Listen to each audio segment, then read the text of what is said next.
In the 35th year of Konoha, the Ninja Academy was filled with a tense, scorching atmosphere. The turmoil of the era forced these carefree youths to confront harsh reality prematurely. The Academy's curriculum made combat training no child's play, but a true life-and-death struggle. Clang. The sound of metal striking metal suddenly rang out, cutting through the peaceful afternoon campus. Then came a series of rapid thuds followed by a brief silence, then another round of collisions. Cough cough. Finally the sounds of fighting faded completely. A middle-ranked ninja arrived late on the training ground behind the Ninja Academy. Looking at the mess before him, overturned wooden stakes, scattered kunai, and students groaning all over the ground, he was speechless, raising a hand to cover his face. Beside him, another middle-ranked ninja, Nakayama Takashi, held a notebook in his hand, pen gliding across the pages as he recorded, and sighed, "This is the 5th time this month, right?" The middle-ranked ninja with a prominent scar on his face stepped forward, bent down to pick up a kunai off the ground, shook his head helplessly. "No, it should be the 6th time. That kid slipped away yesterday, tisk, that arrogant little brat." Heads began to pop out of the academy windows, many having witnessed the whole scene. In one classroom by the window at the back, a blonde-haired boy sat silently, a cocky smile curling at the corner of his mouth, sunlight shining on his hair. Not far away, a red-haired boy irritably scratched his hair, glanced out the window, stood up, and walked straight out, muttering, "Boring."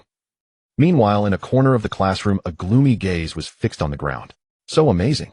But skipping class will definitely get him punished, right? How many times is this? That guy named Yekong deserves it. But I still think it's cool. Wow. Hyuga-san. You." Bang. The scarred middle-ranked ninja heard the noise from the school building, veins bulging on his forehead, and he suddenly looked up and roared, "Kui-e." The terrifying sound wave immediately silenced the entire academy. At the same time, at the 11th training ground on the edge of Konoha village. This area was surrounded by mountains and rivers with simple wooden stakes as targets, an open clearing in the center, and a clear stream flowing through.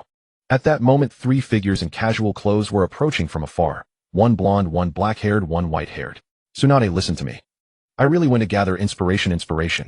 The blonde young man anxiously followed the black-haired girl, gesticulating with his hands. Already showing signs of Konoha's first fist, Tsunade crossed her arms, glanced disdainfully at the chattering Jiraiya, veins bulging on her forehead. Orochimaru, on the other hand, slightly curled his lips, remained silent, but his eyes gleamed with interest. Jiraiya was racking his brains on how to prove his innocence when he suddenly noticed someone else in the training ground and let out a surprised sound. "What's going on? Someone's already here." By the stream in the training ground, a slightly thin figure stood quietly. The person held a short blade about 2 feet long on his shoulder, facing the stream, looking up with a long sigh, his back exuding a sense of world weariness beyond his years. No doubt about it. Jiraiya's confident look made Tsunade wary, and even Orochimaru raised an eyebrow slightly. Then Jiraiya suddenly raised a thumb, his eyes shining, and shouted at the back, "So, cool." Bang, boom. Whoa. Tsunade's fist followed immediately, sending Jiraiya flying, his head hitting the water and drifting downstream. Tsunade lightly blew on her fist, veins popping on her forehead, and said angrily, "This idiot." Just then, a sharp glint of light stung everyone's eyes. Tsunade and Orochimaru narrowed their eyes almost simultaneously, seeing the figure by the stream suddenly raise his short blade body, slightly crouched, drawing the blade from behind his left shoulder to his back, then swinging it out with a sharp edge. Swoosh! A magnificent spray of water seemed to be split by the blade, and along the path of the blade a mirror-like trail of light lingered in the air. Tsunade and Orochimaru's pupils contracted, while Jiraiya, lying in the water, froze for a moment, then leaped up like a fish landing on the shore, clenching his fists and lowering his stance before thrusting out 2 thumbs with great effort. "So, cool." Before his words faded, he rushed over to the black-haired youth who was slowly sheathing the blade, standing majestically on the shore, his eyes shining. "Genius. No, Grandmaster. God, please take me as your disciple." "Humph." The corner of the black-haired youth's mouth lifted slightly as he maintained the sheathing pose, saying nothing. Jiraiya became even more excited, exclaiming repeatedly, "This. The posture of the sheathing. Could it be that legendary move?" First showing an expression of disbelief, then his expression turned serious, analyzing earnestly, "No doubt about it, this is." Bang! A fist suddenly struck directly, knocking Jiraiya to the ground. Tsunade clapped her hands, stepped forward to look at the youth, and pouted, "What's this? It's just a kid. Looks pretty, but..." As she spoke, she walked up to the youth, reached out a finger, and gently pushed. The youth's body fell straight forward, plop, into the water. Master, Tsunade, what are you doing?" Jiraiya came to his senses, diving into the water to fish the youth out. Puffed. On the shore, the rescued Yekong spat out a mouthful of water, slowly stood up, and mechanically repeated the sheathing motion. Tsunade pouted. Orochimaru watched him with interest. Only Jiraiya hastily formed hand seals, spewed out a flame, and started a campfire. "Young man, who are you? That move you just used was itself created." Tsunade and Orochimaru still had doubts about the previous scene. Yekong looked at the two, his eyes brightening slightly when they fell on Tsunade, but when he saw Orochimaru, his expression showed obvious disgust. Orochimaru's expression stiffened. What is the meaning of this? Then Yekong put the short blade horizontally in front of him, curled his lips, and spoke in a low, exaggerated tone. Since you have asked earnestly, I shall graciously inform you all. I am a nameless one, as deep as this night sky, as vast as heaven and earth, the supreme sovereign. Caw caw caw. For a long silence, as if a few crows cawed overhead. The scene seemed frozen. Only Jiraiya knelt reverently. Go, D. Very satisfied with Jiraiya's reaction, Yekong raised his chin slightly and made the sheathing motion again, when suddenly a shadow flashed before his eyes, too fast for him to react. Bang! Thud! Dong! Moments later, Yekong, with one eye black and blue and his face slightly twitching, said, honestly, my name is Yekong, currently studying at the Ninja Academy. As he spoke, he glanced at Tsunade, then suddenly raised his voice. I am the man who will become the 5th Hokage. Huh? Tsunade was taken aback for a moment, exchanged a glance with Orochimaru, then shook her head with a smile. Quite the ambition. But the goal is clear, the 5th Hokage. She thought Yekong meant the 5th. The current Hokage was her grandfather's generation, the 2nd Hokage Senju Tobirama. The 3rd Hokage candidate was already settled, most likely their teacher Hiruzen Sarutobi, among Senju Tobirama's disciples. As for the 4th Hokage, there was no definitive decision yet, and the 3 of them were all strong contenders. And the 5th Hokage. At this time, the 3 ninjas naturally could never have imagined that this position would eventually fall to the youth in front of them, who was still grinning after being punched. The 3 Sannin had not executed a mission together for a long time. This time they came to the training ground to spar and hone their skills. Swoosh! Tsunade and Orochimaru attacked simultaneously. Both were high-level ninjas, their every movement accompanied by subtle fluctuations of chakra wielded with ease and speed beyond Yekong's ability to track. Not being able to see was fine. Yekong knew his limits and never expected to learn anything from these future legends. Jiraiya watched for a while, gradually losing interest. His strength was on par with those two. Instead, he grew increasingly curious about the technique Yekong had shown earlier, pestering him with questions. With an eager look, Jiraiya leaned in. Hey young friend Yekong, I'll trade a powerful ninjutsu for that move you just used, the water breathing right. Just that one move. What do you say? As he spoke, he had already pulled out a scroll and waved it in front of Yekong. Yekong remained unmoved.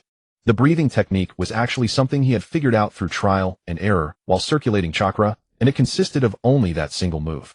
The reason was simple. His current 10-year-old body couldn't withstand the high-intensity breathing load, nor did he have enough chakra to support the necessary burst speed and power. Yekong casually handed the short blade to Jiraiya, saying, if you can break this knife for me, I'll agree to the trade. Huh? Jiraiya was taken aback.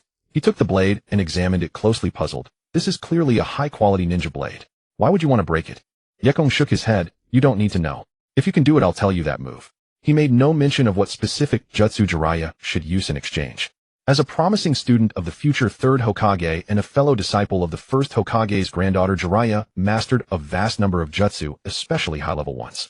At the moment, Yekong was just an ordinary student at the Ninja Academy, still attending school.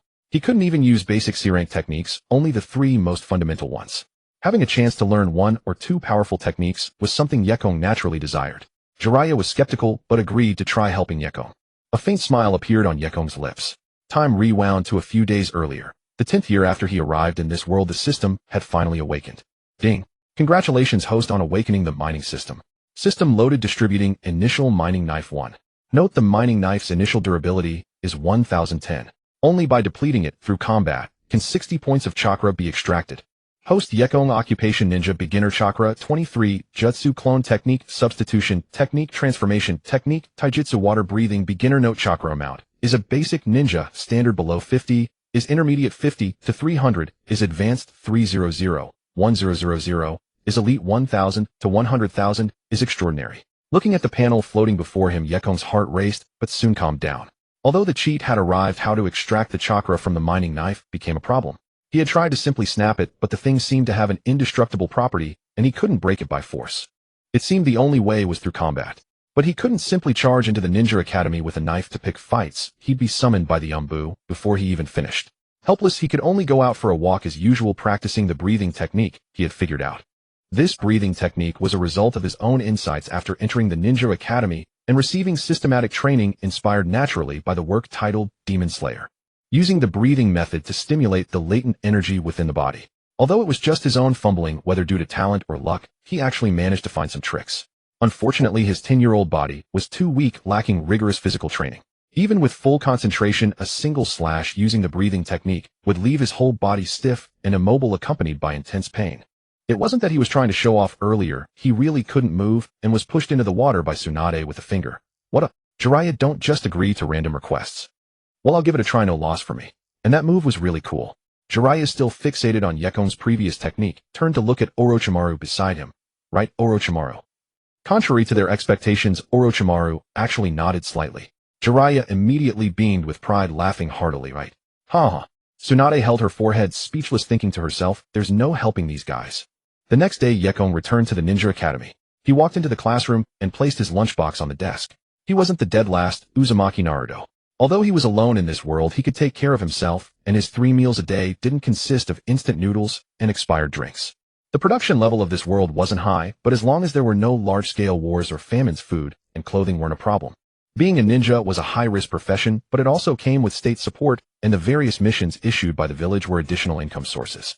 Theoretically, as long as one wasn't a low-level ninja who couldn't get promoted or had bad habits that led to squandering, they could save up some money. Yekong, you bastard. Huh. Yekong was resting his chin on his hand, thinking about whether Jiraiya could succeed when he heard someone call out. He looked up. 3 boys with hostile expressions surrounded him. They were clearly insignificant side characters. Having been taught a lesson by him the day before, Yekong naturally didn't take them seriously. He leaned back, hands on the edge of the desk behind him, a faint smile on his face. What? Looking for a beating again? Looks like I went too easy on you yesterday. You? Damn it. In the early morning, other students were filing into the classroom, noticing the commotion, and whispers arose. But the instructor had not yet arrived. The 3 surrounded Yekong, unwilling to disperse, as if trying to intimidate him. But clearly Yekong wasn't buying it. After all, they were all kids. Who would be afraid of whom? Although he couldn't undergo high-intensity physical training with the breathing technique barely at the beginner level, his strength had reached the level of a junior ninja, far beyond these ordinary students.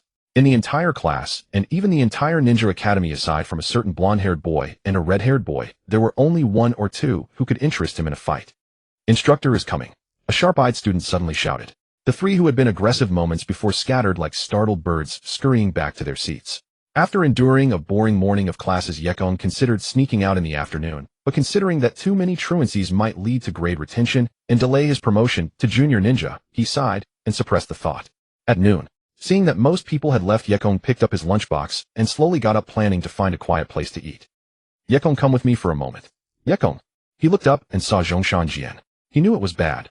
Zhongshan Jian was the class instructor, and besides him, Yekong didn't care about anyone else in class. Sure enough, he was called aside by Zhongshan Jian for a serious lecture. What could Yekong do? He was only a 10-year-old boy, so he could only silently comfort himself. Sighing, he walked back to the classroom. Food was the top priority. As if bad luck was tailing him, Yekong looked up and saw someone blocking his way. Those distinctive white eyes were too conspicuous. Adhering to the principle of avoiding trouble, Yekong tried to sidestep, but the other raised a hand to block him. You? Xiangyan stared at Yekong, suddenly said seriously, I challenge you. Yekong pointed at himself in confusion. Huh? His stomach was already growling. Yekong laughed bitterly. Are you sure you've got the wrong person?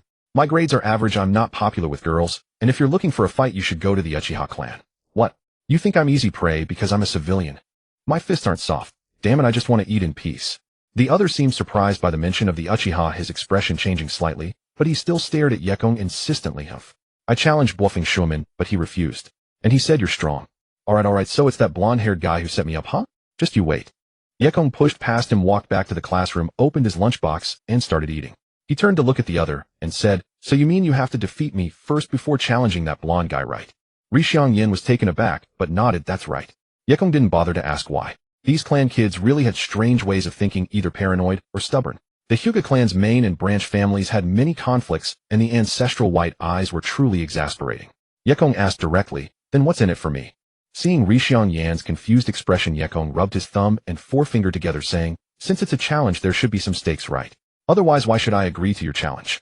Xiangyan didn't expect such a request, and looked troubled. But after a moment, he gritted his teeth and took out a kunai from his robe, placing it on the desk. This. If you can beat me, this is yours. It's a gift from a clan brother. Tisk. Yekong curled his lip. What use was a kunai? After becoming an official ninja, they would be issued uniformly. Although each person only got one, it was a standard weapon and not particularly valuable. Do you know any jutsu? Yekong shook his head, thought for a moment, then asked, do you have any exceptionally beautiful sisters at home? Huh. Rishang Yin hadn't expected such a question. Being young, his thoughts were easily led by Yekong, and he answered honestly. I have an older sister recognized as the most beautiful in the clan. Yekong's eyes lit up, and he reached out to pat Rishang Yin on the shoulder. Do you have a portrait? Rishang Yin actually had one, a 2-inch group photo. It seemed to be taken when he was a few years old. Behind him stood a round-faced girl a year or two older, smiling and holding Rishang Yin. Large watery eyes coupled with the Hyuga clan's signature long black hair, she was definitely a rare beauty in the making. Yekong nodded repeatedly. After finishing his lunch, he naturally put his arm around Rishang Yin's shoulder and walked out saying, brother-in-law, on no little Yin. Come, let's spar, no problem. If you ever have any trouble, feel free to come to me. By the way, is your sister free these days? Come sparring, right? It's easy. If you ever need anything, just come to me. Oh, by the way, is your sister free these days?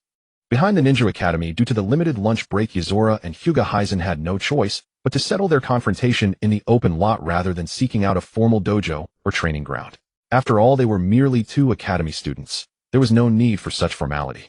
Yuzora held this view, but Hyuga Heisen thought otherwise. With solemn seriousness, he even summoned Nakayama-kin, who was in the middle of his lunch, to serve as both referee and witness. Observing Hyuga Heisen before him bowing 90 degrees and assuming the Hyuga clan's standard gentle fist stance, Yuzora's brows furrowed. This fellow. His gaze shifted, and he caught sight of Hyuga Heisen's status panel.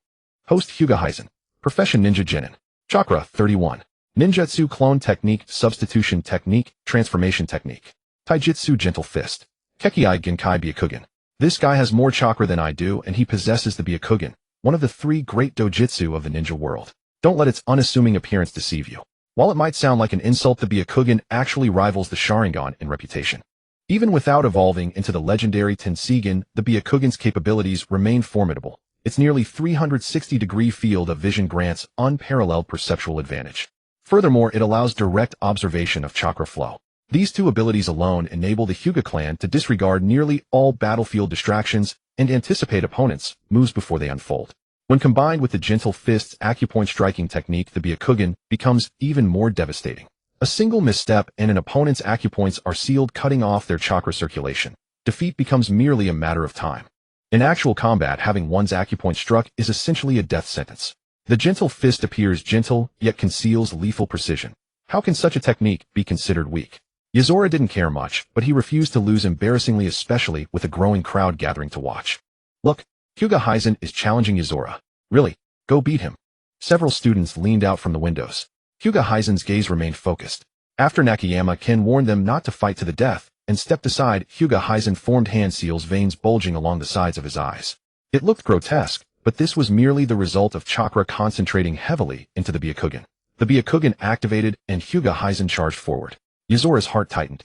His breathing slowed as he drew in an almost imperceptible current of air, and his blood began to flow faster throughout his body. Breathing techniques were far more than a simple swordsmanship tool. They were a method to unlock the body's full potential. A sharp crack echoed as Yuzora parried Hyuga Heisen's gentle fist strike with one palm, then drove a fist into his opponent's abdomen. The force of his punch carried a faint rippling sound like flowing water. Water breathing.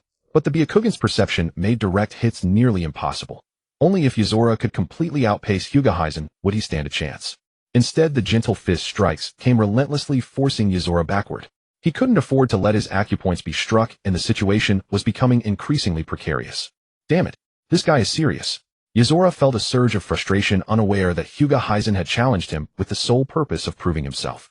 As a member of the Hyuga branch family, though not among the core members, he had been conditioned since childhood to question why the branch family must serve, and even sacrifice themselves, for the main family.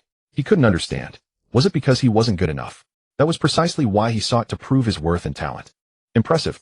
Nakayama-kin watched the spar with a furrowed brow. He knew Yuzora had already reached Genin-level strength despite being a commoner, which was why he'd turned a blind eye to his absences. But Hyuga Heisen was from the Hyuga clan, one of Konoha's great families. Were any Hyuga truly weak? Cruel as it was, this was reality. The great clans controlled far more resources and possessed superior lineages, giving their children advantages that commoners could scarcely match from birth. The gap might not lie in innate talent, but in the starting line itself. It was like running a 100-meter race where your opponent began 10, 20, or even 50 meters ahead. How could you possibly compete? Fortunately, life wasn't merely a 100-meter sprint. There was time to close the gap provided one never stopped moving. That guy, he was holding his own against a Hyuga. Damn it. The 3 boys who had been looking for trouble with Yuzora stood, stunned, and newfound fear settling in their chests. They likely wouldn't dare provoke him again. If Hyuga Heisen had been indoctrinated from childhood to support the main family and reject the Uchiha, then nearly every commoner in Konoha had been taught that the Hokage came first, followed by the great clans. The deeper one understood this reality, the clearer the gap became. Some recognized it and pushed forward to close it, while others shrank back in the face of such disparity, destined to remain background characters. The former were undoubtedly the minority, like that blonde boy who now stood at a window watching the fight in the open lot with astonishment. In the open lot, the clash between the two was nearing its end. Yazora's chakra was nearly depleted, and without ninjutsu at his disposal, he was being forced into a grueling taijutsu exchange. There was no other choice. Yozora knew he only had one chance. His breathing grew heavy, veins bulging across his body. With a sharp rush of air, he unleashed a punch like a gale. The strike landed squarely on Hyuga Heisen's chest, yet in that same instant a finger found Yazora's acupoint, severing his chakra flow. Yozora staggered backward twice, catching himself against a nearby tree trunk. Hyuga Heisen, meanwhile, was sent flying and crashed hard to the ground, struggling to rise for several moments. The winner, Yozora. A wave of murmurs rose as Nakayama, Ken, dutiful to his role, announced the result before rushing over to check on Hyuga Heisen, whose injuries appeared far more severe. But Yozora's mind was elsewhere, replaying Deng Ishia's words over and over. Though he appeared to stand straight leaning against the tree, he had actually been staggering for some time, forcing his breathing technique to boost his strength and speed, then taking a direct hit from the gentle fist left him completely immobilized. In contrast, Hyuga Heisen had held back even at the end. Now slowly rising, he glanced at Yozora with dimming eyes and said, "I lost." A fresh wave of shock rippled through the crowd. The Hyuga had been defeated. That Yozora must be at least fourth-rate. How impressive. Useless. Several dark-haired boys with spiky hair who had been watching from afar descended upon Hyuga Heisen as he made to leave, blocking his path. The Hyuga's worst, just as expected. Can't even beat a commoner. You go home to your mother, loser. Oh, I forgot. You don't even have a mother, haha. Onlookers frowned at the cruelty, but the Uchiha crest on their backs made intervention seem pointless. On the other side stood the Hyuga, and no one dared to interfere, keeping their distance. Nakayama Ken witnessed the scene, his brow furrowing as he hesitated whether to intervene. Yozora had regained enough strength to take a few steps. Hearing the commotion, he didn't hesitate and walked over directly. He struck from behind, landing a punch and a kick that sent the three boys scrambling away in shock. You? Oh. Yozora grabbed the ringleader by the collar and slammed him to the ground. Before the boy could scream, Yozora's gaze turned cold. You Uchiha brat, you talk too much, don't you? Does this give you a sense of superiority to mask your inferiority? Next time I catch you spouting nonsense from that mouth, I'll beat you until you can't speak another word. Get lost. Yozora slammed the boy into the ground, then kicked him as he rose. The three were too stunned to resist, fleeing in disarray before shouting over their shoulders, "You'll regret this." Time returned to a few minutes earlier. Inside the Ninja Academy, a figure had just arrived when a clamor filled the air. He walked to a corner near the window and gazed toward the open space at the rear. He had witnessed the duel between Yozora and Hyuga Yen, as well as the scene of Yozora thrashing the three Uchiha. A thoughtful glint flickered in his eyes. He nodded and then turned to depart. Throughout the entire process, no one even noticed his presence, as though he had never been there at all. Meanwhile, Yozora was naturally scolded once more by Yamashita Ken, but when class time arrived, Yamashita Ken finally let him return. He arrived at the classroom moments after Yamashita Ken, who took out his teaching materials and began calling roll. Kenta. Here. Minato Namikaze. Here. Yozora. The roll call came to an abrupt halt. Yamashita Ken raised his head and scanned the room, only to find Yozora's seat completely empty. Enraged, he slammed his attendance book down. Yozora. At that very moment, Yozora, who had already escaped the Ninja Academy, let out a sneeze. He rubbed his nose and secretly praised his own ingenuity. Ding. Escaped the academy. Mission accomplished. What kind of joke was this? After being reprimanded, what was the point of staying there? He knew skipping class would inevitably earn him a scolding, but after being lectured twice in a row, he figured he might as well skip once. Otherwise, wouldn't that be a waste? I'm bloody brilliant. However, after leaving the Ninja Academy, Yozora had nowhere to go. Should he return to his tiny few square meter room and lie down? No, he should go to the river outside the village and catch some fish to supplement his protein intake. Half an hour later, outside Kanahagakure, beside a stream in a dense forest, Yozora built a fire. After cleaning several small fish, he skewered them on wooden sticks and placed them beside the flames to roast slowly. The fish skin turned golden, sizzling with oil. Splash. Yozora stripped off his clothes, rolled his pant legs to his knees, sat by the stream, and soaked his feet. With his hands braced behind him and his upper body leaning back, he felt utterly refreshed. In the sweltering summer forest, birds occasionally called from among the leaves, but the heat was relentless, and that was precisely why he had skipped class. After relaxing, Yozora began practicing water breathing. The so-called breathing technique was essentially a method to temporarily enhance strength and speed. With proper chakra manipulation, one could achieve similar, even greater, effects. Take the future 5th Hokage for instance. Aside from certain areas, her figure was far from bulky, yet her strength was terrifying. More remarkably, she maintained impressive speed alongside her power. This was the advantage of chakra. Of course, Tsunade's extraordinary strength stemmed from her exceptional chakra control, but her chakra reserves could not be overlooked either. The Senju clan's bloodline traced back to the Sage of 6 Paths, physical constitution. They could refine chakra with remarkable ease from birth, and their chakra quantities were simply astonishing. Yozora didn't expect to reach such heights, but if he developed his breathing technique to a sufficient degree and combined it with chakra, he was confident he could at least achieve a considerable level of speed. Strength and speed were difficult to balance, but if one could reach a level others could not touch in even a single domain, then one would be invincible. Whoosh!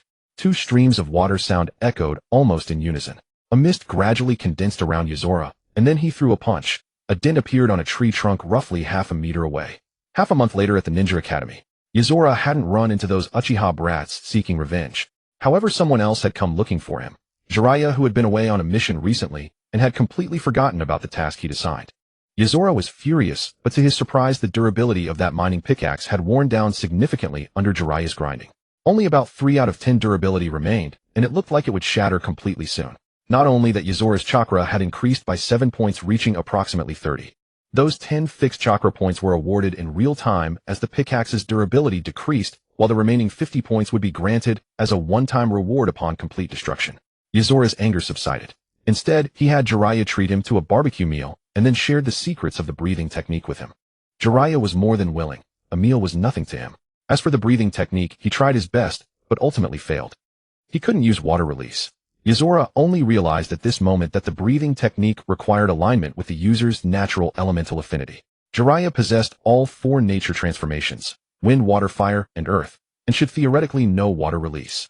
Unfortunately, he feared spreading himself too thin and might have genuinely average comprehension, so he only excelled in fire and earth release, while the other 2 were far from his strength. Added to the fact that his taijutsu was broad and unrestrained water breathing, which demanded flexibility and finesse, was truly difficult for him to master in a short time. Darn it. Jiraiya had also put in tremendous effort, determined to learn the breathing technique. His comprehension may have been lacking, but his perseverance was unquestionable. Yozora seized the opportunity to make his own request. Jiraiya, however, looked somewhat troubled. You want to learn water release? He scratched his head and thought for a long time, but couldn't recall any water release techniques he was particularly skilled at. Then his eyes suddenly lit up. I know someone who specializes in water release. Come with me. Specializes in water release. Could it be? 10 minutes later, Jiraiya hurriedly pulled Yozora to the entrance of a mansion and knocked directly on the door. After a moment, a brown-haired boy opened the door. Jiraiya, what are you doing here? My sister isn't here, you. Shibuki noticed someone standing beside Jiraiya, and unlike usual, simply wore a puzzled expression. Jiraiya laughed it off and introduced the boy before him. This is Shibuki, Tsunade's younger brother. You've met him before. He then turned to Shibuki. And this is Yozora, who invented an incredibly cool water release technique. He spoke with deliberate exaggeration, making Yozora feel embarrassed. Yozora looked at Shibuki, whose eyes immediately brightened. The boy insisted Yozora demonstrate, so he obliged. This only excited Shibuki further, and he clamored to learn it as well. Seeing his plan succeed, Jiraiya left Yozora there and slipped away.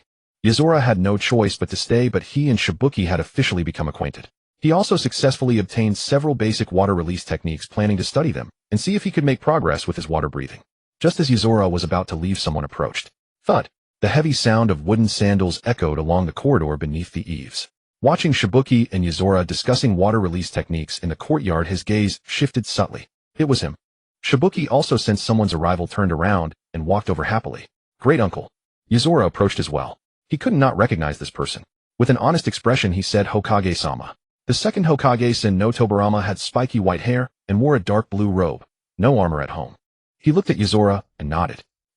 Then Tobarama suddenly asked Yozora directly, Boy, did you develop this ninja technique yourself? Yozora nodded truthfully. No one had taught him. He had mastered it on his own. Saying he developed it was not inaccurate. Tobarama detected no deception, and recalling the scene he had witnessed at the Ninja Academy, nodded to himself. Tobarama Senju's first impression of Yekong was quite favorable. The boy possessed natural talent and his own original ideas. Without hesitation, he began to instruct Yekong and Nawaki, explaining that a jutsu reaching the pinnacle in either shape transformation or nature transformation becomes an A-rank technique, while fusing both elevates it to S rank. Glancing at Yekong, he added, That taijutsu of yours isn't a water release technique. You merely use breathing to harmonize with the flow of water. Quite an inventive approach. With that, Tobirama stepped into the courtyard. Within it stood a small pond, its center graced by a miniature rockery, the water adorned with aquatic plants and several koi fish. Tobirama approached the pond's edge and raised his hand with a sweeping gesture. Channeling his chakra, he directly condensed a stream of water into a kunai that materialized in his grasp. Nawaki watched with blazing eyes while Yekong felt a subtle tremor in his heart. This level of chakra control, truly a hereditary trait it seemed. Whether Hashirama possessed such formidable chakra control Yekong couldn't know, but based on this display alone, he was nearly certain Tobirama's medical ninjutsu rivaled even Tsunade's. After forging the water blade, Tobirama glanced back at Yekong and Nawaki. "Watch closely, boys." Whoosh. The moment the words left his mouth, his figure vanished. So fast. Flying Thunder God. No, not Flying Thunder God. Yekong barely registered a blur before his eyes, and a distant wooden post used as a target split cleanly in two. Yet Tobirama had already returned to his original position, as though he had never moved at all. Incredible! Nawaki exclaimed in awe, gazing from the split post back to Tobirama. Yekong's gaze, however, lingered elsewhere, on the grass beneath Tobirama's feet. A faint trace of moisture clung there, shallow though it was, yet it sufficed for Yekong to deduce the technique Tobirama had just employed. Not the Flying Thunder God, and certainly not the Flying Thunder God slash. Rather, by manipulating chakra to ride a thin film of water, he moved, without directly touching the ground, accelerating to full speed, with virtually no build-up. Yekong was almost certain that no jonin could block this strike within such close range. Too fast, far too fast to even react. Even the Byakugan of the Hyuga clan would prove useless. Splash. Tobirama noticed Yekong's perceptive gaze and showed a flicker of surprise, but continued his instruction. Your water currents lack both sharpness and speed. If I were your opponent, a single strike would sever your blade and your life. Yekong faltered, then fell silent. Tobirama watched him, noting that he said nothing but was deep in thought. With a sudden sigh, the second Hokage turned and walked away. Nawaki wore a bewildered expression. Yekong soon took his leave as well. This visit had been immensely rewarding. Tobirama truly deserved the title of God of Water. If only his chakra reserves could rival Hashirama's, his water release alone might well contend with wood release. A man like this was undoubtedly a monster reigning at the pinnacle of the shinobi world. His guidance was brutally straightforward, and combined with the technique he had demonstrated, it cut straight to the very limits of water release. Nawaki, having been inundated with Tobirama's teachings on a daily basis, naturally didn't feel anything particularly profound. He trotted alongside his grandfather with a puzzled expression and asked, "Second grandpa, why did you say all that to Yekong? Did he do something wrong?" "No." Tobirama stopped and turned to face him. With another sigh, he said, "Nawaki, your talent is excellent, but you take after your grandfather and me. You lack a certain sharpness of insight. That Yekong's comprehension far surpasses yours, and he has his own ideas. Though he comes from a civilian background, I have high hopes for his future." Nawaki's face showed surprise, followed by a hint of defiance. Is Yekong really that strong? Tobirama sighed inwardly again. As the uncle of Hashirama's grandchildren, the burdens his elder brother had left upon his shoulders were considerable. He had devoted himself heart and soul to their care, all while bearing the immense pressure of maintaining delicate balance among the great clans within Konoha, clans that had once been mortal enemies, and fending off the covetous stares of the other hidden villages beyond. He established the Ninja Academy, the ANBU, the military police force, the medical department. Against all odds, he stabilized the village when the clans were still at each other's throats, and not only that, Konoha even flourished and advanced under his stewardship. In terms of sheer administrative skill and legacy alone, Hashirama could not match him. This was not something that could be achieved through raw power alone. At this moment, Tobirama had many considerations weighing on his mind. He was already in his 60s, practically ancient in a world where the average shinobi lifespan was around 30. By the standards of the Warring States period that preceded this era, he was nothing short of a legendary elder. Thus, he was already contemplating who should succeed him as Hokage. His first choice would naturally be among his disciples, Sarutobi and Danzo being the most suitable candidates, while Koharu and Hamura fell short. But who would take the reins of Konoha after them? A shinobi's time is tragically short, which compelled him to plan for the village's future far in advance. The fourth Hokage should be chosen from among Tsunade, Jiraiya, and Orochimaru. Sarutobi favored Orochimaru. Then would the fifth be Nawaki? Would the Uchiha and Hyuga clans allow things to proceed so smoothly? Looking at Nawaki's face, Tobirama couldn't help but feel deeply troubled.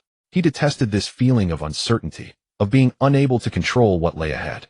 Meanwhile, Yekong had returned to the Ninja Academy. Throughout the journey, he pondered every piece of Tobirama's instruction. The demonstration contained but two techniques, yet they cut directly to the essence of water release. Indeed, to the fundamental nature of all ninjutsu. It was immeasurably valuable, far beyond learning one or two techniques, even A-rank ones. As he walked, Yekong wasn't watching where he was going. This path was one he knew well, but even so, accidents happened. The world suddenly went dark, and before he could register it, he walked straight into something. He collided with something soft accompanied by a subtle, pleasant fragrance. Yekong froze for a moment, then was bounced backward by an elastic force. He looked up in bewilderment. So big. The words slipped out involuntarily before Yekong could stop himself. With a jolt, he mentally cursed. His gaze traveled upward, and he discovered it was a young woman. Her features hadn't fully matured, but she already showed a promising foundation. However, the furious look on her face as she stared at him made Yekong sense serious trouble brewing. Turning his head, he spotted Hyuga Yen, whose face was equally dark. Rubbing his head and feigning confusion, Yekong asked, Yen, what are you doing here? And who is this beautiful big sister? Calm down, calm down. I'm only 10 years old, a clueless little kid. Right, don't panic. Hyuga Yen, however, wasn't fooled by his acting. Still scowling, he introduced, this is my sister Hyuga Chika. He then turned to the girl beside him and added, sister, this is Yekong. Humph. Her cheeks still carried a flush, whether from embarrassment or anger was unclear. But seeing Yekong's reaction, she found no grounds to vent her frustration since she had been the one standing there, while Yekong wasn't watching where he walked. She extended her hand to Yekong and said, I'm Yan's sister. Thank you for helping him before. Yekong's heart raced as he eagerly reached out and shook her hand. He had never held a girl's hand before, a goofy grin spreading across his face. He barely registered what she said, nodding eagerly and replying, you're welcome, it was nothing really. But Yekong blinked, looking at Hyuga Chika in confusion as her expression turned serious and her tone shifted sharply. I won't allow anyone to bully my little brother. Is she about to fight me? In the afternoon, ninja school let out, and everyone scattered to their respective homes. Yorihi simply made his way to the training ground. As expected, the Hyuga siblings, Chihana and En, were already waiting there. Big sister, Hyuga En attempted to intercede, but Chihana raised her hand to cut him off. Fixing her gaze on Yorihi before her, she tilted her chin upward. I won't take advantage of you. If you can endure 3 minutes against me, I'll leave you alone. Hearing this, Yorihi knew there was no escaping this encounter. Fine, he'd check his status panel first. Good heavens. Name Hyuga Chihana. Class Ninja Chunin. Chakra 41. Jutsu Clone Technique, Substitution Technique, Transformation Technique. Taijutsu Gentle Fist, 8 trigrams palm. She's already at Chunin level. This has to be some kind of joke. Though he knew ninja were all masters of concealment, occasionally revealing their true strength was practically standard practice. But if he remembered correctly, Hyuga En had mentioned his sister was only 2 years older than him. Hyuga En himself was 10 and roughly 2 years from graduation, though enrollment ages varied. Some students started as young as 4 or 5. Hyuga Chihana had only graduated a few months ago. That meant she'd reached Chunin level proficiency right out of school. He couldn't see any chance of winning. 3 minutes. He'd be thoroughly beaten. Hiss. No, he needed to think of something. Hyuga Chihana paid no mind to his thoughts. She called out and charged forward with remarkable speed, her chakra control clearly refined. Yorihi knew he couldn't dodge. With Hyuga Chihana already within reach, he gritted his teeth and charged forward instead of retreating. A sound like flowing water echoed behind him as his footsteps moved with lightness and speed. In an instant, the two collided. Hyuga Chihana had barely raised her hand, her gentle fist already halfway through its motion, when she didn't expect Yorihi to crash directly into her with his body. Pressure hit her chest, and she stumbled back 2 steps, looking up at Yorihi with annoyance before charging again. Yorihi was fine, finding the impact surprisingly comfortable, and was pushed back 2 steps. There was a chance. As expected, not everyone was a monster like Tsunade or Shinjitobarama. In that instant, even with stronger chakra, there was no time to channel it.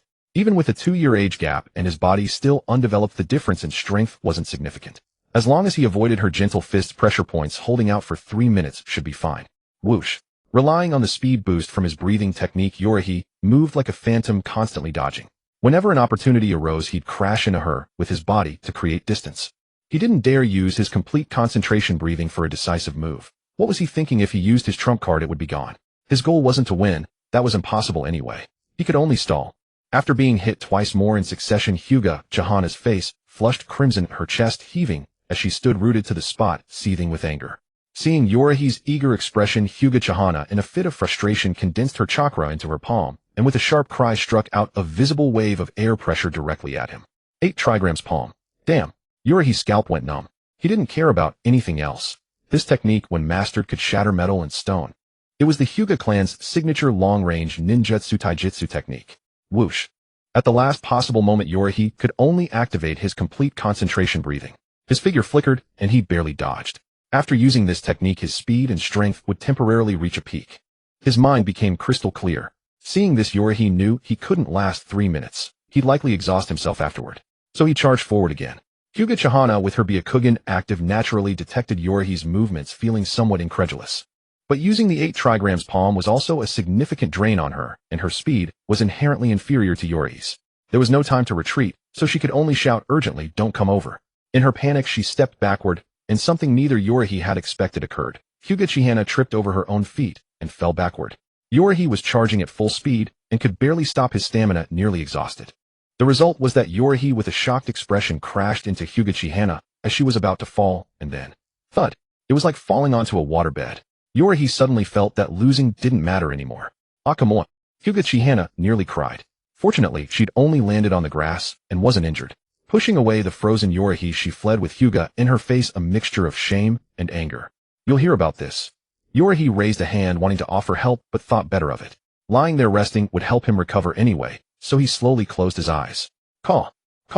Opening his eyes again, Yorihei realized it was nearly dusk. The last rays of sunset were fading in sparse starlight, and the moon had appeared in the sky. Getting up from the ground, Yorihei glanced around and found no one had noticed him lying there. Not dwelling on it, he stood up, his entire body aching with soreness. Yorihei was somewhat helpless about this, wondering whether to start some endurance training. Setting aside high-intensity strength training, at the very least this body needed exercise to develop a certain level of combat capability in the short term. Originally, Yorihei hadn't planned this, but Hyuga Chihana had made him realize something, that this world was full of hidden dangers. This was no joke. In this world, you couldn't trust appearances. Who knew how many lives that harmless-looking kid might have on their hands? It was too surreal. After graduating from ninja school, he'd definitely be going on missions. If he ran into someone like that, he might not make it out alive. After all, as the saying went, no one knows whether tomorrow or an accident will come first. So before welcoming tomorrow, he needed to prepare for accidents. From that day on, Yorihei woke up early every day to run, then trained his breathing technique and water-style jutsu. Though his blade hadn't broken, yet his strength steadily improved. Time flew, and 2 years passed. Graduation season arrived once again, with countless figures sadly leaving their former haven, filled with mixed emotions. My ass. Graduating from ninja school had everyone incredibly excited. Over the 2 years, Yorihei had grown taller. Perhaps due to his intentional training and some special reasons, he was taller than his peers, with straight black shoulder-length hair and clear eyes. Sitting in the back corner near the classroom door, one hand propping up his head, he rested with his eyes closed. Don't ask why he wasn't by the window. The last row was taken by that blonde kid, and it had been that way for years. "Why, Yorihei-kun?" "Moi." Looking up, he saw a shy girl holding a letter. Though too embarrassed to speak, she still stood before him. The surrounding area erupted in teasing noises, making the girl even more embarrassed. Seeing this, Yorihei smiled gently and said, "You've already tried your best. Don't be shy. Only the weak mock the brave, for they can only use such methods to hide their own cowardice." As he spoke, he slowly stood up, took the letter, and walked out through the back door, making sure to leave a perfect profile view behind him. Silence. The girl's face flushed crimson, and she fainted straight backward. "Nanami-chan." Several companions rushed over to check on her, and found she had simply fainted from excitement. In the corner, several kids Yorihei had beaten up earlier were grinding their teeth in anger. Yorihei's words clearly targeted them, but they didn't dare cause trouble with him. Over these 2 years, Yorihei had gotten into quite a few fights with members of the Uchiha clan. The Uchiha clan was indeed domineering, but they wouldn't send people directly from the clan to target him. On the contrary, compared to later generations, the Uchiha clan was quite low-key. The reason was simple. Senju Tobarama was in power. If the Uchiha clan dared to make a move, Tobarama would wake up laughing from his dreams. He was just worrying about not finding a suitable excuse to suppress the Uchiha clan, and now they were handing him exactly what he needed on a silver platter. Over the course of 2 years, Yekong often skipped class, yet because his practical combat and various assessments were nearly perfect, there was never any possibility of him being held back a grade. Coupled with his frequent fights, despite being of common birth, he was widely recognized as the most outstanding genius of this year, basking in the peak of his fame. With a certain yellow-haired individual yet to make his mark, Yekong was naturally the most dazzling star. Yamanaka-kin walked into the classroom and looked at the students, each already wearing a Konoha forehead protector. His heart was filled with relief. It had not been easy. He clapped his hands to quiet the room and began explaining the grouping arrangements. The newly promoted genin would be assigned to different teams, forming squad-based units to facilitate operations during missions outside the village. Glancing at the list in his hand, Yamanaka-kin started calling names. Squad 1. Minato Namikaze Extra A Extra B. Squad 2. Yekong Kinen Nanami. Squad 3. All this. Yekong felt utterly speechless inside. How could there still be such a thing as teammates? I'll just carry the team solo. Despite his complaints, he could only obediently accept the arrangement. There was no choice. In the ninja world, besides fighting and killing, navigation and wilderness survival were also essential skills. Without GPS, even with a map, one might struggle to find their way. Hence a jonin was needed to lead, allowing the genin to adapt gradually, after which things would become much easier. After the grouping, Yamanaka-ken also informed each squad of the time and location to meet their supervising jonin. Then the two sides would get to know each other, and afterward they would officially begin executing missions to accumulate experience. A few days passed in a flash. Yekong had already caught dozens of cats, over 10 dogs, and even helped Ergo next door find his lost keys. Meow. At training ground no. 2 Yekong's squad's jonin instructor Sosuke looked at the struggling black cat in Yekong's hands and asked doubtfully, "What's this?" Nanami nervously hurried to explain, "Teacher, this." Seeing her stammer, Yekong took the initiative to explain, "I found it outside the village. It's not a mission target. I plan to keep it as a pet." Sosuke shook his head and spoke with the tone of someone who had been through it all. Raising a pet is no easy task. Anyway, you'll understand later. Yekong thought for a moment and seemed to agree, so he let the black cat go. But after landing, the damned cat turned around and scratched the hem of his pants with its claws before running off. "Damn, just you wait, don't let me catch you." Sosuke clapped his hands and then explained today's mission. To Yekong and the other's surprise, it was a mission outside the village. Yekong's eyes lit up. Finally, he could leave the village. 2 years. Do you know how I've endured these 2 years? Phew. A few days later, at the border of the Land of Fire, several figures dashed and leaped through the jungle, vanishing from sight in the blink of an eye. Several kilometers away, Yekong's squad was executing a mission, escorting a merchant caravan from Kumogakure to Kanahegakure. Yekong lay on the caravan's cart, bringing up the rear. Sosuke and the other 2 remained alert around the caravan, closely following through the surrounding jungle. Yekong didn't really want to slack off, but this mission was just too boring. "Hey, Yekong." Hearing someone call him, Yekong, who was lying on the roof of the convoy with his hands behind his head, turned sideways to look. He saw it was the squad leader and said lazily, "What's up, Captain? Are we making a move?" Sosuke's eyelids twitched. He wanted to say something, but seeing Yekong like this, he almost hit him. It turned out that when they arrived at the location according to the mission and met the merchant caravan, they had already sensed something was wrong. As a jonin, Sosuke immediately noticed that these merchants were problematic. They were all shinobi. There were about a dozen of them. Sosuke had tested Yekong and the others when he first met them, knowing that Yekong was hiding his true strength.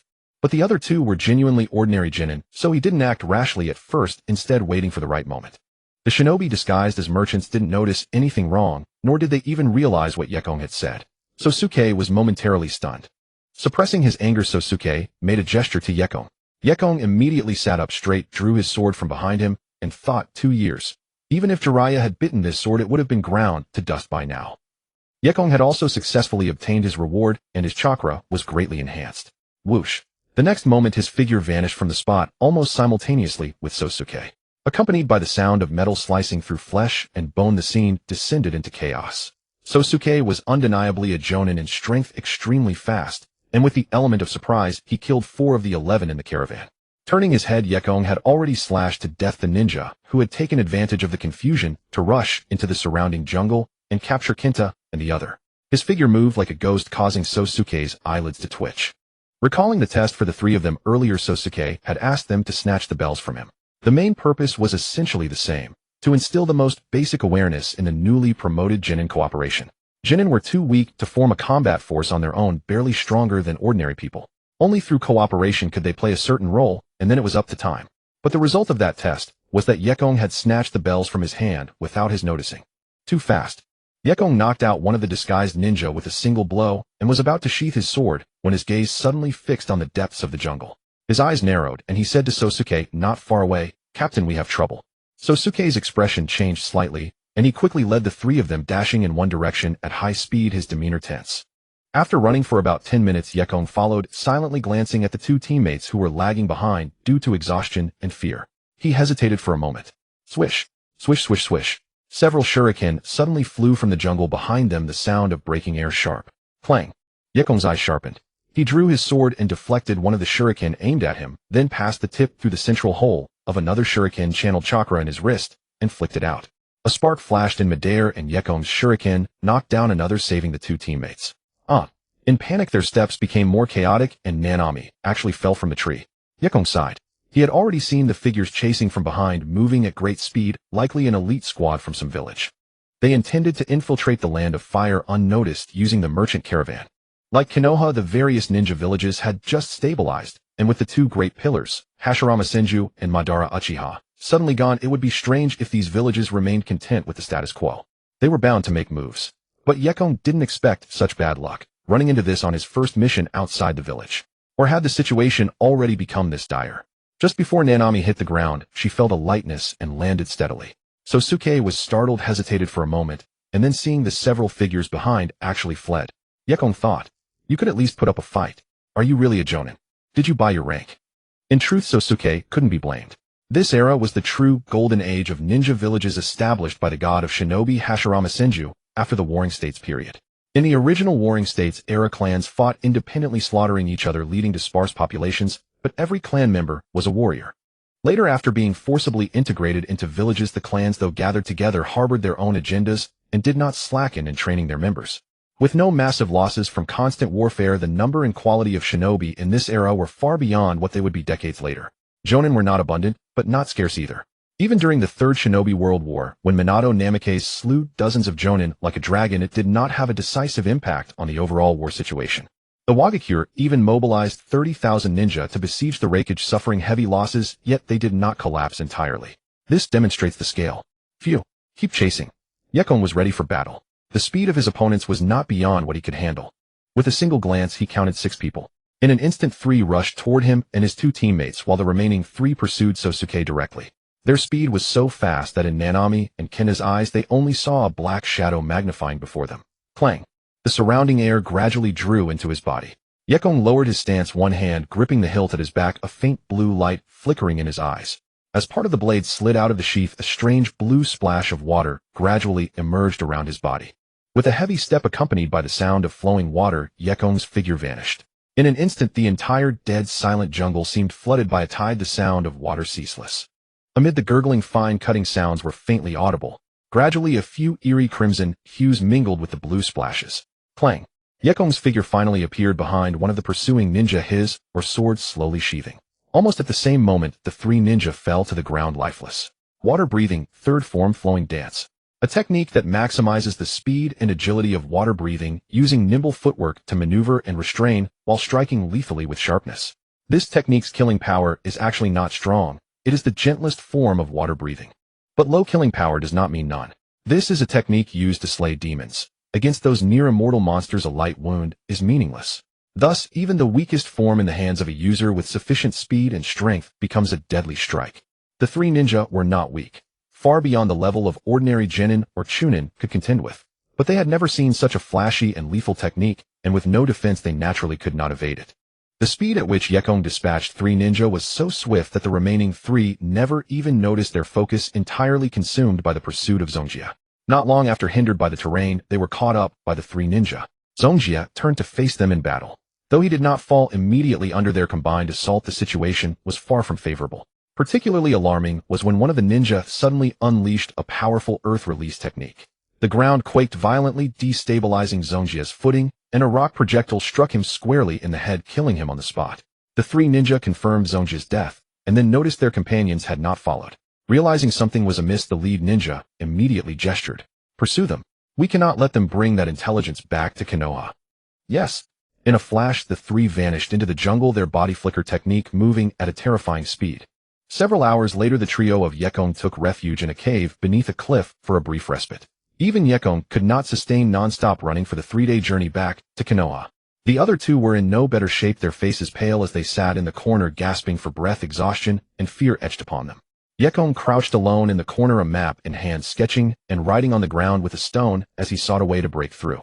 He had considered carving a path to survival through direct combat, but that was a last resort.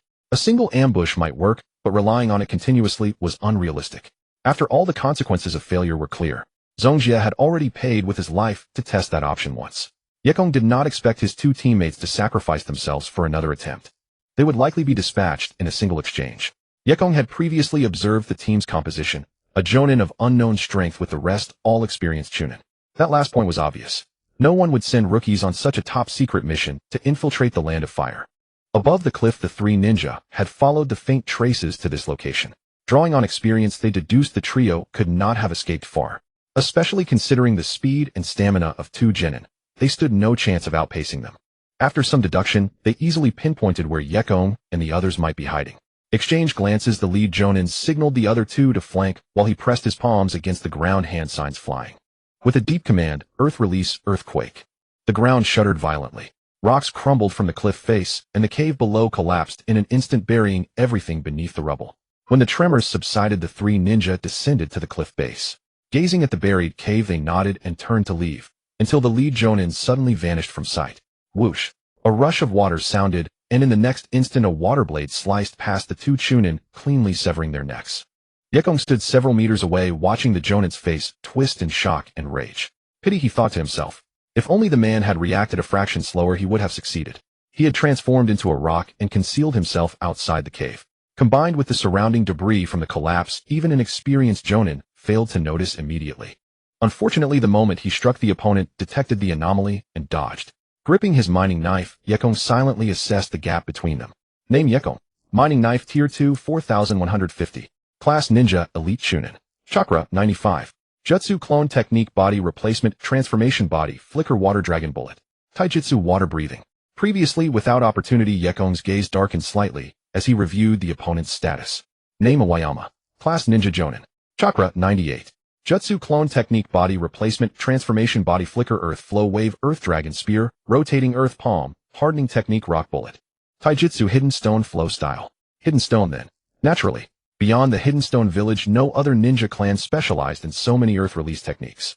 The Hidden Sand excelled in wind release and puppetry, the Hidden Cloud in lightning release, and the Hidden Mist in water release. These were well-known facts. Strictly speaking, Konoha's strength lay not in fire release, but in its versatility. The perception of their pyrokinetic prowess stemmed from the Uchiha clan's innate affinity for fire attribute chakra. Clang. Wielding water-breathing, Yekong engaged the Hidden Stone Jonin in combat.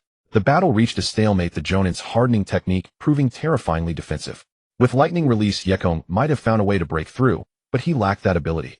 Moreover, the Jonin's earth release activation was devastatingly fast. The moment Yekong attempted to create distance, hand signs flew and earth technique struck, without warning, forcing desperate evasions. Attempting to counter with ninja techniques was futile. His own hand seal speed was far too slow. The grueling battle dragged on for nearly an hour. Yekong's breathing grew heavy as he took cover behind a massive boulder summoned by the enemy's technique. Suddenly sensing the ground tremble, he recognized the danger and vanished in an instant. But the moment he reappeared beside it, a 3-meter diameter boulder crashed down where he had just been. As he prepared to dodge again, Yekong failed to notice a suddenly protruding rock at his feet. Tripped and caught off guard, he found himself in dire straits. At the critical moment, Yekong drew a sharp breath, his focus sharpening to an unprecedented degree as he gripped his mining knife. Water breathing, total concentration. Lowering his stance, he swept the blade upward in a straight arc that sliced through the air. The massive boulder split cleanly in two. Nanny. The Jonin could scarcely believe Yekong had cleaved such a colossal stone with nothing but a knife. In this world, no such legendary swordsmanship existed. Any feat of such magnitude relied on chakra-enhanced destructive power. Yet this strike relied entirely on the immense force and precision granted by breathing technique. Crack. The rocks binding his feet shattered. Yekong's figure vanished from sight. Forcing total concentration, breathing, his already depleted stamina plummeted further. His chest felt as though it might burst. He knew he could not sustain this. This was his only chance. Whoosh. The blade moved with his body through the air, rising like a water wave, swift as lightning, fluid as wind. Clang. Thud. Silence fell. 2 days later, Nanami and Kinta fled back to Konoha, reporting to the village elders about the ambush by foreign ninja disguised as merchants. Initially, the elders dismissed it as a routine attack. With 2 genin having escaped, the situation seemed manageable. Simply reinforce border patrols in the Land of Fire. But upon learning of Zonjia's death, the gravity of the situation became clear. Senju Tobarama immediately convened the village's elite jonin for discussion, then sought out the 2 who had been sent to the Konoha hospital. Where is Yekong? Their faces fell. Nanami explained, He held off 3 enemies so we could escape. After a moment of silence, Tobarama's eyes narrowed slightly. Behind him, a masked figure materialized, without warning appearing like a phantom. The Anbu ninja whispered beside the Hokage, Lord Hokage, Yekong has returned with an intelligence scroll. Let us go. Revived with hope, Tobarama turned and departed. Nanami and Kinta exchanged glances, tears of relief streaming down their faces. They had collapsed from exhaustion after delivering their report. Now at last they could breathe easy. In the Hokage's office, Senju Tobarama gazed at Yuzora, whose body was covered in blood and bore serious injuries, yet his eyes had already changed. They had grown sharp, piercing, and cold. After reading the intelligence report Yuzora had brought back, he furrowed his brow slightly, then looked up at Yuzora and silently nodded. Well done. Given the special circumstances of this mission, I'm re-evaluating its classification. Consider this a solo S-rank mission. You've been promoted to Chunin by special dispensation. Go rest. Yes. Yuzora nodded. He was exhausted, but his condition was far better than that of a genin. He had been able to match their pace, but the severe backlash from total concentration breathing had exacted a heavy toll. The cost of forcing the kill against that IWA Jonin had slowed him nearly half a day behind. He finally allowed himself to relax, and made his way to the Konoha hospital, where he ate something before collapsing into sleep. It took 2 full days before Yuzora gradually regained his strength. When Jirubu returned to the village, he rushed to visit Yuzora, as well, though it was absurd that he brought nothing with him. Instead, he stared at Yuzora with excitement, and said, "Yuzora, I heard you completed an S-rank mission. That's amazing." Then he started demanding to know what the mission had been. Since Senju Tobarama wouldn't tell him, Yuzora, still feeling weak, was at a loss for words. He told Jirubu to go buy some nourishing supplies to treat himself, and only then did he share the mission details in exchange. Jirubu was still too naive, much like Naruto would be later. No, it should be the other way around. Naruto was more like him. Even though he graduated 2 years ago, he still believed that ninja should give everything for the village and take on more difficult missions. This mindset came from his grandfather Senju Hashirama. Hashirama spent the first half of his life pursuing peace and the second half dedicating himself to the village, believing that the village he and his close friend built together was his dream. He valued the village above all else, and Jirubu, who had grown up hearing stories about Senju Hashirama, naturally held him in high esteem and saw him as his goal. Unfortunately, such naive and pure ideals require sufficient strength to sustain them. Jirubu's relentless impulsiveness and recklessness would sooner or later lead to his demise. As expected, upon learning of Suk's death, Jirubu fell silent for a long time. Yuzora thought he might finally understand that being a ninja wasn't as noble as he'd imagined and would temper his ambitions. Instead, Jirubu suddenly blurted out, "Yuzora, my sister told me you want to become the 5th Hokage. Can you tell me why?" Yuzora's eye twitched. "Just to clarify, I'm a man who will become the 5th Hokage." Jirubu scratched his head in confusion. "What's the difference?" "There is." Yuzora slapped his forehead and pinched the bridge of his nose. Jirubu, however, said with complete seriousness, "My grandfather was the 1st Hokage. My second grandfather once told me their era was brutal. Sometimes even children and women had to fight on the battlefield. It was grandfather who built the village and protected everyone. I may not be as powerful as him, but I want to protect the people here too. That's why I want to become Hokage. A strong Hokage like grandfather and second grandfather." By the end, Jirubu's eyes sparkled with determination. He wasn't joking or speaking empty words. He had truly resolved himself to be a good Hokage. Yuzora pressed his lips together. He really didn't want to tell Jirubu the truth. Something like, "You die halfway through your dream, your internal organs torn out in a miserable death." Jirubu would likely be devastated for a long time, yet he'd probably continue pursuing his dream anyway. Though he hadn't told the truth, after leaving the hospital, Yuzora began visiting Jirubu regularly, hoping to find opportunities to save him or at least offer guidance to see if there was room for improvement. If Jirubu grew strong enough, he might just evade his fate. During the time after Yuzora's attack, Konoha seemed to enter a state of high tension. Ninjas of all kinds could be seen racing through the village at almost any moment, and the Umbu had been fully mobilized. The most obvious sign was Konoha Hospital, which became nearly overflowing within just a few days. Even without any official announcement, Yuzora realized what was happening. The Second Shinobi World War had begun. Such news could naturally not be made public. Wars were de facto events only defined by later generations after they ended. That so-called formal declaration of war, followed by both sides arraying their troops, wasn't war at all. As soon as his injuries healed, Yuzora should have had time to rest, but he immediately received a new mission and was sent out on assignments as a Chunin. After completing several more high-difficulty missions in succession, Yuzora's strength steadily improved until he gradually reached the level of a true Jonin. At the same time, most of the durability of his mining knife had worn away. One day, Yuzora returned to the village. As soon as he got home, an Umbu member found him and took him to a secret base behind Konoha. Senju Tobarama was there along with several Umbu members. "Hokage-sama." Senju Tobarama turned to look at him, and an Umbu member beside him suddenly handed him a mask. Only then did Tobarama speak. "Starting today, you will join the Umbu. Your code name will be Yuru. Remember, from now on you will no longer have your own identity, only your code name." After a moment of silence, Yuzora put on the mask and responded in a deep voice, "Yes." Senju Tobarama had guided him considerably over the past 2 years, otherwise how could he have possibly counter-killed an experienced Jonin? If not for the limitations of his age and body, his strength would certainly be far greater. Senju Tobarama having him join the Umbu was not entirely a bad thing. Unlike the Umbu around Sarutobi Hiruzen in later years, this era had no root nor any concept of subordinates overshadowing their lord. The Umbu were the Hokage's personal guards, treating them as pawns was laughable. If Senju Tobarama knew that Sarutobi Hiruzen would abandon Kakashi Hatake, someone he had personally trained, he would likely consider choosing a different successor. He had discarded an ace card through his own actions. If Tsukumo Hatake had lived, Root would never have had the chance to rise in the shadows, and Danzo would have been forced into silence until death. Thus the Umbu of this era were the true personal guards of the Hokage. Senju Tobarama handed Yuzora the Umbu equipment and raised a hand. The surrounding Umbu members instantly disappeared into the shadows. If Yuzora hadn't seen them earlier, he likely wouldn't have noticed anyone was there at all. Senju Tobarama then walked outward. Yuzora saw a white-haired figure identical to Tobarama, but wearing a mask, clearly an Umbu member following alongside. Yuzora could only follow them out. Before long, Senju Tobarama and the two of them arrived at the highest point in Konoha above the Hokage rock. Gazing down at Konoha, a breeze swept through, lifting his ceremonial robe. Senju Tobarama spoke to the Umbu beside him. White Fawn, your son should have been born by now, correct? Tsukumo Hatake nodded slightly and replied in a calm tone, yes. They stood atop the Hokage rock for a long while before Senju Tobarama finally turned and left. As he was leaving, Senju Tobarama said to Tsukumo Hatake once more, train him well. He will become your ally. Yes. Now that Yuzora had become Umbu, the nature of his missions had changed. In reality, most missions ordinary ninja could accept would not involve combat with ninja from hostile villages. Encounters would only occur by chance during unexpected situations. This was because each ninja village once established became affiliated with a nation. Unauthorized contact between villages would be regarded as a signal of war. Ordinary ninja naturally found it difficult to encounter members of other villages. The Umbu were the exception. Their missions were mostly top secret and highly important. For instance, the missions Kakashi had executed included dozens of S-rank assignments and hundreds of A-rank ones.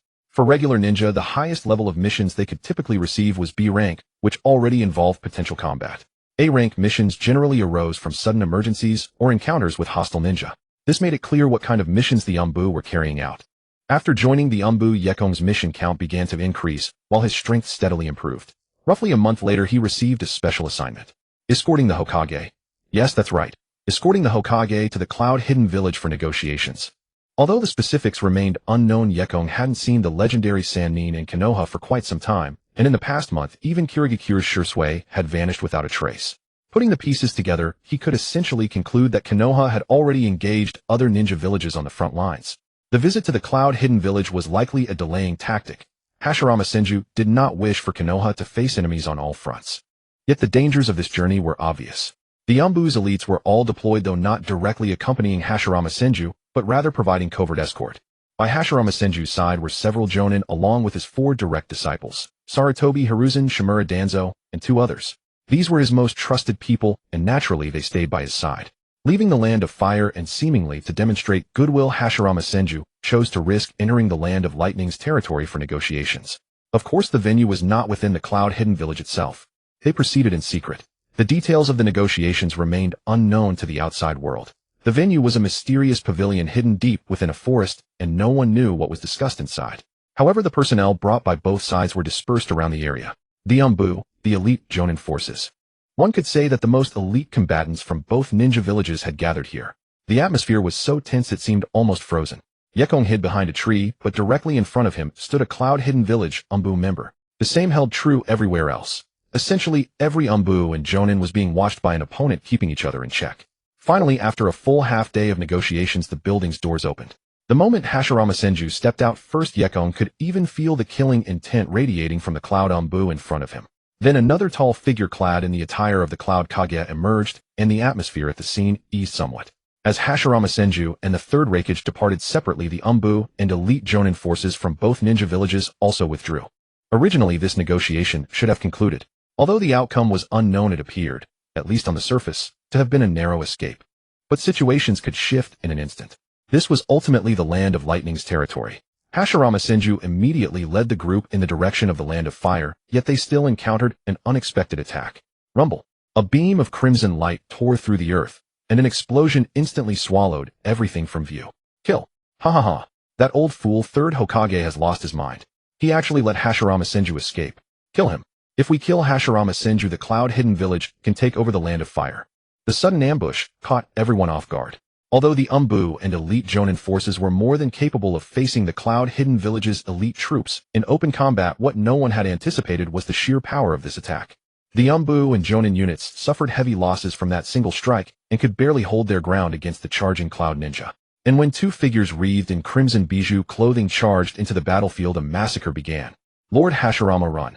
Sarutobi Hiruzen and the others immediately escorted Hashirama Senju to escape.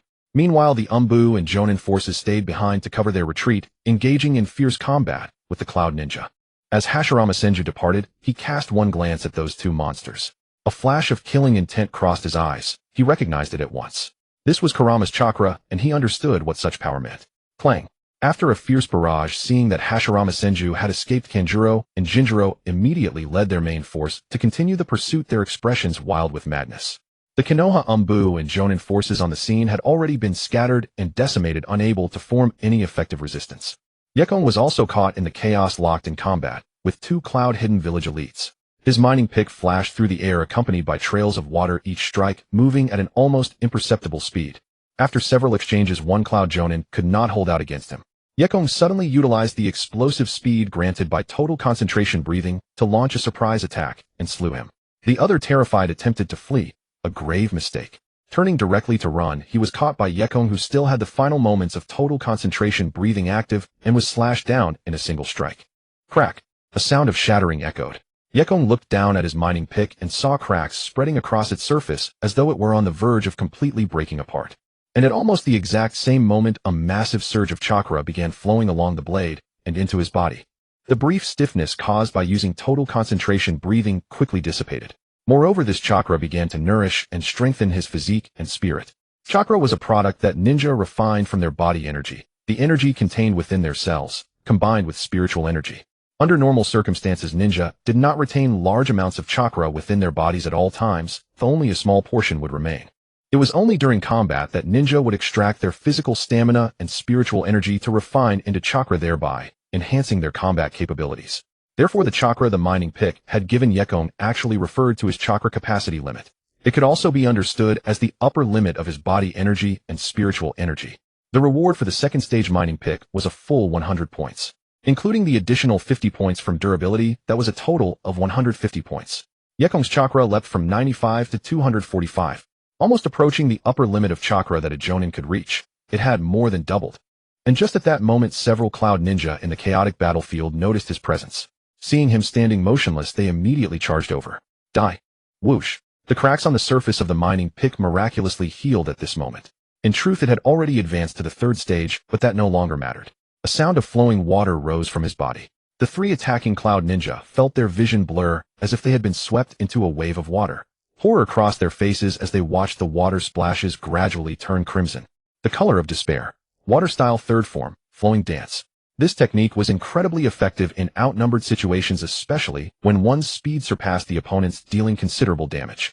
Yekong hadn't even had much time to study other techniques of the water-breathing styles. On one hand, this was sufficient. On the other, he simply couldn't remember them. Fortunately, the secrets of total concentration breathing had gradually fallen into place for him.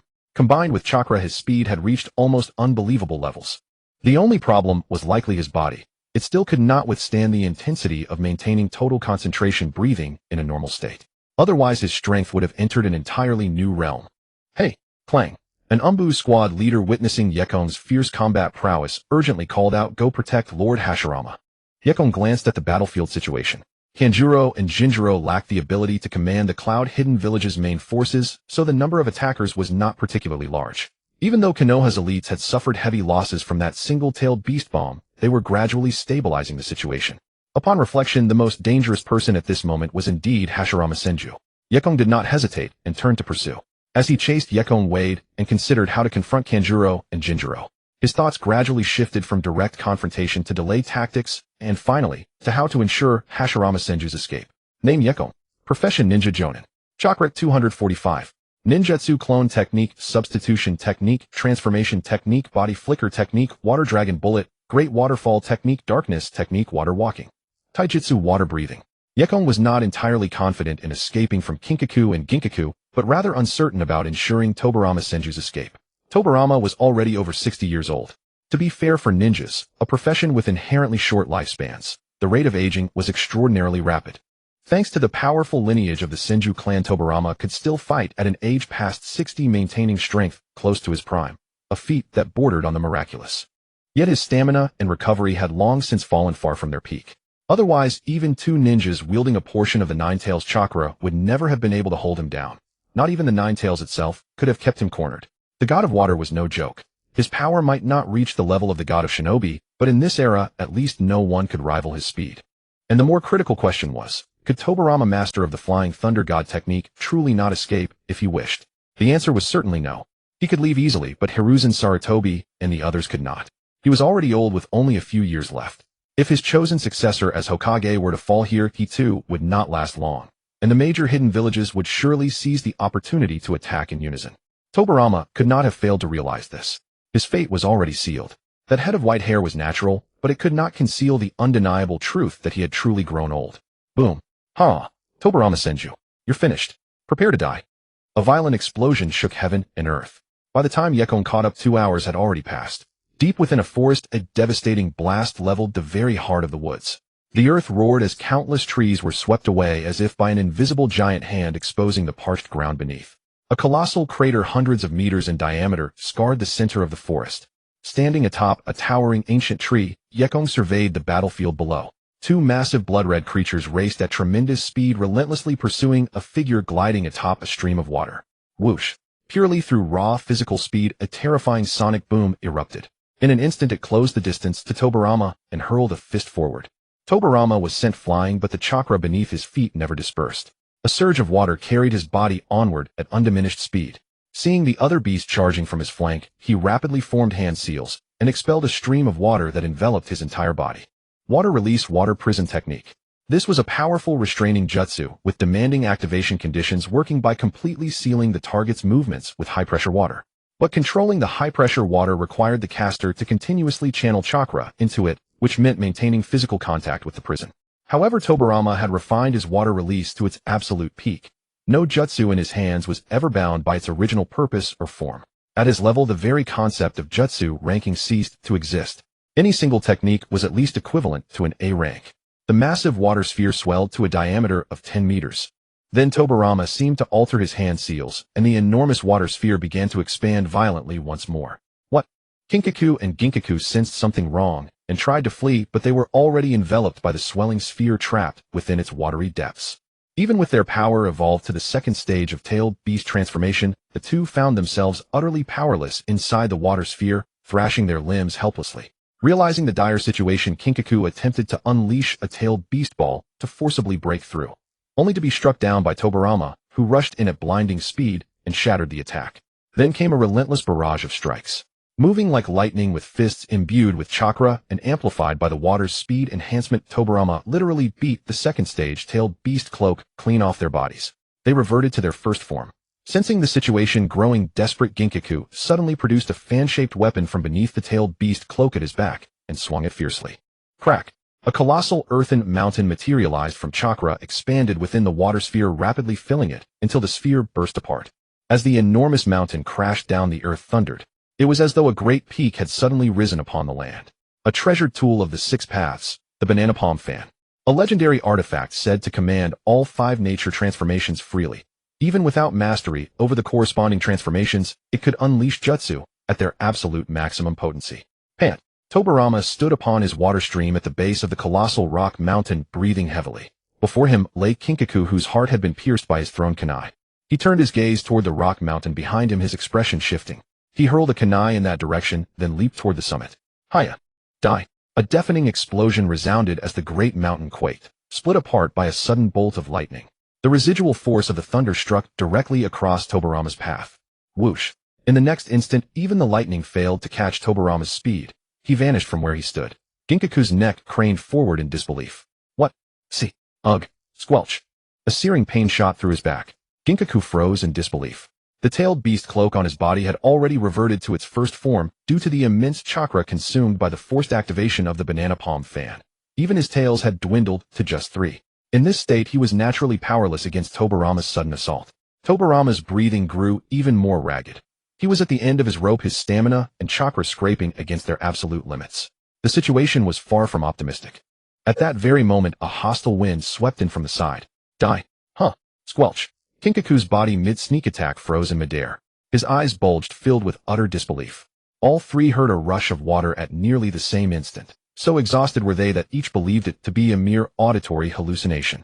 But only Kinkaku, feeling his life force rapidly draining away, knew this was no illusion. When Tobirama had pierced his heart with that kunai, he had held back a trick, wrapping his remaining tailed beast chakra around his heart to preserve his life. He had feigned death and bided his time waiting until Tobirama gravely wounded Ginkaku before striking. What he never expected was that the moment he made his move, Yekong, who had been lying in wait for just such an opportunity, struck first, crossing 100 meters in an instant to close the distance. The long blade in his hand tore straight through Kinkaku's body, and the residual force carried onward, driving directly toward the already suppressed Ginkaku. 2 consecutive squelches, and the 2 madmen of Kumobikure fell dead in that very moment. Cough. Cough, cough, cough. Yekong casually caught the banana palm fan dropping from Ginkaku's hand. Kinkaku and Ginkaku, barely clinging to life, collapsed to the ground. A moment later, Tobirama landed beside them. The 2 still seemed to have some fight left, raising their arms in a desperate attempt to flee. Damn it.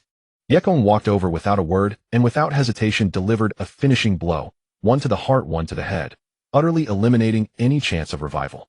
As for the impure world reincarnation, by the time they were resurrected, he would likely be able to crush them effortlessly. It was of no concern to him. He turned and fled the scene, carrying the barely breathing Tobirama with him. It seemed his life was truly near its end. Throughout the entire journey, Tobirama's strength showed no sign of recovery. He had to rely on Yekong to carry him forward at speed, and several times nearly slipped into unconsciousness. Only sheer willpower kept him going. Finally, after several days, joined by the ANBU squad and Jonin forces that had caught up, Tobirama returned to Konoha alongside Hiruzen Sarutobi and the others. He was then urgently and secretly transported to Konoha's hospital. Hiruzen Sarutobi, who had already summoned the major clans of Konoha ready to await the Umbu's return with the news and take over the village the moment the death of Tobirama Senju was announced, was stunned. The teacher isn't dead. Stunned as he was, he still immediately went to Konoha Hospital with Koharu Yuditane and Hamura Midokado, while Danzo Shimura did not come. Because Danzo Shimura, upon learning that he had missed the position of Hokage, due to a moment's hesitation, went to the front lines of the Land of Rain, leaving only Tobirama Senju's other 2 disciples to assist him.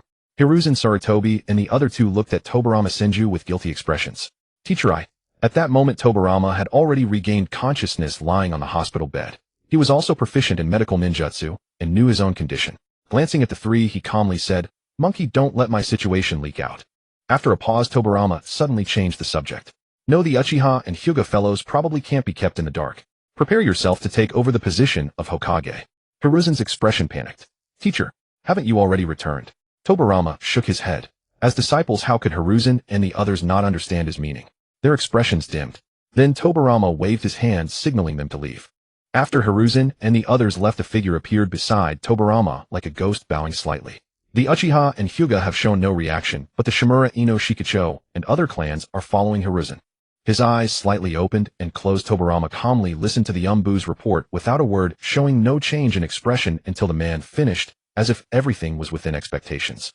After the other finished, Tobirama said, "Where is ye?" The Umbu hesitated for a moment before saying, "Resting." The Umbu were very busy, essentially working year-round without rest, but now Tobirama's condition was not optimistic and the position of Hokage was in a state of uncertainty. Ordinary villagers felt nothing, but the atmosphere among the clans had become extremely tense. The Umbu, as the Hokage's trump card, should not be too relaxed in theory, but Yekong had joined the Umbu for too short a time. He was not considered a true confidant of the Hokage, so at this critical moment, he was instead excluded. Even after joining the Umbu, Yekong kept as low a profile as possible. The reason was simple: to guard against backstabbers. And the best way to guard against a backstabber was probably to become one himself.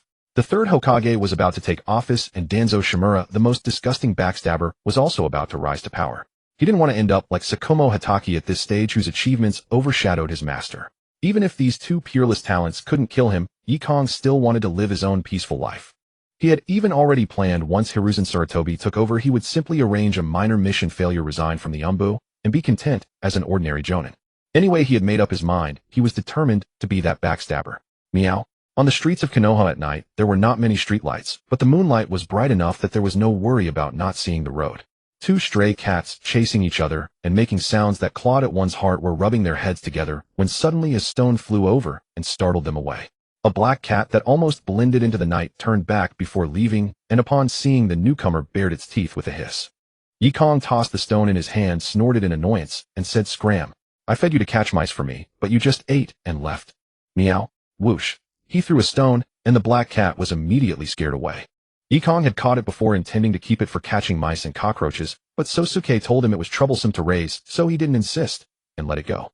But this black cat held a grudge. It remembered his scent, and would sneak into his home to steal food from time to time. Heaven and earth as his witness, Yekong had just become a genin not long ago, and the money he earned wasn't even enough to buy a house. His home was just a few square meters. Even a rat would cry at the sight. In the end, that damned cat ruined his own smoked fish jerky. It was only because Yekong still had a conscience that he didn't kill the stupid cat, otherwise one shuriken would have finished it. Yekong had also tried to tame it, but well. Holding a wooden bucket and a change of clothes, he walked toward a bathhouse that still had its lights on at night. Konoha had many bathhouses, many of which were open 24 hours at a reasonable price. The one Yekong came to was an old establishment, and it was free at night because no one was around. Yekong occasionally chose to come at night to soak and relieve stress. He had no other choice. He couldn't exactly go outside the village to wash in the river, could he? Not to mention whether it would be clean. Washing in cold water in winter would kill a person. Splash. Phew. Although it wasn't a natural hot spring, the water temperature was just right, and at this hour no one was around. Enjoying the entire bath alone was quite pleasant. His ears twitched. Yekong suddenly heard a faint sound and frowned. Someone at this hour. Can't be that coincidental. I was hoping to enjoy it alone. Damn, forget it, I'll come another day. Yekong actually had a cleanliness obsession, especially any physical contact with a man would make him feel prickly all over and drive him crazy. He also couldn't stand mice or cockroaches in his home, otherwise he would consider not storing any food in the room for a long time. And if he were to bathe naked with a man, just the thought made his scalp tingle. Blah. Thinking this, Yekong decisively stood up, but then heard even more hurried footsteps. He immediately quickened his movements, using a burst of chakra to evaporate the water from his body, and walked out through the curtain, wearing only a pair of boxer shorts. Phew. Almost at the same moment he stepped out, a figure wrapped in a white bath towel, looking flustered, also came out from another door beside him. Their eyes met. Yekong was stunned, and so was the other. Hyuga. The other clearly hadn't expected it to be Yekong. Subconsciously pointing a finger, the bath towel, which had been poorly secured due to panic, slipped down a bit. Yekong's expression froze, mouth slightly open. In a fluster, the other used both hands to pull and cover, barely preserving the last line of defense.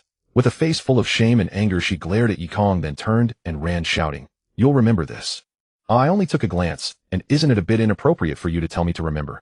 Pink. Yekong noticed a puddle of water on the wooden floor in front of the other, and as if possessed reminded, "Watch your step." Hyuga, who was fleeing indeed, didn't notice the floor. Result. Whoosh. Oh. Her movements seemed like a stop-motion animation. She stepped on nothing, her body nearly half suspended in the air, and her hands couldn't hold the bath towel. Yekong's vision wobbled in midair. Now I really will remember. Even as his mind wandered, Yekong's feet had already subconsciously channeled a stream of chakra. His figure slid as if horizontally, shifting, catching the falling Hyuga. Yekong looked down and said, "Are you?" Splat. Dizzy. Now he knew why people in this world could bleed so much without dying. Smack. Sensing Hyuga's raised hand, Yekong instinctively blocked it. "A block? Are you kidding? I saved you, and you're going to hit me. Don't I have any face?" Hyuga had already lost her mind, unable to think. Veins bulged beside her eyes. With one hand blocked, she slapped Yekong's chest with the other. Damn. Gentle fist. At this moment, Yekong couldn't pull his hands free. He couldn't block or dodge. His chakra points were struck, obstructing his chakra flow, making his footing unsteady. With the force of the blow, he fell backward. Since he was still holding Hyuga with one arm, how could she possibly stay stable? Hyuga indeed lived up to her clan's name. She landed on one foot, using the force to twist her body, trying to steady herself, but she stepped on the fallen bath towel. Then, Duang Akamochi. The next day in Kanahagakure, Yekong, clad in a pair of gray-blue shorts and a short-sleeved shirt, idly wandered through the village. During this extraordinary period, it was indeed rare for an Umbu operative like him to be even more leisurely than ordinary ninjas. As he walked, he felt a wave of oppressive heat. Glancing up at the increasingly scorching sun, he headed toward an ice cream shop. Yes, ice cream shops already existed in this era. The technology, it was said, had been brought over from the land of snow, capable of producing ice. The land of fire had a subtropical climate, and come summer these ice cream shops raked in a tidy profit. Just then a familiar figure approached. Upon seeing him, the figure waved and greeted Kong. "Onawaki morning." Yekong raised his hand in return. He knew only a few people in Konoha, Nawaki Jiraiya and his two teammates, though he had no idea how they were faring now. According to standard procedure, casualties among ninjas were considered normal attrition. But with the Jonin team leader gone, the two genin would likely be reassigned to other squads to fill vacancies. That is, if other squads of the same cohort had openings. If not, they would be left idle for a time. Without accumulating experience, their strength would advance slowly, and they would gradually fall behind their peers, eventually becoming eternal genin. It was a grim fate, but that was reality. It turned out Nawaki had come specifically to thank him. Although no one knew that Yekong had saved Tobarama, Senju Tobarama would not keep it a secret from Nawaki. Yekong knew this would not become a credit to him. After all, even if Tobarama survived, his days were numbered. Waving his hand dismissively, he said casually, "It's nothing what I should do. If you want to thank me, treat me to a meal. I know it's too hot." Pointing at the ice cream shop already lined with a long queue, he was about to say forget it another day, but Nawaki, stubborn as a mule, dragged him over to join the line, insisting on treating him. "Damn it. Can't you hear I'm too hot? What the hell? If you insist on queuing, do it yourself. Are you repaying me or getting back at me?" Yekong had no choice but to use chakra to create a watery mist, barely keeping the temperature around him tolerable. Unfortunately, those around him suffered. A mist emanated from his entire body. If Yekong remembered correctly, water had a high specific heat capacity, meaning the steam it released after absorbing heat would be even hotter. Anyone within half a meter of him was basically enjoying an outdoor sauna, an experience of sheer pungency. "What the hell are you doing?" someone shouted. Turning to look behind him, Yekong waved his hand, dispersing the mist. Spotting the fan pattern on the person's clothes, he apologized. Sorry, I naturally sweat a lot. My apologies. You go ahead of me." He then pushed the person ahead of him in line. This left the other bewildered while the crowd behind erupted in murmurs. "That's an Uchiha, isn't it? How outrageous, bullying a kid. Exactly, have they no shame? Such a violent clan, TSK. Already flustered by Yekong's actions, the Uchiha's face darkened. He wanted to lash out, but remembering his elder's recent advice to keep a low profile, he suppressed his anger, snorted, and turned away. Yekong watched thoughtfully, his suspicions confirmed. He had dealt with Uchiha clan members before and knew their temperaments all too well. To put it bluntly, they were starved of affection as children and lacked the harsh lessons of society as they grew up. Accustomed to looking down on others with their noses in the air, yet inwardly sensitive and fragile, they found it hard to lower their pride. A perfect closed loop indeed. Finally, after nearly half an hour of queuing, it was Yekong's turn. "Boss, 2 popsicles. Thank you for your patronage." Tisk Yekong took the 2 popsicles and walked away. Nawaki paid and turned around only to find Yekong gone. Scratching his head, he searched around and eventually found him under a tree doing something. Approaching, he asked curiously, "Kong, what are you doing?" "Experimenting with a new technique." Yekong said, one popsicle in his mouth and the other in his hand. As he channeled chakra through a nature transformation, a water orb formed enveloping the popsicle. Nawaki felt a bit sorry. He hadn't even had his treat yet. But his curiosity about Yekong's new technique outweighed it, so he silently continued watching. After a moment, the water began to spin rapidly, forming a whirlpool that grew faster. Just as the popsicle was about to dissolve, ice crystals suddenly appeared on the surface of the orb. Crack, crack, crack. In a few seconds, Yekong held a solid ice ball in his hand. Satisfied with his creation, he nodded. He had never been proficient in wind release, and even his water release was far from mastering both shape and nature transformation. Because of water breathing, his shape transformation was slightly stronger. However, when he saved Tobarama Senju, he had swiped the banana palm fan from Ginkaku. Although it couldn't directly synthesize a bloodline limit, the ability to freely convert chakra of 5 elemental natures was already ridiculously powerful. It greatly aided his mastery of water release nature transformation and also awakened his potential for wind release. His chakra natures were wind and water. These were innate.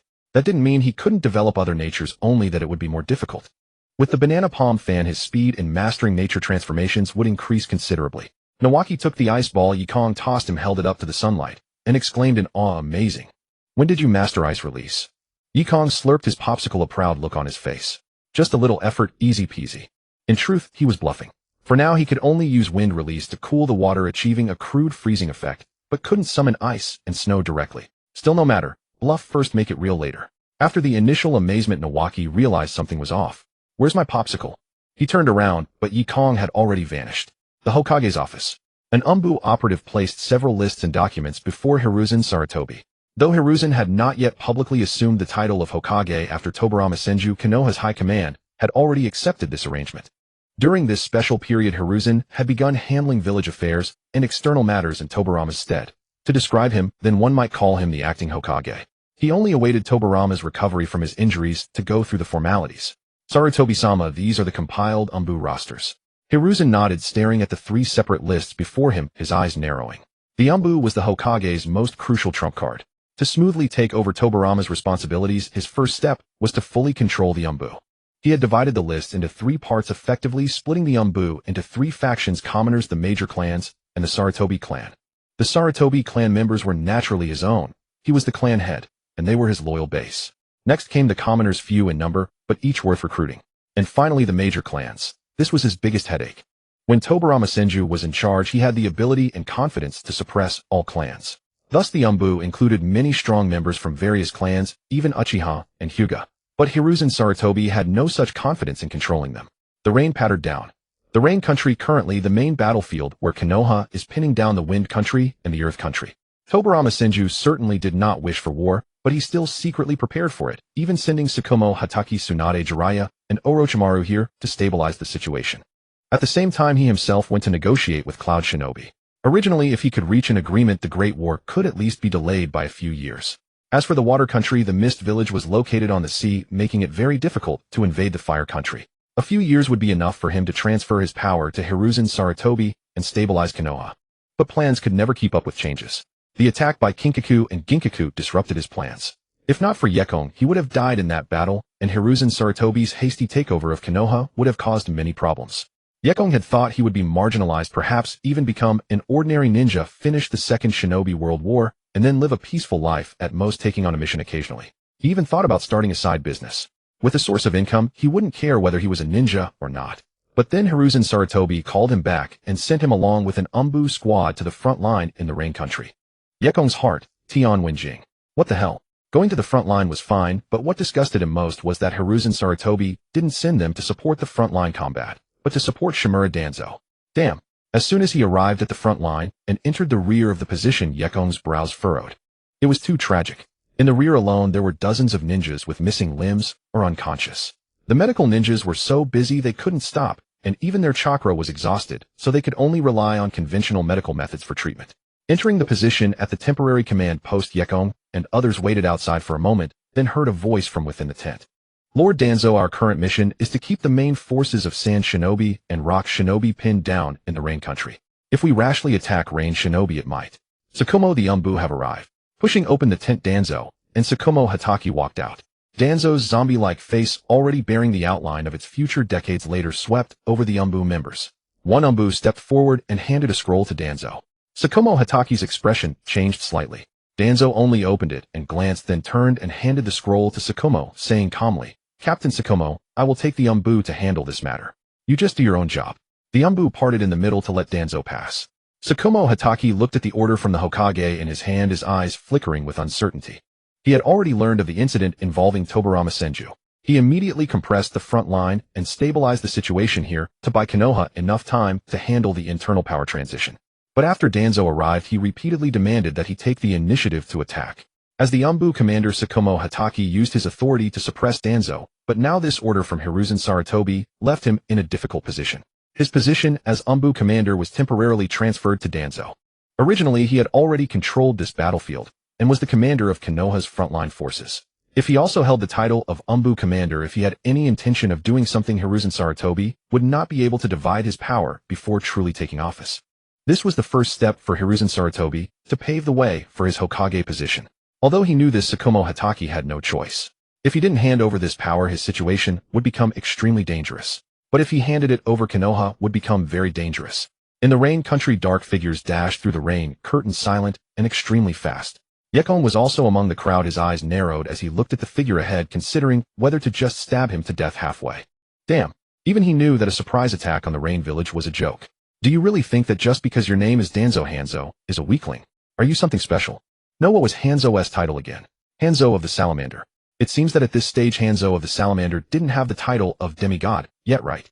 Tobarama Senju wasn't dead, yet calling him a god. Just like when Hashirama Senju and Madara Uchiha were still around, no one had heard of a third god in this ninja world.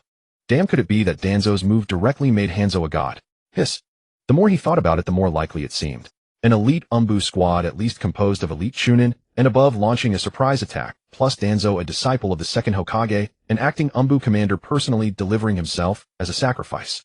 As long as he could successfully consume this force, coupled with the death of Tobarama Senju, wouldn't Hanzo's reputation in the ninja world reach its zenith?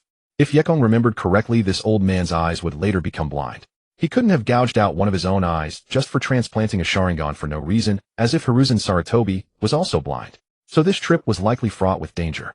Just then the Umbu beside Danzo leaned in and whispered, "Lord Danzo, it's rumored that Hanzo of the Salamander from the Rain Village is very strong. Could we be a bit?"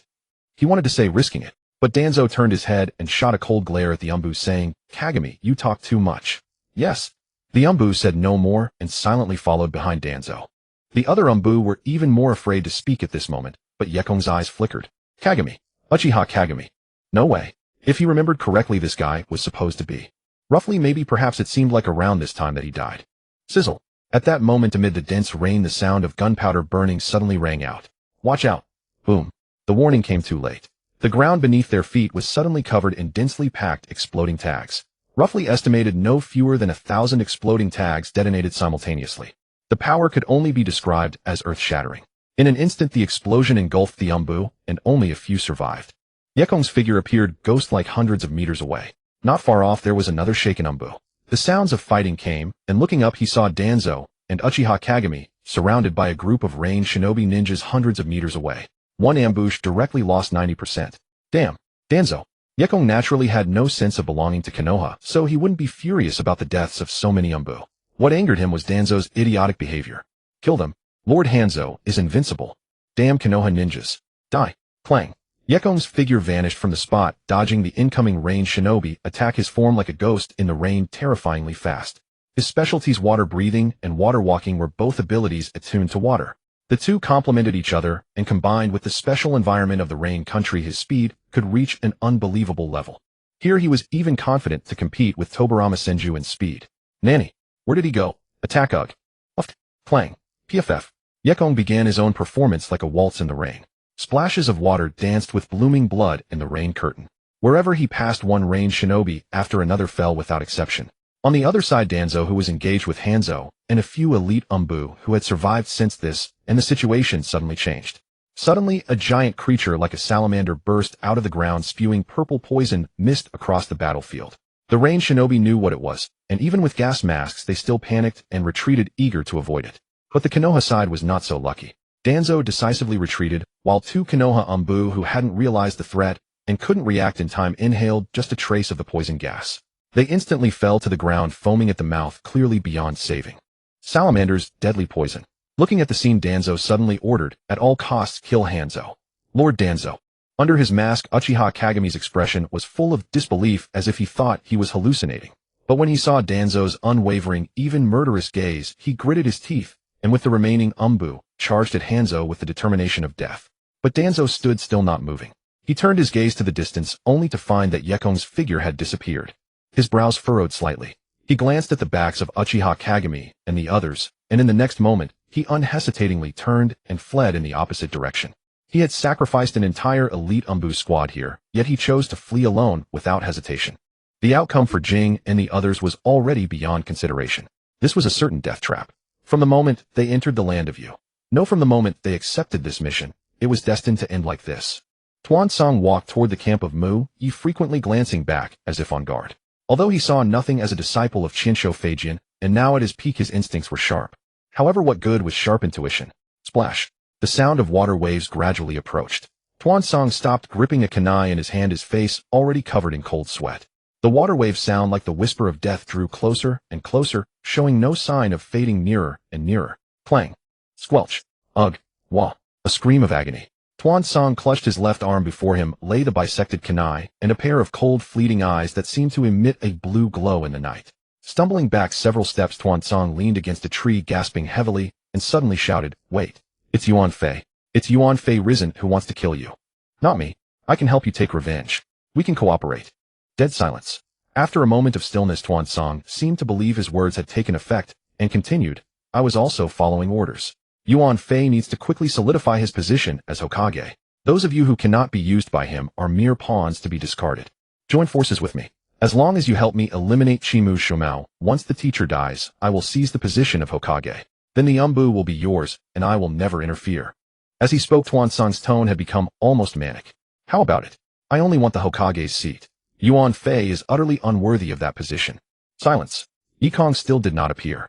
After a long while, Tuan Song even felt that the killing intent had completely dissipated, and only then did he stand up, clutching his severed arm, with an uncertain expression. Whoosh.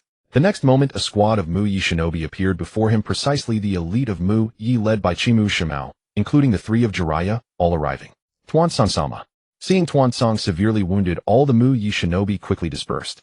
One of the Hyuga clan members even activated his Byakugan directly. After a moment, that Hyuga clansman returned to Chimu Shomao and shook his head. No enemy detected Shomao-sama. This squad was undoubtedly the most elite in all of Muyi. Chimu Shimao's strength was unfathomable, and the future Sannin had also grown considerably.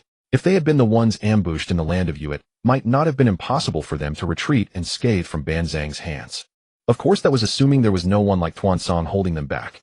Tuansong stared into the forest, his gaze dark and ominous. Then the squad escorted him toward the Muyi camp. After returning to the camp, Tuansong sent word back to Muyi that the squad had been wiped out, and he himself was severely injured. However, when he saw Yekong already back at the camp, he did not explain how he got his wound. On the contrary, as if deliberately helping Yekong conceal something, he was evasive about the details. And this was precisely Yekong's intention. He had the chance to kill Tuansong, but if he had hesitated even a moment, he might have been detected by the Hyuga clan's Byakugan and thus completely exposed. This plan cast a shadow over Yekong's heart. It was clearly a premeditated purge of dissidents, sending them the Umbu to their deaths. Tuansong was merely the executor. The one who truly gave the order was Yuan Fei Risen. To quickly secure his position as Hokage, he needed to ensure that the Umbu, this trump card, remained firmly in his grasp. Thus, removing some uncertain factors became inevitable, and Yekong was clearly not within the scope of those Yuan Fei Risen could trust, even if he had saved Qianshou Feijin.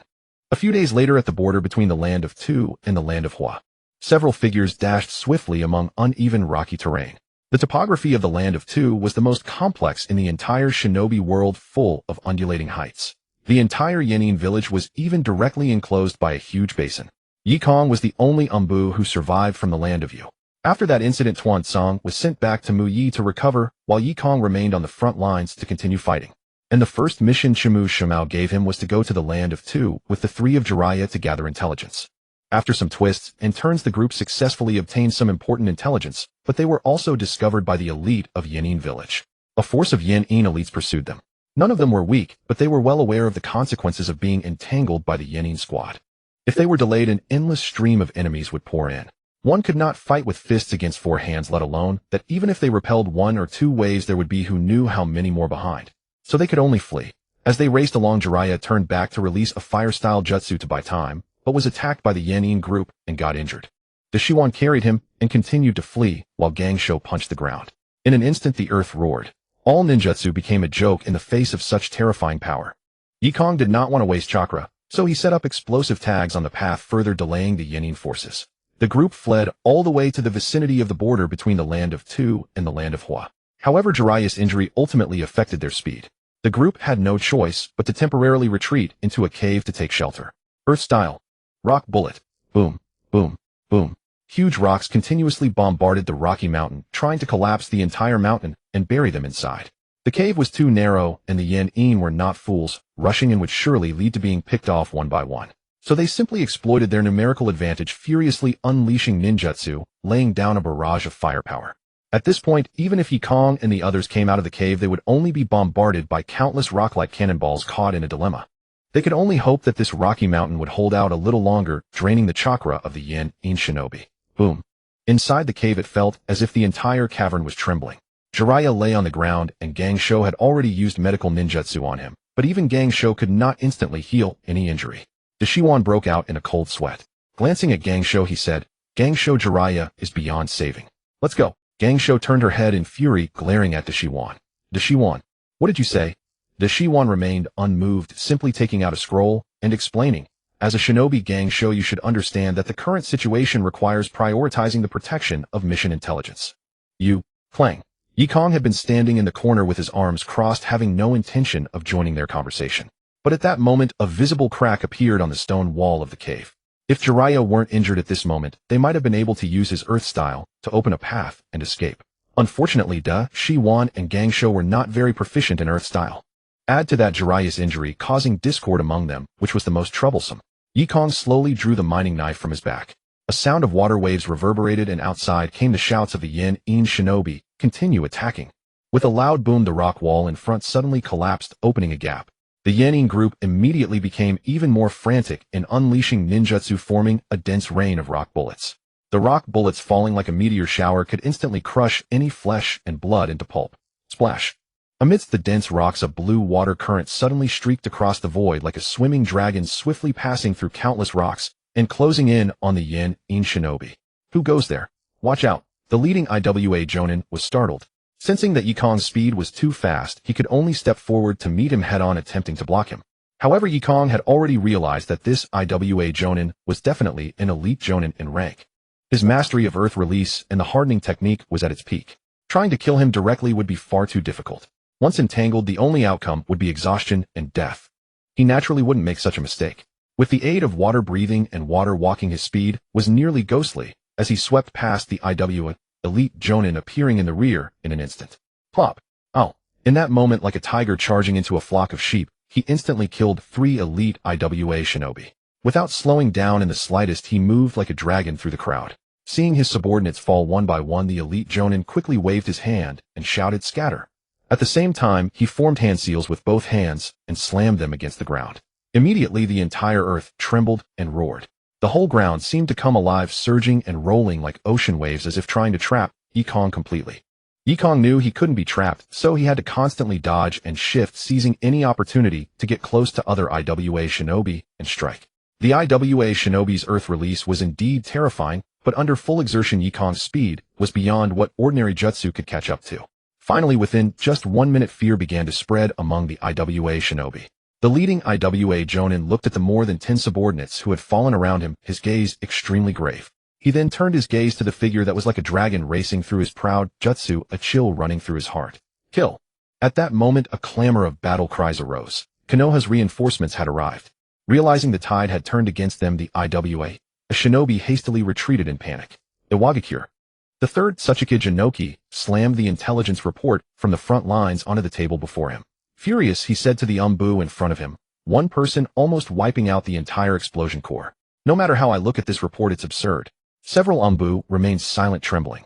Finally, the leading Umbu steeled himself and spoke. Tsuchikage-sama, that person, seems to be a direct disciple of Tobarama Senju. His speed is terrifyingly fast, and he excels in a water-release ninjutsu taijutsu combination. His speed is simply too fast. Water release. Inoki furrowed his brow, calming down a little. He couldn't disregard the name Tobarama Senju. At the same time, he was pondering. After a moment, he suddenly remembered something, his eyes widening as he said, "It's that guy who killed Kinkaku and Ginkaku of Kumogakure and saved Tobarama Senju's life." This? The Umbu hesitated. Even if they wanted to investigate such intelligence, it was extremely difficult. Moreover, infiltrating the land of lightning and the land of fire was already a huge challenge. Inoki snorted coldly and ordered the Umbu to investigate the matter. A week later, a complete intelligence report was placed before Inoki. After reading it, his gaze sharpened. So it's him, Tobarama Senju's successor. Oomph. At that moment, the Umbu handed over another piece of intelligence. This is the report of his actions in the Land of Rain. There's very little, and it's strange. It seems like Konoha's elite Umbu deliberately walked into a trap set by the Rain Shinobi, as if seeking death. Inoki read the report again. For some reason, he suddenly burst into loud laughter. The surrounding Umbu looked puzzled, but dared not disturb him. While laughing, Inoki issued the order to stand still and warned the IWA shinobi to be wary of Yekong. Naturally, Yekong knew nothing of this at the Konoha frontline camp. After returning, he had carried out several simple frontline missions, including the previous ones. If he could withdraw from the Umbu unscathed when he returned to Konoha, he should be able to be promoted directly to Jonin. This level was just right. He didn't intend to continue showing off his talents. Even for important missions, he would complete them if possible, and if he couldn't, he would decisively retreat. However, just as he felt everything was developing step by step, a piece of news dampened the morale on the front lines. At the same time, the IWA and Suna shinobi were attacking Konoha's frontline positions like madmen. If it weren't for Tsukumo Hatake leading his men to constantly fight desperately and launch surprise attacks, the 2 great ninja villages would have already breached the Land of Fire. Tobarama Senju was dead. A few days ago, Tobarama Senju had visited Kumogakure again, seemingly to demand an explanation for the previous attack. But this time negotiations broke down completely, and both sides engaged in a fierce battle. Already aged and injured not long before, Tobarama Senju relied on his own strength to severely wound the 3rd Raikage and wipe out Kumogakure's elite squad. He himself was sent back to Konoha, but died of exhaustion, burning out completely. Although Hiruzen Sarutobi had already taken over as Hokage, Tobarama's death still caused considerable upheaval within Konoha, directly affecting the morale on the front lines. Finally, after a month of fierce fighting and devastating consumption that nearly exhausted all supplies, IWA and Suna could no longer bear the losses, and each retreated. On the frontline camp, over the past month, Yekong had killed countless IWA and Suna shinobi. The IWA shinobi even called him the Water Demon. Through countless battles, his breathing technique had reached full mastery. Every time he struck, he was as fast as lightning, accompanied by the sound of splashing water and waves. Often before the sound even reached the ears, he had already slain his opponent. It was impossible to defend against too terrifying, hence the title Water Demon. Yekong had no choice. He could have avoided and hidden before, but over the past month the entire frontline camp had been destroyed and rebuilt several times. There were times when he had to go all out, not to mention hiding his strength. If he made even a single misstep, he could have lost his life. However, it was precisely thanks to this that his strength improved rapidly, and even the durability of his mining blade was consumed by more than half. Name Yekong. Mining blade, Tier 3, 51,100. Occupation Shinobi, Elite Jonin. Chakra 251. Ninjutsu Clone Technique, Substitution Technique, Transformation Technique, Body Flicker Technique, Water Dragon Bullet, Water Walking. Taijutsu, Water Breathing, Total Concentration. The progress of water breathing and water walking was the foundation of his rapid strength increase. Now his speed was even comparable to Tobirama Senju's in short-range bursts. Although it was only speed, there was certainly a gap in chakra control and other aspects. It was still terrifying enough. After all, it had been less than a year since he graduated from the Ninja Academy. Walking through the camp, passing shinobi cast looks of awe and respect at him. Although he hadn't become famous overnight like the Sannin later in the past month, Yekong had killed so many enemy shinobi and fought alongside them. These people could most directly feel how terrifying Yekong's strength was. Arriving at the rear of the camp where the fighting had been most brutal, Yekong didn't see Tsunade. Usually, unless she was on a mission, she would be here helping out. After asking a medical ninja, Yekong walked toward the forest at the edge of the camp. Not long after, he found Tsunade standing silently under a tree. Tobirama Senju's death had hit her hard. During the outbreak of the war, she could steel herself and not break down, but now that she had a moment to breathe, her emotions could no longer be contained. So, Yekong was about to say something, but before he could finish, he swiftly dodged to the side. Tsunade's fist swung almost right in front of his eyes. A terrifying gust of wind whistled past his cheek, ruffling his hair. Whoosh! Without a moment's hesitation, Yekong activated water breathing and vanished in a blur. But Tsunade was now like a madwoman chasing after his figure, throwing punch after punch. Given her strength, Yekong dared not let her hit him, and at best it would break bones, at worst it could be fatal. In a ravaged jungle, the ground lay shattered and fractured, with several towering ancient trees snapped cleanly in half. Whoosh! Huff! Huff! Tsunade gasped for breath, her chest heaving, as if she had expended her very last ounce of strength, her body slowly beginning to tilt backward. Yekong appeared behind her and caught her, pursing his lips. He could somewhat understand the turmoil within her heart. He too yearned to know what role Tobirama Senju had played in Hiruzen Sarutobi's scheme. Was he the catalyst? Or a mere bystander? Or perhaps the mastermind? Tobirama Senju had guided him greatly, so profoundly that without his mentorship Yekong would never have advanced this far so swiftly. Thus he found it hard to believe that Tobirama Senju would have willingly proposed such a plan.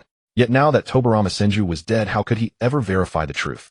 Ask Hiruzen Sarutobi. He held not a shred of goodwill towards the third Hokage and wouldn't trust a single word from him. Hey! Having vented her frustrations, Tsunade suddenly spoke in a deep, forceful voice. You bastard! Yekong felt a heavy, soft weight in his arms. Tsunade was genuinely substantial despite her appearance. Years of rigorous training had built dense muscle, and her figure was undeniably full and voluptuous. To describe it, she was a certain degree of muscle wrapped in softness. This wasn't to say she was plump, on the contrary, it was a body that revealed subtle muscle definition upon flexing, yet remained incredibly supple in repose. Yekong looked down to meet Tsunade's furious gaze, gently but firmly helping her stand, and said, without changing his expression, "There's water on the ground." Tsunade was unconvinced this bastard had even squeezed her. There was indeed water around. The water-breathing technique didn't generate real water, only unique sword energy from the blade's movement, while walking on water required continuously emitting chakra from the feet to create it, enhancing speed. Feeling a bit guilty under Tsunade's intense stare, Yekong nonetheless savored the memory of the sensation utterly unperturbed. Seeing this, Tsunade was about to explode with rage, but conveniently the negative emotions from Tobirama Senju's death had dissipated considerably. Upon returning to the camp, an ANBU operative appeared before them. "Lady Tsunade, Lord Yekong, Lord Tsukumo, is waiting for you at the command post." Their eyes sharpened. The war had reached this stage, though the bloodiest phase was over. It was the most critical juncture. Whether to launch a counteroffensive striking the Tsunade and Iwagakure forces hard, or to continue a defensive posture consolidating the line for safety, would directly determine the final outcome. They entered the command post, and indeed Konoha's elite jonin had already gathered. After a month of intense fighting, all sides had suffered heavy losses. Even Konoha's elite jonin were reduced to only 7 or 8, yet Jiraiya's trio had managed to avoid casualties, and it was their presence that had stabilized the situation. Tsukumo Hatake gave a slight nod upon seeing Yekong arrive. Although Yekong hadn't been formally promoted to Jonin here, strength commanded respect, and no one questioned his presence. Instead, everyone reacted similarly, nodding slightly in his direction. Jiraiya also nodded, then spoke from beside Tsukumo. Lord Tsukumo, are we initiating the counterattack? Tsukumo Hatake surveyed everyone in the tent, then nodded. Amidst their barely concealed excitement, he began. This time, we will launch a full-scale counteroffensive. The losses of Tsunade and Hokage in the previous battles are certainly greater than ours, but now the Land of Rain has also sensed an opportunity, eyeing us menacingly. He laid out the entire operation, detailing the battlefield strategy, without omission. They were now in the final stages, and this intelligence was common knowledge among all present. After Tsukumo Hatake finished explaining his plan, he assigned various tasks. As expected, Tsunade and her team were to lead a squad to attack Amigakure and intercept Hanzo of the Salamander. This was by far the most arduous mission, as Hanzo had earned the title of demigod of the ninja world from their previous encounter. A significant portion of that reputation was owed to Shimura Danzo. A disciple of Tobarama Senju, acting ANBU captain, had led an elite ANBU squad to attack Hanzo, only to be nearly wiped out, escaping with a severed arm. It could be said that in the entire Second Great Ninja War, Konoha's greatest defeat was the ambush on Tobarama Senju, and the second greatest was thanks to Danzo's actions. Yekong, however, was assigned to accompany Tsukumo Hatake to attack the Hokage. The reason given was that Yekong's reputation served as an excellent deterrent against IWA. The water demon had claimed too many of their shinobi's lives. This was unexpected for Yekong. The next day, the entire Konoha front line appeared calm on the surface, but internally, it was as if everyone had vanished. This was a surprise attack plan. Speed was of the essence. Once initiated, there was no turning back. The elite squad led by Tsukumo Hatake moved faster, splitting off from the squad led by Tsunade and her team, each charging towards the Land of Earth and the Land of Rain respectively. Like two sharp daggers, they plunged straight into the hearts of both enemies. Splash! Within the Land of Earth, Yekong held nothing back this time. With the water breathing in a state of constant total concentration, his figure practically carved a path through the entire Hokage defensive line. A mad dance of the dragon. Wherever he passed, the Iwnin were stricken with terror. The sound of water became a death knell, and casualties mounted heavily in his wake. Within a single hour, the surprise attack concluded in a resounding victory. Watching the thoroughly routed Iwnin, even Tsukumo Hatake found it hard to believe. Still, he chose to press the advantage, cutting down numerous Iwnin before prudently retreating from the Land of Earth. Even the Konoha elites participating in this raid were unaware that this was not an order from Hiruzen Sarutobi, but a strategy devised by Tsukumo Hatake himself. In other words, Konoha had never intended to launch a counteroffensive. Instead of returning to the Land of Fire after withdrawing from the Land of Earth, Yekong charged directly into the Land of Rain, heading towards the battlefield where the Sannin were.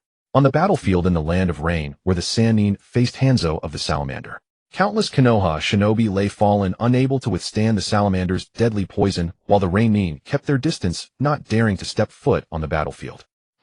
Tsunade and her two companions, each bearing some injuries, looked wearily ahead at the man standing atop the Salamander. Hanzo of the Salamander, the demigod of the ninja world. With arms crossed, his eyes filled with arrogance, he declared proudly, "You are quite impressive. I, Hanzo, shall bestow upon you the title of Konoha's legendary Sannin." Splash! Suddenly a sound of rushing water cut through the rain curtain. Hanzo of the Salamander's pupils contracted sharply as he raised his sickle-like ninja sword to defend. Clang! Sparks flew as a pair of cold, glowing azure eyes stared intently at him. The immense force actually pushed him back several steps. Hanzo leaped down from the Salamander's head, his feet carving two trenches in the muddy ground to absorb the force. Splat! Looking up again, Hanzo witnessed a sight that enraged him. Yekong had just cleaved the Salamander's head clean off with a single stroke. A massive cloud of toxic mist erupted from the creature's corpse, threatening to engulf the entire battlefield. At the critical moment, Yekong formed hand seals, and the surrounding rainwater seemed to heed his call, converging into a colossal waterspout that towered towards the heavens. Great waterfall technique. The torrent swept up the poison mist, and the Salamander's remains thundering towards Hanzo. Simultaneously, numerous explosive tags hidden in the earth were caught up in the surge, a common trick of Hanzo of the Salamander. For all his claims of being a demigod, his truly respectable techniques were limited to that one swordsmanship style and his water release. Aside from those, his other methods were nothing but parlor tricks. The Salamander's poison, explosive tag, ambushes, assassination techniques. Against a foe of equal caliber, they were a joke. Clang! Yekong's form became a blur of light, unleashing dozens of slashes at Hanzo of the Salamander in an instant. Banzong of the Salamander was furious, but facing Yekong's speed, even though he was equally adept at fighting in the rain and could reach speeds far beyond ordinary Jonin, even surpassing some Kaga-level powerhouses, he was still being utterly suppressed by Yekong. After blocking Yekong's attacks several times, he barely managed to perform a water clone and water body flicker to appear hundreds of meters away, only to be pursued by Yekong and forced back with a single slash. "You are the water demon." Banzong suddenly realized Yekong's identity and exclaimed in shock, "Wait, we the Rain Village can abandon the attack on the Land of Fire. No more fighting." Splash. Clang. Clang. Clang. Yekong paid no heed. His figure transformed into a visible wave of water dancing gracefully in the void like a swimming dragon, suppressing Banzong relentlessly, the two blades clashing wildly. Almost imperceptibly, the blue light in Yekong's eyes grew stronger, and the mining knife in his hand was gradually approaching its third limit. He had expended immense physical strength to travel from the land of Earth to this place, all for the sake of Banzong of the Salamander. As long as he could shatter the mining knife for the third time, he would obtain a vast amount of chakra. Moreover, his water breathing had reached a bottleneck. Yekong had not expected that this incomplete water breathing, developed unintentionally, could be used to such an extent. Clang. With the first clash, Yekong's figure twisted with lightning speed, and the second strike followed immediately. He was not skilled in raw power, and water breathing itself was not a technique of great force, but there was a move that allowed him to use technique to convert speed into power. Water breathing, 10th form, flowing life. Utilizing footwork and body movement to continuously transform and accumulate power, it is the strongest move in water breathing. If executed completely, the power could even break through its limits. Bastard. Banzong was also enraged. After becoming the demigod of the shinobi world, he was elated and even planned to launch a war against the Land of Fire, seeking to plunder land. Even the three disciples of Yuan Fei Risen and the elite of Mu Yi were on the verge of collapse in his eyes. But now he was being suppressed so miserably by a newly risen brat. He could not bear it, nor could he accept this humiliation. With bloodshot eyes, Banzong also began to erupt, revealing his terrifying chakra control without a doubt. Although his speed was suppressed by Yekong, without any temper, the power he unleashed broke through Yekong's long-accumulated flowing life with a single blow. Boom. This slash left a terrifying crack over 100 meters long on the ground. Yekong's pupils constricted, somewhat incredulous. He looked up again, only to see Banzang's murderous strike already following closely. "Be careful." Gang Shou and the others were already wounded. Although they wanted to help, they could not keep up with the speed of the two. This was a duel of speed, the most perilous kind. Glancing at the ninja blade in his hand, Yekong gritted his teeth slightly and actually took the initiative to swing his blade toward Banzang's side with an unyielding resolve. Drip. A drop of water fell into the calm, lake-stirring ripples. Crack. Splat. The mining knife broke with a sound. The sharp pain of torn flesh stirred larger ripples on the calm water. Yekong's figure appeared on the lake's surface, looking down at the water beneath his feet. The next moment, the lake's surface eerily transformed into a three-dimensional pattern, and a figure identical to him appeared before him. Extending one hand, Yekong touched his own reflection. Crash! The lake's surface shattered with a sound, and the mining knife in Yekong's hand was reshaped at that moment, but his left shoulder was now almost pierced through by Banzang's scythe. A mouthful of blood spat out. Banzong steadied his breathing, his bloodthirsty gaze fixed on Yekong, and said in a deep voice, "Humph, boy, dying by my hand is your honor. You are quite good." Yekong felt a cold air rush into his lungs, his consciousness fading. He immediately realized that Banzong had also coated the blade with the deadly poison of the salamander. Pale-faced, Yekong's gaze fell upon his own blade, a reflection of light shining in his eyes. Suddenly, even though Banzong felt confident of victory, an inexplicable sense of dread arose in his heart. Instinctively, he abandoned his scythe, leaped backward, and simultaneously yanked the chain connected to the end of the scythe, attempting to inflict a second heavy blow on Yekong. With his strength, Yekong's body would almost certainly be dismembered by that blade. However, clang! A spark exploded, and the chain in Banzang's hand snapped in midair, breaking into 3 pieces. Banzong looked horrified. What? Impossible. Huh? Before he could finish, he looked down at his body and saw a slash mark that had appeared on him inexplicably, cleaving his body from the left shoulder to the right abdomen. He raised his hand to cover the wound, but it directly caused his body to split in 2, dying without a doubt. Water breathing, 11th form ultimate technique. Mirror Flower Water Moon. This was a domain-level killing move. At the moment of activation, everything within the domain was within Yekong's killing range, unavoidable, impossible to defend. If Banzong had not chosen to let go of his weapon, he might have had a slight chance to survive. Alas, he made the most fatal choice. After using this move, Yekong's consciousness gradually faded, but the increasingly powerful chakra in his body was like a shot of adrenaline, allowing him to barely maintain a sliver of consciousness. In his blurred consciousness, he felt someone carrying him on their back, transferring chakra to him while jolting along. Eventually, his consciousness dissipated. Time passed unknown, and when Yekong woke up again, he was surprisingly in the Mu Yi hospital. Looking at the ceiling above, Yekong tried to recall what had happened, but had no clue. He then began to recall the feeling from that day. Mirror Flower Water Moon was a technique he had comprehended on the spur of the moment. Its power need not be mentioned. But what he truly cared about was water breathing. With this ultimate technique developed, water breathing seemed to have reached a peak. This was not a good thing, as it meant that the improvement in strength that water breathing could bring him had reached its limit. Combined with water walking, Yekong's speed was unmatched in the ninja world, almost reaching the limit a ninja could achieve. To go faster, perhaps only the space-ignoring technique of the Flying Thunder God could do so. This was also the limitation of ninjas. Both power and speed had an upper limit. Fortunately, Yekong's strength still had room for improvement. Creaked the sound of the door opening. A figure in a nurse's uniform walked and saw that Yekong had woken up and hurriedly ran out shouting, "He's awake! He's awake!" Lady Gangsho. Gangsho, as Yekong recalled, was probably the director of Muyi Hospital. Soon enough indeed, Gangsho walked in wearing a white coat. After checking Yekong's condition, she had the nurse change his foredrip. She nodded and said to Yekong, "You have entered the recovery period. There's no danger. Just rest peacefully." Yekong licked his dry lips and wanted to ask for water, but Gangsho had already handed it to him. He blinked. It wasn't that he couldn't move at all, but it was still difficult for him to sit up. Gangsho could only support him and feed him some water. After moistening his dry throat, Yekong felt much better. He didn't speak, just lay there with vacant eyes. Gangsho thought he had suffered brain damage and did another check, only to find that he was simply too lazy to talk. Half a month later, Yekong walked out of Konoha Hospital. Though still a bit unsteady, he chose to recuperate at home, feeling that lying in bed any longer would waste him away.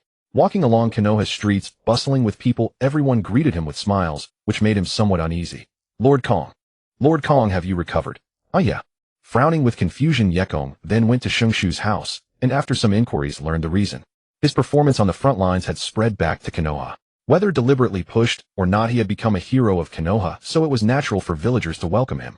Even those who returned alive with him received hero-like treatment. However, Tsukumo Hatake, after returning from the front, had become reclusive and rarely appeared in public. Shungshu was equally puzzled, saying some speculated that Lord Tsukumo was injured, though it was uncertain. Injured?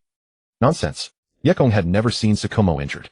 With Tsukumo's strength and military acumen, he could hardly put himself in dire straits. Even getting injured was difficult. It was precisely his constant presence at the front that kept Tsunade and Iwagakure from crossing the Land of Fire's border. Yekong didn't linger long, taking his leave. After settling his hunger, Yekong returned to his residence, and everything seemed to pass peacefully. In Kumogakure. The third Raikage slammed the intelligence report onto the table, splitting it in two, and roared that Hanzo is indeed a waste, killed by some insignificant brat. Lord Raikage, rumor has it that man is a disciple of the second Hokage, Tobarama Senju. The third Raikage glared at his assistant, his wounds aching, and growled, "Idiot. Tobarama Senju is dead. You go to Konoha and probe that brat." Yes. A week later in Konoha village. Yekong had already cited his injuries to request leaving the ANBU from Hiruzen Sarutobi. He had planned to find an excuse upon returning, but now it seemed unnecessary. This was no longer just about whether he stayed, but whether Hiruzen would approve. Yekong was fairly certain Hiruzen would not let him near Konoha's power core, so staying in ANBU would only lead to attempts to eliminate him. Thus Hiruzen either had to let him go or had already made a resolve to kill him. If the former, fine, but if the latter, Yekong would have to reconsider his plans. Fortunately, Hiruzen agreed to let him leave ANBU and granted him the rank and authority of a Jonin, making Yekong a Konoha Jonin. Less than half a year after graduating from the Ninja Academy, Yekong was promoted from Genin to Jonin. At the Konoha Jonin meeting, he proposed, "I suggest every squad must have at least one medical ninja to increase survival rates." This was an internal Konoha meeting. Any Jonin with notable contributions could attend. Usually they discussed trivial matters. Truly important decisions were not made here. The Hokage directly issued orders, and they executed them. Sure enough, when Tsunade raised this proposal, the whole room fell silent. Then one person stood up. "I support Lady Tsunade's suggestion." Tsunade paused, then looked over, seeing it was Kato Dan. At this moment, having someone support her was already quite good. Yekong was also present. Though newly promoted, with his achievements and strength, he was qualified to sit here. He shook his head inwardly. At this moment, only Tsunade was sincere about her proposal. Kato Dan just wanted to give her an out, given the awkward atmosphere. Support? What support? Setting aside qualification, did he have the ability? Seeing the resolve in Tsunade's eyes and Hiruzen slowly lowering his pipe, Yekong sighed and suddenly stood up. At that moment, all eyes turned to him. Yekong raised a hand slightly and said calmly to Tsunade, "Lady Tsunade, please consider the current situation. We all understand your feelings, but not every medical ninja is as skilled as you. If medical ninjas enter the front lines and fall, what about logistics?" That's right, Lady Tsunade. You are exceptional, but ordinary medical ninjas may not handle high-intensity missions. Yes, Lord Hokage. At this point, many jonin began to follow Yekong's words, subtly pressuring Tsunade. They had stayed silent earlier partly because they didn't support Tsunade, and partly because they dared not openly oppose her. She was the granddaughter of the first Hokage, and the second Hokage's funeral had just ended not long ago. Apart from the third Hokage who would dare refute Tsunade's proposal in an internal meeting. Tsunade also saw the situation frowning. She truly didn't want to witness the battlefield's horrors again, so this proposal was a sincere solution from her heart. But she hadn't expected such resistance, especially from Yekong. She could tell it wasn't malicious, just trying to calm her down. To everyone's surprise, Yekong suddenly shifted his tone. Of course, I also support Lady Tsunade's proposal. All eyes turned to him in confusion. Tsunade also looked at him, waiting for more. Yekong continued, we cannot afford to lose medical ninjas on the front lines and missions. So I propose establishing a medical ninjutsu research department to develop medical ninjutsu that can be quickly applied on the battlefield. How is that possible? The crowd exchanged glances, but Hiruzen at the head looked thoughtfully at Tsunade and asked Tsunade, do you think this method is feasible? Tsunade pondered. As the strongest medical ninja of her era, she brightened after a moment of thought and nodded firmly. In theory, as long as we can solve the problem of converting chakra, it should be feasible. However, the user needs to understand the principles of medical ninjutsu. That's not difficult. Hiruzen immediately decided, good then, the medical ninjutsu research department will be yours. The rank of this task is tentatively set as SS rank. Tsunade's eyes were resolute. Yes. Double S rank already involved important village development tasks. Absolute secrecy, to put it simply. An example. Itachi's massacre of his own clan was a task of this level, even only S. The so-called mission rank to some extent can be seen as a secrecy level. Not necessarily the true difficulty, but high-rank missions are generally difficult. For instance, the protection mission of Naruto later before the Fourth Great Ninja War formally began was considered capable of overturning the entire ninja world and could no longer be measured by mission rank. Konoha Hospital independently established the Ninjutsu Research and Development Department, which is a branch of the medical department. It is personally supervised by Tsunade. Night Sky sneered at this.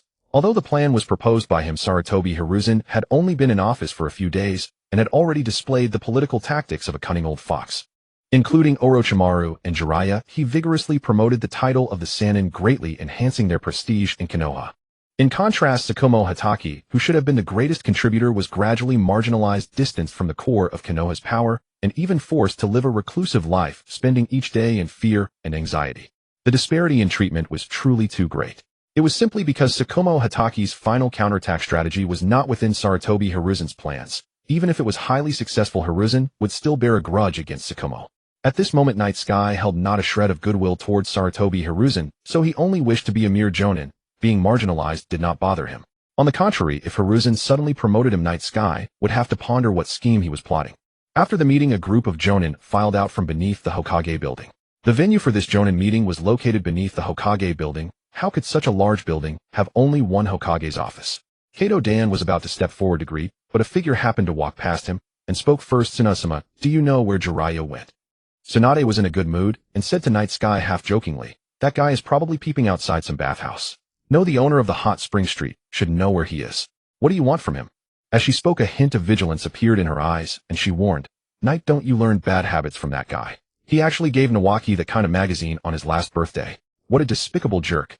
As they chatted, they walked away, and Kato Dan had no chance to approach. In the following days, the Medical Ninjutsu Research Department was established, and Tsunade became busy, having little time to take care of Nawaki. Night Sky, on the other hand, was undergoing rehabilitation training. Since the war had just ended and his situation was quite special, he ended up reuniting with his two former teammates. Kinta and Nanami were both genin of ordinary civilian background. Due to the special circumstances earlier, they were even sent to the front lines to participate in some supply escort missions. Fortunately, it was a close call, and they survived after narrowly escaping several dangers. However, they still had no supervising jonin and could only occasionally serve as substitutes on other teams' missions. So Sarutobi Hiruzen had Night Sky return to reform the team and carry out some simple tasks. Though they were called simple, they were actually missions that went far to the borders of the Land of Fire and even included intelligence missions to other countries. It seemed like just delivering intelligence, but in this special period right after a great war, the border was quite sensitive. Not to mention the defenses, the sheer number of leftover traps, and such was dangerous enough. Boom. Amid a forest at the border between the Land of Fire and the Land of Earth, a violent explosion erupted. Several kilometers away, Night Sky and his two companions had just arrived and now stopped in their tracks. Is that? Someone triggered a trap. Kenta frowned. Nanami also showed a tense expression. Although they hadn't directly entered the battlefield, they had already witnessed the brutality of war. Night Sky narrowed his eyes. He had actually already detected traces of Umbu activity here. He handed the intelligence to the two and instructed, "You two take the intelligence back. I'll go check it out." Calm. Whoosh. Nanami raised her hand, but Night Sky's figure had already vanished from the spot, moving so fast that the two couldn't even see clearly. In the end, Kenta could only shrug helplessly and persuade her to go first. "That guy Kong is way stronger than us. He'll be fine. Let's go. If there's danger, he might have to protect us and get distracted." Then the two headed toward Konoha. As for Night Sky, the several-kilometer distance passed in a flash. Looking at the clear signs of battle at the scene, he confirmed that this was not a simple trap being triggered. There was blood on the ground, as someone must have been injured. Swish. His figure vanished again. About a few minutes later, he saw the two sides engaged in combat. A squad of IWNine was pursuing a Konoha team. Earth release rock fist jutsu. Boom. A terrible explosion sounded. This was already within the land of fire. Although they didn't know how these IWNine had crossed the border defenses, they knew they couldn't stay long, and even more so they couldn't let the few escape. Thus they pulled out all sorts of means, throwing explosive tags as if they were free. Night Sky then clearly saw the Konoha team being pursued. Nawaki, seeing that the IWNine had already surrounded the three and an explosive tag was already within inches, Night Sky realized that this might be Nawaki's fatal calamity. Tsunade's necklace had already been given to him. Splash. The IWNine who was attacking suddenly heard the sound of water waves. His pupils constricted sharply, but by the time he reacted, his consciousness was already leaving his body. His gaze shifted, his heart filled with terror. Water demon. Night Sky was an even greater deterrent to the IWNine because he had killed more IWNine than any other. Moreover, his speed was so fast that it even surpassed sound, so hearing the sound of his water breathing and water walking meant that death had already arrived. It even reached a point where just hearing the sound of water release would make the IWNine retreat on their own. And after he killed Hanzo, the terror he inspired in the IWNine's hearts rose even further. Half a day later, Konoha Hospital. Night Sky brought back Nawaki, who had nearly been killed by an explosive tag. He didn't know medical ninjutsu, so he could only use his speed and water release to ensure that Nawaki was still barely alive when they returned. After learning the news, Tsunade arrived immediately to treat Nawaki. "Tsunade-sama, my chakra." After several hours of treatment, even the medical ninjas who took turns using medical ninjutsu to keep Nawaki alive had been rotated several times, and their chakra was nearly depleted. Not to mention them, even Tsunade felt that her own chakra was running low. It should be noted that her chakra capacity was as high as 410 points, even surpassing that of ordinary Kage-level powerhouses. A hand rested on her shoulder, channeling chakra into her body. "Calm. Continue, my chakra is still quite plenty." Night Sky's chakra capacity was enormous. Before the battle with Hanzo, it was less than 300, but after that battle his chakra capacity had reached an astonishing 600. In terms of pure chakra capacity, he could rival Tobirama Senju in his prime. For a long time afterward, perhaps only Tsunade at her peak could possess such a vast chakra capacity. A certain shark didn't count. Kisame Hoshigaki's own chakra capacity could only be considered large, but his true terror lay in his perfect compatibility with Samahata, allowing him to devour chakra for his own use. Finally, after nearly 10 hours of treatment, Tsunade brought Nawaki back from the brink of death. After confirming that Nawaki's vital signs had passed the danger period, Tsunade then fainted. The medical ninja beside her was startled. "Tsunade-sama." Night Sky caught her in time and laid her on a nearby hospital bed, wiping the sweat from his forehead. He had also expended a great deal. No wonder so few people studied medical ninjutsu. It required extremely high chakra control and demanded an enormous chakra capacity. If one possessed both conditions, they could easily achieve considerable strength by practicing any ninjutsu. Who would bother learning medical ninjutsu? After saving Nawaki, the siblings were taken care of by the Konoha hospital staff, and Yekong left on his own. The hospital staff tried to persuade him to stay, saying, "Lord Yi, you should rest here as well." Yekong declined as he still had some chakra remaining and was nowhere near collapsing. Chakra is the manifestation of physical and spiritual energy. The stronger one's chakra, the stronger one's body. It wasn't that abundant chakra alone made the body robust, quite the opposite. Only a sufficiently powerful physique and spirit could refine such vast amounts of chakra.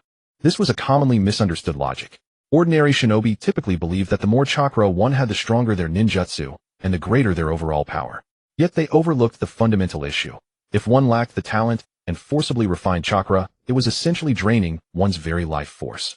This was also why shinobi aged so rapidly. Especially those with Kekkei Genkai, many of whom suffered from so-called bloodline ailments. 2 more days passed, and Nawaki still hadn't regained consciousness. Yekong visited him twice before being summoned by Hiruzen Sarutobi. "Lord Hokage, Hiruzen Sarutobi nodded upon seeing him, then gestured towards a ninja wearing a Kumobikure forehead protector. These messengers from Kumobikure are here. Take them around the village. Frowning inwardly, Yekong wondered why he was being made a tour guide. Despite his confusion, he nodded and replied yes. He raised his hand slightly, signaling the group to follow him. The Kumobikure ninja were clearly elites. Yekong could tell from their eyes. He walked ahead with a stoic expression, showing no intention of engaging in conversation. The Kumobikure ninja exchanged glances, each harboring their own schemes. They had come specifically for Yekong, and the leader was none other than the third Raikage right-hand man. They had ostensibly negotiated with Hiruzen Sarutobi, expressing how friendly the relations between Kumobikure and Konoha were, though their true intentions remained known only to themselves.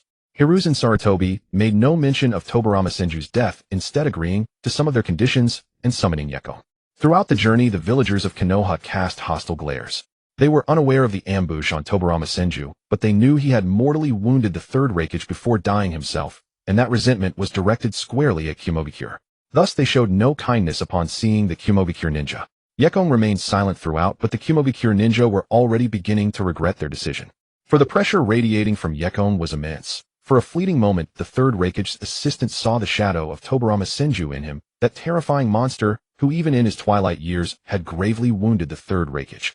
The third Raikage was a fearsome being who could subdue the Eight Tails with his bare hands, revered as a deity in Kumobikure. Yet even that invincible existence had been soundly defeated by Tobirama Senju. Could Konoha be producing another Tobirama Senju? No. They had to test his strength. Having made up his mind, the third Raikage's assistant gave a subtle nod to the two men beside him. As they reached a sparsely populated area, the two suddenly attacked Yekong from behind without warning. Crackle! Lightning arcs danced, moving swiftly. But Yekong was faster. Whoosh! The two Kumobikure ninjas' hands struck nothing but air, piercing through an afterimage while Yekong's blade was already resting against the third Raikage's assistant's neck. He didn't kill them, as that would have been a dangerously provocative political act. However, to his surprise, the other two Kumobikure ninja unhesitatingly drove their hands towards their own hearts. His gaze sharpened, a realization dawning on him. He looked at the third Raikage's assistant and said in a low voice, "You dare trick me." The man scoffed. Surprisingly, the man feigned outrage, a flash of false indignation in his eyes, and declared with feigned righteousness, "We came bearing the olive branch of peace, yet you have slain our envoys from Kumobikure. Konoha can await our declaration of war." This was a conspiracy. Hiruzen Sarutobi, having just assumed the Hokage position, couldn't afford to bear the consequences of a war with Kumobikure over this. Yekong was all too familiar with this script. Once Kumobikure applied pressure, given Hiruzen Sarutobi's nature, he would not hesitate to sacrifice Yekong to preserve the peace. In fact, perhaps Hiruzen Sarutobi was even looking for such a pretext. Unknowingly, the desires of Kumobikure and Hiruzen Sarutobi had aligned perfectly. Gritting his teeth, Yekong realized he had been played. They were forcing him into a corner. However, for someone like him, this so-called death trap wasn't necessarily unbreakable. Splurch! In the next instant, Yekong decisively severed the hand of the third Raikage's assistant, upon which rested a small bird-like summoning creature. With lightning speed, he slew the summon, and a scroll dropped from it. The assistant gasped in pain. Yekong picked up the scroll, keeping his blade firmly against the man's neck the entire time. But as soon as he opened it, the scroll self-destructed with a burst of lightning, burning to ashes. Yekong looked at the black ashes in his hand without surprise. This was a classified document encrypted with sealing jutsu intended for rapid transmission via space-time ninjutsu, like the summoning technique. But he couldn't allow this information to be sent back to the third Raikage. Moments later, he learned the man's name. With a single stroke, he slew him. At this point, the man's life or death was irrelevant. Since the third Raikage was willing to sacrifice his own elites to force him into a corner, Yekong would not show any mercy. They wanted to play dirty. Well, Yekong could do that too. Half a day later, in the land of lightning, Kumobikure village. Lord Reizo. You. Cough cough. The third Raikage's assistant, now covered in blood and feigning terror, clutched an intelligence scroll. Gasping as if on the verge of death, he urged the Kumobikure ninja before him, "Quick, take me to the Raikage." With that, he collapsed forward. The Kumobikure ninja, alarmed, moved to carry him back to the village. When they tried to take the scroll from his hand, they found Reizo gripping it with a death grip impossible to pry loose. Moved by his apparent devotion, they hurriedly rushed Reizo to the third Raikage location. Kumobikure village was situated on a high plateau amidst towering mountains, and the Raikage's office was the tallest structure in the entire village.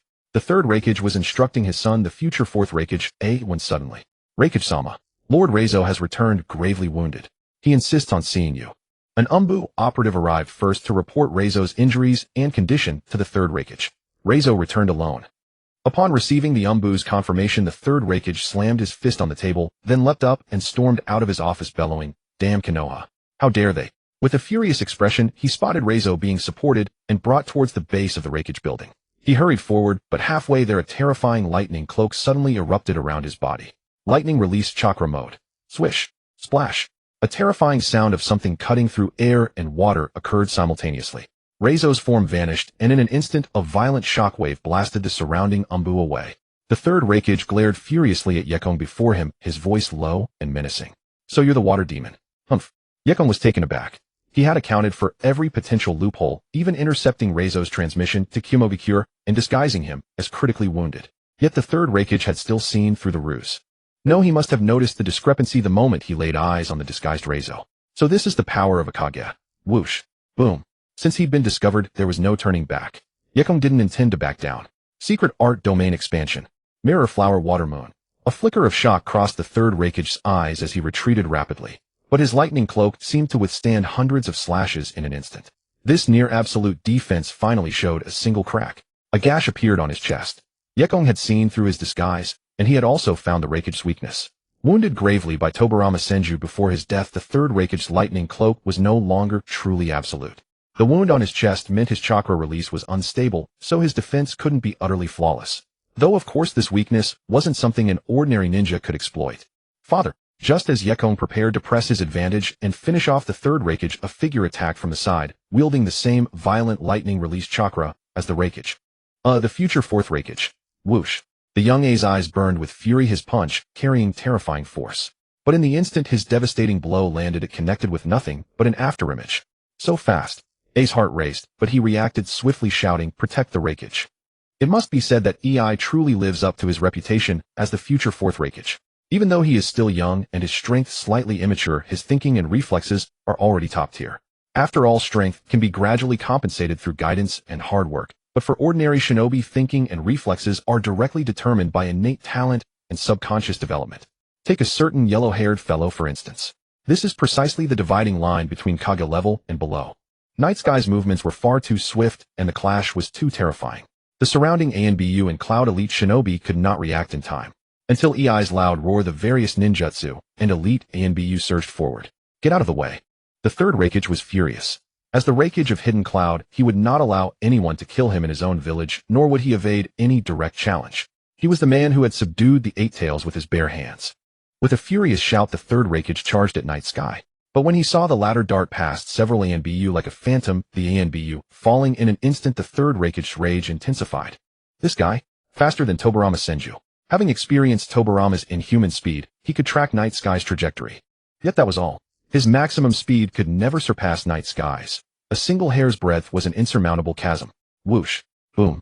The third Reikage's fist was met head-on by Night Sky, whose figure merged with the water flow, forming an arc that slashed against the lightning release armor, sparks leaping. The third Reikage, like a super scion, clenched his fists as a surge of lightning flared. Damn it. The explosive lightning release chakra created area damage, revealing Night Sky's form for an instant. He frowned. The paralysis effect of the lightning release was too troublesome. Die.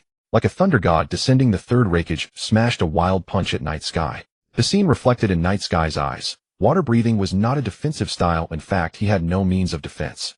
In his battle with Hanzo, his weaknesses and strengths had been fully displayed: extreme speed, agility, and the sharpness of his blade. He was simply not good at defense or power.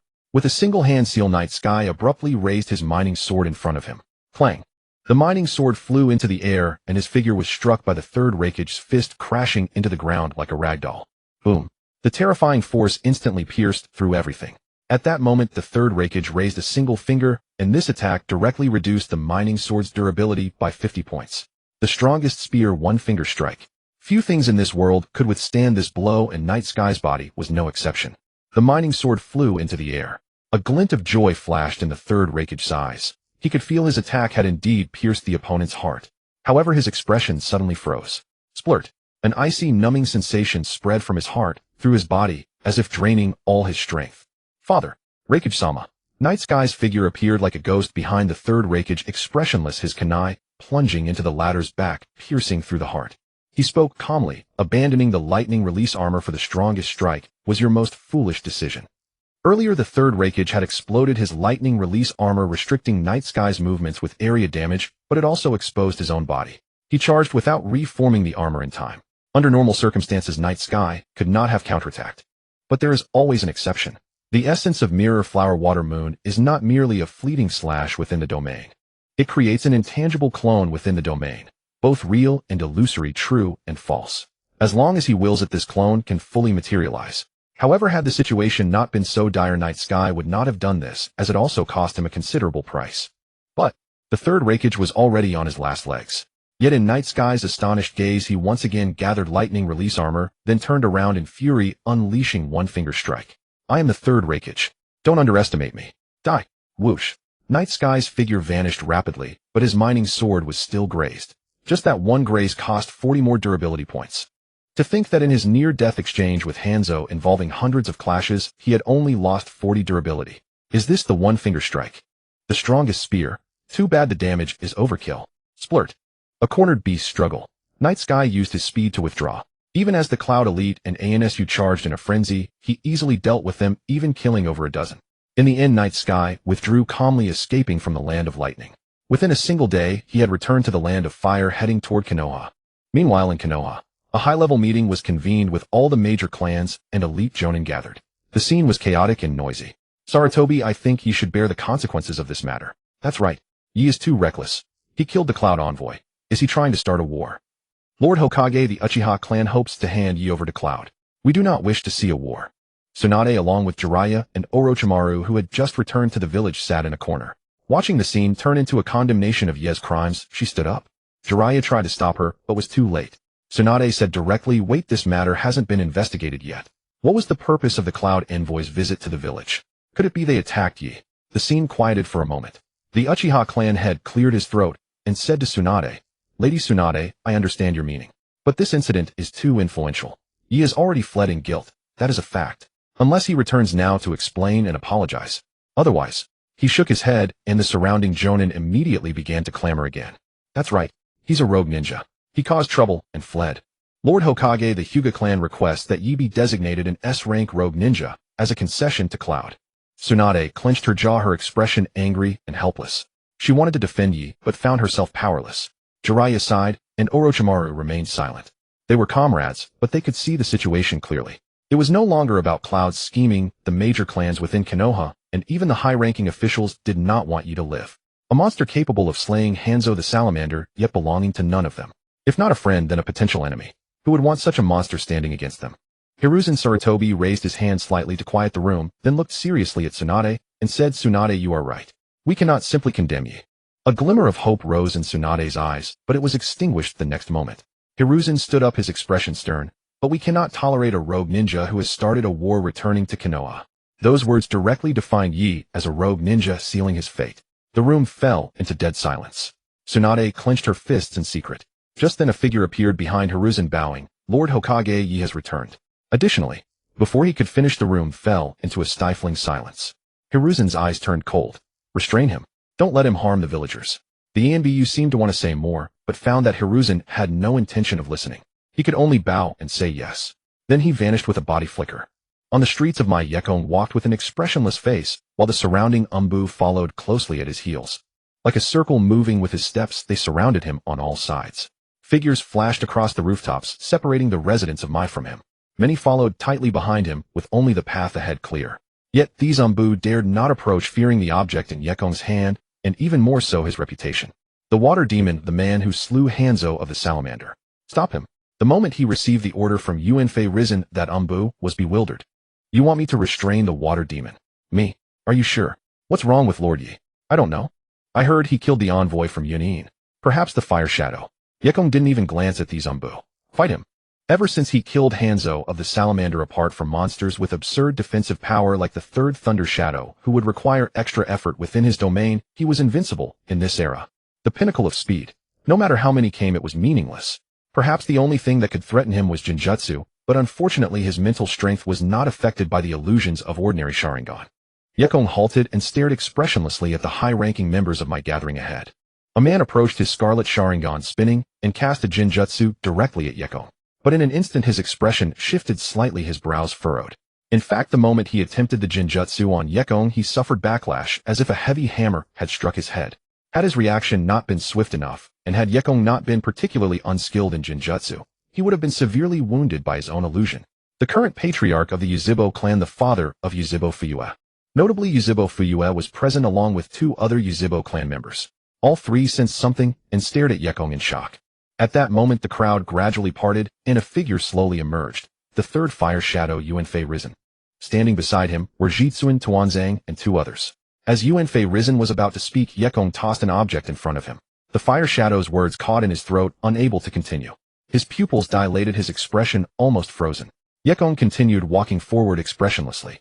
As he approached Yuanfei risen, the surrounding Umbu felt an icy chill, their bodies tensed to the utmost. But Yekong suddenly revealed a faint, inexplicable smile and strode past Yuanfei risen. Silence. The scene fell into a deathly stillness. All eyes were fixed on the object on the ground. In that moment, everyone felt their throats go dry, cold sweat streaming down. It was the hat of the third Thunder Shadow, still stained with freshly congealed blood. Yekong offered no explanation, nor did he need to. Instead, he conveyed his stance through action. The message he intended by throwing the object before Yuanfei risen was clear. Yuanfei risen remained silent, his eyes filled with complexity. He understood that Yekong was warning him, telling this third fire shadow that he was not someone to be easily manipulated. I can kill the third Thunder Shadow directly, and I can kill you too. Strength is always 100 times more compelling than any words. After Yekong returned, the voices that had once seemed eager to condemn him from every corner disappeared completely. The entire Mai fell silent. Aside from occasional talk among civilians, no one dared to mention him, even in passing. He had become a kind of taboo.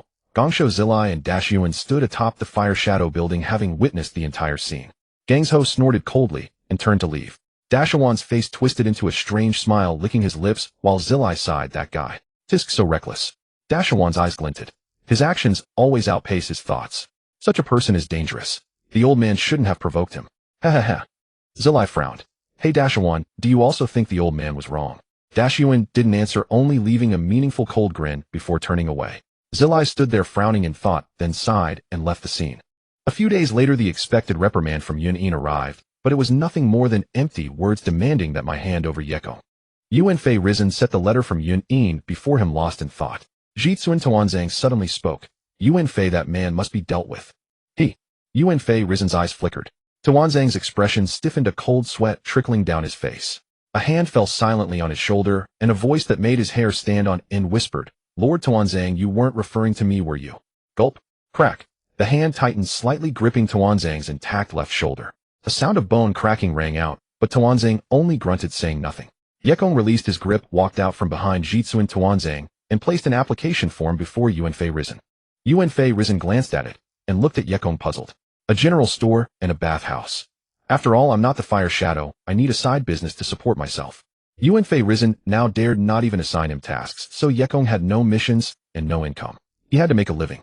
He couldn't keep hunting bandits and mountain thieves. It was too troublesome and not a long-term solution. In the future, Yekong felt he would rarely receive any missions, so he might as well start a side business, ensuring an income even if he quit being a ninja someday.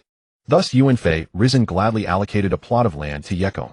The location was average in a corner of Mai's hot spring district, but the natural hot spring resources made it quite decent. Having solved the most difficult problem of land, Yekong began to tackle the second issue, startup funds. First, he went to Dashuan, who wore a sinister grin increasingly resembling a snake. Dashuan handed Yekong a sum of money directly. Before leaving, he added, I've been researching some ninjutsu recently. If you have time, Lord Kong. No time.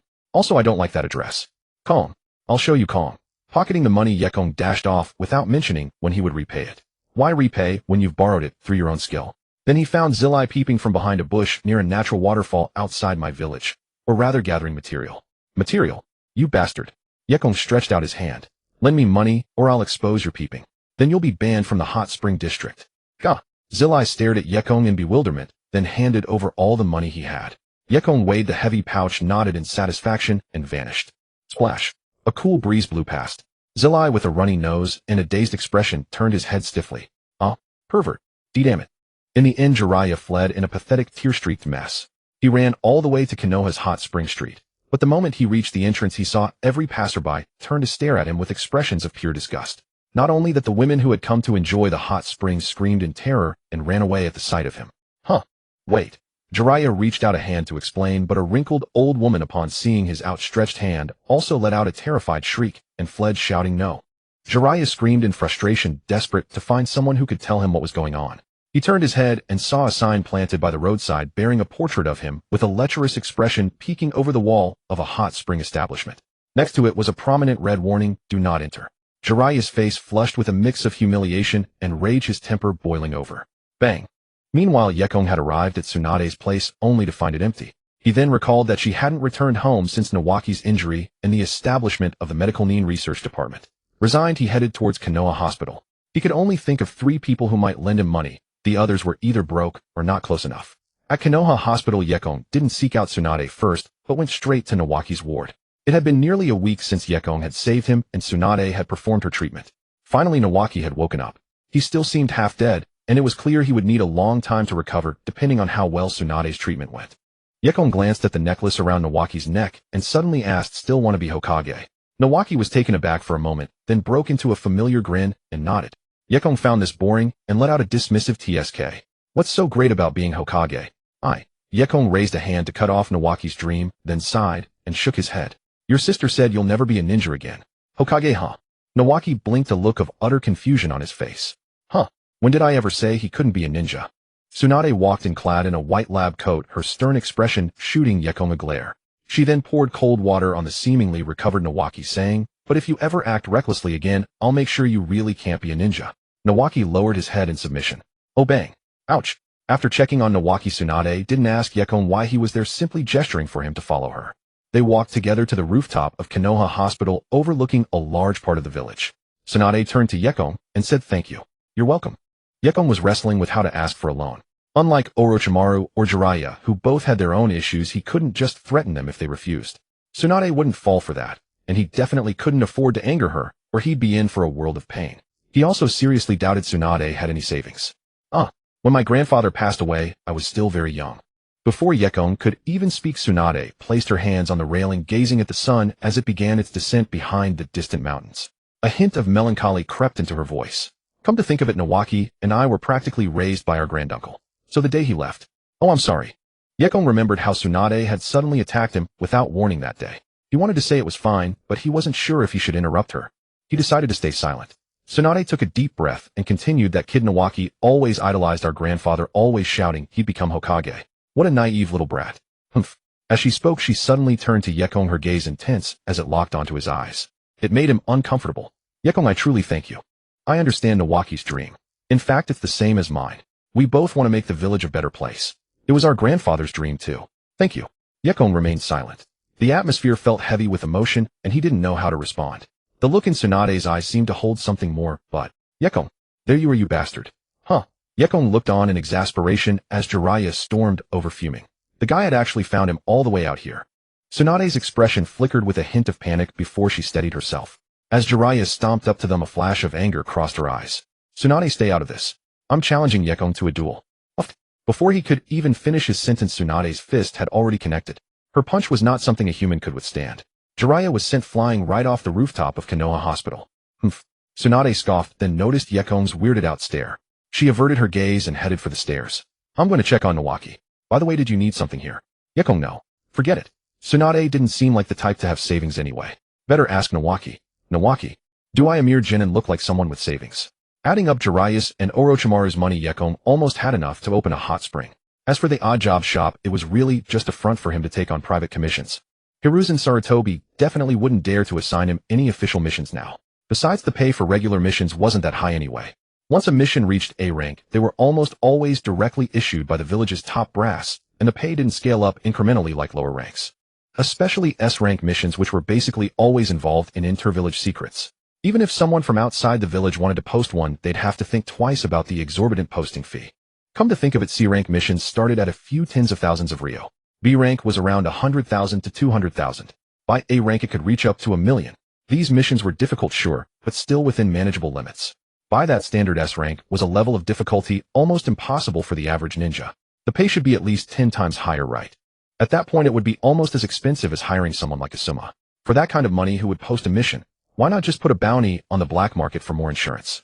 So theoretically, for an average ninja, the highest paying missions they could realistically get were around B rank, earning a few tens of thousands to maybe 100,000 Rio. Otherwise, just completing 1 or 2 S rank missions would make you financially independent for life. Why would anyone stay a ninja then? Of course there were exceptions. Some wealthy landowners, castle lords, or daimyo would occasionally post bizarre, but incredibly high-paying missions. The next day, Yekong went to scout a location and hired workers to build his very own hot spring. Fire-style flame bullet. Splash. While Yekong was supervising the construction, that Jiraiya fellow showed up again, this time not even bothering to talk. He just attacked with ninjutsu, showing just how deep his grudge ran. But Yekong was far too fast to be caught off guard. He vanished from the spot, instantly dodging the attack. The two then played a game of cat and mouse throughout Konoha for the next few days. Jiraiya would even show up with a face like a vengeful spirit while Yekong was trying to sleep, scaring him so badly he nearly put a sniper round through his head. Finally, thoroughly annoyed, Yekong promised to open an open-air mixed bathing area in his new hot spring, mentioning that plenty of hot attractive girls would likely come. Jiraiya's attitude did a complete 180. Oh ho ho, really? Yeah. Yoshi. After seeing Jiraiya off, Yekong wiped his brow, relieved to finally be rid of that pest. As for the future promise, did he actually promise anything? He only told Jiraiya there would be a mixed bath and attractive women. But what did that have to do with Jiraiya? Several days later, Yekong's hot spring house opened successfully. A new business naturally had to run promotions to attract loyal customers. That was the most basic rule of commerce. Only with a loyal customer base could a business survive after all.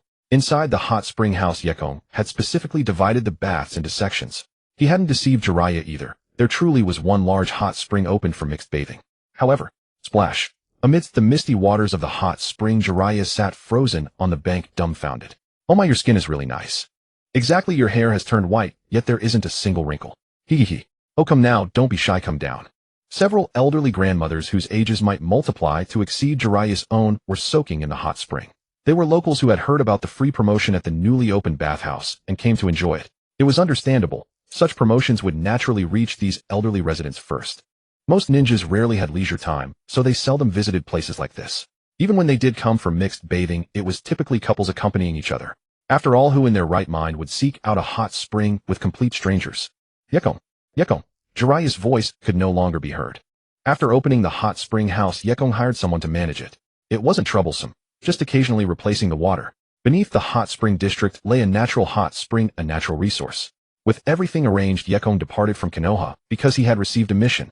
Indeed, right after his everything shop opened, he was already assigned a task, and not just any mission, but one offered by Hiruzen Sarutobi at a high price. Investigate the new leader of Amigakure in the Land of Rain. To be honest, Yekong had originally intended to decline Hiruzen's mission even with payment offered. However, upon learning the nature of this mission, he suddenly remembered something important. It concerned Jiraiya. According to the original timeline, if he remembered correctly, Jiraiya should have remained in the Land of Rain for 2 years after his battle with Sanmao Halfzong. During those 2 years, he had mentored Nagato, Yehiko, and Konan. This was a crucial event that shouldn't have deviated. Yekong only recalled pushing himself to the limit against Sanmao Halfzong, eventually being rescued by the legendary Sannin. He had learned from Tsunade that the Sannin had all sustained injuries during that battle. Since Amigakure could no longer pose a threat to the Land of Fire, they had returned directly to Konoha with the main force. This meant they hadn't wasted time clearing the battlefield, and therefore never encountered Nagato and the others. This directly caused the deviation in the timeline. Yekong found himself curious about what would have become of Nagato's group had they never met Jiraiya. The Land of Rain. Returning here, Yekong felt no sense of familiarity. The Land of Rain with its perpetual drizzle was hardly suitable for habitation, which made Amigakure's desire to seize neighboring territories entirely understandable. The territories closest to the Land of Rain were actually not the Land of Fire, Earth, or Wind, but rather the smaller nations of Grass and Bird. Amigakure possessed the strength to conquer them with ease. Unfortunately, these two small nations served as strategic buffer zones for the 3 great powers against the Land of Rain. Any aggression from the Land of Rain would constitute a boundary violation and an act of war. In truth, the Land of Rain functioned as a de facto buffer zone agreed upon by the 3 great nations. None of the 3 great ninja villages desired to fight on their own soil, leaving the central Land of Rain as the unfortunate recipient of their conflicts. Continuous light rain fell from the sky. Such a climate made agriculture nearly impossible, forcing reliance on imports from neighboring countries. With other resources equally scarce, the Land of Rain's predicament was plainly uncomfortable. Tap tap tap. Beneath the nightfall, several figures sprinted into a cave near a village. Phew, we finally escaped. Oh, our food. Inside the cave, the 3 had stored provisions, but they appeared to have been plundered. Most already taken, the remainder scattered across the ground, some even fallen into the rain outside. Yehiko, with his orange hair, slammed his fist against the wooden crate beside him, his eyes blazing with fury. Damn it. Nagato, who had been following the 2, remained silent as he quietly gathered the fallen food. Konan, though equally angry, bent down to help collect it. They had grown accustomed to this way of life where emotions held no priority over survival. Tap. Just then 2 figures suddenly burst into the cave. The 3 became instantly alert, but it was too late to hide. What the 3 brats? The 2 rain ninja approached, their eyes filled with disdain and loathing. Food from nearby villages kept going missing. It must have been you, right? Humph. The other rain ninja glanced at the 3, casually picked up some of the food they had just brought back, and took a bite. What should we do? The rain ninja who had spoken earlier remained silent, but a murderous gleam gradually appeared in his eyes as one hand reached toward the ninja tool pouch at his back. Boom. At that moment, a bolt of lightning struck, illuminating the area behind the 2 rain ninja. Yehiko and the others were filled with despair, but they suddenly noticed a figure standing at the cave entrance. The lightning's glare rendered his face completely shadowed save for a pair of eyes that seemed to emit a faint blue glow. Whoosh. Faintly the 3 seemed to hear the sound of rushing water, while the 2 rain ninjas' expressions stiffened before they slowly collapsed to the ground. Yekong removed his hood and looked at the 3 huddled together like frightened quails, nodding slightly. As expected, they were here. He had already investigated the situation in Amigakure. Since he had killed Sanmao Halfzong, the village had been left leaderless and fractured. Rain Ninja had even begun acting as bandits, raiding nearby villages for survival and wealth. This chaos would continue until someone capable of suppressing Amigakure emerged. Yekong had no interest in meddling with such matters. His mission was simply to investigate the new leader of Amigakure. Finding Nagato and the others was merely incidental. Who are you? Yehiko summoned his courage, shielding the other 2 behind him, as he asked Yekong, are you a ninja too? Yekong fell into thought which only deepened the 3's anxiety. Not knowing whether he was friend or foe, Yehiko continued, we can give you all our food. Please don't hurt us. After a moment, seeing Yekong still hadn't spoken, the 3 cautiously crept toward the cave's edge, a survival instinct driving them away from danger.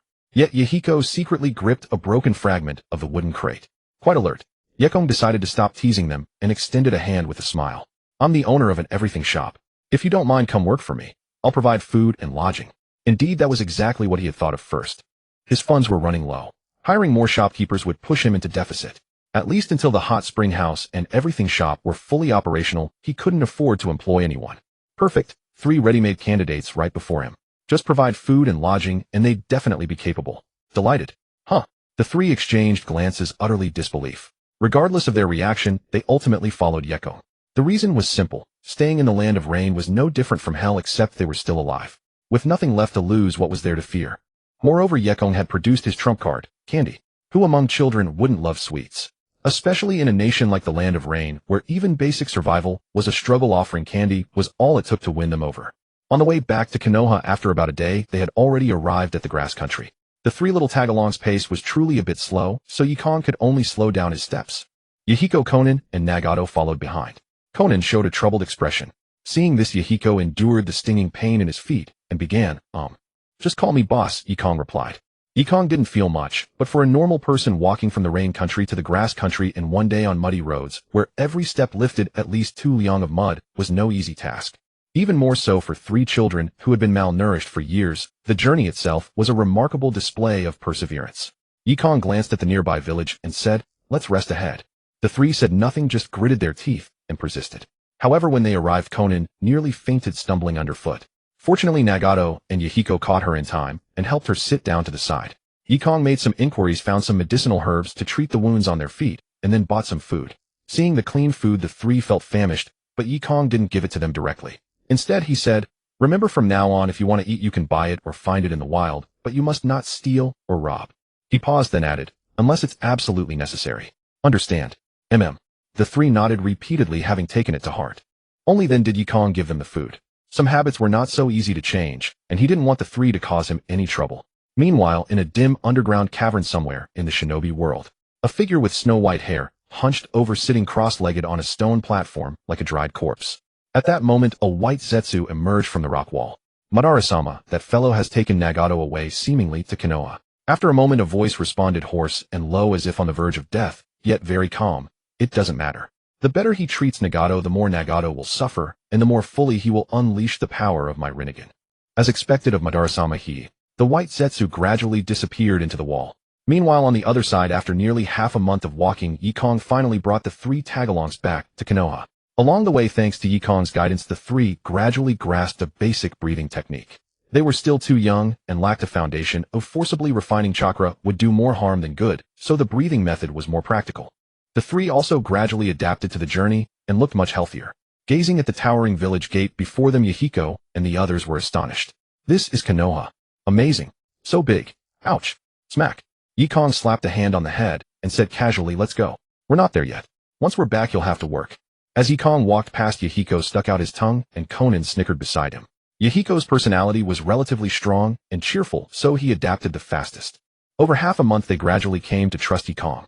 Bringing the three back to his errand shop, he instructed Satomi, the clerk he had previously hired to look after the hot spring inn, to first take them to bathe, then change into clean clothes and start working. He wasn't joking. He had brought these three kids back precisely to help him with work. What did you say? Child labor. Without paying wages, can it be considered employment? After giving instructions to the three, Yekong headed to the Hokage's office and exchanged intelligence from Amigakure for a generous reward. This was the difference between being a shinobi and running an errand shop. He had now essentially left his identity as a shinobi behind. Ever since he opened the errand shop, Hiruzen Sarutobi had understood his intention. The village usually offered no payment for important missions assigned to jonin, and if there was any, it was minimal. But if you came to the errand shop, it was a clear price tag. You could post a mission and I could take it, but the price was up to me. And whether I accepted the mission was also up to me. Hiruzen Sarutobi now only hoped Yekong would stay stable. He was actually relieved by this outcome, as he had been more worried that Yekong, relying on his strength, would gradually encroach upon and threaten his position as Hokage. Don't think it's impossible. In fact, it was entirely possible. It wasn't even complicated. There was another person in a similar situation to Yekong, Tsukumo Hatake. Imagine if Yekong had teamed up with him, Tsukumo Hatake, who was still the head of the Anbu, to sideline the third Hokage, who had just taken office and was not yet firmly established. Would that have been difficult? No, not difficult at all. He could even gain the support of the Uchiha and Hyuga clans by promising them some benefits. At the end of the day, the internal problems within Konoha were considerable. While Tobarama Senju was alive, he had the ability to suppress them, but now that he was dead, these issues had surfaced. That Yekong didn't do it didn't mean he lacked the ability, he simply couldn't be bothered to take over this mess. Returning to the errand shop, Nagato and the others had already cleaned up, changed into new clothes, and looked completely refreshed. Master Yekong, go to work. Oh, by the way. Yekong glanced around warily, then asked Satomi, has Jiraiya been coming here often lately? Jiraiya-sama came every day last week, but I told him you were away on business, so he gave up. Yekong breathed a sigh of relief. It wasn't that he was afraid of Jiraiya, it was mainly that Jiraiya's attitude seemed like he would never stop until one of them was dead. Being chased around all day by a white-haired giant was exhausting. And he wasn't into white-haired guys or anything. Good morning, Lord Yi. Oh, hello. Good afternoon, Lord Yi. Yekong looked at the endless stream of customers occasionally greeting them, but then he simply left the shop and hid somewhere in the village. This way, word of his return would likely spread through the village quickly, and that guy Jiraiya would definitely come looking. Oh, what adorable little shop assistants. Someone noticed the three, Yahiko, Conan, and Nagato, whom Yekong had brought back. The three were quite diligent. Compared to their previous life of uncertain meals and even life-threatening dangers, this place was simply heaven. Just do a little work and you get food and a warm blanket. Soon the busiest period of the hot spring inn passed, and the three ate the dinner prepared by Satomi. Satomi was a villager from nearby, not a shinobi. Sister Satomi, Lord Yekong seems very powerful in the village. Is he a strong shinobi? On their first day here, the three were still a bit unfamiliar, but they were even more curious about Yekong's identity. Satomi put down her chopsticks, smiled, and nodded. With a look of reverence, she explained, Lord Yekong is known as the hero of Konoha. Very powerful, and moreover. She paused, then lowered her voice. It is said that Lord Yekong is called the demon by the IWA, and Suna Shinobi, the water demon. So terrifying that just mentioning his name can make children cry. It said that. Thump. At that moment, a hand slid the sliding door open, and someone walked in. Satomi's face stiffened as she turned mechanically to look at the entering Yekong. Conan, however, was quick-witted and immediately stood up, saying, Master Yekong, I'll get your dinner. Soon after, she brought over the prepared dinner.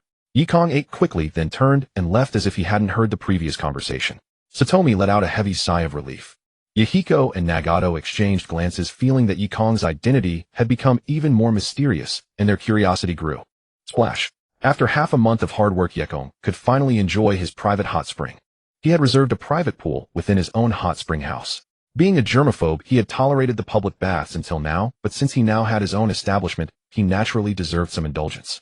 The hot spring house boasted several springs, but only the largest mixed bath, and his private pool ran hot water around the clock, available at any hour. This was also a strategy to retain guests with no additional charge at night. The remaining individual pools required advance booking for a fee. Hiss. It felt as though his blood flow quickened and every pore dilated. In a word, bliss. After savoring the moment, Yekong suddenly raised a hand, gathering the spring water into a sphere that hovered suspended about a centimeter above his palm. A flash of icy blue light passed through his gaze. Crack! Crackle! The next instant the water sphere began to freeze, transforming from the outside and into a solid ball of ice within about 2 seconds. He sighed. He still hadn't mastered the ice release. Otherwise it shouldn't have turned out like this. By his standards, instantly freezing the entire 20 square meter pool would constitute true ice release mastery. But it was no big deal. He would get there with time. Akekei Genkai was never that easy to master. The Land of Snow did have quite a few snow ninja who wielded ice release, but what they did was less actual ice release and more hurling the land's natural ice blocks at people. Just as water release requires summoning water in dry areas, true ice release means conjuring ice without any water source and controlling temperature within a certain range. Only that qualifies as genuine ice release. The Land of Snow's version was far too crude.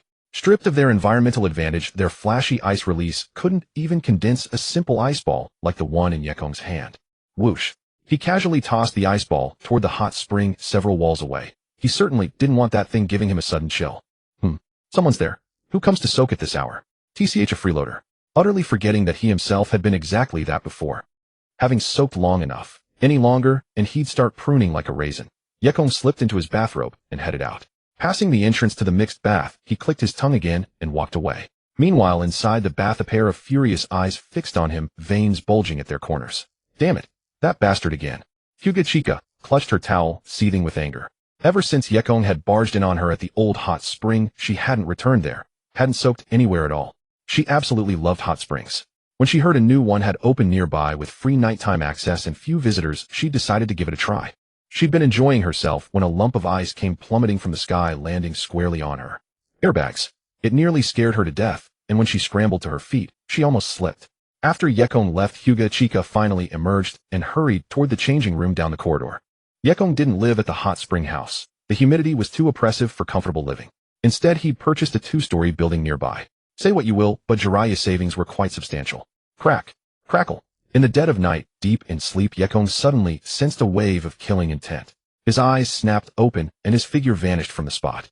Whoa, get back here. On the rooftops, Yekong was speechless. He was wearing nothing but boxers. But with Jiraiya already in full berserker pursuit mode behind him, he had no choice but to keep running. I only borrowed a bit of money. Is this really necessary? Shit. Pat pat pat. Slap. Both of them were at least elite jounin, and Yekong's speed was unmatched in the current ninja world. Parkouring across rooftops in the dead of night barely registered for him. But Jiraiya's footwork was mediocre at best, and his ruckus woke up plenty of residents, including more than a few unfortunate souls whose intimate moments were rudely interrupted and permanently deflated. Bastard. Who the hell? Damn it. Get down here and fight me one-on-one. My flower pots. Hey, don't stop. Crash. Yekong remained silent, sprinting with grim determination. Dealing with Jiraiya only required his breathing technique. Soon they arrived at an unknown location. A neat cluster of buildings, probably some clan's compound. Whatever. Nobody could stop him anyway. Who goes there? How dare you trespass on Uchiha territory? Get down here. Fire release fireball jutsu. Ruhr. A blaze suddenly shot into the sky. Yekong darted past like an afterimage, but Jiraiya running right behind him collided head-on with the flames, as if he'd deliberately thrown himself into it. Fire release flame bullet. Jiraiya fired back with his own fire jutsu, setting off a massive firework display above the Uchiha compound, then resumed his pursuit. Damn it. Enemy attack. Someone's attacking the clan. In an instant, countless figures from the Uchiha clan leaped onto the rooftops and gave chase. Jiraiya sensed trouble immediately. He'd been delayed, and Yekong had vanished. Realizing he'd been duped, Jiraiya had no way out. The Uchiha were notoriously stubborn. Having provoked them, escaping tonight wouldn't be easy. Damn it. He cursed inwardly, but immediately shifted into escape mode. The tables had turned. Yekong circled back home, thinking sleeping is fucking exciting these days. The next day, to avoid Jiraiya, Yekong skipped both the Hyuga store and the hot spring house entirely. He left a shadow clone to instruct Satomi and the 3 kids on managing the shops, then slipped out of the village into the surrounding forest. Konoha was surrounded by dense forests, rich vegetation, and streams, a rather pleasant environment. Finding a spot near the village, Yekong began his training. His strength was sufficient for now, but that didn't mean he'd let himself slack off. He still maintained his necessary training regimen. He practiced ice release breathing techniques and water release. Naturally, to support his ice release, he'd also taken up wind release as a supplementary discipline. Using the banana palm fan's ability to freely convert nature transformations, he could rapidly advance his wind release. Whoosh.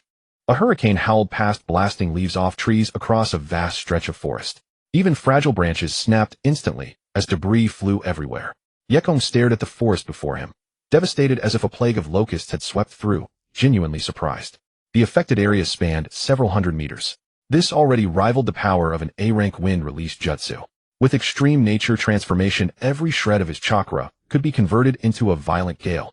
If his control were even sharper, condensing the wind into blades, the power would multiply exponentially. Unfortunately, wind release wasn't his forte. Still more training needed. Bang! He formed hand seals and conjured 2 shadow clones. Handing the banana palm fan to one, he nodded at it, sending it off to acclimate itself to wind release chakra's nature transformation. He had already mastered water release's nature transformation, though his shape transformation wasn't refined enough to cut through metal and stone like Tobarama Senju's. He couldn't help it. His chakra control still wasn't up to par. To address this, he devised a clever training method. After one clone departed, Yekong turned to the remaining shadow clone, raising a single hand.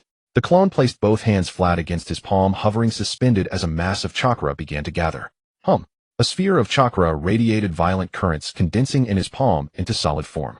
Its outer layer was blue while its core resembled the eye of a storm, a spiraling white. A rapidly rotating ball of chakra, the Rasengan. In truth, once one understood the principle, this was perhaps the simplest A-rank jutsu. Naruto, whether a genuine prodigy or a fool with hidden wisdom, had developed the method of using shadow clones to form it, reducing the difficulty of this A-rank jutsu all the way down to C rank. And crucially, its power remained undiminished.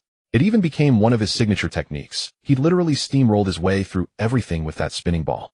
That said, this method wasn't without flaws. It just suited Naruto. Aside from his enormous chakra reserves, whatever talents he had were, let's say, practically non-existent.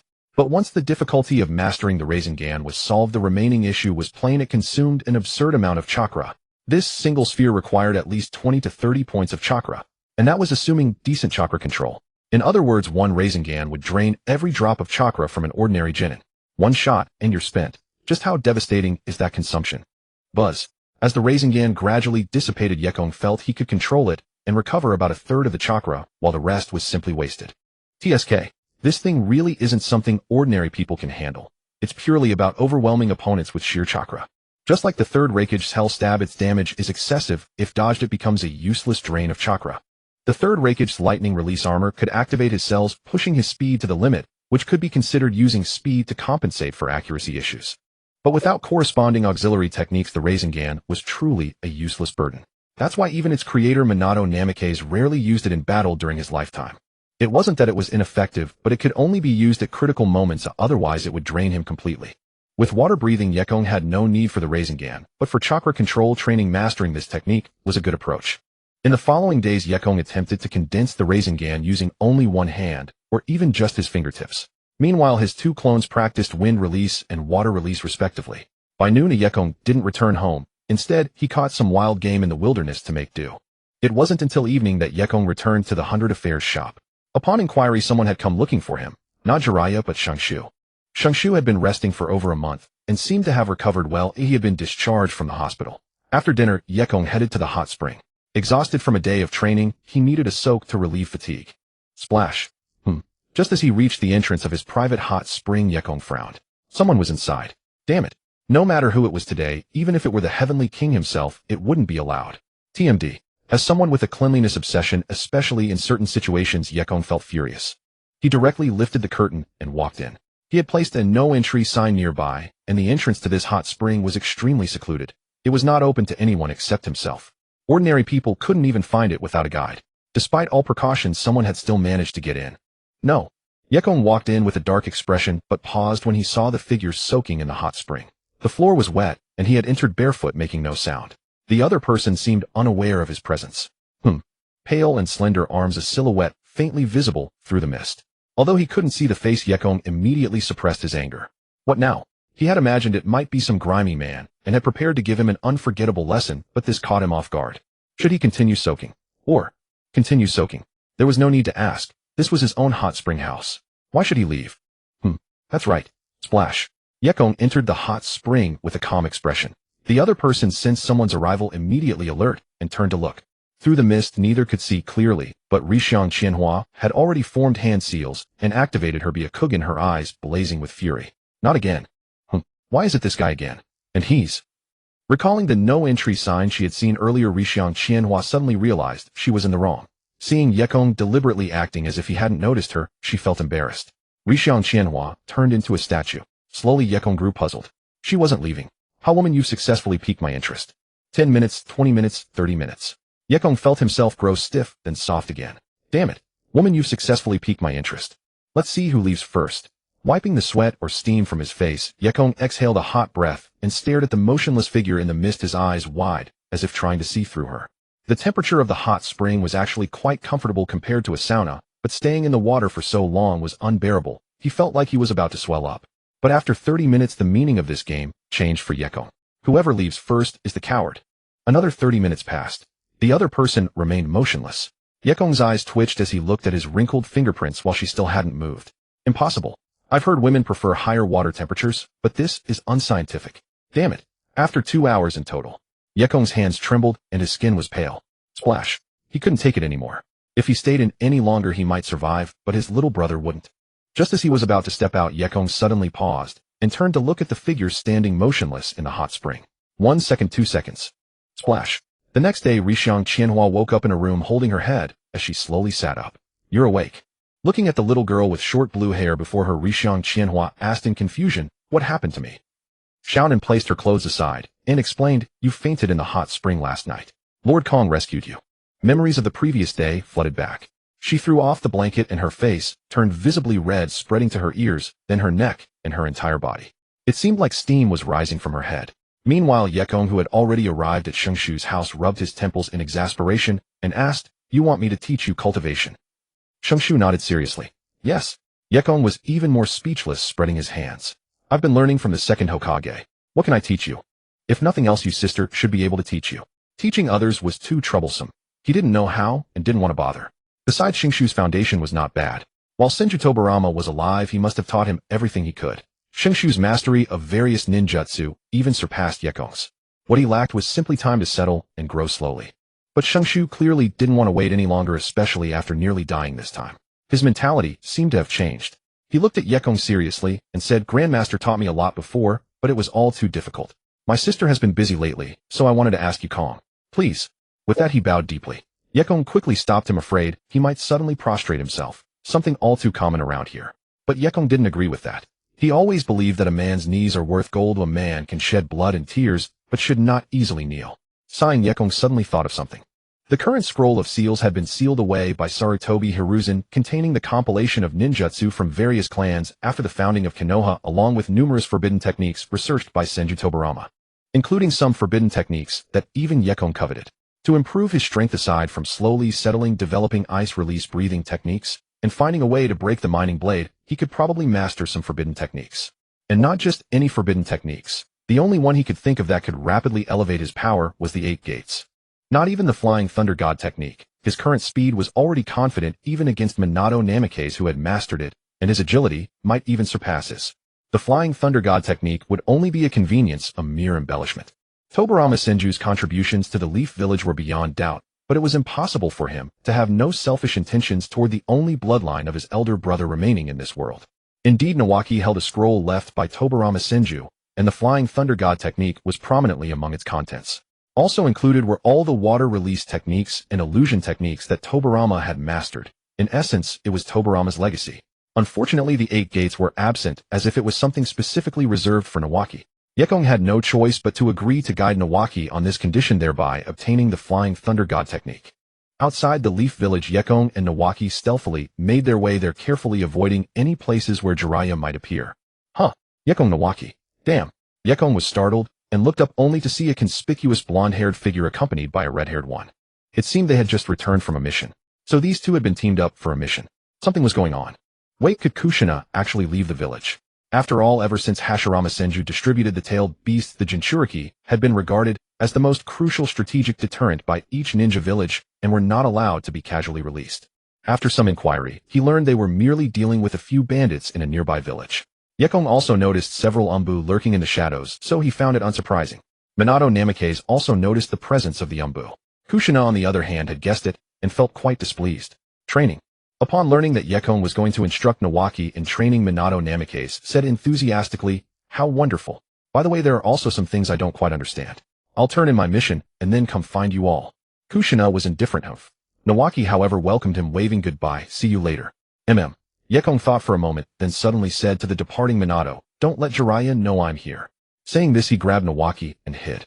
Minato was still pondering his words when a figure appeared at the Leaf Village gate, gloomily asking the guard, did you see that guy Yekong go out? Over there. The Chunin was startled and pointed outside the village. Jiraiya followed the direction and saw Minato Namikaze and Kushina walking back. Jiraiya's expression returned to normal. He walked over and ruffled Minato Namikaze's hair. Oh Minato, you're back. Then he asked, Minato, have you seen Yekong? Minato Namikaze beamed with a sunny smile and replied directly, I think I saw him, but it must have been a shadow clone. It disappeared halfway. Sure enough, it was fake. Damn it. That guy. Jiraiya gnashed his teeth. For the past few days, he had never given up hunting for Yekong. To evade him, Yekong had taken to sending a clone to loiter around the Leaf Village at fixed times each day. Whenever Jiraiya found the clone, it would dissipate, and the information would be synchronized to the real Yekong.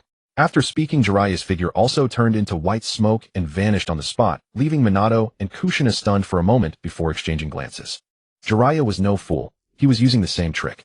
The two of them were playing hide-and-seek, neither knowing where the other's real body was. But now, according to probability, the chance of Jiraiya catching Yekong's real body had approached zero. Exchanging glances, Minato Namikaze and Kushina both shook their heads helplessly. Worth noting was that Minato Namikaze had not yet become Jiraiya's disciple. He had just graduated from the Ninja Academy. He had met Jiraiya a few times and Jiraiya had a good impression of him. If Minato could have a few more outstanding mission performances to showcase his talent, Jiraiya would likely seek him out. Let's go. They continued walking into the Leaf Village when at that moment a figure ran over from afar. A man in a green jumpsuit with a baby carrier strapped to his chest. He also carried a wooden box on his back and 2 bags hanging from his arms. Even while running, the bags swung only slightly, suggesting they were not light. However, it seemed more like he was deliberately controlling his body's movements to avoid disturbing the sleeping child in the carrier, which undoubtedly increased his physical exertion. In the forest, Yekong demonstrated the Rasengan to Nawaki, telling him to learn it. He explained, you should already have mastered tree climbing and water walking. Once you learn this technique, you can stand on the water and condense chakra. Go ahead. Nawaki's gaze was resolute. He lacked neither talent nor perseverance. In fact, if he didn't die young, the foundation laid by Tobirama Senju, coupled with his inheritance, might make his future achievements no less than those of the Sannin. However, he was still too young, and his strength was limited by his body. Yekong's situation was actually similar. The reason his strength seemed terrifying was that his chakra reserves far surpassed those of his peers. Otherwise, even with the breathing technique, he might not have been much stronger than Nawaki. The reason Nawaki had come to him was actually on Tsunade's instruction. Tsunade's original words to Nawaki were, I don't know how to make you stronger quickly. You're still too young. Nawaki stubbornly retorted, how could that be? Yekong is clearly so strong. I can be too. Tsunade was silent for a moment. She still couldn't fathom how Yekong had achieved such strength right after graduating from the Ninja Academy. Helpless, she could only say to Nawaki, it might be a good idea to ask Yekong for advice. Oh, and don't say I sent you. Why, oi. Bam. That hurts. Then Nawaki obediently came to find Yekong. Now he regarded Yekong as his goal and naturally followed his instructions without question. Yekong also breathed a sigh of relief. This approach might not make Nawaki as strong as him, but continuing to solidify his foundation was certainly correct. As long as he could continue to grow relying on what Tobirama Senju left behind, he would eventually become renowned across the ninja world. Whoosh.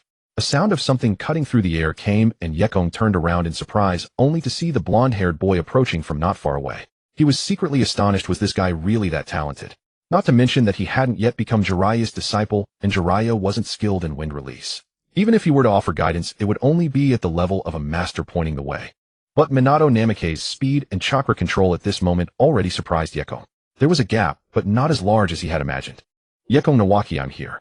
Nawaki greeted him. Yekong, not one for politeness, rolled his eyes and said, you're here, but why are you sneaking around? Haha. Minato Namikaze didn't mind. He simply scratched his head, flashed a sunny smile, and explained, it's a habit of mine. Since my wind release chakra control isn't yet proficient, I use a bit of wind release to assist while traveling. As he spoke, he raised one hand, and a falling leaf stopped right above his palm, spinning and floating about a centimeter away, unable to touch his body or fall to the ground. TCH, showing off, aren't you? You're definitely showing off. Yekong thought irritably.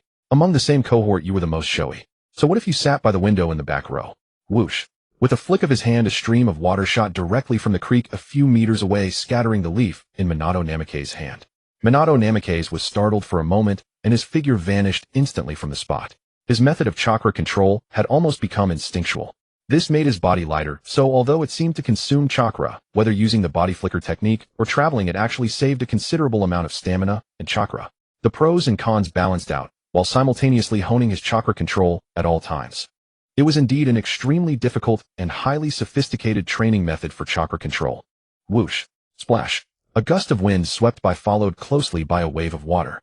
Night Sky and Minato Namikaze were both masters of speed, so the most direct way to spar was to compete in velocity. Night Sky's direct attack did not provoke Minato Namikaze, instead the latter calmly retreated, maneuvering through the surrounding forest with astonishing speed, even rivaling a Jonin. But unfortunately, a few minutes later a drenched rope tree emerged from the stream onto the bank.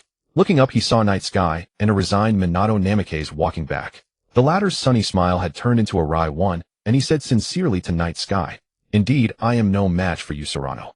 Night Sky raised a hand to cut him off, and said, "Drop the honorific. I don't like that form of address." Huh. Minato Namikaze took no offense. The word was actually a term of respect used among acquaintances who hadn't met for a long time, or to show deference. He simply assumed Night Sky had no airs as a hero of Konoha, and was naturally pleased. He nodded and flashed his sunny smile again. "All right then. By the way, were you two working on a new jutsu earlier? It looked quite interesting." Rope Tree walked over cheerfully, explaining the method Night Sky had taught him. Each of the three had their own strengths. Night Sky excelled in water release and speed. Minato Namikaze had considerable insight into wind release, and Rope Tree possessed the legacy of Tobarama Senju. They were also close in age. Rope Tree was a year older than Night Sky, and Minato Namikaze was 2 years younger. So they soon got into a lively discussion. But seeing them both seriously discussing training, Night Sky found it dull. Just a couple of kids. Nevertheless, after exchanging experiences, Night Sky's wind release improved, and he gained direction, so it was a fruitful endeavor. By noon, the three returned to Konoha and went straight to a noodle shop. Slurp, slurp, slurp. Rope Tree ate with gusto, and Minato Namikaze did not hold back either. The shop owner, a middle-aged man, looked at Night Sky with curiosity and asked, "Sir, is the food not to your taste?" "Huh." Swallowing the noodles, Night Sky replied, "No, it's delicious. I'm just used to eating quietly." The owner still stared at him. Night Sky twitched his eye, quickly finished the noodles, paid, and left. Damn it, why make such a racket eating noodles? After the meal, Minato Namikaze and Rope Tree went back to train. Night Sky thought for a moment and decided not to go. Instead, he returned to his odd job shop. He glanced at the three kids who were helping clean and fell into thought. "Lord Serrano, you're back." He nodded and patted Little South on the head. Then he gathered the three in the odd job shop, actually on the second floor of the hot spring house, and asked, "Do you want to learn ninjutsu?" They exchanged glances. Nagato and Little South were bewildered, but Yehiko, after a moment of surprise, immediately had a gleam in his eyes. Without hesitation, he said, I want to learn ninjutsu." "Yehiko." Little South reached out nervously to stop him. Night Sky didn't mind and promptly agreed to teach them. However, they could only train after work and must not neglect their duties. The three readily agreed, with Yehiko being the most diligent. From that day onward, he trained almost every day with all his might. It was worth noting that all three had good talent. Nagato in particular possessed all 5 basic natures: wind, water, fire, earth, and lightning, and even had the rare yang release due to his Uzumaki lineage. Such talent was quite rare. Having 5 natures might not necessarily mean a higher ceiling than all other shinobi, but it indicated greater potential for development, especially in breath. Hiruzen Sarutobi also had all 5 natures. While his strength might not reach the level of Tobarama Senju, his strength lay in having no weaknesses. That was formidable. Though Night Sky was confident he could threaten Hiruzen Sarutobi, the latter was at his peak, and Night Sky was not entirely certain he could kill him. Similarly, the third Raikage's lightning release armor had been exploited by Tobarama Senju, which made it easier for Night Sky to deal with him. Yehiko also had 3 natures: wind, water, and fire. Even Little South possessed wind, water, earth, and yang release. These so-called yin-yang natures were independent of the 5 basic natures and were very special. Although difficult to develop into specific techniques, they could influence almost any ninjutsu, making them highly versatile. Yang release represented abundant physical energy, while yin release represented powerful spiritual energy. Notably, most members of the Senju clan possessed yang release. The Uchiha clan had yin release, and outstanding members of the Nara and Yamanaka clans could also possess yin release. For members of the Akimichi clan mostly had stronger yang release. The 2 great clans naturally had their Sage Body and Sharingan. The Ino Shikicho trio's secret techniques, shadow imitation, mind transfer, and expansion, were direct results of developing yin or yang release. These 3 secret techniques were the very foundation of the 3 clans. Night Sky originally had no yin or yang natures, but it seemed that due to his increased chakra reserves, he could sense he now possessed yang release.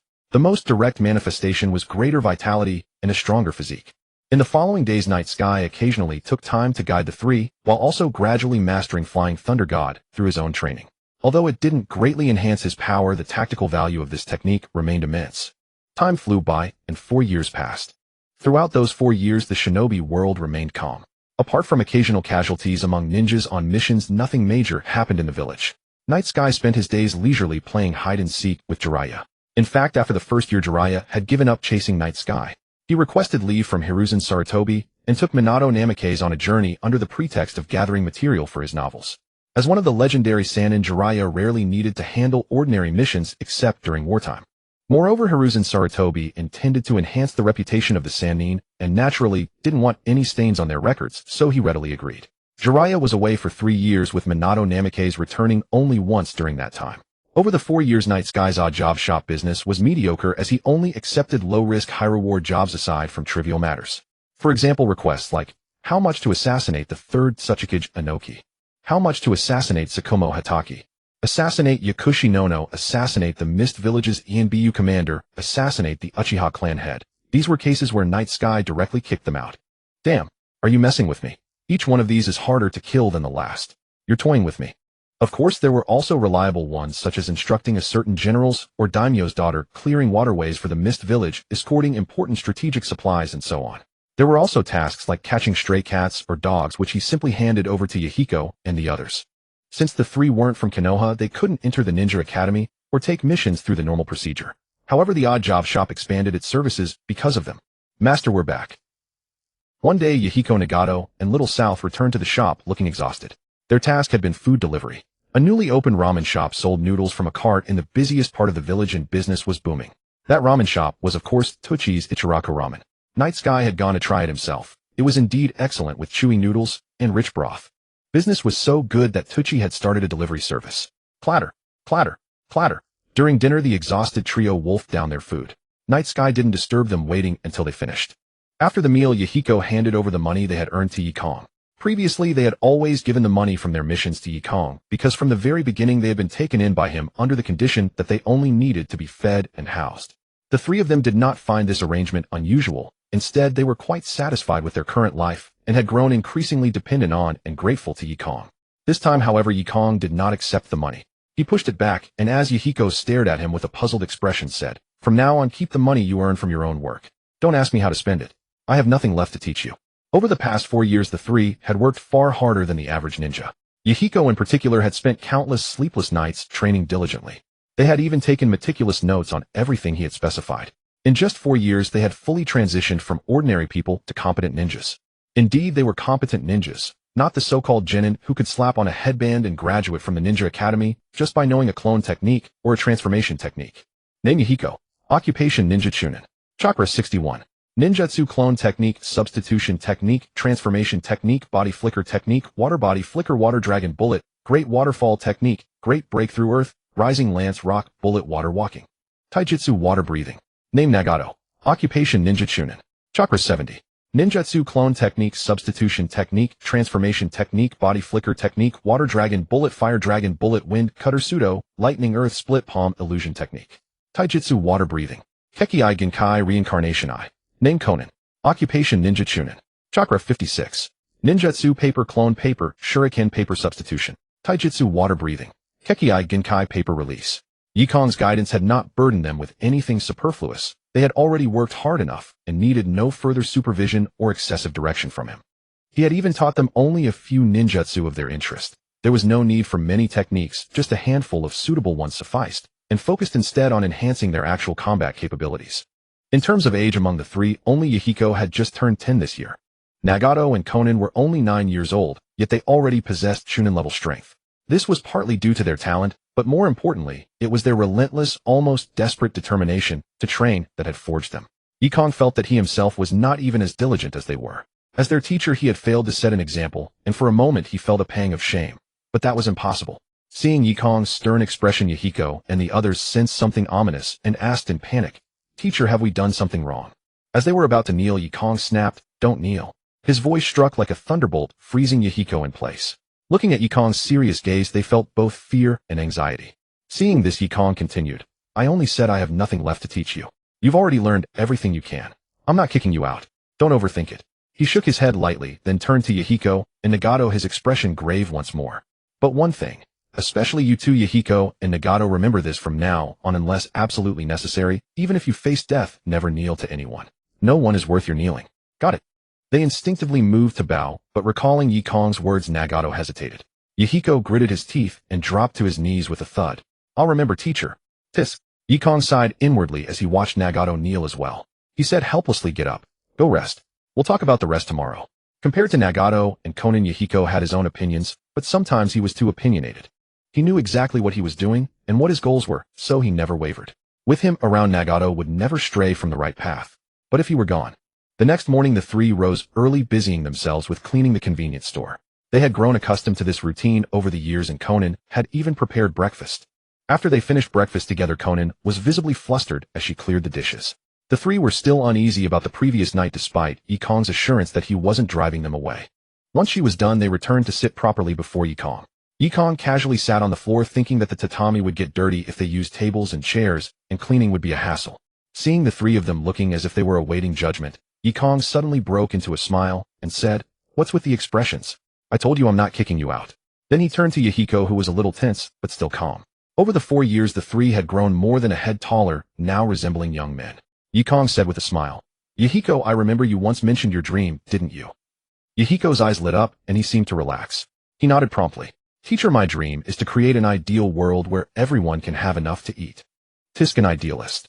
Though Yekong was not particularly optimistic about such a dream, he did not oppose it. He nodded and turned to Nagato. "Nagato, what about you?" Nagato glanced at Yahiko, but Yekong raised a hand to stop him. "Alright, I understand."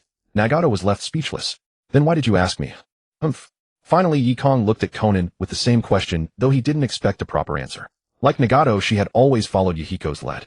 Ever since the Rain Country, they had been found and taken care of by Yahiko, who had guided them through the hardships. One could say Yahiko was their beacon. Yet Conan's face flushed slightly as she spoke. I want to stay by teacher's side." Yekong shook his head. "That's hardly a dream." "Well, you and Nagato have no dreams. But it doesn't matter. Most people's so-called dreams are nothing more than fantasies." With that, he looked at the downcast Conan and Nagato, then turned his gaze to Yahiko, his tone growing serious. "From today onward, you can leave here anytime." Seeing the panic in their faces, he added, "Don't worry, I'm not kicking you out. I mean, you can go pursue your dreams. I won't stop you. If you're afraid you'll miss me too much to leave, just leave a letter, or don't leave anything at all. Just slip away quietly. Understand?" With that, he left. The three stunned got up and walked out. "This tatami is unbearable. It's hard on the butt. Damn it." The three wore complex expressions, long lost in thought, until Yekong called out, "Don't just stand there. Come out and work." "Oh, coming. We haven't had many customers lately. Today go distribute some free hot spring experience vouchers." "Okay." They scrambled about, pulling themselves back from their dreams to reality. After instructing them to continue managing the convenience store and the hot spring, and Yekong strolled into the village of Konoha to wander around. Noticing many people heading in the same direction, he followed along. Before he knew it, he arrived at the Ninja Academy, where a crowd had gathered. Is it graduation season this year? Yekong had a vague sense of time. He picked a high spot, flickered to the rooftop of the academy, and observed the scene below. His eyes narrowed, and he instantly locked onto a familiar figure among the crowd, Chimu Shimao. As a former Umbu captain, he was far too low-key. So low-key that in the past 4 years Yekong had rarely even caught a glimpse of him. If not for the absence of news of his death, he might have thought the man had perished. Chimu Shimao noticed him as well. He flickered over and nodded. "Ye long time no see." "Ah, Captain." Yekong nodded. He had once served in the Umbu, and even accompanied Chimu Shimao on missions, so the title was apt. He then turned his gaze to the open space below the academy, where a white-haired boy stood. "Is that Kakashi?" Today was Kakashi's graduation. A prodigy who had applied to graduate from the academy at the tender age of 5, barely 6. At that age, most children were just entering the academy, with at least 6 more years before graduation. Yekong clicked his tongue and asked Kimishwomyo beside him, "Is it really that serious? Don't tell me you have no solution at all." The once peerless powerhouse who had dominated the battlefield now seemed to have lost his fighting spirit and edge. He shook his head dejectedly, a bitter expression on his face. After a moment of silence, he finally looked at Yekong and said, "I only wish for Kakashi to live a good life from now on. That's my only request. But by doing this, aren't you also draining his potential? He won't be able to reach your level in the future." Yekong reminded him. "And are you sure they'll go along with your wishes? Extracting chakra isn't something to rush into. On the contrary, forcing chakra extraction before the body has matured to a certain age is essentially consuming one's own lifespan prematurely. Chakra extraction itself draws from both physical and spiritual energy. How much chakra can a child's body truly endure? Kimishwomyo couldn't possibly be unaware of this, yet Kakashi's chakra was not only extracted prematurely, but also siphoned to drain away too much of his potential. His future chakra deficiency would stem from far more than just that Sharingan eye. His physical and spiritual energy were already overdrawn to an extreme degree, graduating at 5, becoming a Chunin at 6, and reaching Jonin rank by 12. Coupled with that Sharingan, everything was accelerating the pace of his life force. Hearing Yekong's words, a hint of turmoil flickered in Kimishwomyo's eyes. He understood what his existence meant to Sarutobi Hiruzen and Danzu. He was a relic of the Senju Tobarama era, a remnant of the old generation. Even if he could prove his loyalty, even burying himself completely, and willing Kakashi to bear such a price, the higher-ups would never truly trust him. The reason was simple: his strength and his former position as ANBU captain. He might choose not to resist, but the mere ability to resist was itself a crime. Yekong's own situation had been not so different from his, with even weaker foundations, which is precisely why he had found himself in such a predicament. However, Yekong had chosen a different approach, striking back with overwhelming force, sending a clear message to Sarutobi Hiruzen and Danzu: you have no right to judge me. Kimishwomyo couldn't do the same, wouldn't be able to, because he had a son. Kakashi. Sighing, Yekong fell silent. Kimishwomyo might manage to stand firm like him, but not to the same extent. Even if he could intimidate those two old foxes, the end result would only be being manipulated through Kakashi until his death, with Kakashi himself. So Kimishwomyo dared not take that gamble. The only way to protect Kakashi was through his own sacrifice. Just as Yekong was about to turn and leave, Kimishwomyo raised his hand. Yekong, I want Kakashi to. Not a chance. Yekong raised a hand, already knowing what he was about to ask, and refused outright. Too troublesome. Your son has his own path to walk. Since you've chosen to compromise, he needs to learn to accept his fate as well. The truth was, he was simply lazy. If he agreed to look after Kakashi at Kimishwomyo's request, he'd exhaust himself. Kakashi had more than enough troubles on his plate already. Let some blonde-haired kid worry about it. Kimishwomyo helplessly lowered his hand as Yekong had already vanished from the spot. Yekong then went to find Shibuki, discovering Tsunade was home for once, dressed casually, seemingly enjoying a rare day off, and planning to go out and have some fun. I know, sister, I'll be back early. You're too naggy. Oh, that hurts. Shibuki got beaten up again, then hastily waved to Yekong before turning and running out of the courtyard. Yekong wanted to ask what was going on, but seeing the box Shibuki was clutching and the panicked expression on his face, he pondered for a moment. This kid, is he in love? As expected, spring has arrived. Honestly, Tsunade rubbed her head. Because of her figure, her casual clothes were all loose-fitting, the kind that could accidentally reveal quite a bit. Fortunately, she was more restrained compared to later years. Looking at Yekong, she smiled. Kon, did you come looking for Shibuki for something? I'll let him know when I see him. No. Scratching his head, Yekong felt a moment of awkwardness. He was just wandering around, and who knew Shibuki would slip away like that? Because of what happened years ago, he and Tsunade now felt uneasy standing together alone. Tsunade was the same way, really. If it weren't for that, she'd be completely aloof with outsiders, and with acquaintances, she was always boisterous. Where would politeness come in? Not at all. Patting down his clothes casually, Yekong pulled out 2 hot spring vouchers. These were something he introduced to maintain his business. Business, after all, requires both service quality and promotion. On the entire Hot Spring Street, he was the only one offering discounts during festivals, free visits on birthdays, and occasional complimentary vouchers. This was a promotional strategy based on psychology, low cost, yet capable of winning over a loyal customer base. It was far more effective than trying to impress with fancy service gimmicks. Despite the awkwardness, Yekong plowed ahead and handed the hot spring vouchers to Tsunade. My hot spring house is running a promotion lately. If you have time, come try it out. It's quite nice. Tsunade wanted to say there was no need to be so formal, but it didn't feel like her style. Something about it felt off. In truth, she had been visiting Yekong's hot spring house over the past few years, and Shibuki had gone too. When it's an acquaintance's shop, you should support them at the very least. However, what Yekong didn't know was that today was actually Tsunade's birthday.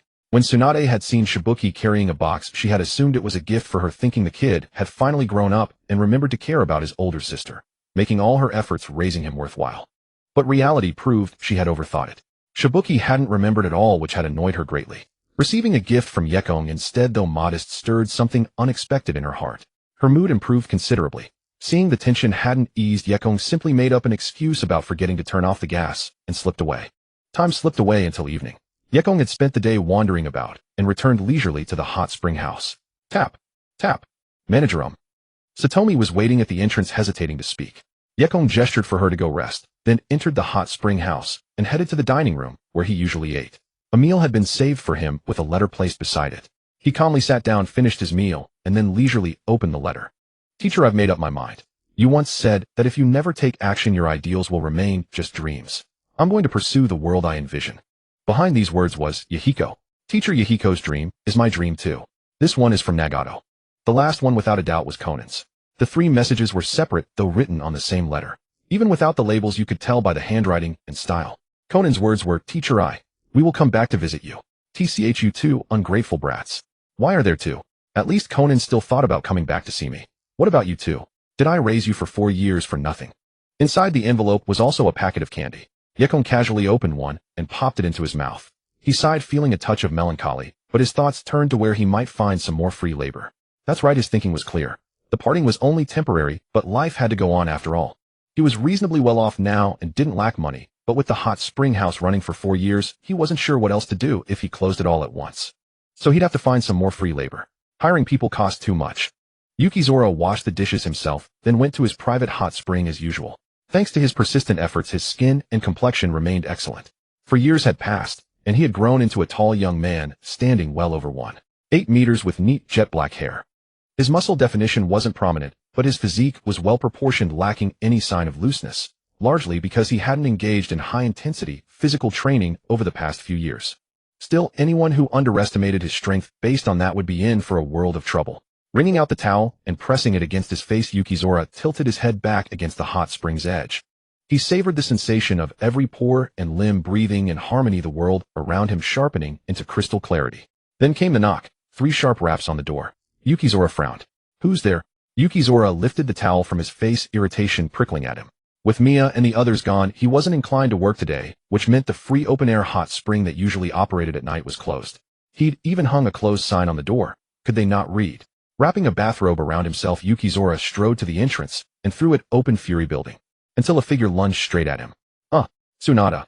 Wait, who am I? Ugh. Yukizora was almost pushed backward the whole way. Coming to his senses, he saw Tsunade's flushed face and the strong scent of alcohol. She'd clearly had too much to drink. That didn't add up. In his memory, Tsunade shouldn't have developed this drinking problem at this point in time. That only came later after Nawaki's death in the original timeline.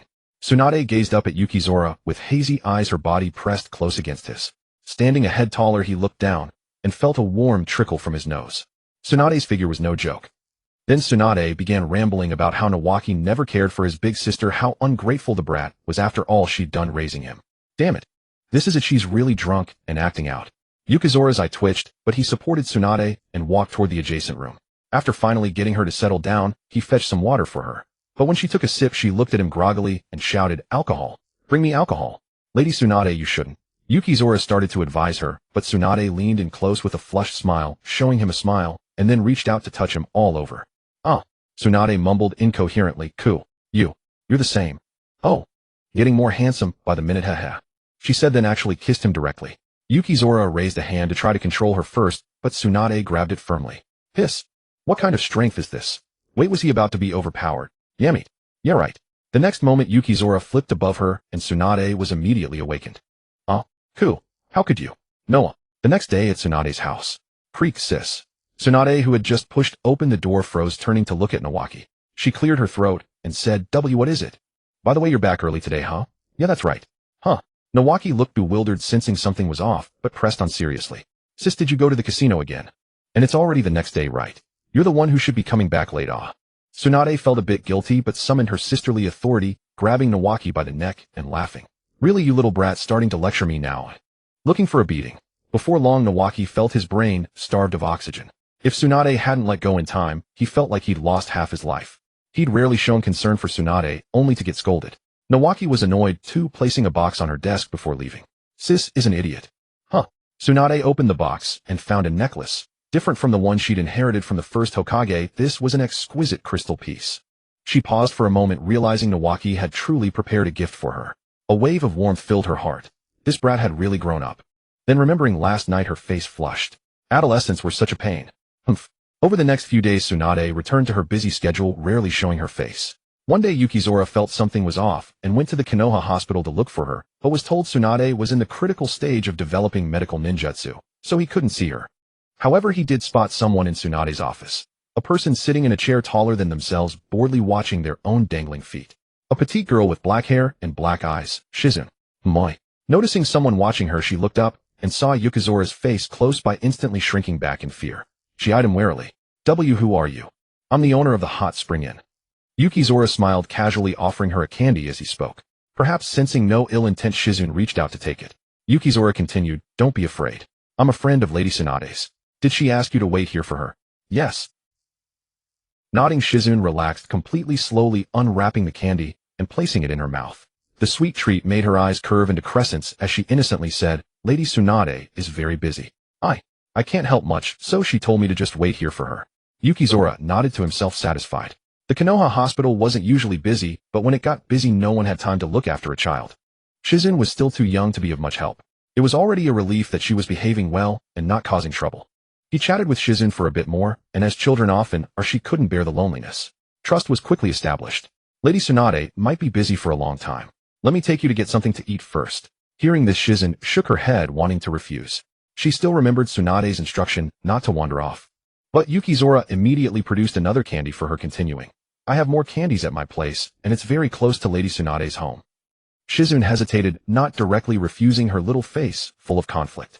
An hour later at the hot spring inn, Shizune looked at the guest before her with a bewildered expression, holding out a set of bath towels and nervously saying, welcome. Oh, is this the new clerk? So cute. I agree, is she Lord Yuru's child? Yukizora praised his own cleverness, but wasn't pleased with the second comment. What's that supposed to mean? Do I look that old? I'm 16, okay. Damn it, wait, I'll give you a taste of fire and ice. Yukizora thought to himself. Just then Yukizora felt a chill behind him, and a voice echoed. Yoku, I heard you kidnapped my assistant. Seeing Tsunade, Shizune's eyes filled with tears as she looked at her, on the verge of crying. Tsunade. Woo. Oh well. Yukizora's gaze darted around, then suddenly pointed far away. Look at UFO. I'm out. Humph. Tsunade reached out but grasped nothing, then lowered her hand and snorted coldly. She then patted Shizune's head and said, Shizune, you can help out here. If that guy treats you badly, come to me. I'll deal with him. Shizune, who always obeyed Tsunade, immediately nodded. Yes, Lady Tsunade. Shizune had always been sensible, knowing she couldn't be much help at the Konoha hospital. Tsunade didn't want to rush things, either, planning to wait until she was a bit older before teaching her medical ninjutsu. If nothing unexpected happened, sending her to the ninja academy wouldn't be a problem either. 3 years passed in the blink of an eye. Within that span, Kakashi's outstanding mission performance earned him the distinction of becoming the youngest Genin and Chunin, setting a record. Graduating at 5, promoted to Chunin at 6, he was hailed as a prodigy by countless villagers of Konoha, his future achievements deemed boundless. Yet precisely when he had achieved such renown at such a tender age, a devastating piece of news arrived. Tsukumo Hatake, unable to bear the mounting public pressure, took his own life at home. This blow was too great for a child not yet 10 years old, yet the villagers who had been so vocal before suddenly fell silent, and an eerie stillness descended upon the entire Hidden Leaf village. Hot Spring House. Splash. TSK. Yoru had known Tsukumo Hatake would die. It was the will of the higher-ups, and also his own deliberate compromise. But for a powerhouse who had dominated the ninja world to perish in such a humiliating manner within his own home. Absurd it was in every sense. Click. At that moment a figure materialized silently behind Yoru masked, and spoke in a measured tone. The Hokage requests your presence. Ugh. Before the words had finished leaving his lips, his eyes widened in shock as blood seeped from his throat, and he collapsed to the ground. A stream of water alive with purpose enveloped the corpse and froze it instantaneously into a massive, flawless ice sculpture, its crystalline surface catching the moonlight, the congealed blood gleaming like precious gems. The ice sculpture vanished without a trace. Splash. Yoru rose and wrapped himself in a bathrobe, his expression unreadable, though a faint blue light lingered in his gaze. So impatient are we? A fool seeking death. He was no Tsukumo Hatake, yet some remained naive enough to group them together as threats to be eliminated, ignorant of the fact that he was nothing like Hatake. Deep within Konoha's root secret base, a dim underground chamber illuminated by only a single flickering flame. A figure stood with his right arm wrapped in bandages, leaning on a cane with his left. His gaze shifted slightly as he spoke calmly, long time no see. Whoosh. A fierce wave of water surged forward. Danzo's eyes flickered with shock, though he forced himself to maintain composure. Years of refinement had transformed him into his complete form, the shadow of Konoha. In the shadows of the corner roots, elite fell one by one. These were his cultivated death warriors, the very foundation of Root. Yet in but a single instant Yoru had slaughtered them all and appeared before Danzo. Shock rippled through Danzo's mind. This man had grown far stronger than before. How is this possible? Yoru paid no mind to his thoughts, his gaze cold and unyielding. Sensing danger, Danzo hastily spoke, the Yanbyu's actions I didn't. Gulp. In the next moment Yoru's figure materialized before him, his hand shooting out to grasp Danzo's throat and lift him slowly into the air, his eyes piercing straight through Danzo's soul. From the shadows, 2 more root elite ninja surged forward. Yoru was somewhat surprised. This sensation suggested a jutsu capable of concealing one's presence. No, they were sensory-type ninja. Schlick. With a casual flick of his wrist, a slender stream of water sliced through the air, executing the 2 root ninja in an instant as blood sprayed outward. Yoru's gaze remained cold as he watched Danzo struggle in his grip. You thought killing Tsukumo Hatake would be enough to kill me. Gulp. Danzo's hands flailed desperately, his expression cycling from shock to terror to despair. Yoru glanced at his right arm and let out a cold laugh. So that's it. Your confidence stems from this arm, does it? Shing. The arm was severed instantly, yet no blood flowed, only pallor. Worse still, the limb took root upon impact, and within mere breaths it had grown into a towering tree. The ferociously growing roots easily pierced through the bedrock below. Would release. Yoru stood upon the trunk and tossed Danzo down, where he rolled across the ground like a wretched rat. This is your final warning, he said indifferently. He turned to leave, but paused, glancing back at Danzo, whose eyes already gleamed with renewed malice. You would do well to offer Hiruzen Sarutobi more sound advice. Otherwise, should any AMBU trespass in my domain again, I will sever your root. And you, root and branch. With that, his figure vanished without a trace.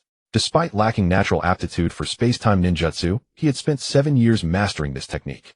His unspoken message was clear: whoever troubles me next, you die with them. Danzo's eye twitched, terror lingering in his gaze for a long while. Eventually, after bandaging his wounds, he hurried to the Hokage's tower and conferred with Hiruzen Sarutobi throughout the entire night. From that day forward, the ANBU operatives who had been secretly monitoring Yoru's hot spring house never reappeared, granting him a rare peace. Days later, during a Konoha Jonin meeting, Hiruzen Sarutobi announced a momentous development. Tsunade's new medical ninjutsu had succeeded. The medical technique, developed over 6 years by the greatest medical ninja in the ninja world, spoke for itself, and its public reveal only elevated its significance to new heights. Medical scrolls. By storing medical ninjutsu chakra, they allowed medics to provide substantial healing without ever setting foot on the front lines. For the entire ninja world, this was nearly a generational leap, something that could fundamentally reshape the balance of power. As the creator of this technique, Tsunade saw her reputation soar to unprecedented heights, hailed as the greatest medical ninja of all time. Yet Tsunade herself showed little joy. Rumor had it she had clashed with the Hokage over the matter, storming out in displeasure. Hot spring house. Splash. Hiss. Tsunade lay slumped beside the hot spring, her spirits low. Shizune approached with a tray, setting down a glass filled with ice and poured with fine sake. Tsunade-sama, your drink. Huh. Tsunade took a grateful sip, her cheeks flushing as she burst into laughter. Huh. Those bastards are truly despicable. Tap. Lord Yuryu. Yoru waved his hand, signaling Shizune to leave. No longer the naive girl she once was, she understood the bond between Yoru and Tsunade, her cheeks tinting pink as she withdrew. Yoru approached Tsunade, took the glass from her hand without refilling it, and said calmly, I told you long ago not to take on so much. Sometimes the greater the effort, the deeper the disappointment. For over 6 years, Tsunade had poured every ounce of her willpower into developing the medical scroll, driven by her ambition. She had succeeded, earning unprecedented acclaim. Yet when Hiruzen Sarutobi informed her that the technique could not be deployed and must be sealed away permanently, her heart turned to ice. For the first time, her ideals had been ruthlessly crushed by reality. At the very moment she believed they were within reach. The blow was devastating. It was a fundamental denial of her worth and her dreams. Tsunade's face flushed crimson as she reached for the wine glass in Yekong's hand, pouting reproachfully, What's this? Are you here to mock me? TCH, even you're mocking me now. Saying this, the woman, who had already reached her 30s, directly burst into tears in front of Yekong. Yekong sighed. What could he do? Kill Sarutobi, Hiruzen, and Danzo outright. Then who would take over Konoha? For ninja villages were lurking covetously, and would he have to go and call on each of them like the king of hell? What a joke. In the end, he'd only fall into a dead loop, becoming another Senju Hashirama. No Uchiha Madara. Targeted not just by Danzo and Sarutobi Hiruzen, but schemed against by the entire ninja world. Even if he could kill countless enemies, countless people would still be watching him, constantly plotting against him, and he would never have a single day of peace. He wasn't about to do that. Not when he was living so comfortably now. Thump. Oh, what are you doing? Stop. Shizune is still. Oh. A few days later, Tsunade stopped going to Konoha Hospital altogether. Instead, she spent her days either in the casino or drinking sake and soaking in hot springs at the bathhouse, adopting a completely laid-back attitude. Members of Sarutobi Hiruzen's Umbu came looking for her several times, but Yekong turned them away every time. In the Hokage's office, the Hokage-sama Yekong said that Tsunade-sama was busy, and then Sarutobi Hiruzen raised his hand and said, I understand. The Umbu member vanished.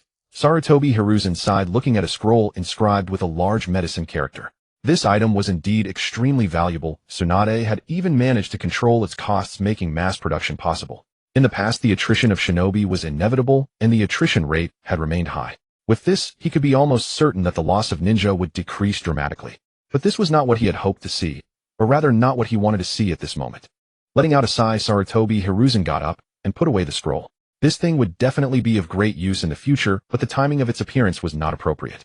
Meanwhile, in the Uchiha clan, several clan elders and all the elite members gathered in the ancestral hall. In the darkness, they opened pairs of scarlet Sharingan, looking eerie and terrifying. In the center, a faint candlelight illuminated a few faces. The third Hokage is indeed going to mobilize our clan members for battle. Good. It's time to let the entire ninja world witness the power of the Uchiha. Exactly. Only when our clan earns enough merit will those rats coveting our clan be afraid. The Sharingan is the strongest Kekkai Genkai. Like some fanatical religious ritual, those pairs of Sharingan patterns emitted a bone-chilling coldness beneath the night sky. The Hyuga clan. Going to war again. Increased border guards. Could it just be some skirmishes? Not that serious. No, it's just that war hasn't been declared. In truth, have we found few infiltrators over the years? Alas. A shadow quietly fell over the entire Konoha. Although it hadn't yet spread to the ordinary villagers, even they could sense that the number of ninjas entering and leaving the village seemed to have suddenly increased. A tension of unknown origin had already spread through the village. On the outskirts of Konoha, clang, splash. Two figures, one tall and one short, kept colliding in the forest, dodging and turning, striking again and again at incredible speed. In an instant, they had exchanged dozens of blows. Finally, after a powerful clash, they both retreated several meters, locking eyes. One was filled with fighting spirit, the other with surprise. One had a signature head of yellow hair, the other brown. The next moment, a blue sphere of chakra spun wildly in their hands, condensing. A stream of water appeared beneath his feet, and he shot forward like lightning. The other did not dare to be careless. He also formed a chakra sphere in his hand, but a violent gale suddenly erupted around him, blowing up grass and leaves. In terms of sheer momentum, his was actually stronger. The center of the chakra sphere appeared almost pure white with hardly any trace of chaotic chakra flow. White and blue stood in stark contrast. Rasengan. 2. Rumble. Two powerful chakra spheres collided, triggering a terrifying explosion. The intense blast knocked both of them off their feet. Just as they were about to be engulfed by the explosion, Minato Namikaze hesitated, then gritted his teeth and activated a jutsu. The next moment, his figure vanished from the spot. Then he appeared 2 meters behind Nawaki, letting out a bitter mental laugh. This technique really wasn't easy to master. But since it had come to this, he still raised his arms to catch Nawaki. At that very moment, a pair of hands grabbed both of them almost before he could react. Whoosh. Boom. In the final moment, the three figures evaded the explosion's impact, landing on a large tree trunk. A mysterious jutsu formula imprint was clearly visible beneath their feet. Phew. Nawaki wiped the cold sweat from his forehead, grinning at Yekong next to him. Thanks, calm. Minato Namikaze also gave a sunny smile. Thank you. 7 years had passed, and the three of them had grown up. Minato Namikaze already looked just as Yekong remembered him. As for Nawaki, well, he was still somewhat different from Naruto. Leaping to the ground, Yekong said in exasperation, "Are you two bored? What are you messing around with here?" "Huh." Both laughed heartily. Nawaki scratched his head and explained, "Well, there haven't been any missions lately. I've been stuck on the Flying Thunder God, and Minato hit a bottleneck too. We thought we'd spar and see if we could make some progress." As they spoke, both looked at Yekong with a hint of envy.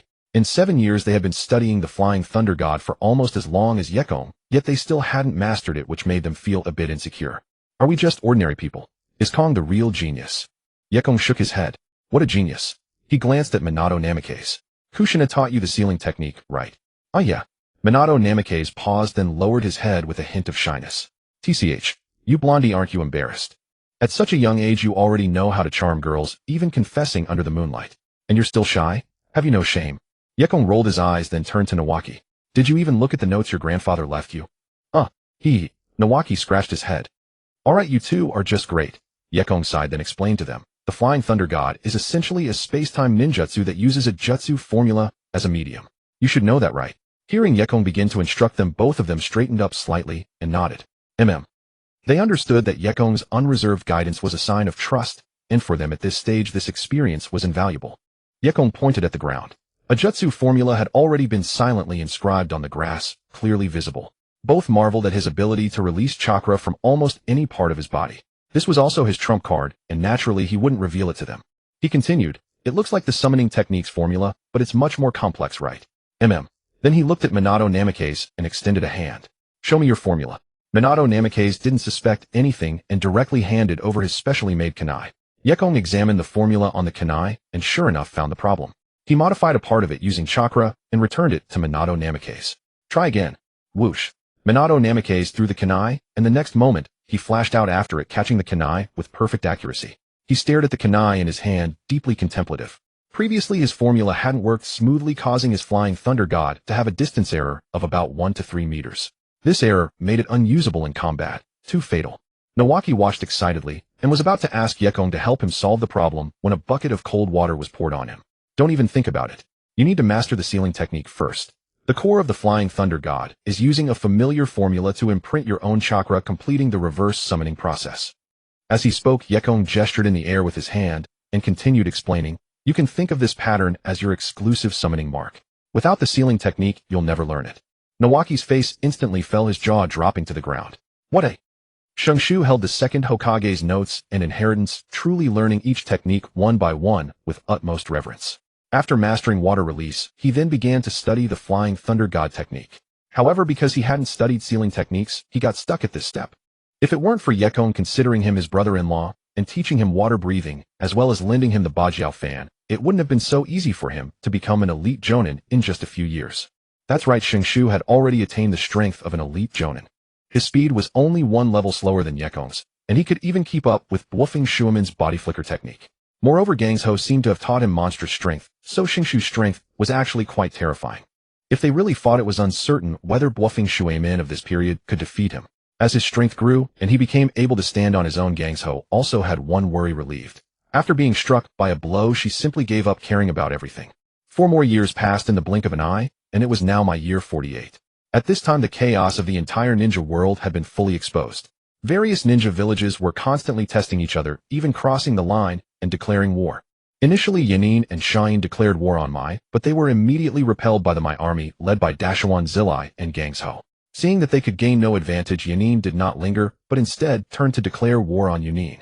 The fighting lasted for over a year, and the small countries in between, such as the Shui Kingdom, became strategic depths, suffering terribly. Then the Wuyin village also joined fighting with Yunin in the Tai Kingdom, but in reality, they were secretly making a move, continuously infiltrating the Hui Kingdom. This is war. When it truly breaks out, it changes in an instant, and you never know what will happen next. Yet behind all the chaos, a major event was concealed. Somewhere in the ninja world, several figures met silently. An old voice spoke first. Humph, is that guy really that terrifying? Are you kidding me? Then an enraged voice came with the sound of a furious fist pounding the table. Even if Chinsho Feijian were still alive, what could he do? He's dead anyway. A questioning sound. Ha ha ha. The atmosphere was somewhat strange. Several figures looked at one of them, while only the old voice from before let out a strange laugh. After a moment, another voice spoke. The intelligence has been delivered to you all. I take my leave. With that, a figure turned into white smoke and vanished. The remaining few looked at each other, exchanged a glance, and then the enraged voice gave a cold snort and also disappeared. It seems it's just the 3 of us. Fine. This old man wants to see if that guy is really a demon. Bang. Bang bang. Then the 3 of them turned into white smoke one after another and vanished from the place. This brief meeting was very abrupt, and it left no trace or clue at all. My Yekong's Baishir shop. Yekong strolled aimlessly on the street, then returned to the Baishir shop, which was also the hot spring house. During the day, he mostly stayed here, because Gangsho had gone to the front lines, leaving him very idle. He hadn't received any missions for a long time. Master Kong. Jingyin. He raised his hand and patted Jingyin's head. Speaking of which, Jingyin was already over 10 years old. In about 2 more years, she would graduate from the Ninja Academy. Gangsho occasionally gave her extra training, and she was already considered a qualified medical ninja. Once she graduated from the Ninja Academy, she could step into her own life. Because Gangsho did not leave Mai in anger, naturally Jingyin also did not leave, and she successfully graduated from the Ninja Academy. Barring any accidents, she had 2 choices. Like other genin, she could form a team after graduation, gain experience under a jonin's guidance, and gradually become a qualified ninja. The second choice was to join the Mai Hospital under Gangsho's command and become a medical ninja directly. Both were good options, though of course in terms of safety the latter was better. Jingyin, having her head patted by Yekong, was not angry. Instead, she cheerfully picked up an envelope and chased after him. Master Kong, this arrived today. It seems to be a commission mission. Oh, since he had nothing to do, Yekong became interested. He thought he would take whatever commission it was. So he opened the envelope, but paused upon seeing the contents. The commission came from Longyin Village, a deeply hidden village located in the Long Kingdom, concealed by a huge waterfall. It was very mysterious. Due to its location and concealment, it had never been invaded by outsiders. However, this village was somewhat special. When Shinsho Zhujian gathered the 5 great shinobi villages for the 5 Kage summit to distribute, the tailed beasts, Longing village was also present, and they spared no effort to buy the 7 tails with the village's entire resources. Originally, according to Shinsho Zhujian's plan, aside from Mai, each ninja village was supposed to have 2 tailed beasts. Even so, Mai, which controlled the 9 tails, was still the strongest. As for the 9 tails, everyone knows its power, and the content of this commission was to suppress the 7 tails. Longing village offered a generous reward of 10 million ryo. For a secluded ninja village, being able to offer this price was already quite high. However, considering the difficulty of this mission, probably no ninja, or even ninja village would take it. So this price was generally not a market price. But who could blame Yekong for being so idle now? Jingyi, he called out. Jingyi, take care of the hot spring house for the next couple of days. As for the Baisher shop, if you have time, take on some missions to practice. If not, it's fine. I'll bring you a gift when I return. Yes. Jingyi bowed slightly. When she looked up again, Yekong had already disappeared. Ninja World Hua Kingdom border. Inside a frontline camp, Gansho Zilai and Dashuan were deploying defenses against Yanin and Shine. Chua? Next who? Kong. Yekong suddenly appeared, startling the Jonin present. Gangsho directly raised her hand, but Yekong grabbed it and pressed it down. Don't be nervous, I'm just passing through.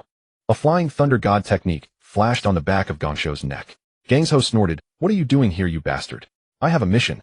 Gansho's eyes lit up, but Yekong already knew what she was thinking and poured cold water on her. I'm not here to help you. Which direction is the Long Kingdom?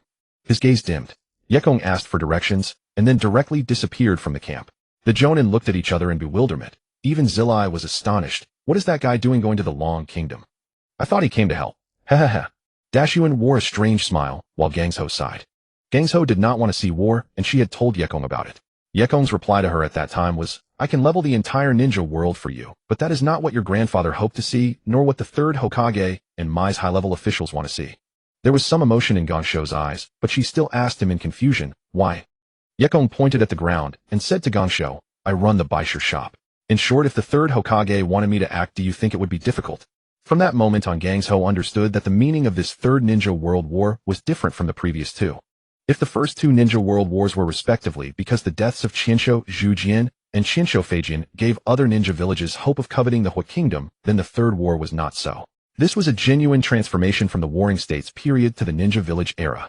It was about consuming the power of the great clans that came from the Warring States period, the foundation of the initial ninja villages, reducing their influence, supporting civilian ninjas, and thus further concentrating the power of the ninja villages into the hands of the Kage. This was the truth of the 3rd Ninja World War.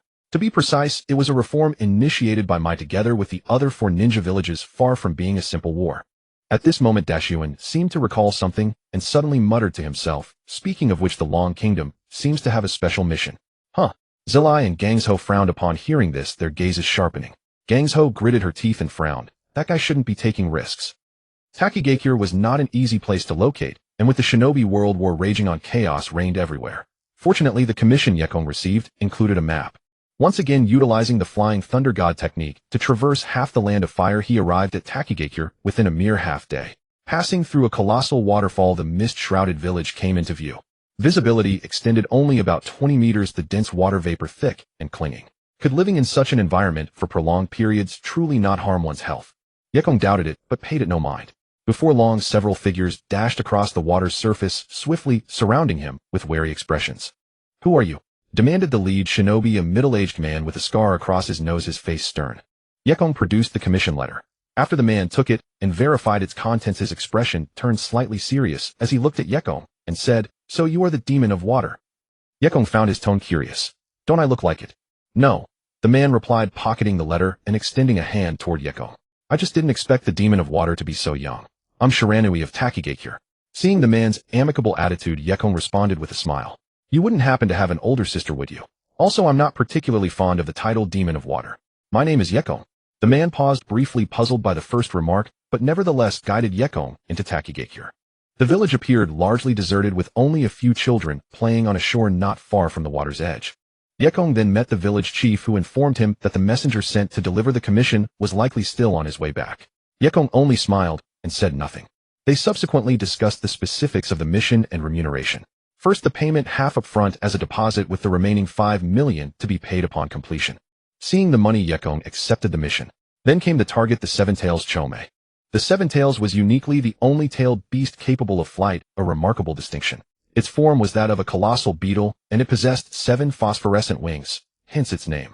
It could release pollen with potent paralytic effects, freely control its body size, and boasted terrifying strength unique to shelled insects.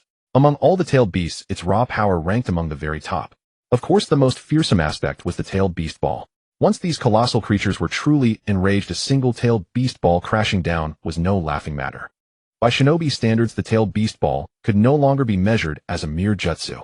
It transcended the realm of conventional techniques, as no shinobi had ever mastered it. Thus, there was naturally no system of ranking based on learning difficulty. How did the Seven Tails manage to escape? Yekong inquired, casually sensing something was off. Even if Takigakyur's sealing arts were mediocre, having purchased a tailed beast, they should have had no reason to be unable to control it. At this, the Takigakyur village chief, the Takikage, fell silent. The Takigakyur shinobi around him exchanged uneasy glances. After a moment he spoke, "Regrettably, we do not know either. But after the Seven Tails escaped, we tried numerous methods to suppress it, all to no avail. That is why we sought your assistance." Yekong nodded in understanding. With matters already at this point, further discussion was pointless. Time to act. Although the Seven Tails was out of control, it had not left the boundaries of Taki no Kuni. Shadowed continuously by Takigakyur's shinobi, its location hadn't been lost. Guided by the Takigakyur shinobi's directions, Yekong quickly located the Seven Tails. There in the heart of a primeval forest, perched atop a towering central tree, was a colossal beetle tens of meters in diameter. It seemed to be resting, or perhaps feeding on tree sap. "We're counting on you." The Takikage, a middle-aged man with graying hair, gave Yekong a slight nod. Yekong flexed his hands. It had been a long time since he'd engaged in serious combat. Accepting this mission also served as a way to stretch his limbs. However, at that very moment, Yekong suddenly felt the ground beneath him tremble. Moi! Just as confusion set in, the entire forest seemed to shudder violently. A deafening rumble erupted from the earth, and the ground not far from the Seven Tails suddenly collapsed inward. Roar! A terrifying roar like a sonic bomb erupted outward. In an instant, all the Takigakyur shinobi recoiled, cold sweat beading on their faces. The pressure this monster exerted on them was overwhelming. Yekong remained motionless, though his robe-like outer garment fluttered wildly in the shockwave, and his short hair danced in the wind. A smirk curled at the corner of his mouth. "Looks like someone's trying to steal the show. That won't do." Whoosh. The next instant his figure vanished. Within the forest, 2 groups were locked in combat. On one side was Konoha's frontline scouting squad, on the other Iwagakyur's special infiltration unit.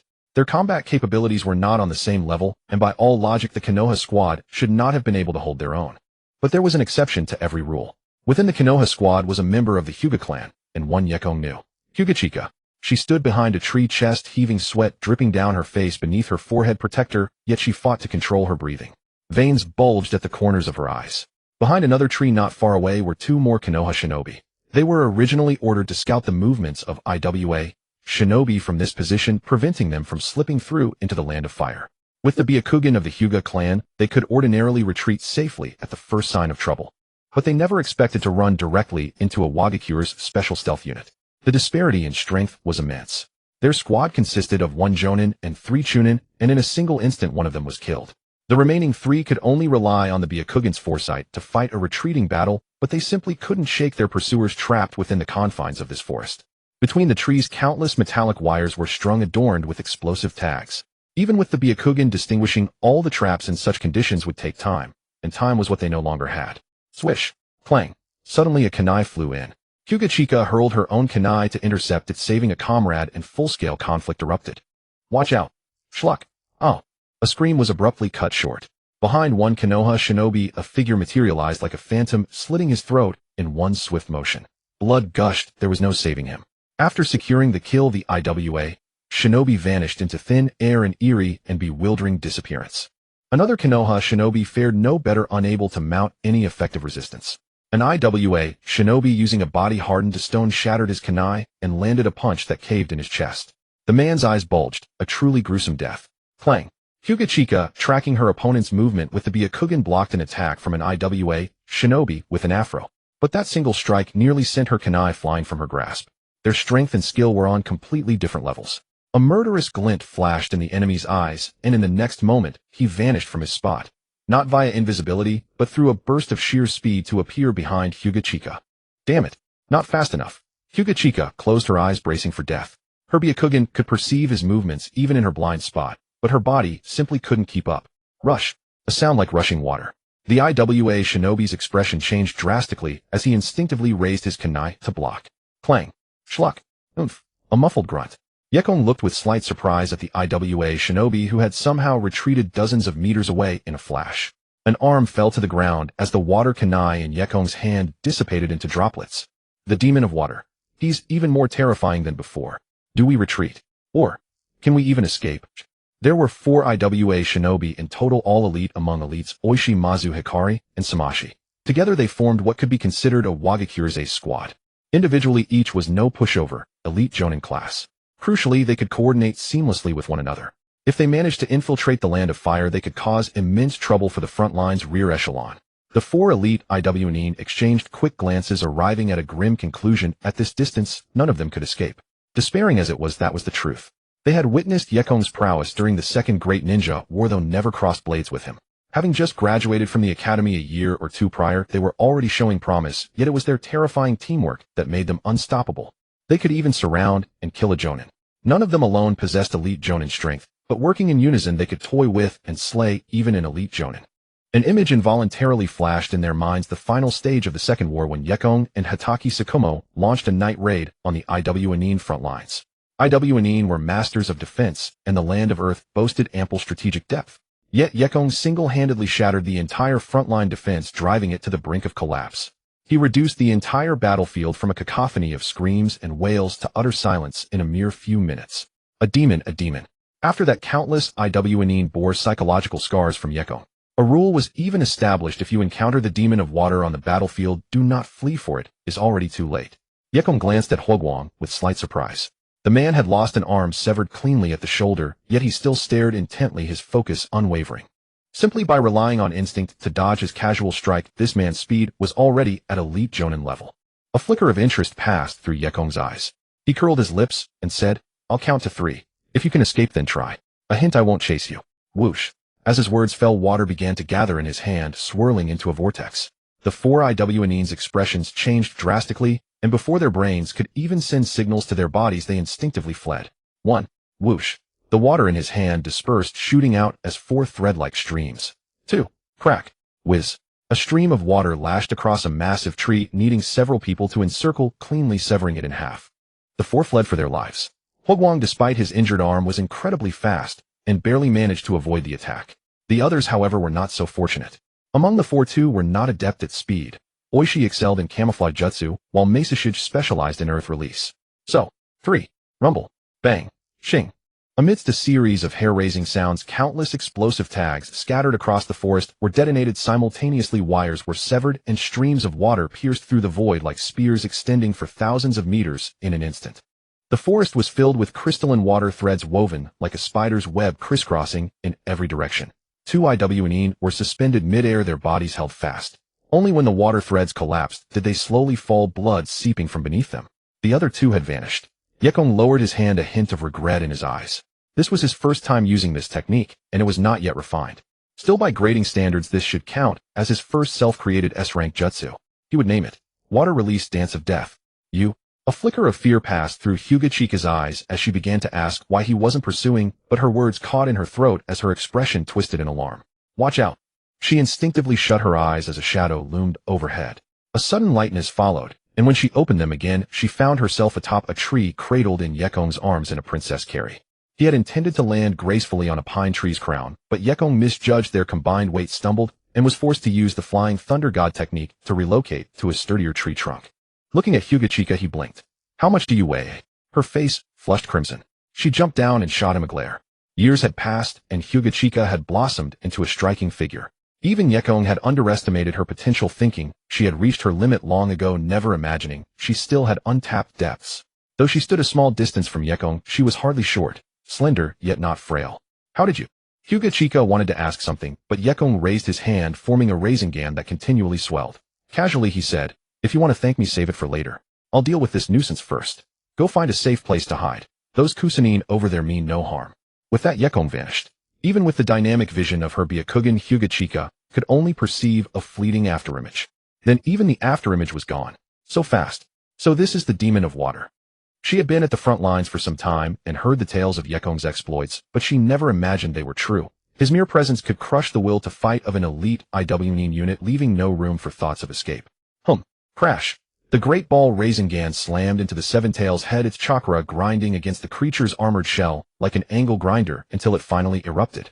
The massive shockwave forced Yekong back, but also neutralized the Seven Tails' counterattack, causing it to rear back with a defiant hiss.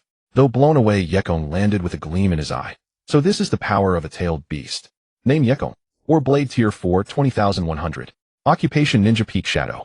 Chakra 355. Ninjutsu Clone Technique, Substitution, Transformation Body Flicker Water Dragon Bullet Dance of Death Water, Walking Water Prison, Flying Thunder God Gale Flicker. Taijutsu Water, Breathing Mirror Flower Water, Moon Monstrous Strength. Kekkei Genkai Ice Release, Ice Age Absolute Zero. 10 years had wrought a qualitative transformation in his power, yet he had little concept of his own limits. He'd sparred with Tsunade, the result being she couldn't beat him, but he couldn't beat her either. Tsunade's strength had also reached the Kage level, but the gap between them was too vast for her to push him to his limits. The Seven Tails, however, was perfect. Moreover, opponents capable of wearing down his or Blade's durability were rare. The blade seemed to grow harder with each level. Ordinary shinobi swords would snap before they could shave off more than a sliver of its durability. It wasn't that Yekong lacked diligence, it was that most opponents simply couldn't leave a scratch. With a resonant ring, the or blade appeared in his hand. Gazing at the Seven Tails, a fervent battle lust flared in his eyes. Perfect. Today I'll use you to sharpen my blade. Roar. Enraged, the Seven Tails flapped its wings, soaring into the sky while scattering vast clouds of yellow dust, a paralytic toxin. Yekong had no intention of inhaling it. Whoosh. His figure vanished, reappearing directly above the Seven Tails' head like a thunderbolt, his blade descending in a single decisive strike. Clang. Roar. Yekong's hand trembled from the impact, but seeing the durability tick down, a surge of excitement filled him. Seeing the Seven Tails about to flap its wings and ascend, he would have none of it.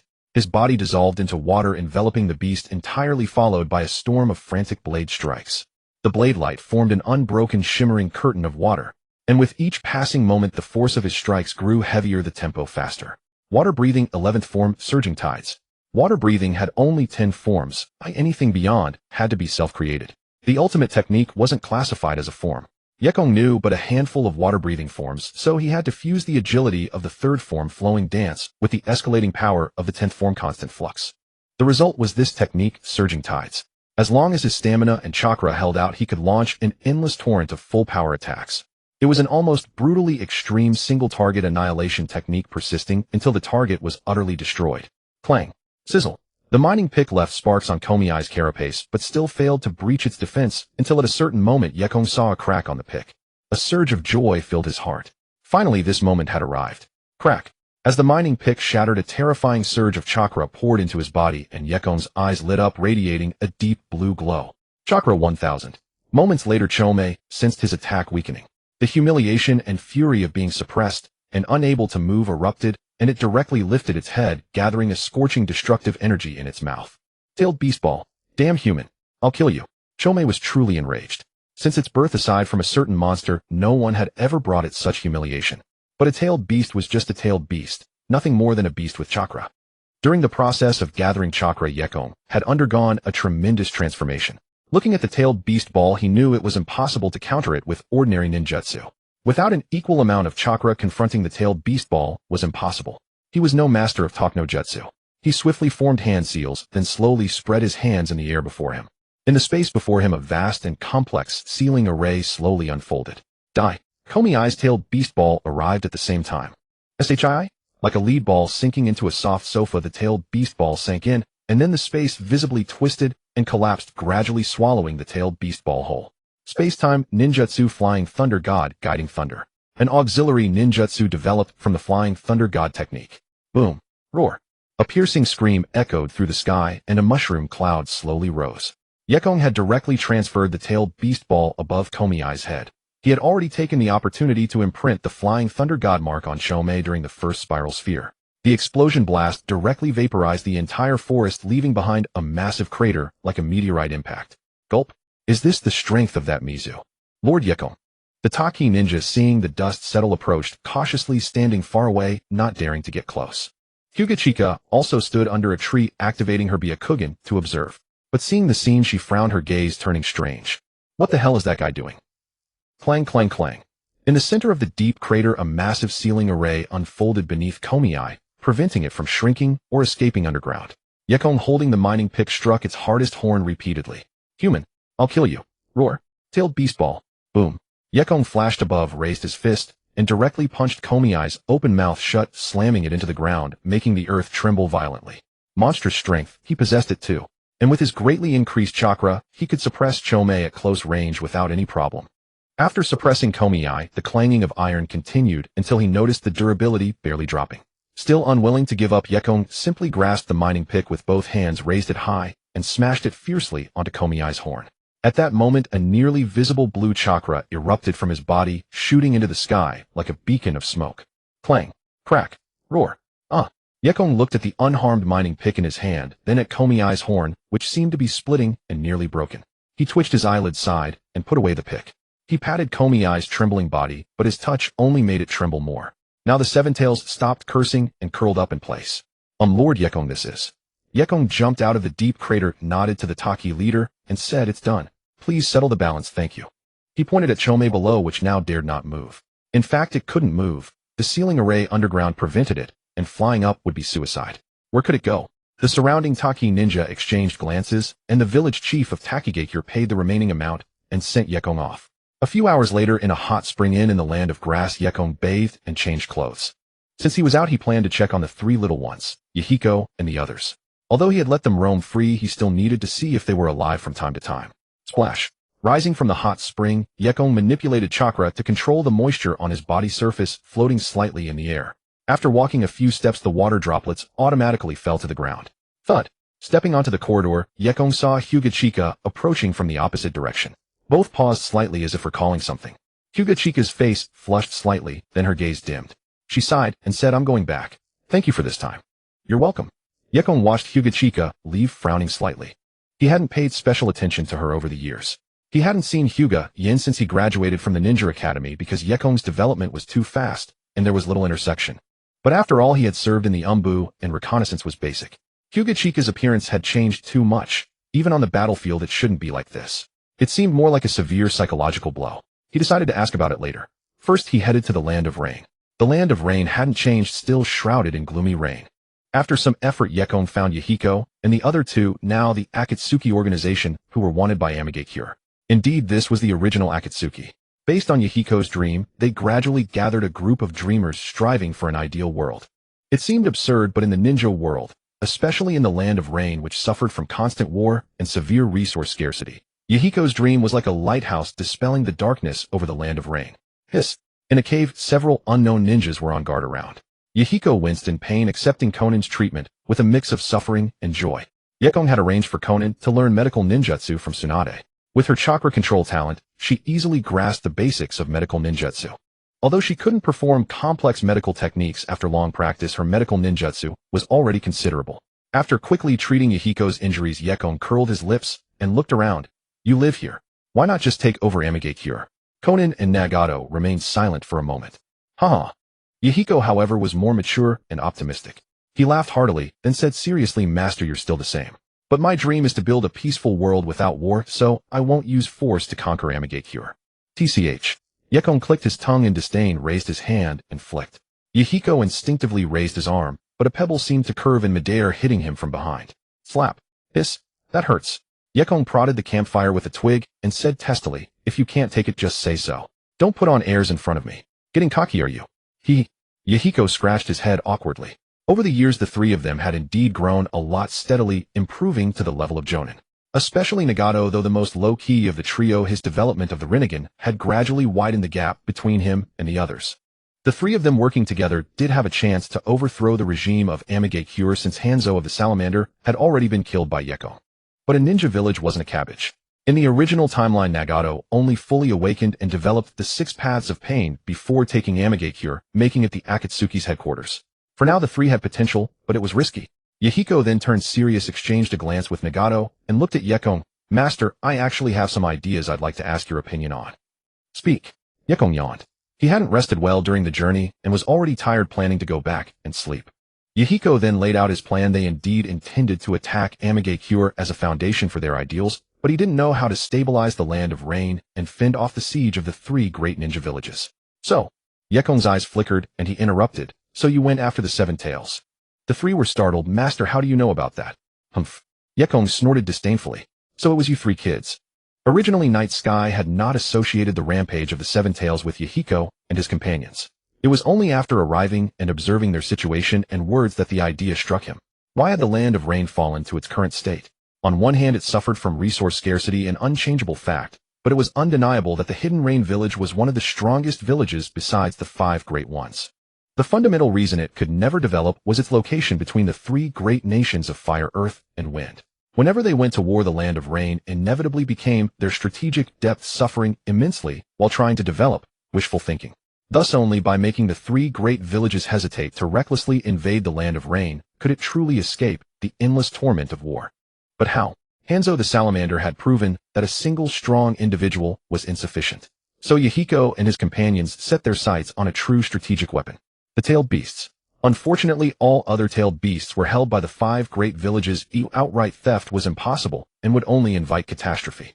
Thus, the Seven Tails of the Hidden Waterfall Village became the optimal choice. It had to be said that although Yehiko was passionate, he was also sharp-minded, thinking 3 steps ahead and acting only after careful planning. But, slap, that hurt. Yehiko was struck again while Konan and Nagato chuckled on the side. Only Yehiko looked at Night Sky with a depressed expression. Master, why? Night Sky said irritably, why? You had a plan, yet you let the Seven Tails escape. Now the Hidden Waterfall Village has reinforced its seal. What will you do? Huh? Yehiko was taken aback, scratching his head in confusion. That can't be. The Hidden Waterfall Village shouldn't have the ability to suppress the Seven Tails so quickly, and they're not skilled at sealing. I was planning to act after they gave up on it. Night Sky raised his hand to strike again, and Yehiko shrank back. He sighed inwardly. I said you're clever, and now you're getting cocky. How was I supposed to know your plan? Now my seal will take you an eternity to break, and the Seven Tails is stunned. Who knows if it will even rampage if released? Thinking it over, Night Sky felt the trio would surely recognize his sealing technique and come to him for trouble. That wouldn't do. Where was his dignity as their master? He had to slip away before they discovered it. Master. Yehiko was also at a loss now, saying to Night Sky, Master, you can't just watch us continue living in a cave, right? Please. He clasped his hands together and bowed. Night Sky never allowed them to kneel or kowtow casually. The kid knew he'd get a beating if he forgot that. His face twitched. Night Sky pulled out a scroll from his clothes and tossed it to Yehiko. Take this. It can break the Seven Tails seal. Also, Yehiko quickly caught it with a silly grin. Master, you're the best. Then he turned to Nagato, raised his hand, and slapped him. Nagato hung his head, shoulders trembling slightly, not daring to speak. Now Yehiko started snickering. Night Sky turned serious, beginning to scold Nagato with a stern expression. If you're unwilling to use your Rinnegan, then pluck it out. Don't keep it as a decoration. Master, Nagato tried to explain, and Yehiko and Konan also wanted to speak for him, but Night Sky directly raised his hand to interrupt. I know your Rinnegan consumes a massive amount of chakra, and reckless use might even shorten your lifespan. But do you think not using it will keep you safe? Nagato remained silent, not daring to refute. Night Sky snorted in exasperation. Nagato had always been indecisive, doing whatever Yehiko said. Once Yehiko died, he would completely lose himself. That wouldn't do. Then Night Sky tossed another scroll to him, still stern. I should have told you that when you know a problem, you must find a solution. Running away never solves anything. Yes, I understand, Master. After reprimanding the trio, Night Sky did not stay long, but directly left the Land of Rain. He wouldn't deal with what came after. Helping them this far was already out of the teacher-student bond. He had done what he could. He couldn't solve everything for them. What would that make him? A babysitter? At the border of the Land of Rain, Night Sky walked as raindrops slipped off his clothes, as if an invisible waterproof layer shielded him. Suddenly his gaze swept through the depths of the jungle hidden in the rain curtain. The surrounding raindrops froze in midair, and the next moment, whoosh, whoosh, whoosh, whoosh, whoosh, crack. Thousands of raindrops transformed into streaks of light, instantly blasting into the forest, punching countless dense holes into tree trunks and the ground, as if ravaged by a hail of bullets with holes everywhere. Enough to make anyone with trypophobia faint on the spot. From within the trees, dead white Zetsu slowly emerged and collapsed to the ground. With a cold snort, Night Sky's figure vanished. Black Zetsu had been watching the trio all along. More precisely, watching Nagato, who was a crucial piece in Madara's plan and could not be compromised. Drip. Night Sky had been about to leave, but then he sensed something and disappeared into the rain curtain. Moments later, in a forest, he intercepted 3 masked figures. Root. A cold glint flashed in his eyes. He resolved to make time to warn Danzo again upon returning, lest that old fox cause him trouble. Whoosh. There were 3 of them, and 2 actually charged at Night Sky, without hesitation. If the Umbu were a special assassination unit, then Root was made of pure suicide soldiers, puppets stripped of humanity, existing only for missions. Squelch. Without any suspense, Night Sky slaughtered those two with a wave of his hand, then looked at the last one. Since it had come to this, he had no intention of leaving survivors. However, just as he was about to strike, that person turned and fled directly. About to give chase, Night Sky suddenly stopped, frowning at the retreating figure. In the end, he did not pursue to the death. In Konoha, the war continued, and the village was far more desolate than before. The clans kept to themselves, though most had likely been sent to the front lines already. The first thing Night Sky did upon returning to Konoha was head back to his hot spring and handing the pastries he had bought on the way to Shizune, which would make the girl happy for a while. "Thank you, Lord Sora." Shizune carefully hid the pastries away. Night Sky smiled gently and prepared to rest. "I'm getting old, so I need to take care of my health." But he had barely taken 2 steps when Shizune came pattering over, handing him a mission scroll. In his room, he looked at the mission scroll sealed with special reinforcement, clicked his tongue-formed hand signs to unseal it, and opened it. After one glance, his figure vanished. Moments later, Night Sky appeared in the Hokage's office, placing the scroll before Hiruzen Sarutobi, who was puffing on his pipe.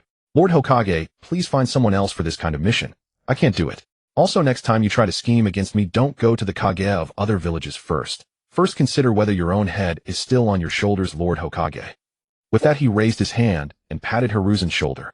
Having seen through the essence of the third great ninja war, Night Sky didn't expect the villages to stop honestly, but not everyone could be a sacrifice. The act of smoking hid Hiruzen's expression, but Night Sky noticed the increased tension in his arm. This old fox was increasingly adapting to his role as Hokage, becoming less humane, or rather less human.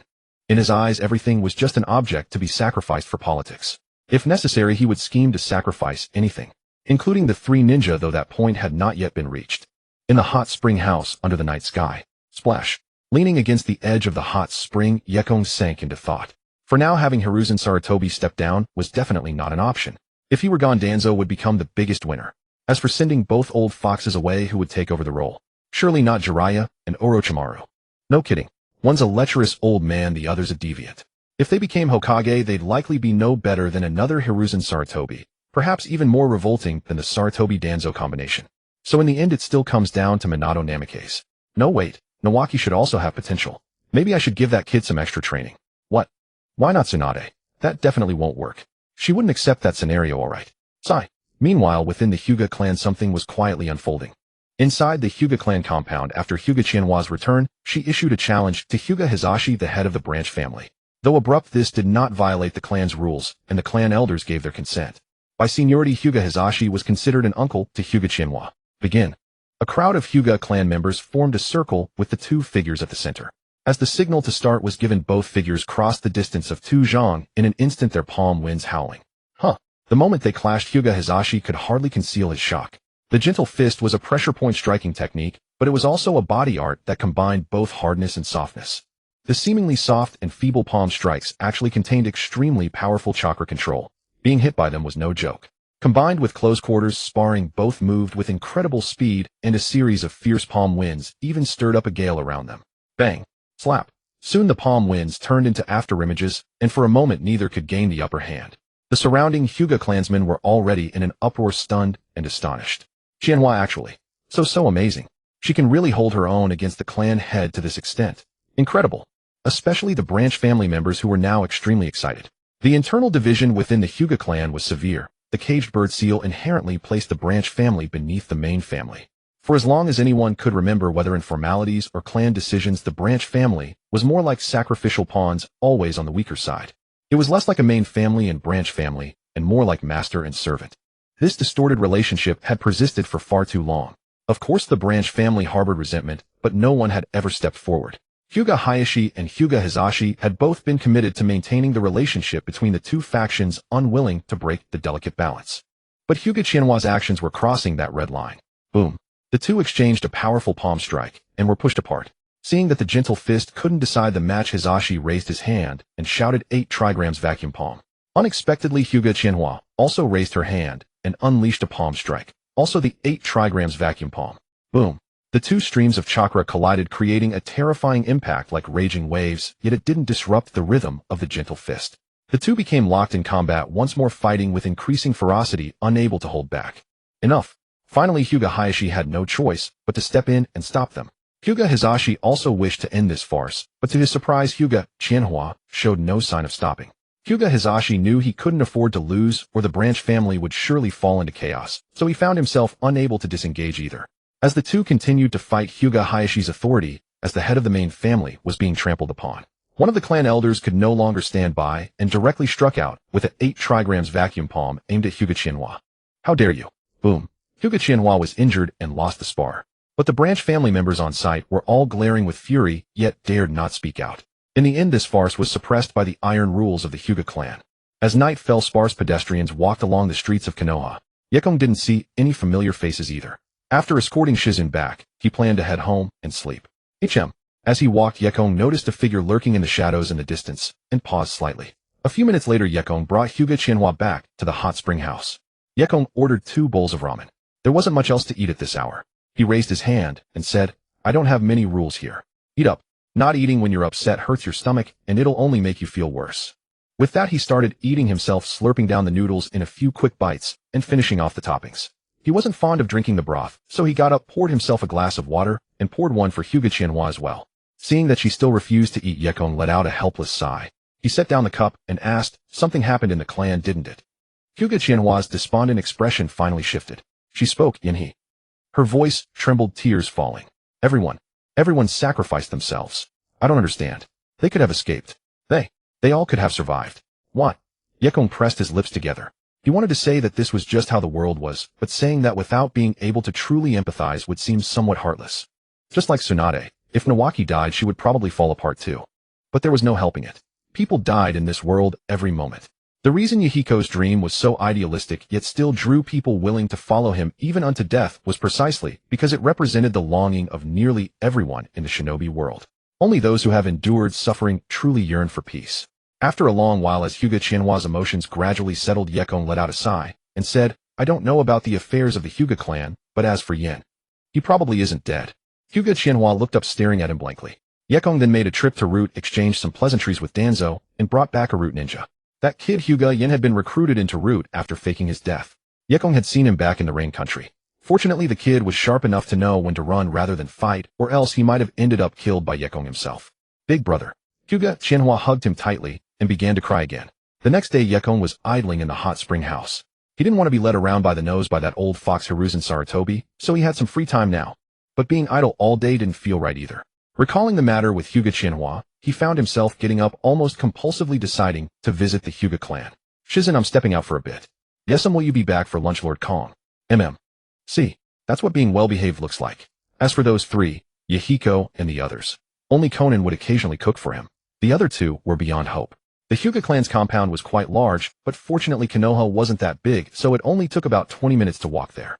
Are we branch family members truly nothing but sacrificial pawns? What? Bang. Just as he arrived outside the Hyuga clan compound, Yekong was taken aback. Several Hyuga clansmen, along with 2 white-haired old geezers, had surrounded Hyuga Qianhua and her brother. It seemed that Hyuga Qianhua's words had provoked the 2 elders, and one of them struck out fiercely. Hyuga Qianhua raised her hand to block, but the old fox was indeed cunning. After one palm strike, the elder spun in place, forming a vortex. Chakra gathered into a semicircle as his palm wind howled. He had combined the rotation with gentle fist techniques, completely suppressing Hyuga Qianhua within moments. At the critical moment, 2 figures appeared and blocked the attack. Hyuga Hayashi and Hyuga Hizashi stood between them. "Elder, let's discuss this back inside." "No." The other elder also stepped forward, his sharp gaze fixed on Hyuga Yin. "He's not Yin. Don't think you can fool our Byakugan. Hayashi, you should understand what it means for him to return alive." "What does it mean?" A hero whose name had already been inscribed on the memorial stone suddenly returning alive. For the Hyuga clan, it was naturally a disaster. Especially since he was a branch family member. At a time like this, he absolutely could not return alive. That was the essence of a great clan. Outwardly glorious, but built on countless sacrifices. For a moment, grief welled up in Hyuga Qianhua's heart. She shielded Hyuga Yin behind her. "Coming back alive is a good thing." "Well, you don't think so?" A voice sounded from behind the elder. The Hyuga clansmen on site tensed up, their expressions shifting in shock as they turned to look. Impossible. His heart was shaken, for they had all activated their Byakugan, yet no one had detected the approaching presence. That elder's eyes flickered as he stared at the blade resting against his neck, and said with unyielding pride, "Lord Yekong, do you intend to kill me?" With a mighty thud, the old man was slammed into the wall of a street-side building. Yekong clicked his tongue, casually planting the mining blade into the ground, and said, "You get a little respect, and you start acting cocky. What?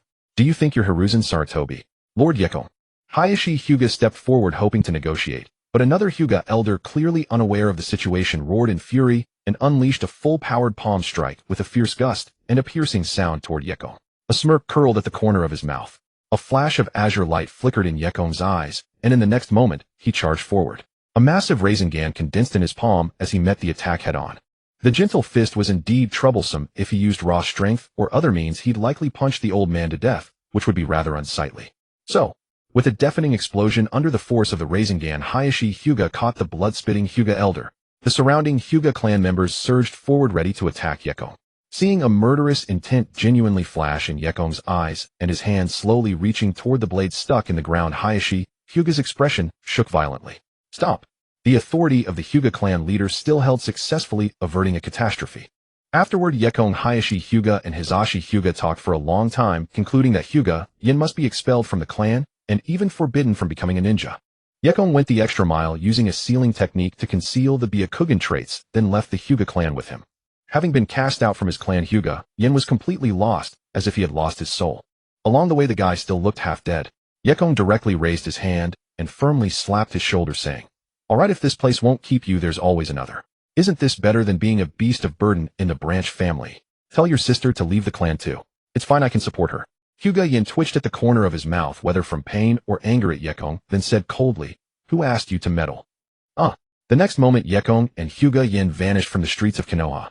Half an hour later, Hyuga Yin's face was bruised and swollen, his eyes puffed shut, but he knelt upright before Yekong, his back straight as a board. Shizen glanced at him worriedly and whispered to Yekong, Lord calm. Don't mind him. If he doesn't want to eat, let him starve." Woo-woo. Hyuga Yin could no longer hold it in. 2 streams of tears flowed uncontrollably from his swollen eyes. People from big clans all have this flaw, stubborn pride. But you've left the clan, so why are you still pulling that with me? Stubborn bones, huh? I bet you've never been starving enough. A couple of skipped meals will fix that. So Yekong didn't even let Shizun prepare dinner for Hyuga Yin. Hyuga Yin indeed remained stubborn, sitting stiffly in place for an entire day. Yekong almost admired his perseverance. Guess he wasn't hungry enough yet. Continue. Second day, third day. SSH. Yekong looked at Hyuga Yin, who was still sitting motionless, his face now pale and his eyes devoid of any life. A sense of dread hit him. If this guy starved to death, Hyuga Chika, that cooked duck, would fly away. That can't happen.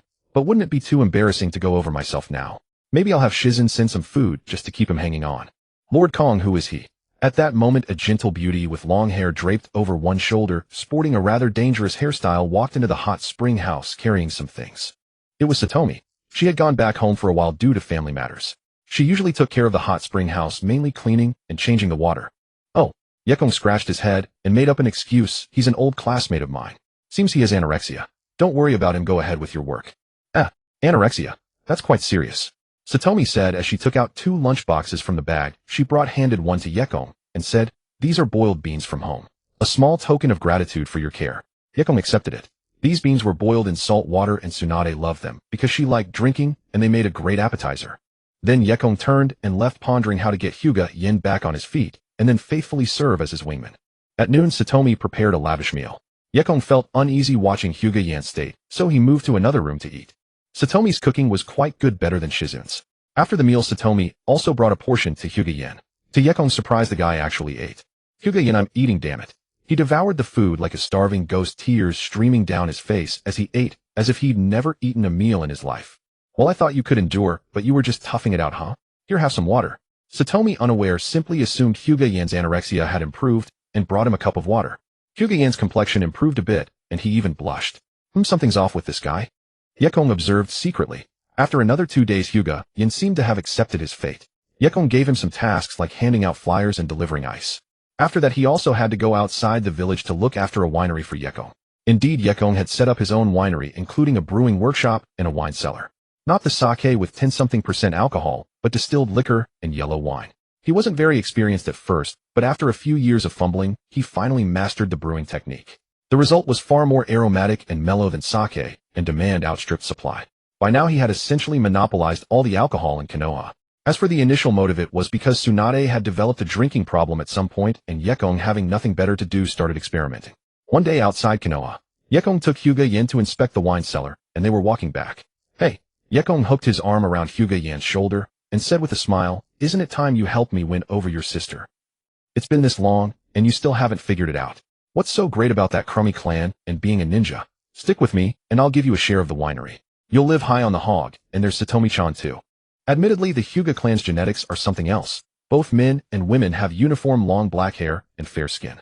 Hyuga Yin wanted to push him away, but upon hearing the name Satomi, he blushed slightly, then said sternly, "My sister would never fall for you. Don't even think about it." "Damn, I've been taking care of you all this time, and you're being ungrateful. You're asking for it, huh?" Yekong sighed, then released him wearing a pitying expression, and said, "Fine then. Oh, by the way, I heard Satomi-chan recently mentioned she's going on a blind date." Crack. Hyuga Yin stopped in his tracks, frozen in place, as if he heard the sound of something shattering. Yekong walked on, muttering to himself, "Speaking of which, maybe I should help prepare something. After all, she's been looking after the hot spring house for so long. Maybe I'll give her some money to go on a date or something." Crack. Whoosh. Yekong looked at Hyuga Yin, who had suddenly appeared before him, and immediately prostrated himself in a full bow.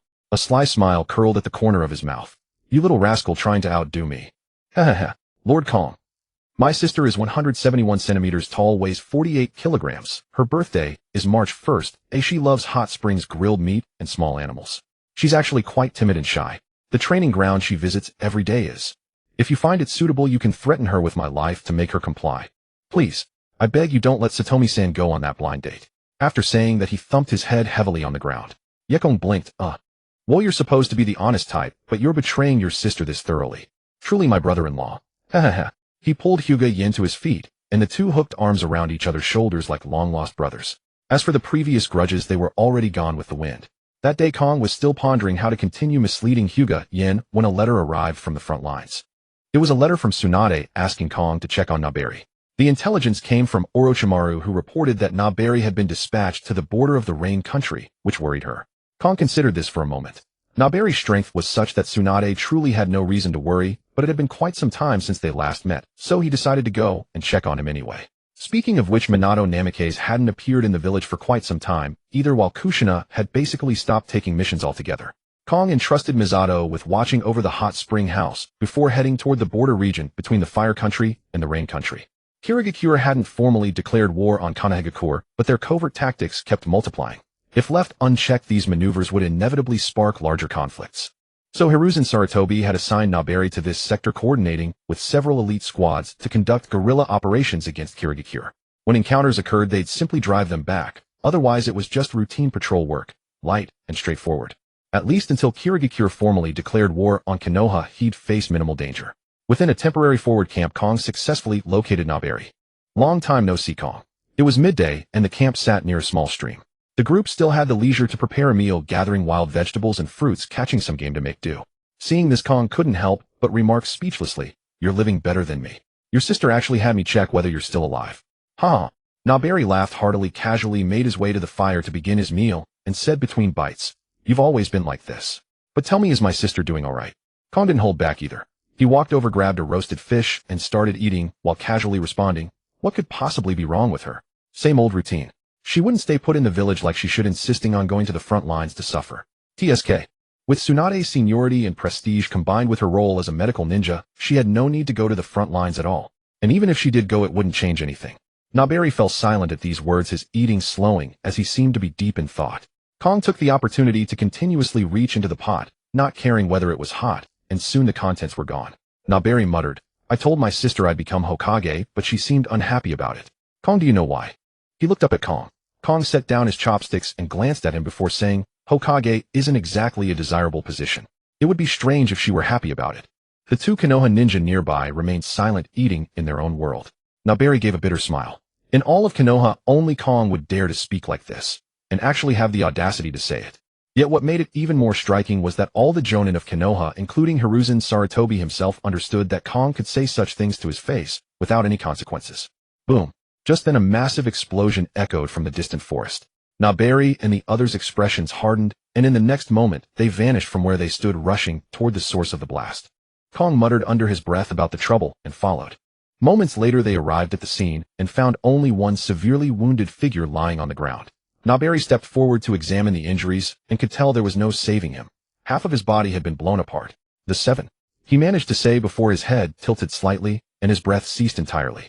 Naberi's face darkened, his teeth grinding as he said, "It was the 7 swordsmen of the mist. Those bastards." Kong walked over to the side, frowning. "You can't handle them." With Naberi's current strength, he was on par with Minato Namikaze. As a member of the Senju clan, his gifts had already begun to manifest, His extraordinary physique and chakra reserves were something ordinary ninja could only envy. With this level of power and his proficiency in water release, there was no reason he shouldn't be able to deal with the 7 swordsmen. If they managed to escape, it was only because Naberi was holding back. Hearing this, Naberi shook his head. Those 7 engaged me at first, but I wasn't familiar with their abilities and let them escape. After that, they always struck and retreated, immediately refusing to engage me properly. There wasn't much I could do about it. 7 elite jonin, each with their own strengths, were indeed formidable when fighting together. Without overwhelming power, the only way to defeat them would be to find opportunities to take them down one by one. Unfortunately, now that the 7 were on guard, Naberi would find it difficult to exploit any weaknesses. Kong thought about it for a moment. Naberi didn't seem to have any technique capable of crushing all 7 head-on. Launching large-scale jutsu to clash directly wouldn't work either. He didn't possess the terrifying chakra reserves that Senju Tobarama had at his peak. Worse still, among their opponents was Suijin of the Watermelon Spirit, whose Samahata was a particularly troublesome weapon. Pure ninjutsu alone wouldn't give him an advantage. Against such a combination, if Naberi acted recklessly, he might expose his own vulnerabilities and risk being severely injured or even killed. Beyond that, he'd have to rely on taijutsu. Unfortunately, while Naberi had learned his water breathing, his taijutsu skills were average. Very average. The Senju clan had no formal taijutsu lineage. The veterans who had survived from the Warring States period had gained their experience through direct combat, not through structured martial arts training. Naberi rose to his feet and handed 2 kunai engraved with sealing formulas to his 2 companions nearby. Kong raised an eyebrow slightly. Have you mastered the Flying Thunder God? For years had passed. Even with average talent and comprehension, Naberi should have mastered the Flying Thunder God by now. Even if he couldn't match the seamless precision of Kong or Minato Namikaze's space-time ninjutsu, was still a force not to be underestimated. Yes. Naberi nodded, his expression growing serious. I only recently achieved complete mastery of precise teleportation. There shouldn't be any issues. Next time they appear, I'll definitely finish them. Kong had considered staying to help, but Naberi refused. He looked determined to avenge his fallen comrade. Finally, Kong asked about Minato Namikaze's whereabouts and received some unexpected intelligence. In the Wind Country, there existed an ancient land called Lulan. It was a mysterious nation renowned throughout the ninja world for its puppet techniques. However, it had remained shrouded in sandstorms for years, making even the Wind Country unable to pinpoint its exact location. Minato Namikaze had been assigned the mission to investigate the ancient land of Lulan and was heading there with 2 teammates. Kong pondered this. The ancient land of Lulan appeared to be a significant plot point, and the dragon vein energy there possessed power that transcended time and space.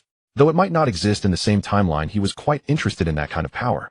A day later in the Wind Country, Kong gazed at the endless expanse of yellow sand before him, feeling momentarily lost. Where exactly was he? TSK. The sand village was truly resilient, enduring sandstorms day after day and still mustering the courage to declare war on the Fire Country. Nothing short of remarkable. After searching for a while, Kong bitterly discovered that the maps and compass in his hands were utterly useless. This desolate place lacked even a single landmark. All sand, with the wind constantly reshaping the terrain. There was no path to be found. At this point, not only was finding Lulan impossible, he could barely leave without expending extra chakra to use the Flying Thunder God. But the thought of returning empty-handed without even catching a glimpse of anyone went against his nature, so Kong patiently pressed onward into the swirling sands. A gust of wind swept past. He'd gotten sand in his mouth. Whoosh. Through the howling wind, a faint metallic sound caught Kong's attention. His gaze sharpened, and his figure vanished from where he stood. In the next instant, the spot he'd occupied was suddenly pierced by countless sunbon needles, dense and numerous, easily over 100. In the sunlight, the sunbon gleamed with an eerie blue sheen, clearly poisoned. Kong reappeared roughly 3 meters away, glancing sideways. Another gust of wind and sand swept through, and as it cleared, he found himself surrounded by IWA ninja. One figure with wrinkles on his face caught his attention. A puppet stood behind him, the one responsible for the ambush. If it had been anyone else, they likely wouldn't have been able to discern the attack from the wind's sound, and would have died on the spot. TSK. Kong clicked his tongue and began forming hand seals with one hand. I'm just passing through, asking for directions or something. No need for such a grand welcome, is there? Grandma Chiyo. Indeed, it was Chiyo. Watching Kong, Chiyo's gaze was equally grave, though her expression remained calm. To welcome the demon of the water is no excessive honor. But I never expected the demon of the water would favor a place devoid of water. How unusual. Kong's eye twitched, and for a moment he had no response. He truly didn't enjoy this environment. The reason was simple. Water release required water. While he wasn't entirely dependent on it, his abilities would still be somewhat hindered in this desolate place. Under normal circumstances, if Chiyo knew it was him, she wouldn't consider attacking. She'd test him first, and then leave it at that. But here in this location, Chiyo was likely already harboring murderous intent. Though reluctant to admit it, the Wind Country was indeed the environment Yekong detested most. Not only did it restrict his strength, but he also had to constantly eat mouthfuls of sand. Tui. He tried to force a smile, but even that was impossible. What a pain. He sighed inwardly. This was a bad start. Yekong knew that Chiyo would certainly unleash some devastating move against him, and escaping easily was out of the question. He might even end up losing his bearings again. Fortunately, as he looked around, besides Chiyo, there were about 11 Tsuna shinobi. 3 of them were puppeteers, and together with Chiyo they formed a 4-cornered formation to trap him. They were clearly elites, perhaps not all at Jonin level, but at least elite Chunin. Apart from Chiyo, Yekong took special notice of one woman standing beside her. She had short green hair with 2 strands of hair tied down at the front and dyed orange. Her expression was blank, and she held a kunai in one hand. It seemed unremarkable, but it was all an illusion. Besides Chiyo, who could put some pressure on him, this woman was the most dangerous one present. The first user of the Scorching Release, Yekong. The Scorching Release was a fearsome Kekkei Jinkai formed from wind and fire releases capable of reaching extremely high temperatures instantly. Its most direct technique, the Scorching Release's vaporization kill, could evaporate all moisture from a target upon contact, turning them into a dried corpse in an instant. To be honest, in a sense, the ninjutsu Yekong excelled in were somewhat suppressed by her, especially in such an unfavorable environment. With a lack of water already once the Scorching Release was activated, he could barely even forcibly summon water. Swoosh. Clang. Chiyo gave Yekong no time to think. With a slight twitch of her fingers, the puppet beside her instantly fired a barrage of Sanbon. The other puppeteers also made their moves, and various ninja tools shot from their puppets, hurtling straight toward Yekong. Swoosh. The moment Yekong vanished from his spot, Chiyo decisively reached out and pulled Yekong beside her. A blade of light flashed, aiming directly at Yekong, descending from above, but it missed as Chiyo had saved her. A prediction. A chill ran through Yekong. He knew well the caliber of his speed. An ordinary Kage level would never be able to keep up with him. But age brought cunning. These elderly Kage levels might have declined in physical strength and chakra, but not their experience. On the contrary, it only deepened with age. Just like now, Chiyo certainly couldn't match his speed, but she could predict even a fraction of a second ahead and evade in advance. Yekong. Chi. After dodging the attack, Yekong suddenly charged forward, striking a palm toward Yekong. At the critical moment, Yekong was still midair, but he exerted force with one arm, using the mining blade embedded in the sand to unleash a wind release, stirring up a sandstorm. The violent sandstorm obscured vision. Chiyo's expression changed slightly, and she decisively retreated. Facing Yekong's speed already posed a great threat. Losing sight would lead to unpredictable consequences. Clang. Thud. Ugh. As expected, the few Tsuna shinobi who couldn't escape the sandstorm in time were struck down without a chance to flee. Yekong reacted swiftly, managing to block Yekong's blade with the gap, but only that one strike. The sandstorm dissipated. Chiyo's face darkened. In the field, Yekong was now half kneeling on the ground, both hands desperately holding a kunai against Yekong's blade. The blade had cut into the flesh of her shoulder, and the immense force pinned her down, unable to rise. Zzzt. A spark erupted from the surface of the kunai. Wait. Chiyo hastily raised a hand and shouted. Then she said, "You can leave. Tsunade does not wish to provoke you." Oh. Yekong slightly eased his force. Yekong saw an opportunity and tried to flee, but as she rose halfway, Yekong's hand, faster than her, silently pressed onto her shoulder. Yekong dared not move again, her eyes trembling violently as she stared at Yekong in disbelief. Yekong leaned close to Yekong's face, a smile on his lips. "Since when do I need your permission to leave?" He casually thrust the mining blade into the ground beside him, then suddenly raised a hand and swept it through the air. Invisible wind blades seemed to merge into the air, scattering in all directions instantly. Chiyo's pupils dilated. She summoned 3 puppets to counter, but in just a moment her hands, which had just emerged from under her robe, froze. Not only that, the remaining few Tsuna shinobi around slowly collapsed lifeless. Wind release, he could use it too. Though he wasn't particularly skilled at it, that was only relative to his water release. He had even developed ice release. How weak could his wind release be? Chiyo could no longer speak. She only stared at Yekong, her breathing ragged. Yekong paid her no heed. Chiyo, now in her 40s, might still be at her peak, but signs of decline were already showing. She was nearing her end, hardly a threat, and of no value. On the other hand, Yekong was probably a bit older than him. The power of her Scorching Release was formidable. Her face and figure were also quite pleasing. He raised a hand and lightly patted her shoulder, smiling. "Can you tell me which direction Lulan is a?" Her stiff gaze finally reacted. Yekong's eyes moved, and she pointed in a direction. Yekong still smiled. "Thank you. We'll meet again." With that, his figure vanished from the spot, leaving only a bewildered Yekong. But she did not notice the change in Chiyo's gaze as she looked at her from a distance. "Lady Chiyo." "Lady Yekong." Not far away, several Tsuna shinobi rushed over, saw the corpses on the ground, and warily scanned their surroundings. "Lulan." Yekong arrived a bit late. The entire city was strewn with puppet wreckage and debris everywhere. When Yekong reached the dragon-veined Minato Namikaze and his two teammates were already there along with the Queen of Lalon and Naruto. Damn, I missed it. Yekong was a bit speechless, but Minato Namikaze noticed his arrival. Who goes there? A flying thunder god kunai was instantly hurled backward. A blur flashed, and Yekong appeared before them holding Minato's kunai. He clicked his tongue. Minato's two teammates tensed up, but upon recognizing Yekong they immediately relaxed their stances. Kong, it's you. Yekong casually tossed the oddly shaped kunai back to Minato, nodded, and complained, why did you make your kunai like this? Huh. It matches my wind-release chakra better. He even struck a foolish signature pose, clearly taught by Jiraiya, and said, and don't you think it looks cool? Yekong. You call this cool, eh? I'll give you cool. The two teammates exchanged glances, and the Queen of Lalon blinked. So cool. Well, someone actually thought it was cool. What the hell? Hearing the praise, Minato was even more delighted and laughed heartily. Ha! Right. Naruto also gave a thumbs up, playing along. Of course it's super cool. Truly birds of a feather flock together. The father and son had reminisced enough, neither revealing the other's identity. Mingren also understood that the future could not be changed, so he prepared to leave. At that moment, Yekong stepped forward and suddenly reached out to pat him. Mingren turned around and instinctively blurted out, oh, the hot spring uncle. Slap. So painful. Yekong raised his hand and punched him, muttering rude. Mingren dared not speak, only rolling on the ground with his hands over his head. Yekong pinned him down and asked, what's your situation? Give me a hint about the future, and I'll teach you a powerful technique. How about it? Huh. Mingren was momentarily stunned, then his eyes lit up.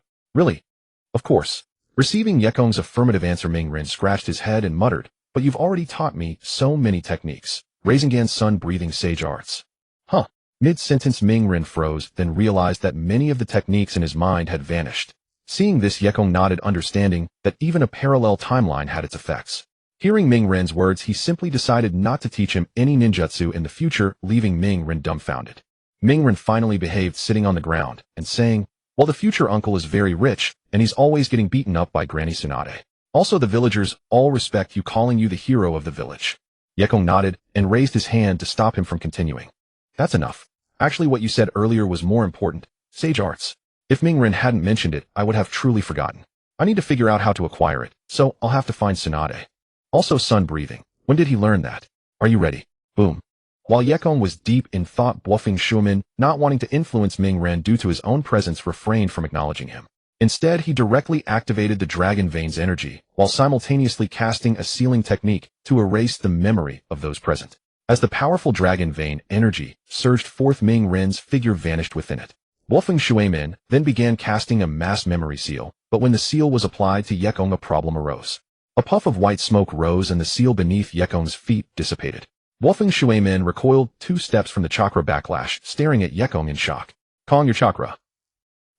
Yekong was speechless for a moment, then waved his hand. No need for me. Even if your sealing technique works on me, it would gradually weaken. Let's leave it at that. Bluffing Shuimin gave a wry smile, but did not argue, merely nodding. Yekong's chakra far surpassed his own, and given his mastery over chakra control, he was no-tailed beast. How could he be easily sealed? Especially a memory seal targeting the brain. Soon they turned to leave. Yekong was still pondering how to develop sun breathing, and did not notice the subtle change beneath his feet. A strand of Dragon Vein energy suddenly leaked from the seal Bluffing Shuimin had set directly enveloping him. Alu. Kong. Bluffing Shuimin reacted quickly, even turning and raising his hand, but it was too late.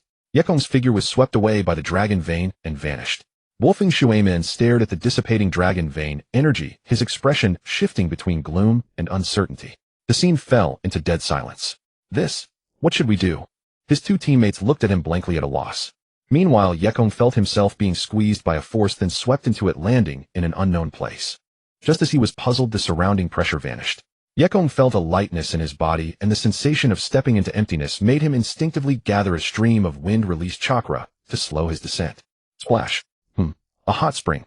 His feet barely sank before Yekong stood steadily on the water's surface. His robe fluttered slightly with the surrounding air currents, then settled. He scanned his surroundings. It was night. The air was somewhat hot and humid. It seemed his experience soaking in countless hot springs had not been wasted. This was indeed an outdoor hot spring, a natural one in the wild. A fine place. But where in the ninja world was this? Splash. Someone. Holy crap. Y'all. As Yekong shifted his gaze, a pale, jade-like figure suddenly came into view, nearly causing him to lose his footing on the chakra and fall into the water. What followed was even more terrifying. A piercing scream, nearly breaking the sound barrier, tore through the night, causing the entire hot spring to ripple. Yekong instantly retreated, and a water current swept toward him like a thunderbolt. Wait! Yekong appeared on the shore, his eyelids twitching as he watched a pink-haired figure emerge from the water and hastily don a bathrobe. He was a bit panicked. What was this? And this person looked vaguely familiar. Especially those incredible curves and the large twin tails. Wait, what was her name? Love Hashira. Where the hell did I end up? Yekong frowned. After being swept away by the dragon vein, he had prepared to appear in Ming Ren's era or some other time where he might still find a way back. But ending up in the Demon Slayer world, he had no idea how to get back. Rude brute. Ganlusi Mealy, however, refused to listen to his explanation and charged straight at him, swinging her fist. Whoosh. Wearing a bathrobe and wooden clogs, she could still burst with speed, close to a body flicker. Yekong was slightly startled and instinctively activated water breathing into full concentration, but feeling it was insufficient, he channeled a surge of chakra. Bang! Damn, is this the force a human can produce? Boom! Yekong was sent flying, crashing heavily into a tree before falling to the ground. Clutching his right arm with his left hand, he felt a sharp pain in his forearm, nearly breaking the bone. He looked up at the panting Ganlusi Mealy, his eyelids twitching. There's a commotion over there. Nezuko, hurry. Bang! Yekong's eyelids twitched again, especially when he heard the familiar and unsettling sound of a firearm. Damn, how could he forget that scar-faced bastard? A half-human, half-demon freak armed with a flintlock. What was his name? Damn it, he couldn't remember. Whoosh. His figure vanished, and Yekong began to take things seriously. Letting Ganlusi Mealy land another punch was no joke. Rumor had it her muscle density was 8 times that of an ordinary human. This wasn't just about muscle density. Theoretically, she would need bone density and metabolic capacity to support that 8-fold muscle density. Strictly speaking, even Kibutsuji Musen and Yurichi Tsujikoni would pale in comparison to such an outrageous physical talent. It's just that she hadn't developed it properly. Miss Ganlu. Bang. Clang. Tanjiro. When Tanjiro arrived, Yekong took the opportunity to circle behind and knock out Bu Sichuan Xianmi and Ganlusi Mealy. Seeing this, Tanjiro in haste glared at Yekong as if facing a great enemy. Who are you? Sighed. Beside him, Miduzi seemed to sense the threat, releasing his hand. Her eyes and body began to change, a bloodthirsty gleam appearing in her gaze. Yekong raised his hands in surrender. I mean no harm. Listen to me first. They misunderstood me, so I had to act. Also, I'm not a demon. Then why did you attack Miss Ganlu in that? Tanjiro remained wary, glancing at Bu Sichuan in the distance, hesitating. That person over there.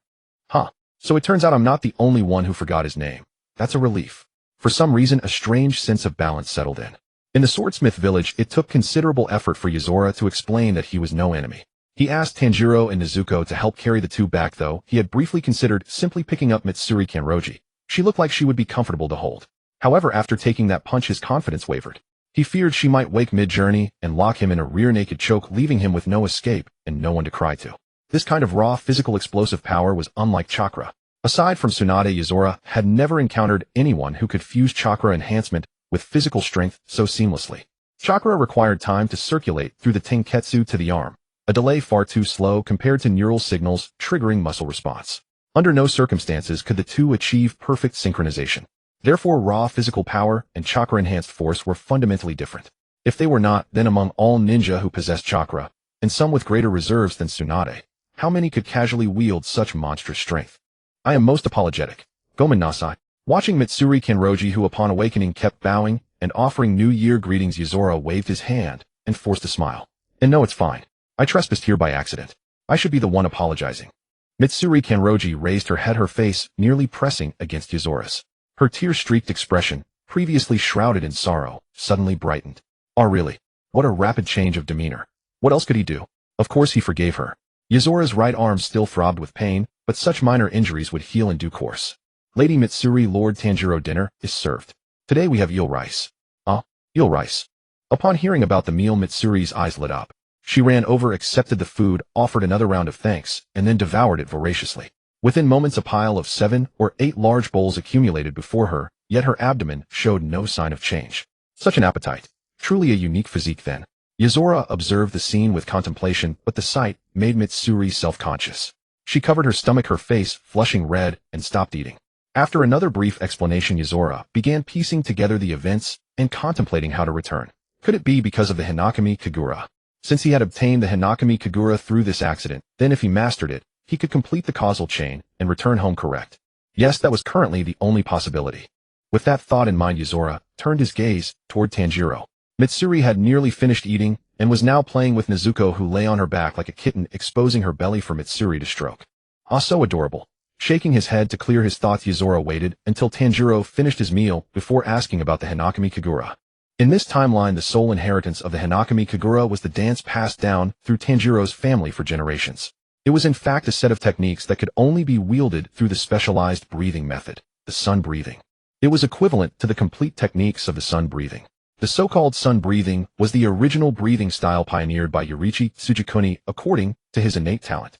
Apart from him, absolutely no one could master it, not even his own younger brother. Consequently, later Hashira of the Demon Slayer Corps modified the sun breathing and gradually developed various derivative schools. The 5 primary breathing styles were flame breathing, water breathing, thunder breathing, stone breathing, and wind breathing.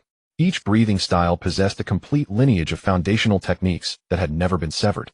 The other breathing styles had evolved from these 5 fundamental forms. Tanjiro's ancestor, having crossed paths with Yoriichi Tsujikuni, was entrusted with this Hinakami Kagura dance. Through relentless practice across generations, it had fundamentally transformed the constitution of their bloodline. The birthmark-like mark on Tanjiro's forehead was the clearest proof, and his father bore the same mark. What appeared on their foreheads could be described as the embryonic form of the mark. Under the right conditions, the difficulty of awakening the mark for them was far lower than for Hashira, who inherited other breathing styles. Their growth rate was also unimaginably rapid. Regrettably, while this generational refinement granted their bloodline extraordinary resilience, Yoriichi Tsujikuni's talent was simply too heaven-defying. Every generation of Tanjiro's ancestors who practiced the Hinakami Kagura did not live long lives. After Tanjiro finished eating, Yuzuru beckoned him outside and explained the situation. Upon hearing that Yuzuru wished to learn his son breathing, Tanjiro scratched his head and said, "The Hinakami Kagura dance. But this is a dance my family has passed down for worshipping the gods and praying for peace. What use is it?" Yuzuru glanced at him, uncertain whether the boy was genuinely clueless or feigning ignorance. "Don't you already know?" "Up." Slamming his fist into his palm, Tanjiro suddenly said with enthusiasm, "When I fought those siblings Jutaro and Mitsuko, the Hinakami Kagura dance did indeed become different. However, my body couldn't handle it. Do you know the secret of our family's Hinakami Kagura? Please tell me. I beg you." As he spoke, Tanjiro suddenly understood and bowed deeply to Yuzuru. With no choice for the sake of the sun breathing, Yuzuru briefly explained the story of Yoriichi Tsujikuni to Tanjiro. After hearing it, Tanjiro's face was filled with amazement, his eyes shining as he exclaimed, "How incredible! So there truly existed someone that powerful." His gaze then darkened, and he blamed himself. "If I had mastered the Hinakami Kagura sooner, perhaps so many people wouldn't have been killed by demons. And Mother Takeo, Riku, Shigeru, and Hanako wouldn't have." Smack! Seeing Tanjiro suddenly spiral into self-pity, Yuzuru raised his hand and struck him. The result was that Yuzuru himself grimaced in pain. Hiss! He had forgotten that this kid's nickname was Pillaring Head. "Huh." Yuzuru's eye twitched. Feigning composure, he said, "Since you now know, you should not wallow in self-blame. You should work harder to grow stronger and prevent more people from being killed by demons. Moreover," he cast a lingering glance at Tanjiro and continued, "do you think you can currently confront Muzan Kabutsuji and his upper-rank demons? Can you protect your sister? Can you protect others? Your companions may be killed one by one in the future." "No." Hearing this, Tanjiro suddenly grew agitated. Clenching his fists, he shouted loudly, "I will absolutely not let that happen. I will protect Nezuko and everyone." That was the spirit of youth. Impulsive yet full of drive, it only required proper guidance. Yuzuru then began learning the Hinakami Kagura from Tanjiro, but this clumsy dance was truly exhausting. Moreover, since he needed to reverse engineer the breathing method from the movements, he had to practice the forms until they were nearly identical to Yoriichi Tsujikuni's. That would require time. After Tanjiro guided him for most of the night, Yuzuru finally memorized all the techniques of the Hinakami Kagura and thoroughly grasped the details. He was nearly exhausted and could only head to an open-air hot spring on a nearby mountain to clean up. Splash! Hiss! "Lord Yuzuru, thank you." Ow! Thud! Yuzuru raised his hand and struck Tanjiro with a jet of water, then glanced at him and said, "I'm not that old. And since I've received your benefit, I will naturally compensate you in return." "Ha ha ha, no need. Since my ancestor's mission was to pass down this Hinakami Kagura dance, it's a good thing that you learned it." He clicked his tongue. Then Yuzuru raised his hand and lightly touched the surface of the hot spring water. Instantly, a layer of ice began to form around his hand. Hot steam and cold air intertwined, creating an eerie spectacle. "What is this?" Tanjiro looked at Yuzuru with confusion. If he hadn't detected any unusual scent, he would have suspected Yuzuru of using a blood demon art. "This is a ninja technique that requires chakra. Let me teach you how to refine chakra. It will allow your strength to increase more rapidly. You are currently too weak." Although Yuzora was somewhat surprised by how people in this world developed their breathing and unlocked their potential, it did not mean he would be weaker than those so-called Hashira. The fact that he had been suppressed by Mitsuri Kenroji earlier was merely due to his carelessness and his complete lack of intention to harm anyone. Otherwise, no matter how powerful a physique, it was still flesh and blood. His speed existed on an entirely different plane from the strong warriors of this world. Even Muzan Kabutsuji and his upper-rank demons had merely reached a certain limit of this world's humans. What was truly terrifying was that near-immortal regenerative ability. Human flesh and blood would die from injuries and tire easily, but demons did not possess the concept of being wounded. In the days that followed, Yekong did not remain in the swordsmith village. His identity was questionable, and the village's location was an absolute secret second only to the whereabouts of Ubuyashiki Kagaya. His sudden emergence naturally drew the attention of Ubuyashiki and was promptly reported by the Demon Slayer Corps support personnel. By the evening of the next day, Tomioka Ju had already arrived at the swordsmith village to escort Yekong to the Ubuyashiki estate. Tap. Within a spacious courtyard, a rockery and a lake were clearly visible. The meticulously arranged furnishings exuded an atmosphere of a secluded paradise. Ubuyashiki Kagaya walked to the edge of the veranda supported by two purple-haired girls who helped him sit down. Yekong stood before him flanked by Tomioka Ju, Serpent Hashira, Iguro, Abanai, Wind Hashira, Shinazugawa Sanami, and Stone Hashira, Himejima Jyomiai. These four men had essentially encircled Yekong in a square formation. Though they had not drawn their blades, their auras had locked onto him, and Yekong could sense the tension radiating from all four. As Hashira, they had pushed their breathing techniques and their own bodies to the absolute limit, capable of unleashing terrifying power and speed from a state of stillness at any moment. But now their breathing was far from steady. It was the intense respiration reserved for battle. Shinazugawa Sanami's bloodshot eyes were twisted with ferocity, and one of his hands trembled uncontrollably. Sanami, calm down. A gentle voice rang out. Shinazugawa Sanami bowed slightly, kneeling on one knee. Yes. Then Ubuyashiki Kagaya turned to Yekong, and in that same placid tone said, I am astonished. Your power instills fear in them, much like Kabutsuji Muzan. With a slight tilt of his head and a hint of mockery in his gaze toward Shinazugawa Sanami, standing to his left front, Yekong remarked casually, and so can this kill demons? You bastard. Clang. Cough. Ubuyashiki Kagaya raised a hand to intervene, but Yekong had no intention of stopping. Being treated as a common prisoner by these men had long irritated him. Splash. A sound of rushing water erupted. Tomioka Ju moved first, drawing his blade in an instant and spinning around for a horizontal slash, only to freeze in shock at how familiar Yekong's technique was. His pupils contracted sharply. Careful. What a fearsome fellow. Umph. The Serpent Hashira and Stone Hashira behind him struck simultaneously, unleashing their respective breathing techniques in a four-cornered assault that hurtled toward Yekong. Crash. The sound of surging waves grew fiercer. Yekong's mining blade swept horizontally in an instant, leaving a rippling water pattern in its wake. Unlike ordinary water breathing, it resembled a streak of blue light more than a current. Clang. Boom. Damn it. Wind blades, afterimages, and water currents interwove wildly. Yekong's figure seemed to occupy every corner of the courtyard, slipping through the four of them in an instant as graceful as a swimming dragon. After several exchanges, the four had nearly exhausted their techniques, and their coordination was flawless. Yet Yekong neutralized each and every one. Minutes later, Yekong had knocked out Shinazugawa Sanemi and Iguro Abanai. Tomioka Ju knelt on one knee with a dislocated arm. Only the Stone Hashira, with his monstrous physique like a Vajra, charged forward, wielding his unique flail and great axe and unstoppable momentum behind him. All the terrifying power in his body condensed into a single force. Yekong keenly noticed the strange markings on his neck. In the next moment, instead of parrying with the mining blade, he formed a spiraling sphere. Great ball Rasengan. Boom. A single strike sent the Stone Hashira's colossal form hurtling backward, smashing through two courtyard walls before crashing to the ground. Clang. The specially crafted weapon clattered to the ground, its axe blade dented and broken. The scene was utter chaos. Ubuyashiki Kagaya could barely conceal his shock, yet he did not flee in the confusion. He knew he could not escape. Truly astonishing. Cough. However, Ubuyashiki Kagaya coughed violently. The girl beside him looked at him with deep concern and tried to support him, but he raised a hand to stop her. He lifted his head weakly and continued, still, I am glad. A powerhouse like you, perhaps Kabutsuji Muzan, will die by your hand. Casually, Yekong withdrew the mining blade. It was his life-bound weapon, one he could summon directly. Upon hearing this, Yekong shook his head. I probably won't have the chance unless you bring that bastard here right now. I could try then. Otherwise, I'm not sure when I'll have to leave this world, literally. I don't belong here. A moment of silence followed, which Yekong had anticipated. But Ubuyashiki's reaction surprised him. The man actually nodded and replied, still calm. I see. What a pity. Yekong couldn't tell if it was due to his frail health or something else, but he chuckled. Still, I can teach you a thing or two. Not saying it will definitely let you kill that Kabutsuji Musen, but it should raise your ceiling by a notch. Really? Cough cough. For the first time, Ubuyashiki Kagaya showed a flicker of excitement, but it only aggravated his weak body, making him cough harder. He still looked at Yekong. May I ask what price I must pay? Aside from Musen, I think I can still offer you some help in this world. He didn't ask what Yekong would teach. He had already witnessed it, and with his intelligence, he couldn't have missed the implication. He only knew that if the Hashira's strength could be further elevated, the chance of defeating Kabutsuji Musen would increase. No help needed. What I want is on Tanjiro. Pausing, Yekong added. Oh, and it seems the 12 demon moons are lurking in the swordsmith village. I need to go there.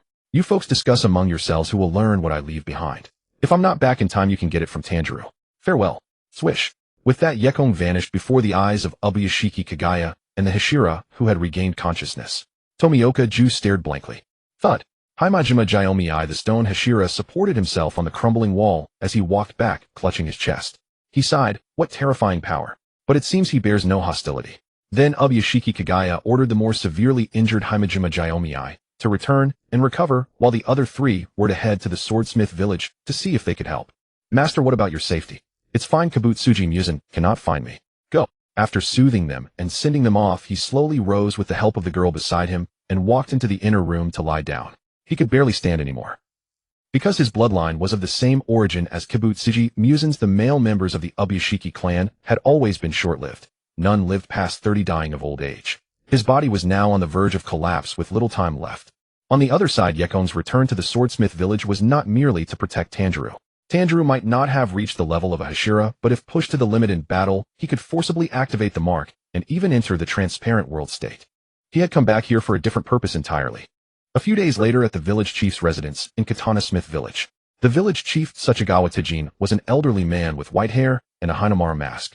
Katana Smith Village had generations of cooperation with the Kagaya family, specifically forging swords for the Demon Slayer Corps. Gazing at the mining sword in Yuki's hands, the village chief exclaimed with sparkling eyes, amazing, so incredible. This technique is simply a miracle. Oh, indeed, a technique and materials never seen before, as if crafted by the gods. Beside him stood another swordsmith wearing a masked Tetsukamori Tsunakage, who was equally marveling. Yuki was not surprised by this. Since it broke last time and reached the 5th tier, its durability had basically stopped decreasing. It was useless even against the Seven Tails. After his praise, the village chief respectfully returned the sword to Yuki with both hands, saying, I am deeply sorry. We dare not judge such a divine creation. No, to be able to touch it in this life is enough. Even if I were to die now, I would have no regrets. Clang. Yuki casually flicked the blade and asked, actually, I want to know if there's any way to destroy it. Since you are swordsmiths, you should know how to damage a weapon to the maximum extent, right? Well, the two exchanged glances, stumped by his question. Just then a hand pushed open the door, and a voice boomed, fools. You actually want to destroy such a divine masterpiece? How? Foolish. Hey, Hataru, you fellow. The village chief hastily apologized to Yuki while scolding Tetsudo. After much explanation, Yuki did not get any method to damage the mining sword, and he also guessed that ordinary methods would probably be useless. After all, that the result was this. Yuki was somewhat disappointed. After leaving the village chief's house, Yuki saw Tanjiro in the forest not far from Katana Smith Village training against Yorichi Zero, and it seemed he was in a tough battle. Hinode Ajinya was nowhere to be found, but Kenroji Mitsuha was having a great time with Nezuko. She was here on vacation. Even Hashira need rest. Yuki was very interested in the terrifying regenerative ability of demons, so he approached Nezuko and exchanged some candy for a bit of her blood. The Tanjiro family's physique was extraordinarily, likely due to generations of practicing the Hinakami Kagura dance, continuously strengthening their bodies, already showing some traces of transcending human limits. These Hashira were all top geniuses among humans found by the Kagaya family from various places, mostly born with extraordinary talent or from families with long lineages. Yet Tanjiro was able to close this gap in just a few short years, his talent playing a crucial role. Nezuko, doesn't it hurt? Kenroji Mitsuha looked at Nezuko with aching heart, but the latter showed no reaction. Instead, Mitsuha looked like she was about to cry, and Nezuko even reached up to pat her head. Yuki was momentarily speechless. Thinking about it, Nezuko should be the first demon to truly overcome sunlight. Moreover, she retained her consciousness. Although her memories were somewhat lacking, she gained immortality and great power. Actually, if the Demon Slayer Corps could not kill Musen Kabutsuji, it was likely that Musen would ultimately fall at Nezuko's hands, for her blood demon art existed to kill demons. Unfortunately, Nezuko could not grow to that stage. Tanjiro hoped more that she could become human again. After obtaining Nezuko's blood, Yuki glanced outside. The sky was already almost dark. Tanjiro would be back soon, and he sensed an unusual aura. Tap. The sound of the door opening caught Kenroji Mitsuha and Nezuko's attention, and they looked up at him. Yuki waved his hand and said, "I'll step out for a moment. Tonight you'd better sleep a bit later." The two were puzzled. Soon after, Tanjiro also returned. Under the night sky, Katana Smith Village was silent, and Tetsudo had already started helping Tanjiro polish the sword once used by Yoriichi Tsujikuni. Tamagaya Mitsuyoshi and the others had already arrived, but at this moment they were hiding in the corners, not making any rash moves. Hinodea Sanemi was somewhat restless. He did not want to leave Kagaya Yuriyoshi's side. Yuki, however, suddenly appeared in front of him at this moment. Hinodea Sanemi was startled, his hand instinctively going to the sword hilt, but he quickly let go, clicked his tongue, and said, "It's you. Where's the demon you mentioned?" They've already arrived." Yuki pointed outside Katana Smith Village. At this moment, the last glow of sunset was gradually swallowed by darkness, and a collision sound came. Hinodea Sanemi's face changed instantly, and he rushed directly towards the sound. Yuki watched thoughtfully. The situation was a bit different from what he had imagined. Kagaya Yuriyoshi sending 4 Hashira here was already surprising. Counting Kenroji Mitsuha and Takedo Michiro, there were already 6. You should know that there were only 8 Hashira in total. Apart from the sound Hashira who had retired due to injury before, only the insect Hashira Kacho Shinobu remained at the Kagaya residence. Under normal circumstances, at least 2 Hashira should be guarding the Kagaya residence. This was very abnormal, and at this moment battles had already erupted throughout the village. Ha ha ha, I'll kill you all. Boom. Terrifying lightning and howling hurricanes accompanied by dreadful sound waves. Tamagaya Mitsuyoshi encountered Hantengo first. Facing the siege of 4 clones, he was in danger for a moment, but after Hinodea Sanemi arrived, his pressure immediately decreased a lot. Mitsuyoshi senior brother. Whoosh. Tamagaya Mitsuyoshi was effortlessly countering Hantenga's rage and joy incarnations. Seeing Tanjiro arrive, he suddenly warned, "Careful." Wah. Clang. Hinodea Sanemi intervened to help Tanjiro block a strike from one of Hantenga's incarnations. Although he usually had a crazy expression and might even attack his own comrades, Hinodea Sanemi would not watch a Demon Slayer Corps member die at the hands of a demon. The great battle was about to erupt. Hinodea Jinya Nezuko and Kenroji Mitsuha also arrived at the scene one after another. Hantengu gradually became overwhelmed. Forced to do so, Hantengu had all 3 of his clones swallowed by the rage incarnation, transforming into Zugan 10. Damn it. Die. Rumble. The thunder god drum behind him exploded with an earth-shattering sound, and then summoned wooden snakes that spiraled crazily, attacking the 3 Hashira, actually blocking the pressure. Tanjiro and the other 2 were a bit stretched here, but they were also adapting quickly. Meanwhile, on the other side, Gyako had already found Michiro, while the Rock Hashira and Snake Hashira, who had not yet arrived to reinforce, encountered other strong enemies. A warrior with pitch-black stripes all over his body, short pink hair, and a vest. Akaza. Hey! Looking at the Snake Hashira and the strongest Rock Hashira before him, Akaza's fighting spirit surged. It seemed like there would be a good battle. Destruction killing style. He assumed a stance, and a unique martial arts totem unfolded beneath his feet, shaped like a snowflake. The Rock Hashira and Snake Hashira also faced a great enemy, and took out their weapons one after another.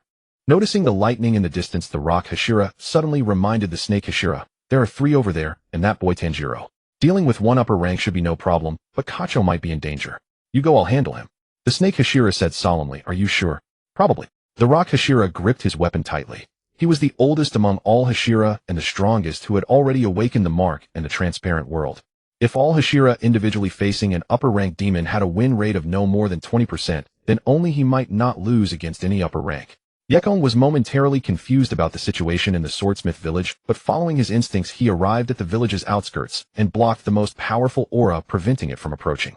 Mainly because if that creature entered, Tanjiro wouldn't even have a chance to erupt, he would be taken out in a single exchange. On its face were 3 pairs 6 eyes. But aside from that, it was fully dressed like an ancient samurai, wielding a terrifying sword like a reaper of death under the moonlight. Clang. The long blade was drawn, pointing at Yekong. "I sense an aura of power within you that shouldn't belong to a human. There was once someone like that. Yoriichi Tsujikuni." Yekong shook his head, pulling out his mining blade, and said with a relaxed smile, "I'm not him, but theoretically, I should be stronger." Oomph. Kokoshibo swung his blade instantly, and a fearsome purple sword aura turned into crescent blades, transforming into dozens of attacks heading toward Yekong. This ability to directly project sword aura through technique was already far beyond human limits. Kokoshibo had been obsessed with Yoriichi Tsujikuni for 1,000 years, always living in the latter's shadow, but who could truly say who was stronger? Yoriichi Tsujikuni could kill Muzan Kabutsuji, why couldn't Kokoshibo? He simply never tried. Boom. Yekong's body transformed into a brilliant red blaze, charging at Kokoshibo at incredible speed. He intended to use Kokushibo to hone his sun-breathing techniques, accelerating his comprehension, and then leave this world as soon as possible. The moment Kokushibo saw Sun breathing, his entire demeanor changed. His 6 eyes all widened, and a fierce, almost murderous battle intent surged. Sun breathing. Where did you learn that?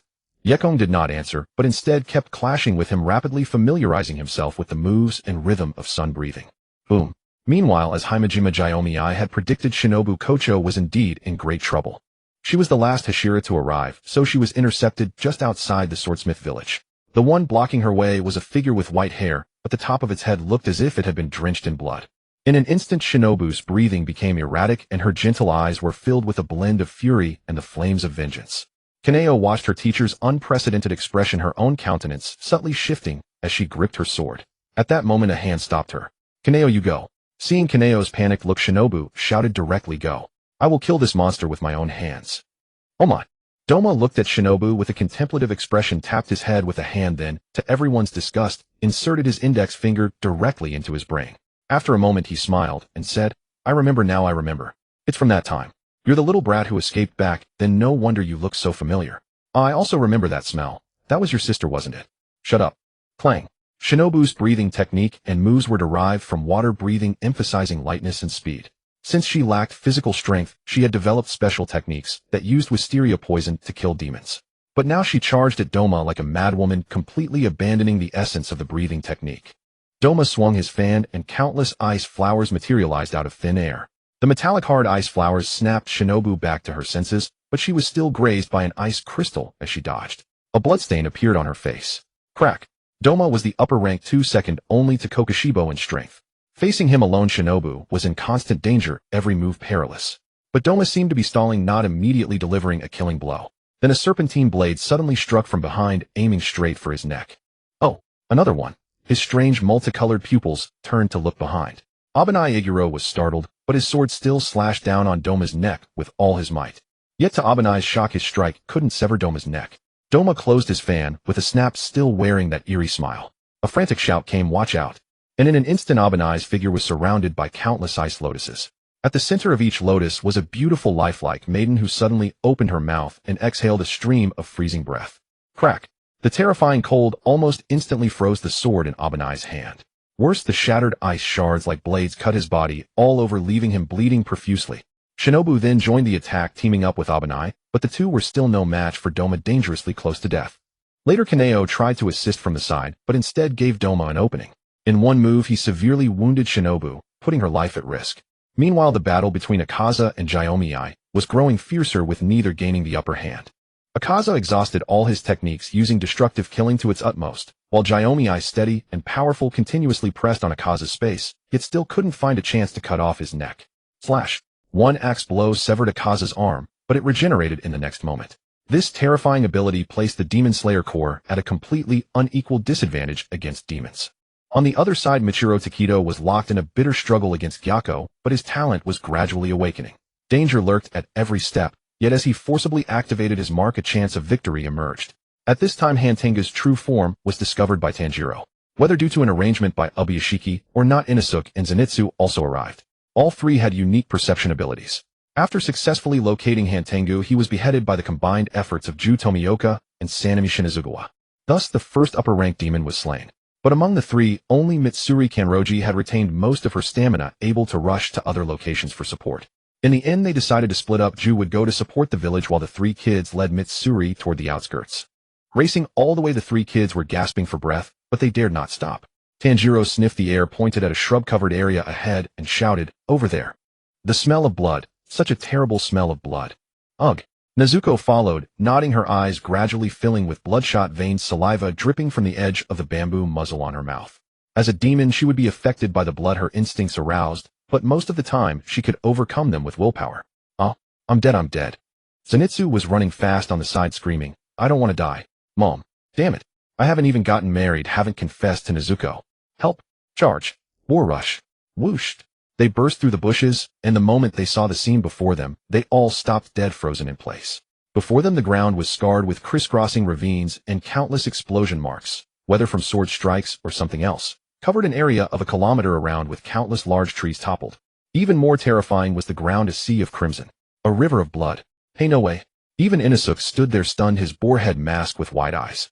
Not far away, a headless corpse was completely frozen, a huge ice sculpture over 3 meters tall, including a grotesque head with 6 eyes also entombed in ice. The bloodstains on the ground were largely covered in frost. It was these ice blocks that prevented its regeneration. On the battlefield where Doma faced the serpent Hashira, and Shinobu Kocho Kaneo was already gifted, but still a step behind the Hashira. Being critically wounded first, she dragged Shinobu into peril. Yet Shinobu, having resolved to transcend life and death, refused to fall easily. As she fought relentlessly, her wounds multiplied. But she had also inflicted damage on Doma. Wisteria poison seeped into his body, slowing his assault. Aware of the threat, Doma's ever-unwavering heart began to waver. An ice clone materialized beside him, blocking the serpent Hashira's attack, while Doma struck at Shinobu, no longer intending to toy with her. Vile human, how dare you! With a squelch, an ice spear pierced Shinobu's shoulder. Racked with agony, she lost all combat capability, hanging by a thread. Even at this point, Shinobu's eyes blazed with hatred. As Doma approached, his speed suddenly slowed, then he recoiled, as if struck by lightning, his mocking gaze turning to terror. With a crack, a hand appeared on his shoulder, as if waiting for him to collide with it. An irresistible monstrous force slammed him to the ground, snapping both his legs. Pinned down, even an upper-ranked demon's ability to instantly regenerate limbs was rendered useless. Raising his head, his rainbow-hued eyes stared blankly at the night sky, standing beside him, who wore an eerie smile. Huh? Who? Night Sky looked into his eyes, which held no trace of humanity. From birth, Doma had never considered himself human. After being taken in by Muzan, any chance of developing humanity was utterly erased. Thus Doma viewed humans as base, inferior creatures. He even founded a cult devouring female followers as sustenance, believing it to be their honor. To become my flesh and blood, and thus attain immortality. Doma was a demon in the truest sense, for he had never seen himself as human. Shinobu's sister had been brutally murdered by him. With a crack, ice lotus bloomed around them. Shinobu urgently warned, watch out. Yet Night Sky seemed not to hear. The surrounding ice did not attack him, and even Doma's ice clone halted. A cold glint flashed in Night Sky's eyes. If other demons had obsessions or flaws that shaped them, including Muzan Kabutsuji himself, Doma was different. He was a true beast. But Night Sky had a way to make him feel pain. As his pupils contracted, Doma was plunged into an illusion. Within the illusion, he was not taken away by Muzan as a child. Instead, he had a caring family, parents, brothers, a best friend, and even a beloved. Gradually, he experienced familial love, friendship, and even found his own dreams. But one day, returning home, he found his family slaughtered by demons. In despair, he became a demon slayer, vanquishing countless demons and risking his life to hunt down Muzan Kabutsuji. He rose quickly, becoming a Hashira within years, slaying the 12 Kazuki, yet his comrades fell one by one. He inherited their wills, growing stronger and more fervent. Finally, he found the demon who killed his family, a demon bearing his own face. No, impossible. Ha ha ha. Doma went mad, not from the illusion's fabricated memories, but because he had discovered his humanity. 2 consciousnesses tore at his soul. Gagging, Doma began vomiting violently, even expelling his internal organs. Yet he would not stop. He plunged his hands into his stomach, tearing at himself, but it was futile. His body regenerated too swiftly. The other Hashira arrived, witnessing Doma's self-destructive frenzy. Jiomi Ihimajima struck, severing his head. Thank you. At last, Doma's body crumbled to ash, without the stubborn will to cling to life. Jiomi Ihimajima chanted a Buddhist prayer, his face etched with sorrow. Night Sky yawned, and suddenly remarked, if you're all here, then Ubuyashiki must be dead for sure. Master. At that, the Hashira realized the gravity of the situation. Their faces paling, they immediately rushed out of the swordsmith village, except for the gravely injured Michiro Takedo and Shinobu. Night Sky looked at the suddenly empty scene, speechless for a moment. Glancing at Shinobu, he saw Kaneo, tending to her, though Kaneo's injuries seemed barely better. With a sigh, he produced a medical scroll from nowhere and approached. He treated Shinobu's wounds. The scroll was crafted by Tsunade. Night Sky had never systematically studied medical ninjutsu, but using it was not difficult. Once she was mostly healed, Shinobu, though astonished, expressed gratitude. Thank you very much. But could you save Ubuyashiki Kagaya? Night Sky cut her off. Shinobu said nothing, only furrowing her brow slightly. Tisk. Night Sky clicked his tongue, his expression turning grim. He calculated against me. Do you think I didn't notice? And you expect me to save him? How could the master? Shinobu's violet eyes betrayed disbelief. Night Sky offered no explanation. It was a long story, but he was certain that the old man Ubuyashiki had begun scheming the moment he saw Night Sky suppress 4 Hashira. He had used some intelligence to lure nearly all the upper-ranked demons here, forcing Night Sky to eliminate them. But whatever the intelligence, Muzan would not act without seeing Ubuyashiki himself. So at this moment, Muzan was either at Ubuyashiki's estate or on his way. And this timing calculation Had he even accounted for my flying thunder god technique? TSK. Night Sky detested such calculating schemers, for their schemes were unrelated to strength, and sometimes they were more troublesome than even formidable foes. Caw, caw. At that moment a crow landed before Night Sky, a bamboo cylinder tied to its leg. Frowning, he removed it, opened it, and read. After reading, his brow furrowed deeper. It was a letter from Ubuyashiki Kagaya. In it he did not outright admit to scheming, but rather offered a condition. He asked Night Sky to kill Muzan Kibutsuji. And coincidentally Night Sky found the offer rather intriguing. Tisk. A spark of flame ignited in his palm, reducing the letter to ashes. In the next instant Night Sky vanished from the spot. Shinobu and Kaneo stared with wide eyes, their faces a portrait of utter disbelief. The Ubuyashiki estate. Amidst a towering column of flames, the entire mansion was engulfed in fire. Ubuyashiki and his two daughters waited in one room for death to come. A slow footstep approached, and a figure with black hair and red eyes wearing a top hat and a suit appeared at the doorway. Looking down at the gravely ill Ubuyashiki, Yoichi, his eyes bandaged and his face covered in disease spots, disgust filled his gaze. How repulsive. I never expected someone like you to be the one opposing me all along. Yoichi could not see, so he weakly asked the daughter beside him about his appearance. Black hair, red eyes, over 175 centimeters tall, appearing close to 180, with a medium build. Though facing death, the two girls showed no panic, as if they had prepared for everything, and calmly described Muzan's appearance to Ubuyashiki Yoichi. Ironically, the Ubuyashiki clan had opposed Kibutsuji Muzan for generations, yet very few had actually seen him. Even if Yoichi were not killed by him, he would not live long. So it is really you. His disgust deepened. Muzan had not wanted to come, but Yoichi had caused him considerable trouble. He could not bear to leave without killing him himself. Forget it, just kill him directly. Seeing Yoichi's state, Muzan felt as though he had been insulted, that someone nearly broken had driven him to such lengths, costing him so many of the 12 Kizuki. In the next moment, Muzan raised his hand and swung a whip of blood. Before the sound of breaking air could even echo, it struck fiercely at the three of them. In just an instant, this place would be reduced to nothing but a mist of blood. It should have been so, but a afterimage flashed by, and Kibutsuji Muzan suddenly turned around, only to see a terrifying blaze of fire erupt before his eyes. The terrifying explosion nearly leveled the entire Ubuyashiki estate in an instant.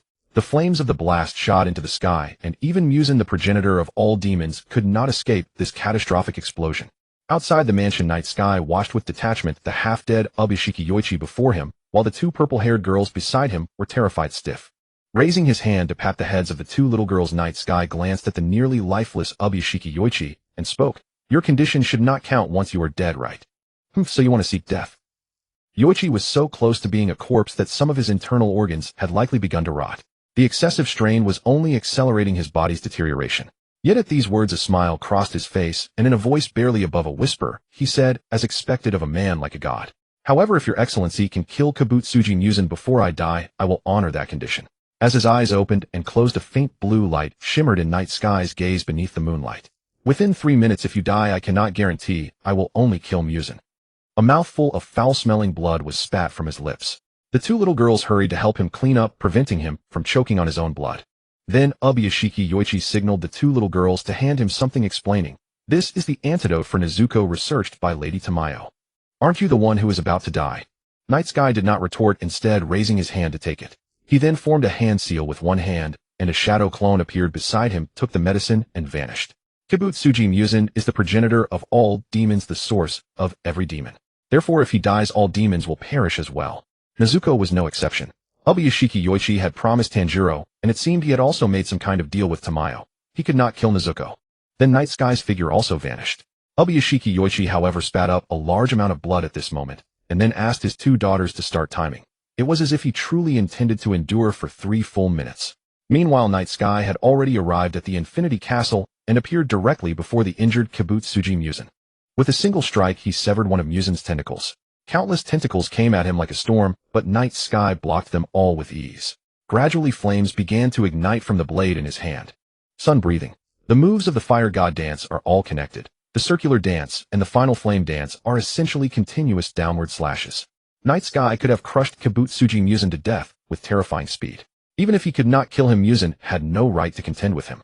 But Night Sky was only using breathing styles and the techniques of sun breathing at this moment. As he practiced each move frantically, he was rapidly absorbing the essence of these techniques, while continuously adapting to that terrifying breathing rhythm. 10 seconds, 20 seconds. From initially barely able to withstand Muzan's attacks, to completely stabilizing and taking the first step forward. At 30 seconds, terror filled Kibutsuji Musen's eyes. Gradually, Night Sky's figure began to merge with the deepest fear in his mind. Yurichi Tsujikuni. In 1 minute, Night Sky had closed the distance to less than 2 meters from Musen. His whips could extend 10 meters or more, but even with the densest attacks, they could only keep Night Sky at this distance.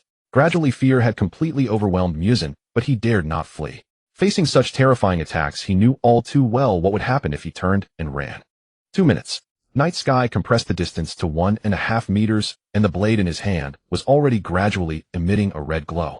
This was not a sword meant for slaying demons, so naturally, it could not produce the effects of a Hinotama blade. This was purely because his sword intent was so overpowering, combined with the terrifying sun breathing, that it heated the blade itself to over 1,000 degrees. Finally, at the last moment of 2 minutes and 50 seconds, Night Sky's blade suddenly transformed into a curtain of light composed entirely of sword chi, instantly dismembering Kibutsuji Musen's body into thousands of pieces. All the flesh pieces were instantly burned to ash by the extreme heat the moment they were severed, completely dissolving. Night Sky was not the elderly Yurichi Tsujikuni.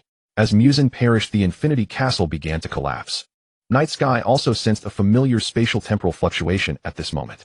Without resisting, he let it carry him away, and in the final moment, before the Infinity Castle completely collapsed, he vanished from the spot. Lolon the Dragon Vein. Accompanied by a surge of energy, Night Sky's figure appeared here. At this moment, there was no one here. Night Sky glanced at the place where the power of the Dragon Vein was sealed beneath his feet, then inserted his mining knife into it.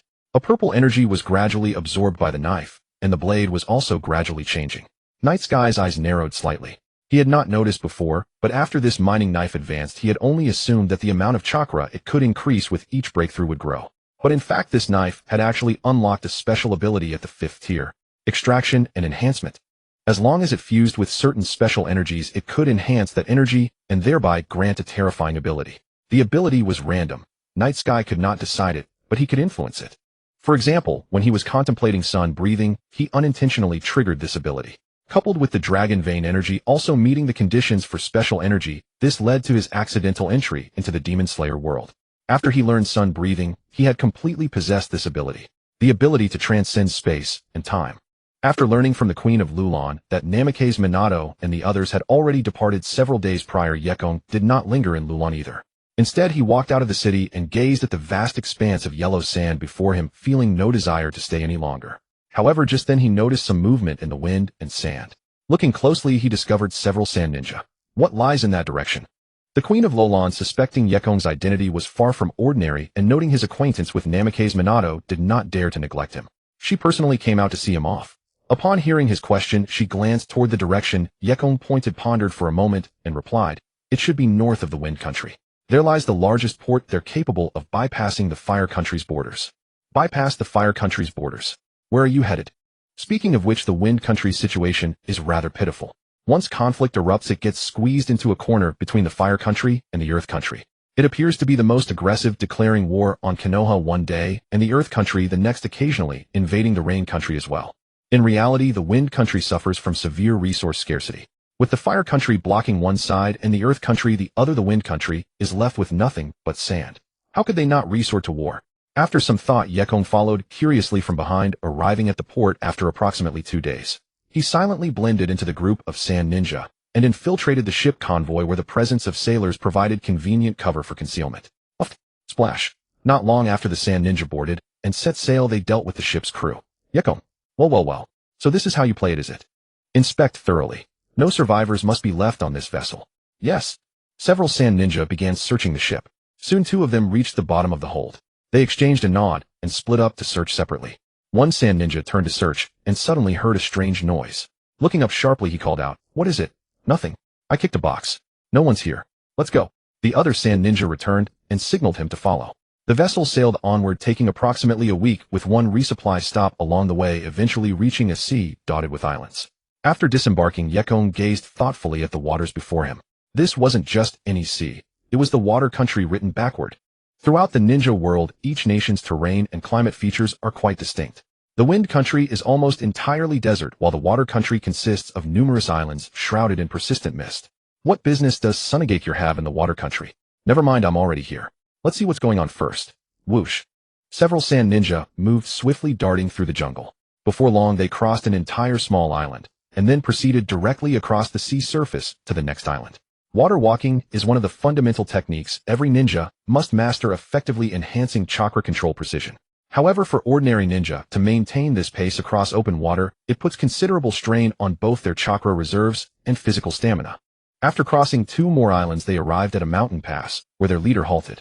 With a sudden gesture, the sand ninja immediately concealed themselves in the surrounding jungle on both sides. The figure then proceeded alone into the mountain pass.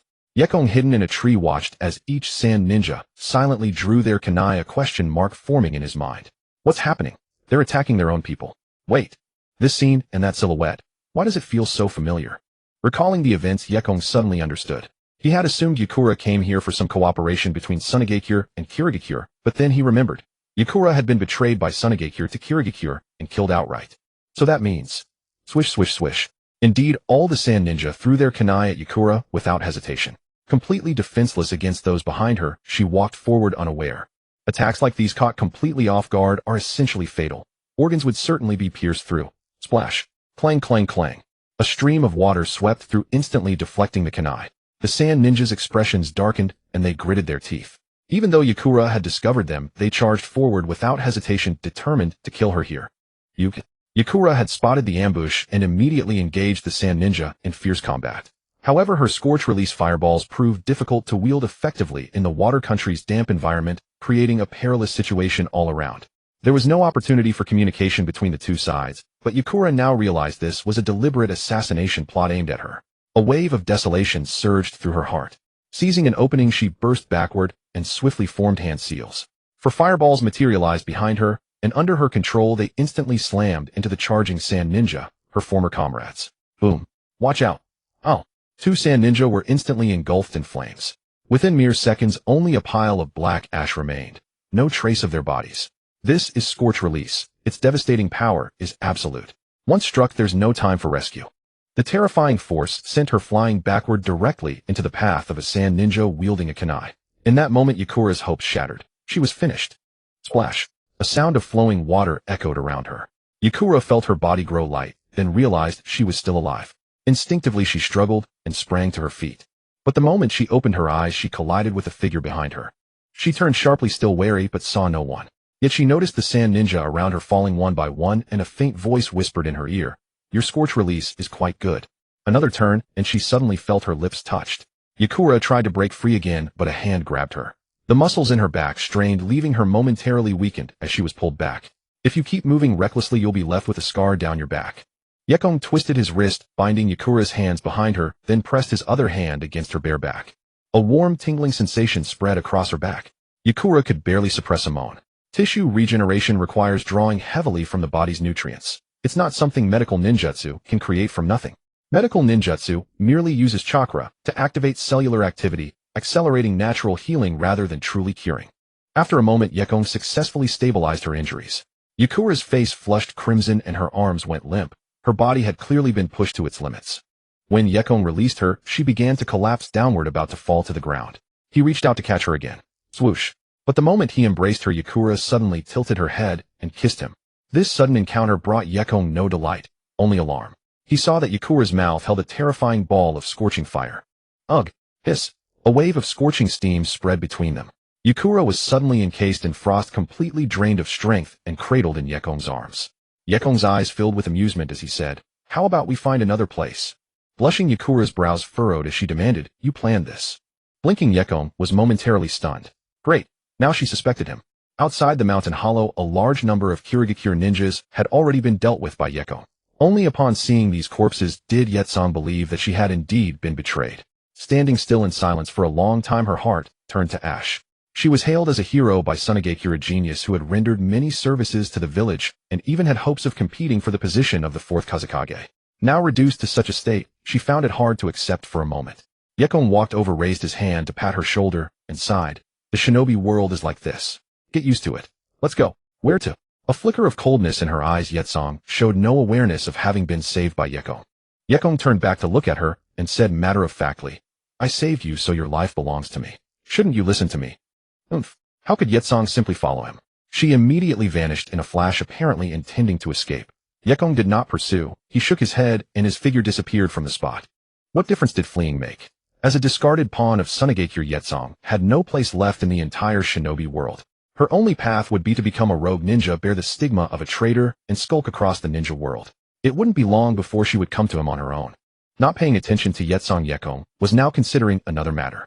The hot spring inn was running more or less smoothly, but real profit depended on the winery. He planned to expand his business across the ninja world, otherwise when would he ever afford a mansion, or better yet a villa? Or perhaps find a small island with a pleasant climate. To accomplish these things he certainly needed people. Cultivating them himself was too troublesome. Yekong pondered recruiting capable individuals, and ninjas were definitely the first choice. Otherwise, while traveling through the ninja world, he might be robbed at any time. Who would he complain to?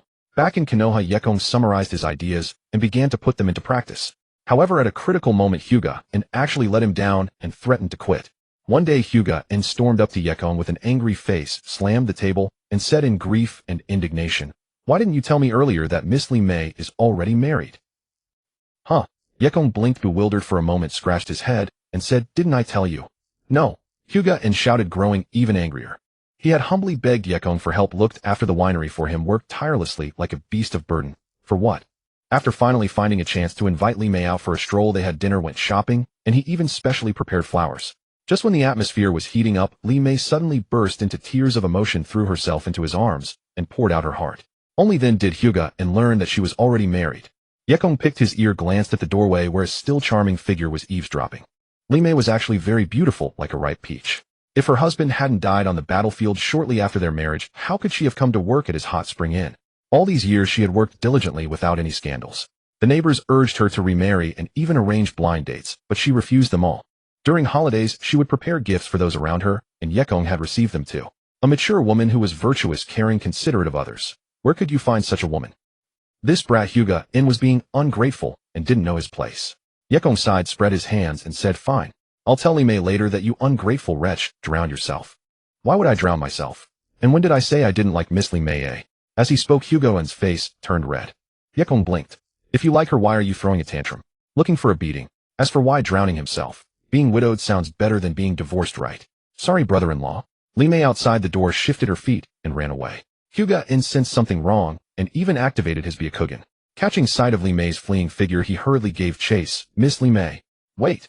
Yekong was even more bewildered, but he couldn't be bothered. He pondered which river to sink the brat into so he'd never float again. Maybe he should just sink him in the sea. Use ice release to freeze him solid and dump him in Antarctica. He wouldn't float back from there, would he? Settled happily. "Kong-sama." Shizen walked over. Yekong patted her head and smiled. "Little Shizen, what is it?" Shizen lowered her head, her eyes narrowing, then handed a letter to Yekong. "This is what Sister Chika left when she came to see in this morning. She asked me to give it to you." "Huh? A letter? What's so mysterious about it?" He patted Shizen's hair. "I understand. Go play. The hot spring inn's business has been poor lately, and there aren't many missions. Shizen also has nothing to do." He opened the envelope and glanced at it. The gist was thanking him for taking care of Hyuga and then saying she was leaving the village on a mission. But was this necessary to write a letter? Wait, writing a letter meant she had no time to tell him in person. What mission is so urgent? After reading the letter carefully, Yekong's eyes narrowed. Something was wrong. He vanished in a flash. Meanwhile, in the land of snow, Hyuga Chika's mission was to intercept intelligence between a Wagakure and Kumogakure. Using her Byakugan, she quickly spotted hidden IWA ninjas and immediately attacked. But what she never expected was that the intelligence escorts were all elites. At least Jonin 6 of them. In an instant, she was trapped in a desperate situation. After her comrades were killed, she was also captured. She wondered why she wasn't killed, but soon overheard information outside was a trap, and large numbers of elite IWA and Kumo ninjas were hidden in the land of snow, waiting for one person's arrival. Yekong. Shocked, Hyuga Chika secretly used chakra to cut the ropes binding her. After ambushing and killing 2 IWA ninjas, she escaped. She fled all the way, but unfortunately, there were too many IWA and Kumo ninjas lying in ambush. Soon she was surrounded. Fortunately, the areas of the Kumo and IWA ninjas didn't overlap. The sudden action caused confusion. Hyuga Chika disguised herself as a Kumo or IWA ninja and actually managed to escape. Bastards. Ignore the IWA guys. Chase that Konoha one. Damn it. IWA fall back. The leaders of both sides appeared, stabilized the situation, and began a full-scale pursuit of Hyuga Chika. Fleeing for her life, Chika used a trap to eliminate another elite Jonin, but she was once again cornered. A burly figure appeared before her, his eyes dark and gloomy. "TCH, too bad she's from the branch family. That Saratobi Hiruzen fellow. This isn't what was agreed upon." He waved his hand and said to his subordinates, "Take her away." Don't let her escape this time. Yes. Two Kumo ninjas stepped forward to grab Hyuga, but at that moment a shadow blocked their path in front of her. Sure. Splat. Before the two Kumo ninjas could react, a terrifying scorching blade sliced through the air, severing their lives. Yekong looked at the group of Kumo ninjas before him, his eyes narrowing. The leading Kumo ninja's eyes widened like a tiger's. The moment he saw Yekong, he went berserk, lightning flickering all over his body, cells activated to the limit, racing toward Yekong like a thunderbolt. Clang. Boom. The battle erupted instantly. After dealing with emergencies in the Demon Slayer world, Yekong had no intention of making a move upon his return. But just as a tree may desire stillness, the wind will not cease. Clearly the ninja world did not wish for him to live in peace. If that is the case, then none of you shall live. Clang. Thud. 1 person, 10 people, 100 people. Despite the fourth Hokage AI's desperate attempts to stop him, Yekong moved like a soaring dragon through the crowd, wielding water breathing rather than sun breathing to become a phantom among them. Wherever he went, no one survived. Water breathing offered greater flexibility, and combined with his control over water attribute chakra, Yekong could match or even surpass the speed of the flying thunder god technique. Boom. A terrifying sonic boom echoed as Yekong's figure stretched across the air. Wherever he passed, even the mere current of wind he generated cut like a blade. His gaze shifted slightly, chakra dispersing beneath his feet, and in an instant countless ice flowers crystallized around him. Bastard. Stop. The fourth Hokage, relying on his lightning release armor, had not been killed in a single strike. Now he sprinted desperately across the snow, his speed as fierce as crashing thunder, yet forever outmatched. At their level of speed, even the slightest difference meant the gap between heaven and earth impossible to close. Just then the fourth Hokage's vision blurred as countless ice blade petals materialized before his eyes. Clang. Thud. As the chakra in his lightning release armor rippled, the fourth Hokage felt a numbing sensation course through his body. Huh. Impossible. My lightning release armor.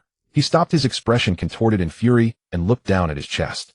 3 ice flowers formed from snowflakes had pierced straight through his steel-like muscles, nearly reaching his internal organs. The lightning release armor remained intact, yet it had been penetrated. The armor, renowned for its absolute defense, the strongest in existence, had been breached head-on. How is this possible? Whoosh. Whether he believed it or not, this was reality.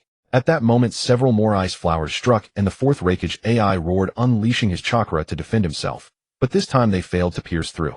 Drawing on his experience, he quickly identified the problem. These ice flowers weren't particularly sharp, and neither the force nor speed with which Yekong threw them could penetrate his lightning release armor on their own. But combined with his own velocity, they proved more than sufficient. Yekong had exploited his speed. A chill ran through him. If these ice flowers were this effective, what would happen if Yekong had thrown his sword instead? For a moment the fourth Hokage wrestled with conflicting impulses, whether to continue the pursuit or not. Yet as he surveyed the corpses of Cloud ninjas scattered across the ground, and remembered the death of the third Hokage, an intense unwillingness surged within him. Yekong had no time to consider his opponent's thoughts. His figure continued to race across the snowfield as Cloud ninja fell around him, their numbers dead at his hands, already exceeding 100. His eyes showed no hesitation, no intention to cease. If they wanted this game, then he would not stop. Kill. A crimson flash ignited in his gaze as Yekong's figure became a blur, darting through dozens of Cloud ninja in a single instant. Blood sprayed in the next moment as dozens of Cloud ninja slowly collapsed. Yekong had lost count of how long he'd been killing, and the path behind him was strewn with corpses.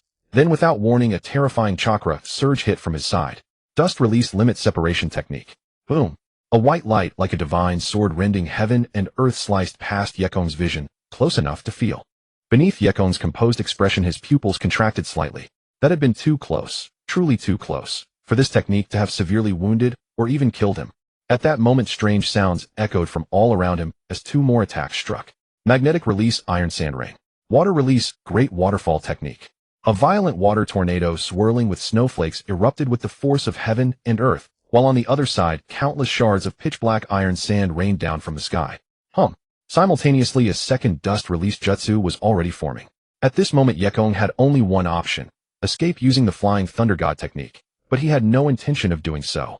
Senju Tobarama likewise possessed the power to dominate an era, yet he was attacked in his later years. To others he had become an aging lion, naturally lacking the overwhelming pressure of his prime. But Senju Hashirama and Uchiha Madara were different. If they still lived, even on their last breath, absolutely no one would dare to step forward and speak so much as a word aloud. And now the ninja world did not wish for a second Senju Hashirama or Uchiha Madara to emerge. Unfortunately for them, Yekong intended to make them feel despair once more. Pressing his palm against the ground, Yekong chose not to retreat. Escape. It was these ants before him who should be fleeing. Tink. Rumble. A terrifying ice-blue gleam flashed across his eyes. In the next moment, his monstrous chakra caused the entire snow mountain range to tremble. He stood in a snow valley, a place clearly prepared as his burial ground. Indeed a fine location. Ice release. Damn it. What is this? Roar. Anoki strike now. The third Mizuki Jigura unleashed the power of the three tails, transforming into his two-stage Biju mode. The third Kazekage likewise rained down massive amounts of iron sand through magnetic release upon Yekong, while Anoki's dust release followed the same pattern. Yet all three attacks had already lost their meaning. A terrifying ice peak stretching over 100 zhang appeared beside the snow mountain, towering several times higher than the entire peak itself. Even more terrifying was the area surrounding the ice pillar, where time itself seemed to slow. All four felt their movements growing increasingly rigid, and Yagura, in his Biju form upon approaching, was frozen solid, less than 10 meters from the pillar, utterly immobilized. Anoki's dust release struck the pillar's surface, but vanished without a trace, as if swallowed by the sea. The third Kazekage's attacks were even more completely blocked, unable to advance even an inch. Yekong stood at the pillar's summit, his eyes calm and composed.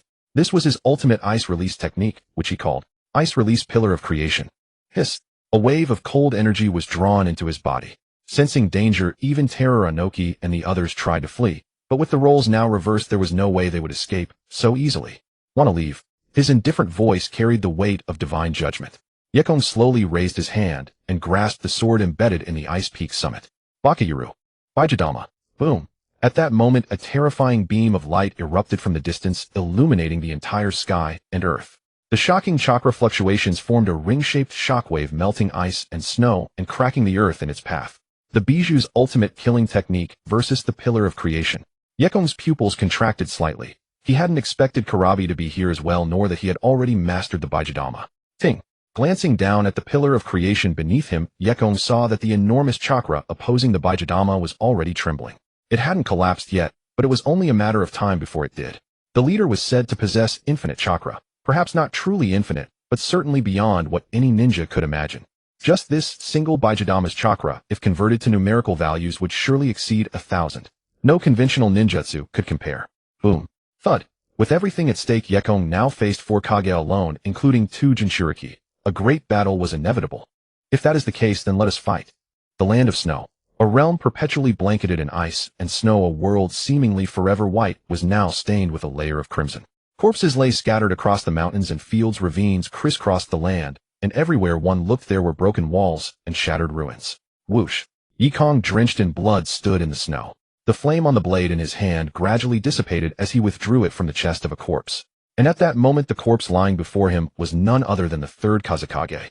Besides that, not far away there was the sealed third Mizuki Jigura, along with fragments of Anoki's Tsuchikage robe.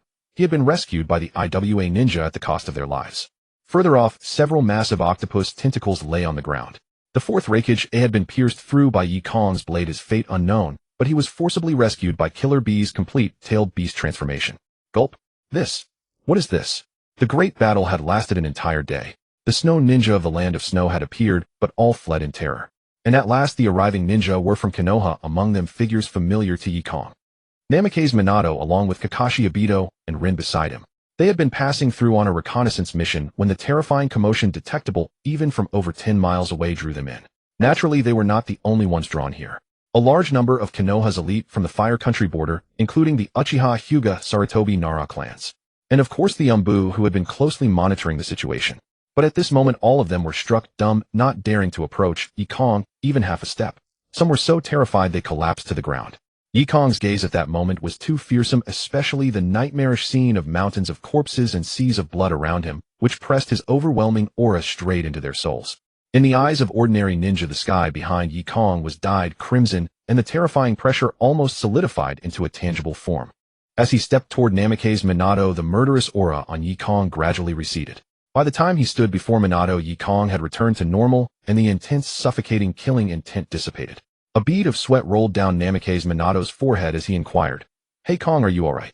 What could happen to me?" Saying this, he suddenly broke into a relaxed smile, raised his hand, and patted Minato's shoulder. "It's them who have problems. Take the Three Tails and the third Kazekage's corpse back to Konoha. I have something to do, so I'll head back first." With a flicker of his eyes, Namikaze Minato nodded solemnly, and Yekong's figure vanished on the spot. Konoha, the hot spring house. Yekong brought Hinata Chika back here, and immediately began to recover his chakra. He seemed to have no external injuries, but having faced 4 Kage-level opponents, and not just barely Kage-level monsters, how could he be without pressure? Even though his chakra had reached over 1,300, his strength was still hovering between the limit of Kage level and beyond Kage level. And he had to face 2-tailed beast Jinchuriki, one of whom was a perfect Jinchuriki.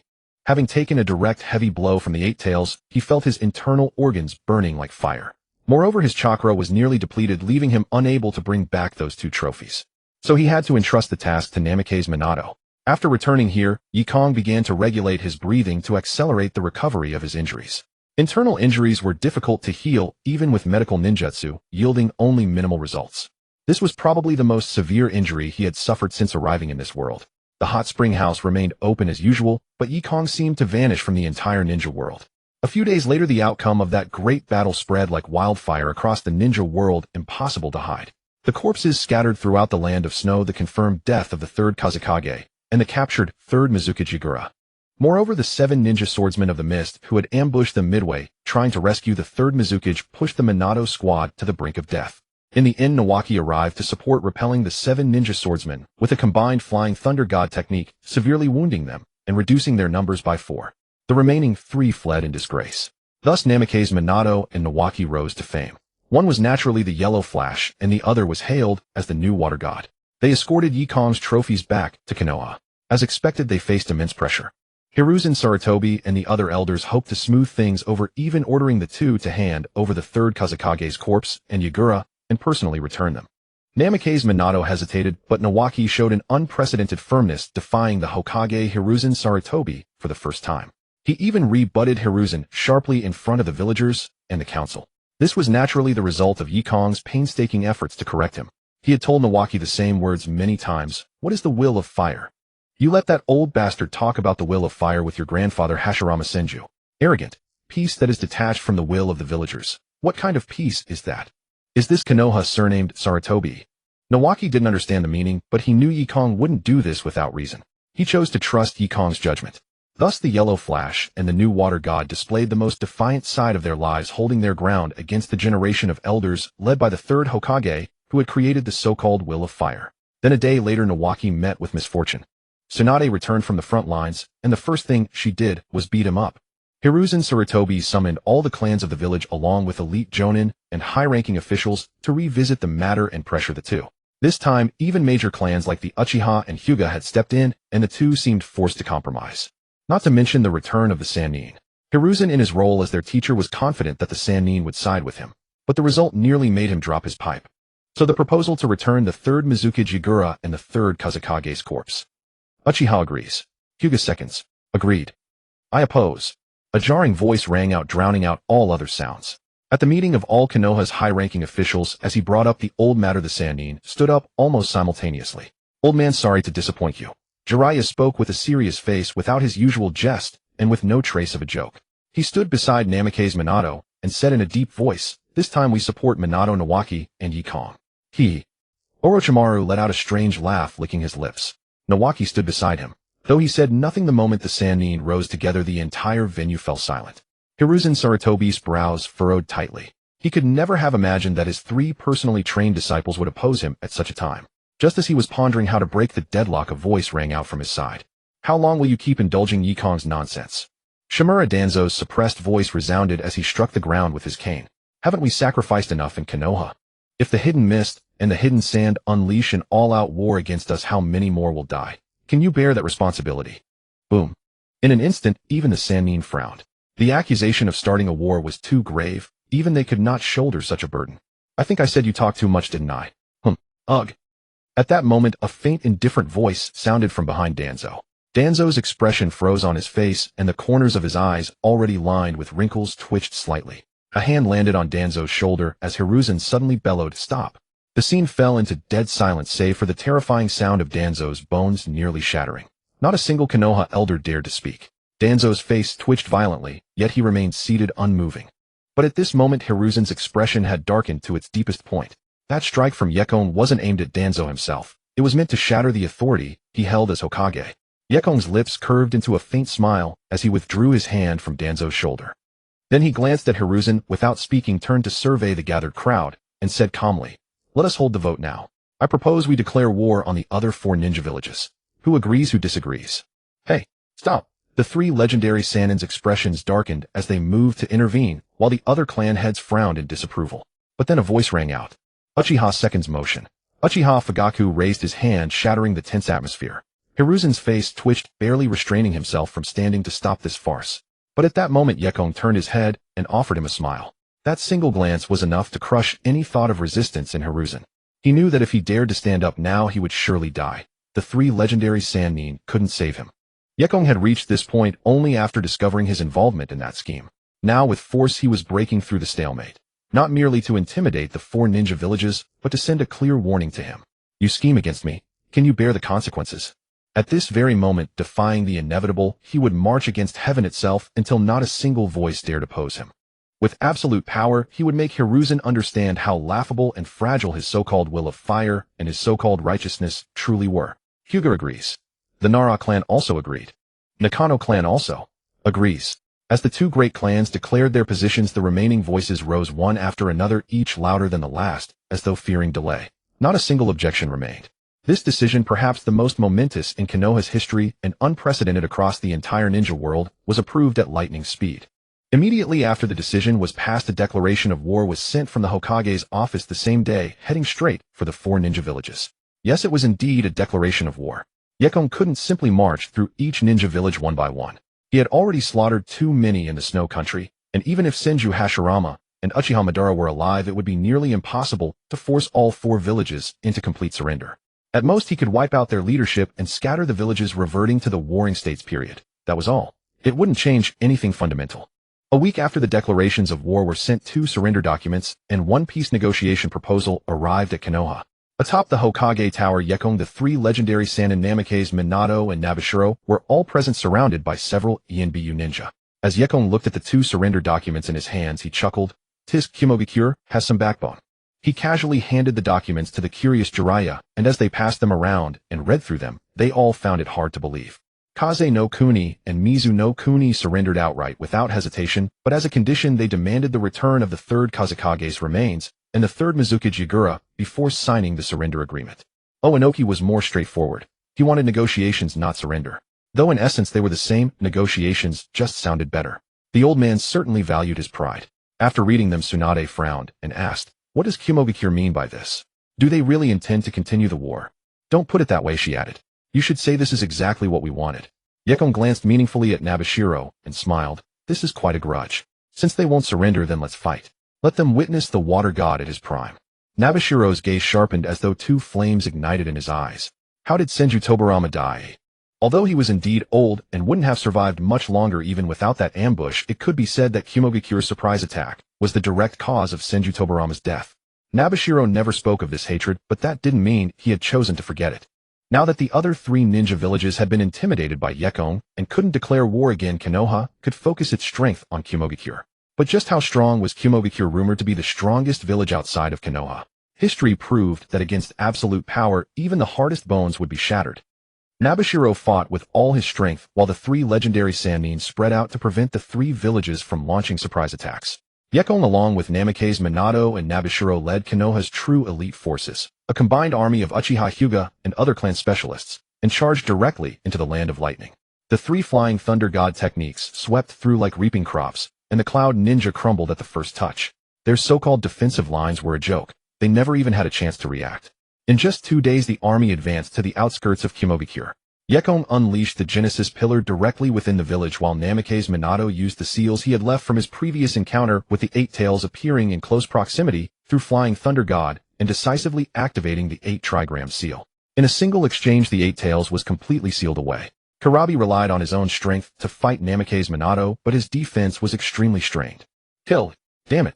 All movement slowed under the Genesis Pillar's influence, but Yekong remained unaffected. Nabashiro and Namikaze Minato, already known for their speed, cut through the battlefield with devastating efficiency even under the pressure.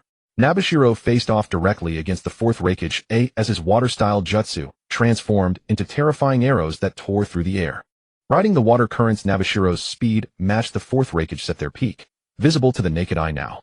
The 2 collided head-on at the center of Kumogakure, both delivering devastating punches. Boom! The terrifying force erupted alongside devastating chakra centered on the two fighters like a missile explosion. The shockwave shattered countless stone pillars throughout Hyuga. As the pillars crumbled around them, wails echoed throughout the village. Fortunately, Konoha Ninja hadn't entered. The Genesis Pillar's influence would have rendered them helpless anyway. A group of Cloud Ninjas stood on the verge of being buried beneath the fallen pillars. At that moment, Yekong's eyes shifted slightly, and he vanished from the Genesis Pillar's summit. Baka. After several exchanges, Karabi was drenched in cold sweat. His speed had already been completely suppressed by Namikaze's Minato, and with the eight tails sealed away, he stood no match for him. Watching Hyuga gradually crumble into ruins, the fourth Hokage felt regret and truly understood what despair meant. His gaze fixed on the figure standing atop the Genesis Pillar, his entire body's chakra surging wildly, as his cells activated beyond their limits, erupting in a mist of blood, yet it was all futile. Nabashiro carried his own hatred within, unleashing his monstrous strength and speed to their absolute limits. Time and again they clashed, each collision shaking the earth and mountains as though attempting to tear apart the entire Cloud Village. Half a month later in the Land of Iron, the third Tsuchikage Dayemu, the third Mizukage Shirtsong, and the new fourth Kazekage Luosha had already taken their seats, each representing their respective hidden villages. Behind them were signs bearing the names of their villages. Yuan Fei Rijan was also present, but at this moment, he remained silent, just like the other three. Humph. The third Tsuchikage Dayemu let out a cold laugh, and looked at Yuan Fei Rijan saying, "Hokage, you should be pleased. After all, we have all suffered heavy losses. 2,000 IWA shinobi died at the hands of that man." He then turned to Luosha and continued, "Oh, and the third Kazekage as well." Luosha's aura surged, his gaze dark. But he said nothing. Among those present, he was the most junior. Shirtsong, though appearing young, was actually not young in age. At this moment, he sat in his seat without a word with a special weapon behind him. Yuan Fei Rijan glanced at Dayemu, then likewise sighed. His situation was actually the same as the other three. Rather than saying that the three villages were surrendering and negotiating with Konoha, it was more accurate to say that even he was forced to sit here and sign this agreement. This was not a surrender of other villages to Konoha, but the greatest powers of the entire ninja world bowing their heads to that man.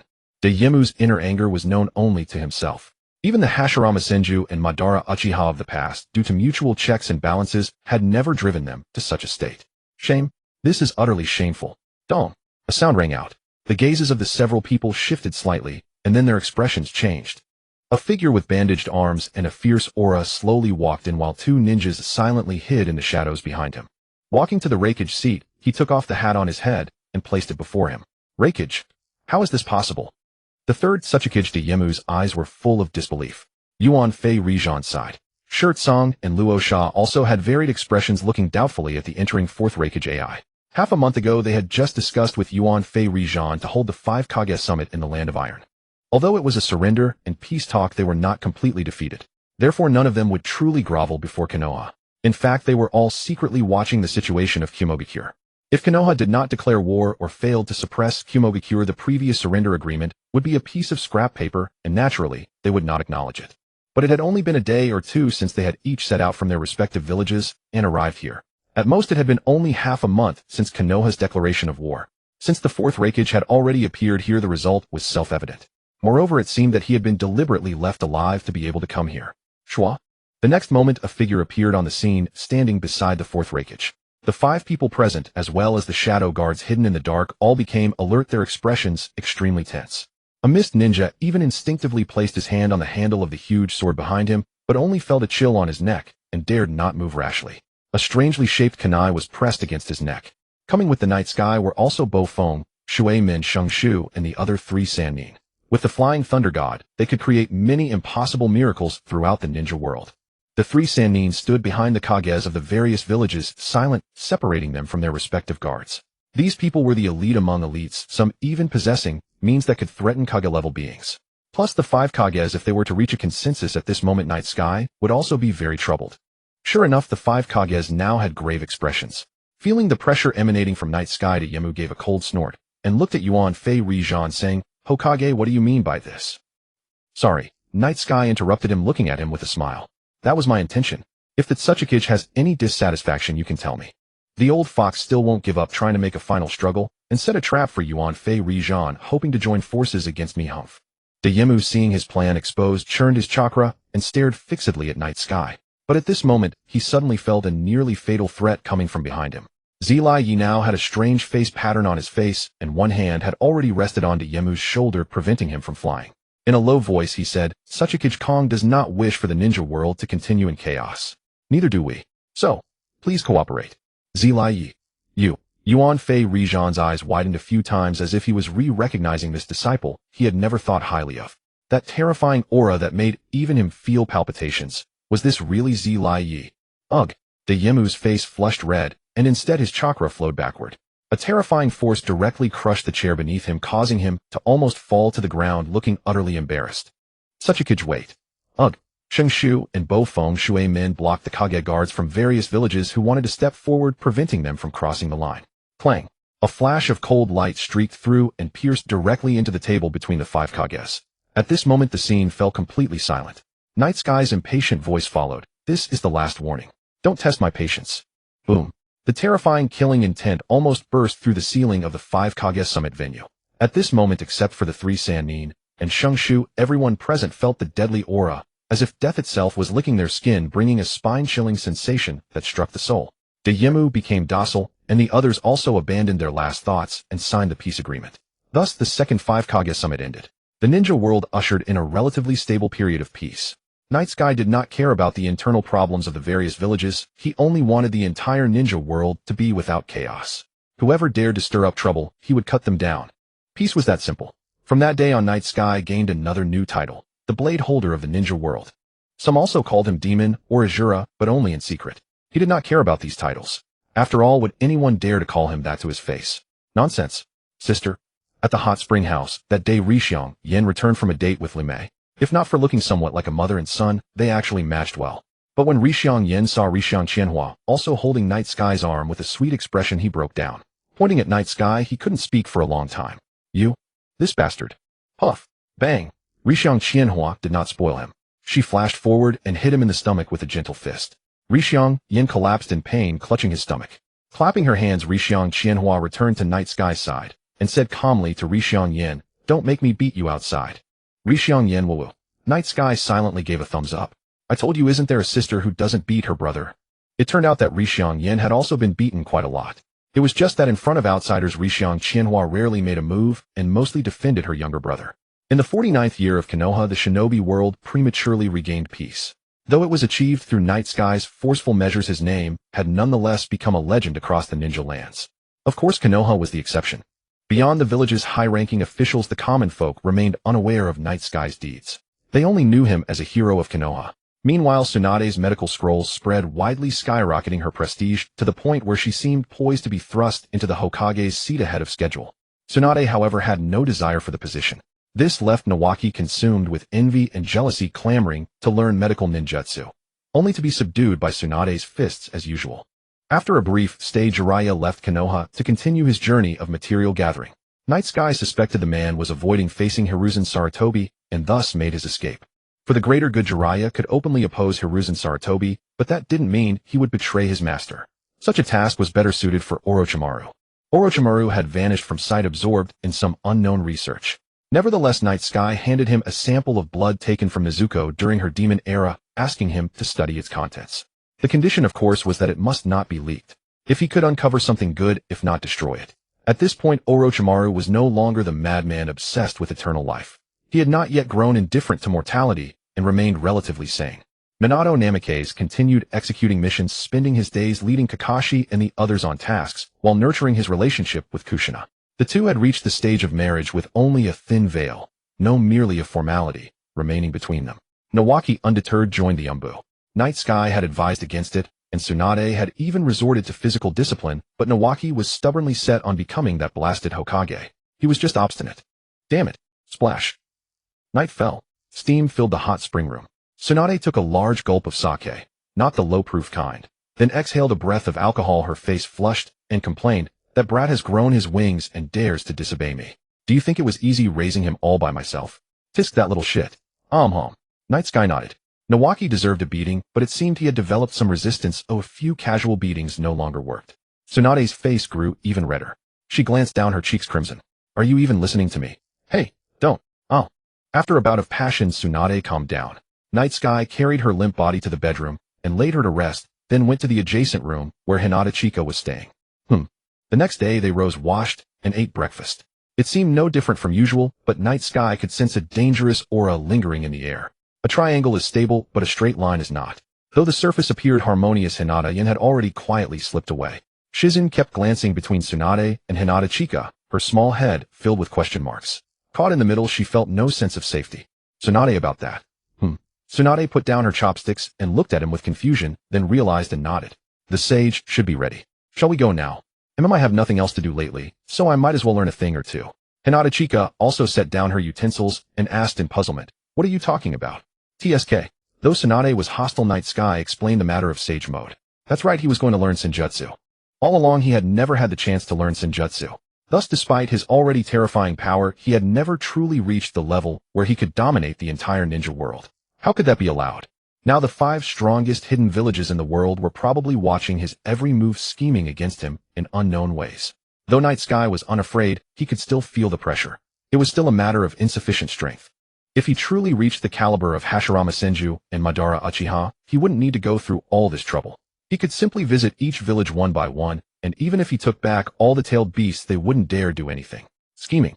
They wouldn't even be able to conceive such a thought. After the meal, Night Sky instructed Shizen to watch over the hot spring inn.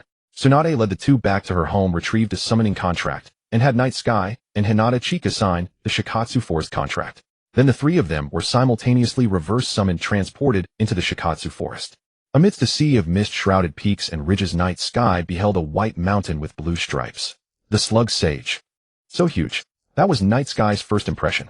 Then what terrifying chakra.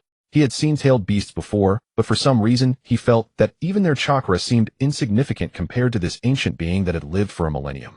This insignificance was not just in size, but in the total quantity and quality of chakra, a difference as vast as clouds and mud. He wondered if the Nine Tails could ever reach such a level. The Slug Sage stirred slightly, and the sky seemed to darken. Tsunade. Tsunade bowed respectfully, raising her hand to introduce. Lord Slug Sage, he is Night Sky, and she is a member of the Hyuga clan who wishes to learn Senjutsu. A small slug detached from the Slug Sage's body, slowly wriggling over to Night Sky and Hinata Chika. It extended a soft, tender tentacle, signaling them to touch it. Then the Slug Sage remarked in surprise, strong chakra. He should be able to learn Senjutsu. I understand. But she cannot. Learning Senjutsu requires a substantial amount of chakra, otherwise the risk is high. Tsunade, you have already met the conditions for Senjutsu, so stay and learn as well. Yes, I understand. Tsunade nodded without objection. She was indeed capable of learning Senjutsu, but in the past, when she was still developing, the risks were considerable. Later, she simply never found the time. Hinata Chika frowned upon hearing that she could not learn Senjutsu, disappointment evident on her face. A hand patted her chest. She looked up to see Night Sky encouraging her, don't worry. I'll learn it first, and then teach you slowly. Hinata Chika's face flushed, instantly reddening to the tips of her ears. She retorted indignantly, I don't want you to teach me.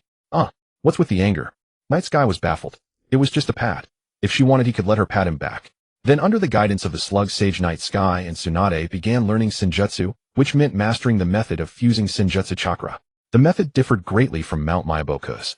It required the body to remain in a state of absolute stillness, slowly sensing the natural energy in the environment, and then absorbing it into the body to fuse Senjutsu chakra. The process was not particularly complicated. The difficulty lay in achieving absolute stillness, encompassing both the body and the mind. The second challenge was likely chakra. Insufficient chakra made it easy to absorb too much natural energy, leading to petrification from being assimilated by it. This was why learning Senjutsu had a chakra requirement. Hinata Chika's chakra was not weak, but it only exceeded the average Jonin level, reaching about 150 points. According to Night Sky's estimation, the minimum chakra threshold for safely learning Senjutsu should exceed 200, perhaps even 300 or more, meaning reaching the Kage level to be truly secure. Tsunade, currently at her peak, had a chakra reserve of over 400. For reference, even Hiruzen Sarutobi and Inoki, who stood at the pinnacle of the ninja world, had chakra levels below 400, hovering around 300. Inoki's particle style was measured in single digits, even counted move by move. Using it 2 or 3 times would drain him completely. This showed how immense Tsunade's chakra was. Across the entire ninja world, only a handful could rival her in basic chakra capacity, Night Sky being an exception. Those with Samahata didn't count. That was essentially having an extra power source attached, which couldn't be considered. Half a month later, the speed at which Night Sky learned the immortal arts far exceeded expectations and even surpassed the predictions of the Slug Sage. Name Night Sky. Mining Blade 5th rank, 80,100. Occupation Ninja Super Shadow. Chakra 1355 Sage Mode 2710. Ninjutsu Clone Technique, Substitution Technique, Transformation Technique, Body Flicker, Water Dragon, Bullet Dance of Death, Water, Walking Water, Prison, Flying Thunder, God, Wind, Body Flicker. Taijutsu, Water Breathing, Sun, Breathing Mirror, Flower, Water, Moon, Monstrous Strength. Kekkei Ginkai, Ice Release, Ice Age, Absolute Zero, Pillar of Creation. On a mountain peak, Night Sky Sage Chakra surged almost beyond his body, forming a blazing aura that rose continuously. Raising his hand to glance at his palm, Night Sky's eyes gleamed with sharp light. He suddenly felt that suppressing the entire shinobi world might not be as difficult as he had imagined. A slug exclaimed in amazement, "Truly incredible, Lord Night Sky. You must be the fastest human to master the immortal arts. So there is someone even faster, right?" With a smile, Night Sky naturally knew of someone who had mastered the immortal arts with a single glance, but the bloodline of the Otsutsuki clan was indeed unreasonable. He didn't mind it. The Sage of Six Paths, rather than learning, had forced his way into Sage mode through sheer talent. No matter how much natural energy he drew, he could directly convert it into chakra without the risk of being assimilated. Withdrawing his Sage Chakra, Night Sky turned and walked down the mountain, leaping and bounding several times before arriving beneath a waterfall. There Tsunade and Hinata Chihana sat before a waterfall, enduring its roar while maintaining a calm mind. This was the trial for mastering the immortal arts. A faint sage pattern had already appeared on Tsunade's face, but whenever signs of assimilation occurred, the slug on her shoulder would absorb the excess natural energy, cycling through the process as she gradually mastered Sage Chakra. Hinata Chihana was also attempting it, insisting on trying herself. In theory, even with just 1 point of chakra, if one could master an equal amount of natural energy, it would be possible to fuse Sage Chakra. But the smaller the chakra reserves, the more terrifying the control required. Hinata Chihana's chakra reserves didn't meet the requirements, so forcibly training in the immortal arts carried considerable risk. Yet Night Sky couldn't persuade her. Once she set her mind on something, she became unexpectedly stubborn, something he hadn't anticipated. Finally, the sage pattern on Tsunade's face fully manifested and stabilized. It was a pattern spreading around her eyes and across her entire face. Tsunade tried to stand, then leaped several zhang into the air, falling directly toward Night Sky. Chua. As Night Sky raised his hand to block her punch, he activated Flying Thunder God. A distant mountain shook with a thunderous rumble. The force of Tsunade's punch was terrifying. She was already a terrifying existence who had honed monstrous strength into instinct. With the addition of Sage Chakra, her chakra doubled, and her power increased by more than just double. It multiplied several times, even tenfold. What did it mean for Tsunade's strength to increase tenfold? It was an exaggeration to say she could move mountains and fill seas, but few things could withstand a single punch from her. After a bout of sparring, Tsunade's Sage Chakra was exhausted, and she stopped. The two returned to the waterfall. Tsunade sighed. It's a pity that Sage Chakra needs to be gathered in advance. It won't be easy in actual combat. Night Sky comforted her. First, master the perfect Sage mode. After you adapt, you should be able to enter Sage mode quickly, but how fast depends on you. Tsunade had also gained insight.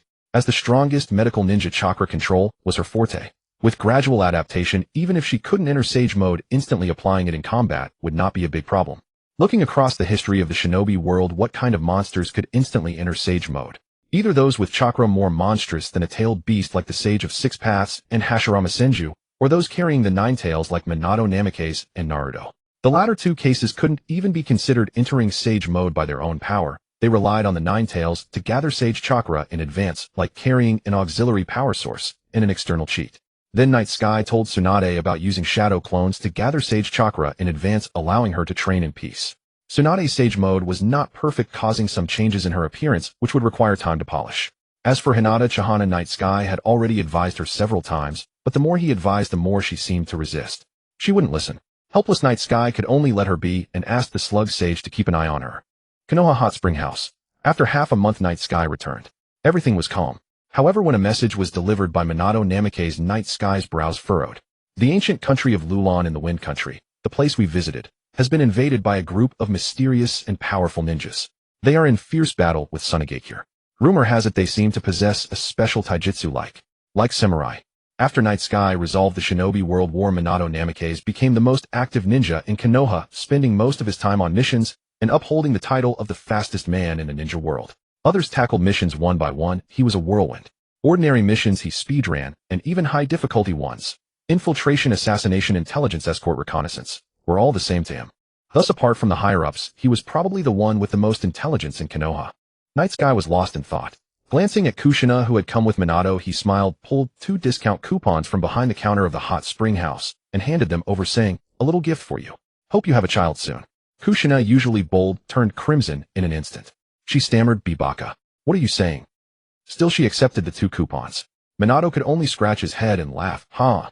Everyone knew they were already living under the same roof. The unspoken understanding was clear. Kushina glanced at the coupons and noticed something different. She waved them, puzzled. This isn't a coupon for your hot spring house, is it? Oh, here it's free, but at my new hot spring hotel it's only 30% off. Pointing at the coupons, he explained, there's a map on the back. It's a 1-week coupon. Very nice, independent open-air hot springs. Should be perfect for a honeymoon. Kushina's face reddened even more. She didn't ask further, but her gaze kept flickering toward Minato. Minato could only manage a dry laugh. After a few more words, the two left hurriedly. As soon as they were a few steps away, Kushina cheerfully discussed when they should go experience the hot spring hotel. Such a place had never been heard of. Although there were specialized open-air hot spring inns, a hot spring hotel was different. The accommodation and dining alone would be several grades higher. Night Sky had also saved up money after running the winery for 2 years before building it. He himself would go there to relax when he had time. Or giving away coupons like this. It cost nothing and brought him face, didn't it? The ancient Lulon Kingdom lies within the Land of Wind. Surrounded by perpetual sandstorms and lacking resources, it is on the verge of extinction. If this trend continues, its demise is only a matter of time. Thus the Land of Wind and Tsunade have never paid it much attention. Until recently, a group of unknown powerful warriors suddenly emerged from the ancient Lulon Kingdom, causing considerable trouble for Tsunade, which finally drew attention. Clang! Hiss! A clash erupted in the desert. After a fierce battle, the Sand Ninja retreated. Damn it! Retreat! Quick retreat! As the Sand Ninjas retreated step by step, several figures stood on the desert. A black-haired figure slowly sheathed his blade. It was Fugong Yekong. Behind him were the Rock Pillar Bei Mingyu Xingming and the Wind Pillar, among others.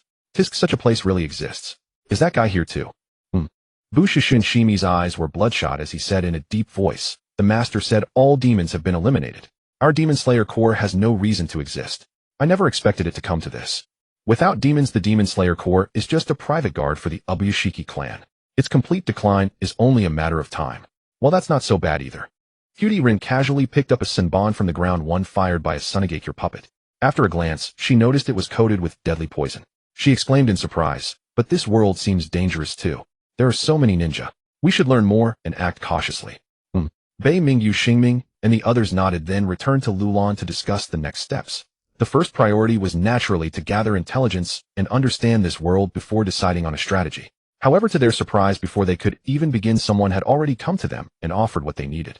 The Land of Rain, Amigakure. While Yekong facilitated the peace talks in the ninja world, Mi Yin and his team executed their own plan. After seizing the Seven Tails, they further took control of Amigakure, thereby firmly establishing the Akatsuki organization's position. The Land of Rain also enjoyed long-awaited peace.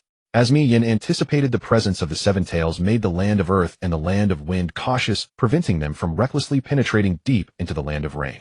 After stabilization, Mi Yin began to truly pursue his ideal world, starting with developing the Land of Rain. He not only wooed the Land of Grass and the Land of Birds, but also extended olive branches to other small nations, intending to unite all forces possible. However, the process was not so smooth. Coincidentally, the changes in the ancient Lulon Kingdom gave him a turning point, so he took the initiative to seek them out. Mi Yin successfully met Chan Wushu Yaozai, and the two hit it off, reaching a cooperation. Konoha Hot Spring Inn. Looking at Hudy Run, who was smiling with narrowed eyes, Yekong's inner thoughts were, screw you. His eyelid twitched. Yekong raised his hand to point at the several people beside her, the pillars. Except for the Sound Pillar, who had retired, the rest were all here. What are you all doing here? Did Chan Wushu Yaozai arrange this? Tisk. There wasn't a single normal person among them. They were even crazier than the people of the ninja world. Having them all gathered here was not a good thing. Sure enough, when Yekong asked a question, they were all like wooden blocks, not saying a word, with different expressions. The Snake Pillar Ihei Zaibanei's face was hidden, the Mist Pillar Shirtu Weiling was expressionless, and the Rock Pillar Bei Mingyu Xingming. Can you stop crying? Bu Shishu and Shimi, did you just click your tongue? Don't think I didn't hear that. Ganlussi Mealy, why are you blushing? And by the way, who the hell designed the Demon Slayer Corps uniform? Well done. I'll put a buff on your head later. In the end, the most unsociable one was still Fugong Yekong. He said calmly, the master told us to follow your orders. The Ubuyashiki family and the Demon Slayer Corps will do everything in their power to serve you. That is the condition he promised you. Indeed, there was such an agreement.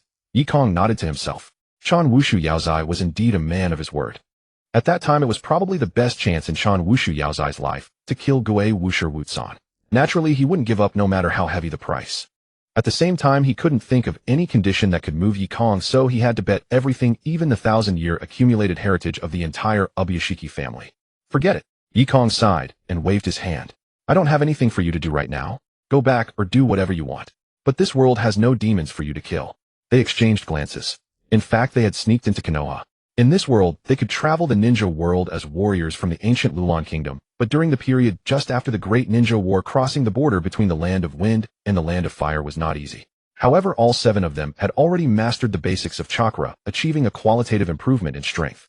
Because the breathing method required first honing the body, each of them possessed astonishing physiques, and their physical energy was naturally beyond doubt. Even Hyuga, who was the weakest in strength, was only so relative to the other pillars. Without basic strength, her agility and speed wouldn't be nearly equal to Fugong-Yeong's. Moreover, each of them, having been chosen to kill demons, were geniuses handpicked from thousands by the Ubuyashiki family. Their willpower was terrifyingly strong, and their spiritual energy was also sufficient. It took them only a few months from first contact with chakra to extracting it, and skillfully using tree climbing and water walking. Among them, the one with the strongest chakra was Bei Mingyu Xingming with 310 points. He had already crossed the threshold of Kage level. If he fully mastered chakra application and learned some nature transformation and shape transformation, he would surely become a Kage-level powerhouse. Even the weakest Shirtu Weiling, due to his young age, still had over 100 chakra, already above the average level of a Jonin. Hearing Yekong's arrangement, the group hesitated. Hyuga then raised a hand and said, "Well, I would like to ask for some guidance on chakra usage. Also, the master asked us to bring something." Huh. Bei Mingyu Xingming was carrying a box. Yekong hadn't noticed earlier. After Hyuga spoke, he set it down. When it hit the ground, the earth trembled, clearly indicating its considerable weight. Conservatively estimated, it weighed several hundred jin. Only this monster could have carried it here by brute force. Then Bei Mingyu Xingming opened the box in front of Yekong, and a flash of golden light appeared. This neatly stacked gold bricks filled the wooden box. Each layer had as many as 16 bricks. Even if there were only 3 or 4 layers, that would be 50 to 60 gold bricks. This Chan Wushu Yaozai actually brought out so much gold. After all, gold was a hard currency, even in the ninja world, and its value was absolutely not low. Although Yekong was already considered quite wealthy, he felt that this box alone was worth more than his entire fortune. That old fox Chan Wushu Yaozai. He sure knows how to read people. The next day, to avoid complications, Night Sky brought the pillars of the Demon Slayer core to Lulan. He then taught them chakra, nature, transformation, form transformation, and a vast repertoire of ninjutsu. These individuals were already elites accustomed to battling demons, not fledgling brats fresh out of the ninja academy. Possessing chakra, they learned ninjutsu with remarkable speed. Moreover, the breathing styles they practiced were inherently aligned with their natural affinities, so adopting ninjutsu alongside proved untroublesome. Indeed, one could even say they advanced by leaps and bounds. On an open field, Sanemi Shinazugawa and Ju Tomioka were sparring. Wind release, wind cutter technique. A fearsome blade of wind erupted from Sanemi's edge. His expression burned with fervor. He had already grasped the fundamentals of chakra nature transformation. This strike was no mere wind blade. It was fused with his breathing style, carrying devastating force. Where it passed, a deep furrow was carved into the earth. Whoosh! Ju Tomioka wove hand signs in response, his form dissolving into a wooden log at the moment of impact, evading the blow. TCH. Sanemi pressed the attack relentlessly, every strike a synthesis of wind release and wind breathing. A doctrine of overwhelming firepower, evoking memories of Kokushibo's ferocity. Ju, in contrast, rarely employed water release. Instead, his mastery of fundamental techniques was profound. Substitution and body flicker honed to elite Jonin caliber, rendering him untouchable. The other pillars likewise devoted themselves to training, striving to elevate their strength without delay. As the primary warriors who once stood against demons, they were no reckless fools who charged headlong with blades bared. Each was exceptionally gifted, yet they had accumulated their power through countless sacrifices of blood, sweat, and tears, holding firm to the conviction of inevitable death in their fight against demons. This was the other crucial factor enabling them to master ninjutsu so swiftly. Human conviction is a force that cannot be underestimated. 1 month later, Konoha. Tsunade returned from the Shikatsu forest to Konoha. The climate there had been unpleasant, heavy with humidity, so she decided to visit a hot spring to unwind. Yet the moment she slid open the door to Night Sky's private spring, she found a woman already there. A vein bulged on her temple. That man. Moments later, Night Sky returned from outside only to find Shinobu Kocho and Tsunade seated together awaiting him. Bemused, he accepted the tea offered, took a sip, and sat down. What's going on? Who is she? Tsunade gestured toward Shinobu, who wore a serene, half-lidded smile, seemingly unbothered, even tilting her head playfully at Night Sky with feigned innocence. Standing upright with unshakable integrity, Night Sky explained, She wants to learn medical ninjutsu. She came for you. Tsunade narrowed her eyes at Shinobu, then turned back to him. Is that so? Shinobu continued smiling without a word. Night Sky mechanically turned his head toward her. She nodded to Tsunade. Tsunade-sama Watashi is the master's subordinate. I wish to learn medical ninjutsu under your guidance. Gak. Uffed. Night Sky nearly spat out the tea he had just swallowed. He stared at Shinobu in disbelief, then turned to Tsunade. Master. Tsunade curled her lips, the desire to punch someone practically written across her face. Sensing the danger, Night Sky knew Tsunade wouldn't listen to his explanation, but he struggled nonetheless. She's from the Demon Slayer Corps, raised by the Ubuyashiki family. Now the Ubuyashiki clan answers to me. No, wait. Employed. Employed is the word. She's lying. I didn't. Night Sky's mind went blank, utterly unaware that he was being led by the nose by Shinobu. Tsunade remained skeptical, glancing at Shinobu. Really? Shinobu parted her lips, feigning hesitation. Night Sky silently pleaded with her not to cause more trouble, frantically, signaling with his eyes. After a long pause, Shinobu looked at him first, then smiled warmly at Tsunade, and gave a single nod. You? Absolute. Boom. Night Sky deceased. Shinobu may lack physical strength, but she was a professional when it came to psychological manipulation and subtle scheming. She hadn't always been this way. In fact, she once resembled the trio, lively, cheerful, quick to laugh. It was only after her sister was slain by Doma that she adopted this gentle facade. Whether that cunning nature came from her sister, or was her own, remains a mystery. Night Sky was expelled from the hot spring with a black-eye Shinobu trailing behind him. He snapped irritably. You again. In his frustration, he raised a hand and rapped her on the head. She blinked, momentarily stunned. Dispirited, Night Sky decided to grab a bite to eat. Shinobu's medical ninjutsu lessons could wait. Man was iron, food was steel, and skipping meals made the stomach ache. Shinobu followed behind him. She wasn't from Konoha, and her appearance was far too conspicuous. Gradient purple short hair, those peculiar eyes, her patterned uniform, and the Nichiren sword at her hip. If she wandered off alone, she'd likely be tailed by the Umbu and escorted to the Hokage for questioning. Their arrival in Konoha had been managed by disguising themselves as a merchant caravan, yet they were still detected at the gates. Fortunately, they headed straight for the hot spring, where the Umbu dared not intrude, and Hiruzen Sarutobi had ordered them not to monitor the group. They're just here to commission the 100 Affairs shop through Night Sky, he rationalized.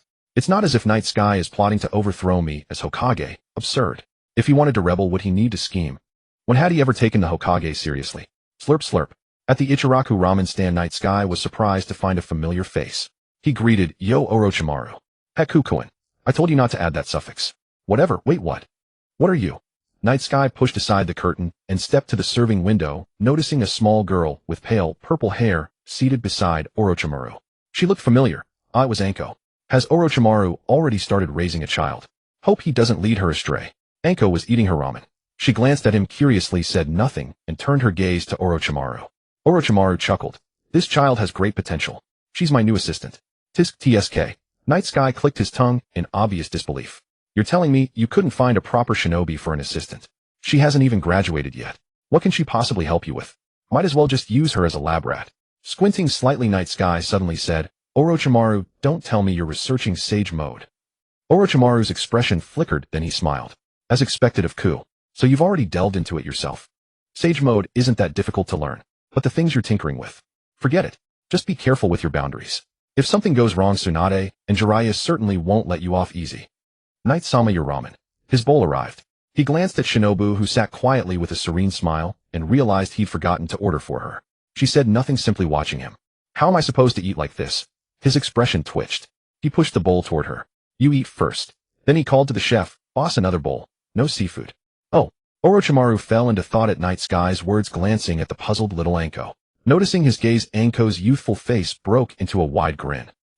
After Yozora and the others finished their ramen, Orochimaru had already departed with Mito. Feeling that Tsunade's anger had mostly subsided, Yozora decided to head back, but on the way he encountered Shintaro. The fellow was holding a box, looking as though he had just returned from a mission outside the village. After exchanging a few words, Yozora curiously asked what was inside the box. Shintaro leaned in and whispered, It's a birthday present for my older sister. I forgot to prepare it earlier, and she beat me up pretty badly. Hiss. Today is Tsunade's birthday. That's right. Oh no. He hadn't prepared anything either. If he went back empty-handed, especially with Choju Sasori by his side, she would definitely explode right there. After much deliberation, Yozora's mind raced.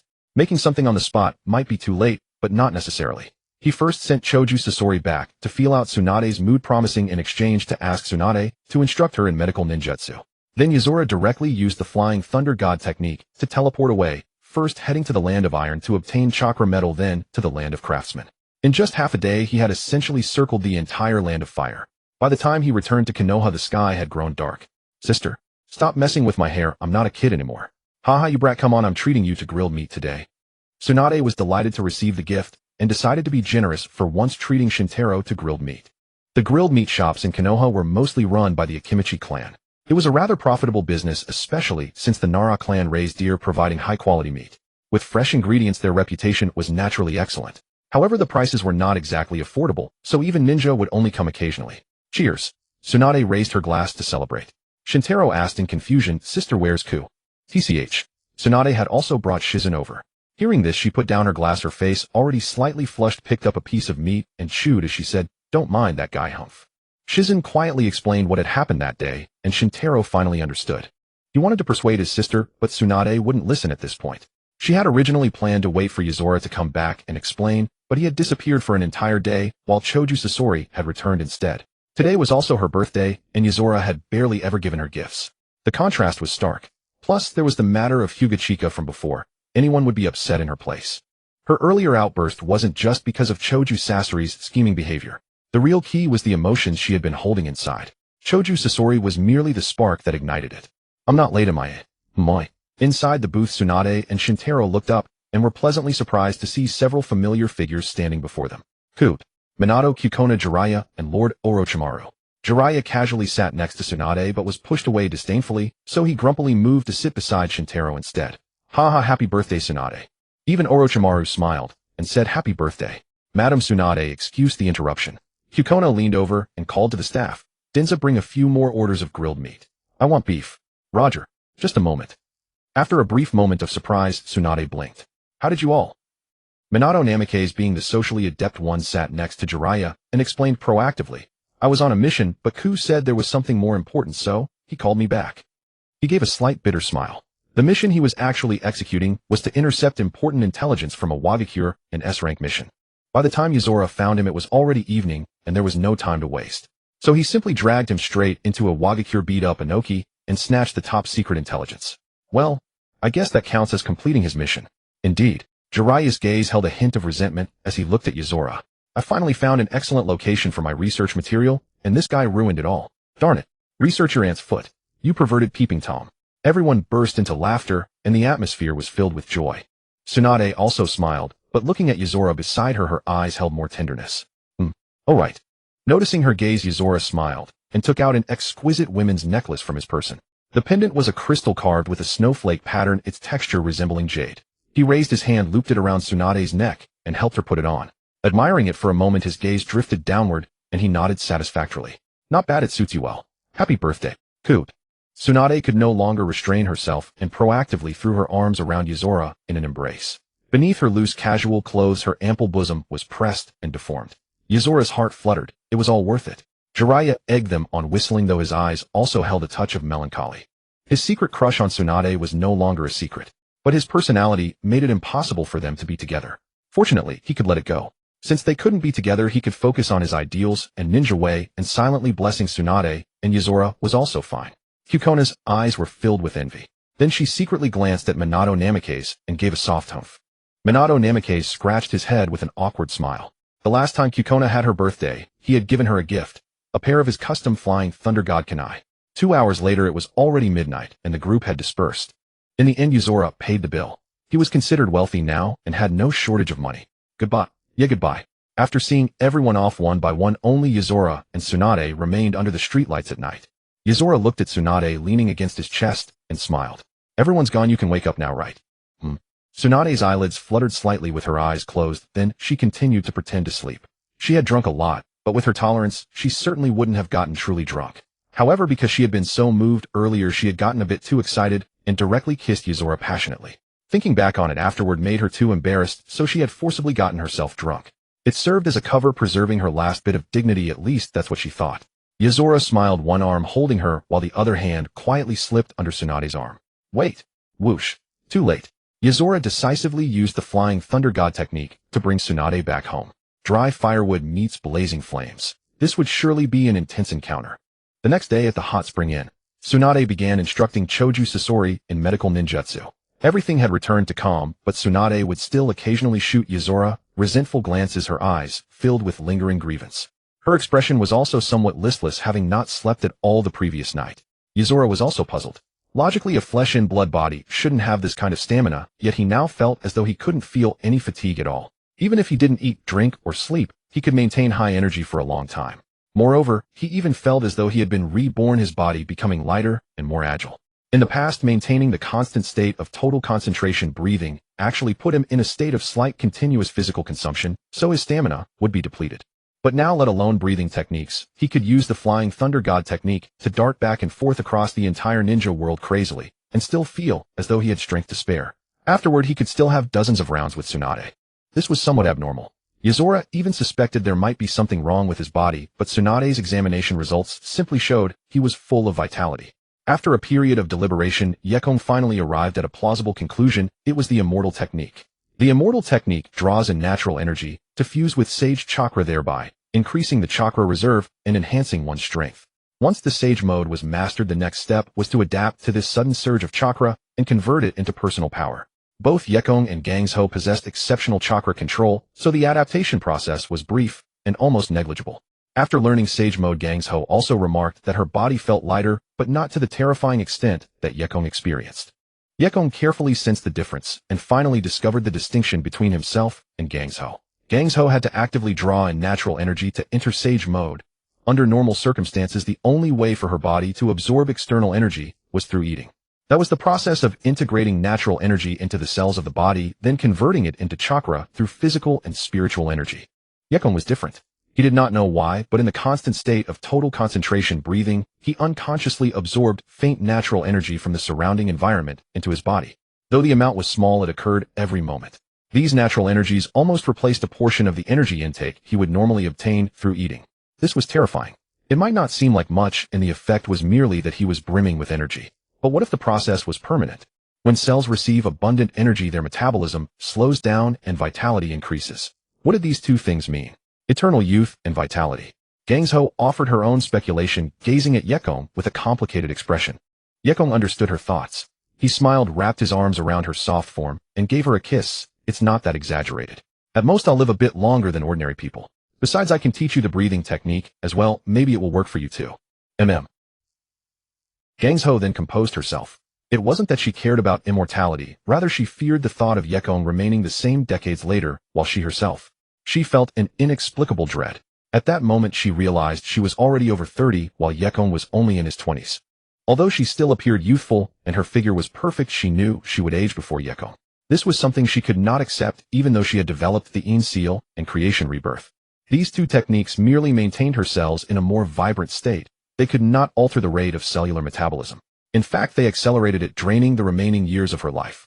Yekong then taught her the breathing technique. Gangsho learned quickly, but she still needed basic physical training. The breathing technique was a way to unlock the body's potential. The first step was to touch the body's limits. Refining chakra was the opposite. Forcibly extracting chakra was like draining a pond by removing the bottom. It also tapped into potential, but it burned more thoroughly and was easier. The generally short lifespan of shinobi was due to this. With the breathing technique, the countdown of life only began when the mark was opened. A few days later in the morning, Yekong went to the Shikatsu forest to visit Rishiang Qianhua. He found that she was still persevering, but her progress in the immortal technique was extremely slow. He could only ask the slug sage to look after her before leaving the forest. It was still early, so Yekong decided to see if there were any fresh ingredients. Even shinobi had to eat. Hey Kai, don't waste time. We'll miss the rendezvous. Huff. Hearing the voice, Yekong turned his head and saw a headless monster in a green tight suit. No, it was a guy practicing the frog technique walking over. Kai noticed someone ahead and quickly warned, move aside. Walking on his hands was already exhausting, and with his legs not being his feet, he couldn't just stop easily. He crashed straight into Yekong. Slap. Yekong raised his hand and caught him, then turned him upside down. Kai's two teammates hurried over. Really, Kai, we told you not to train on the street. It's so embarrassing. The other teammate politely apologized to Yekong. Sorry, we didn't mean it. Young Kai also bowed 90 degrees and shouted my deepest apologies. Yekong shook his head, finding the Kai before him quite amusing. So this is the future Kai Huang. Speaking of which, at this point in time, he should have already learned the 8 gates. Yekong's first thought was that he could also learn the 8 gates, but he had too many things to learn before and not enough time. Now it seemed unnecessary. The 8 gates burst was terrifying, but with his current strength at least the 7th gate would have to be opened to pose a certain threat to him. As for the 8th gate, to be honest, it was a bit useless. Using it once meant death, and even if others used it against him it wouldn't work. He wouldn't just stand there and tank the Night Kai. Kai noticed he hadn't spoken, looked up, and suddenly said, "Uncle, you're the owner of the hot spring, right? I've been to your place. I even handed out flyers there when I was doing part-time work. What are you all up to?" Yekong nodded with a smile and asked casually. Judging by their attire, he knew they were about to go on a mission. Kai blurted without thinking, "We're going on a mission to escort intelligence, MMPH. His teammate covered his mouth and dragged him away with a sheepish laugh. Yekong looked thoughtfully in the direction they left. Was it Sarutobi Hiruzen who gave orders not to leak the information? This was interesting. A mission to escort intelligence assigned to Genin, and they weren't allowed to talk about it.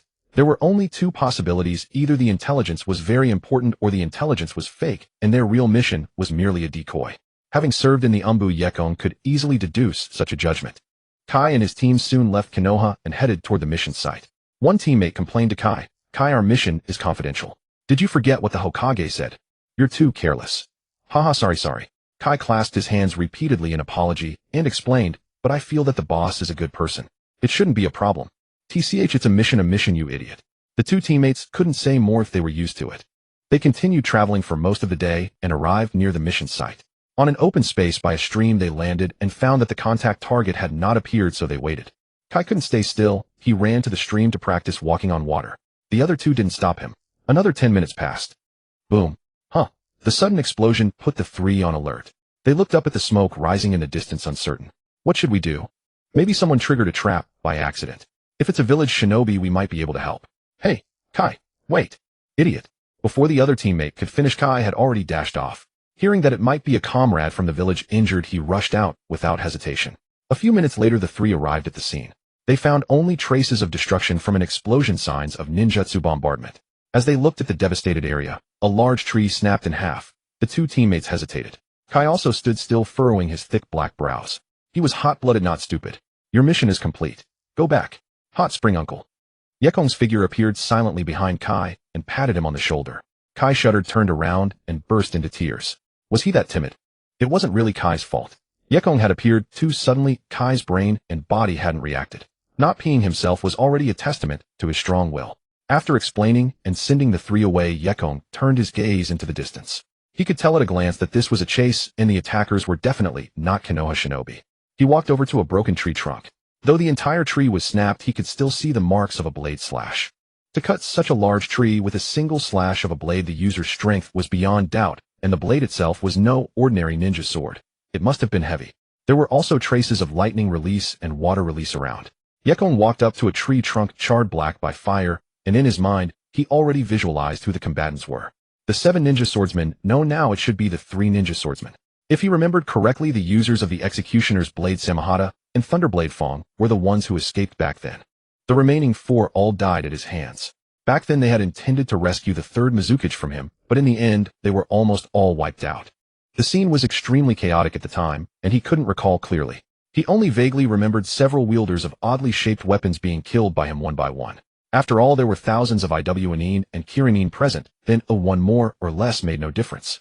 Looking at the direction of pursuit, Yekong reflected for a moment and reckoned that they should have already left the whole country. Interestingly, he sensed that one of the Flying Thunder God technique coordinates he had left was in that direction, and it was moving. The reason he could appear directly before Kai and his two companions was that Kai also bore a Flying Thunder God technique mark left by him. He had almost grown accustomed to it. He would subconsciously leave a Flying Thunder God technique mark on almost everyone he encountered, using them as mobile transfer coordinates. That was how he could find Bo Feng Shuemin and Zilai Yi so quickly across the entire ninja world. Even they themselves did not know when Yekong had left the mark.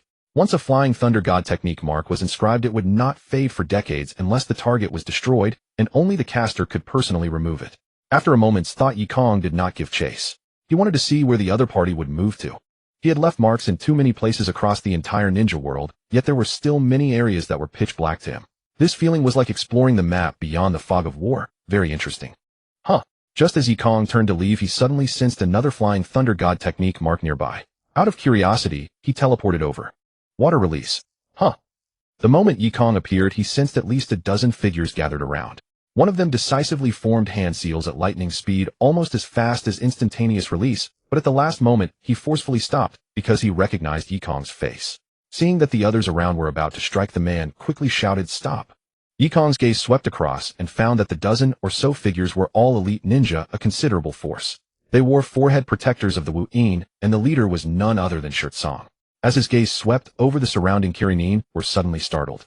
A few of them had seen him before, their expressions changing drastically, and they immediately turned to gather around Shirtsong, assuming defensive postures.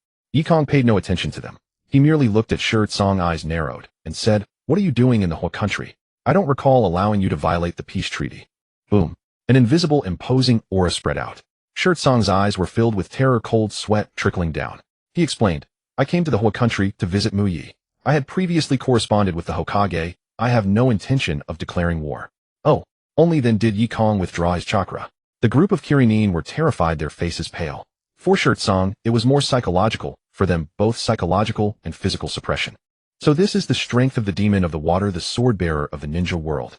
Yekong noticed with some surprise a special presence.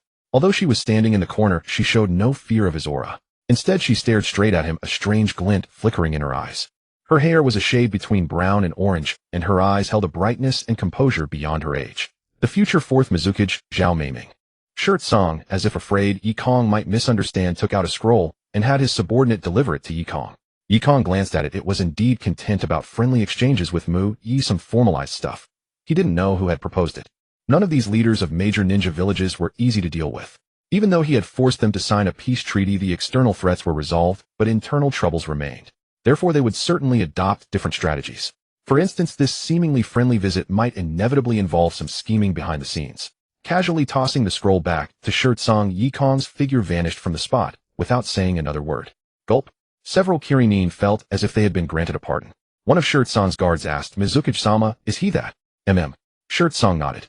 Shirtsong nodded, then sighed, and said, "He is too strong. You must remember his face. From now on, no matter where you encounter him, under no circumstances should you provoke him. If any mission is obstructed by him, you may abandon it. This is a supreme order." "Yes." "Understood." The several Kirinin could sense the gravity in Shirtsong's words, and their faces turned solemn. The current state of the entire ninja world seemed peaceful, but they were well aware that the fundamental reason was that man who had just left. By his own strength, he had forcibly suppressed the entire ninja world. Shirtsong's perception of Yekong was actually quite complex. If it weren't for the constant infighting among the Kagaya clan, the Hozuki clan, and numerous Kekkei Genkai clans, he would have actually approved of everything Yekong had done. Unfortunately, now the external threats were gone, but the Wu-In village was like a time bomb that could explode at any moment. As for how to solve it, he was truly helpless. In fact, the situation was not much better in the other ninja villages. Due to years of being on war footing, there were too many ninja. Even the power of a single country could not sustain so many ninja during peacetime. If this continued, the end result would be the ninja village dragging the entire country down. One day later, Shirtsong successfully visited Mu Yi, and Mu Yi held a grand welcome and reception. On that day, Yuan Fei Risen and Shirtsong had a face-to-face meeting. 2 days later, the fourth Kazakage Luo Sha also arrived. De Yemu and the fourth Raikage Ai came to Mu Yi almost one after the other. If this were before, it would have been the start of a 5-Kage summit. A large number of ninja from other villages entered Mu Yi, and the entire village was shrouded in a slightly tense atmosphere. Except for one place, Yekong's hot spring house. Yekong's hot spring house had been expanded once, becoming much larger, about the size of 4 or 5 nearby houses, making it the largest hot spring house in all of Mu Yi. But at this moment, it was almost packed. A mixed-gender pool about 10 meters in diameter was crammed with over 50 people, causing the water to overflow. The hot spring house had never seen such good business. The few people Yekong had newly hired could barely keep up, their eyelids twitching from exhaustion. Since they were from different villages, Yekong guessed they probably wanted to gather some intelligence about him. But naturally, the result would disappoint them. Seeking peace and quiet, Yekong directly went to a hot spring resort for a vacation. Thud. Footsteps appeared in the corridor, winding around several corners until they reached a room with an eaves. The door was pushed open and a figure entered, seeing a back sitting there. A childish voice spoke, Hyuga was drinking tea. Hearing the sound, she turned around and revealed a perfect smile. Nanny. Zhao Meiming thought to herself, what a beautiful sister. Meanwhile, Hyuga thought to herself, so cute. Should be fun to play with, huh? Oh, she's a ninja too. Looks like she's also here to pry for information. How troublesome. The 5-Kage summit ultimately yielded no results. Several old men huddled together for days, discussing every possibility, but all were predicated on the premise that Yekong would suddenly drop dead. To that end, they summoned Yekong, not to have him die, but to tactfully probe his stance. Yekong made his position clear: do whatever you like as long as you don't cause too many deaths or throw the entire shinobi world into chaos. The 5 Kage were speechless. No deaths. Then what's the point? The villages are full of traitors. Should they reform them with love? Reason with the Uchiha. They're lunatics with a history of real bloodshed. A snicker. A scoff. Anoki laughed, and the 4th Raikage joined in. Their villages were probably the least worried about internal strife, as the previous 2 Kage had already resolved most of their internal issues. In the end, the 5 Kage summit fizzled out, each returning home in haste. After the others left, Yekong vanished from Konoha using the Flying Thunder God mark. The Land of Demons. Yekong hadn't expected his casually placed marker to travel so far, spanning several small nations, nearly reaching the edge of the map. Upon arrival, he found a dying Pakura, severely wounded, lying beneath a cliff.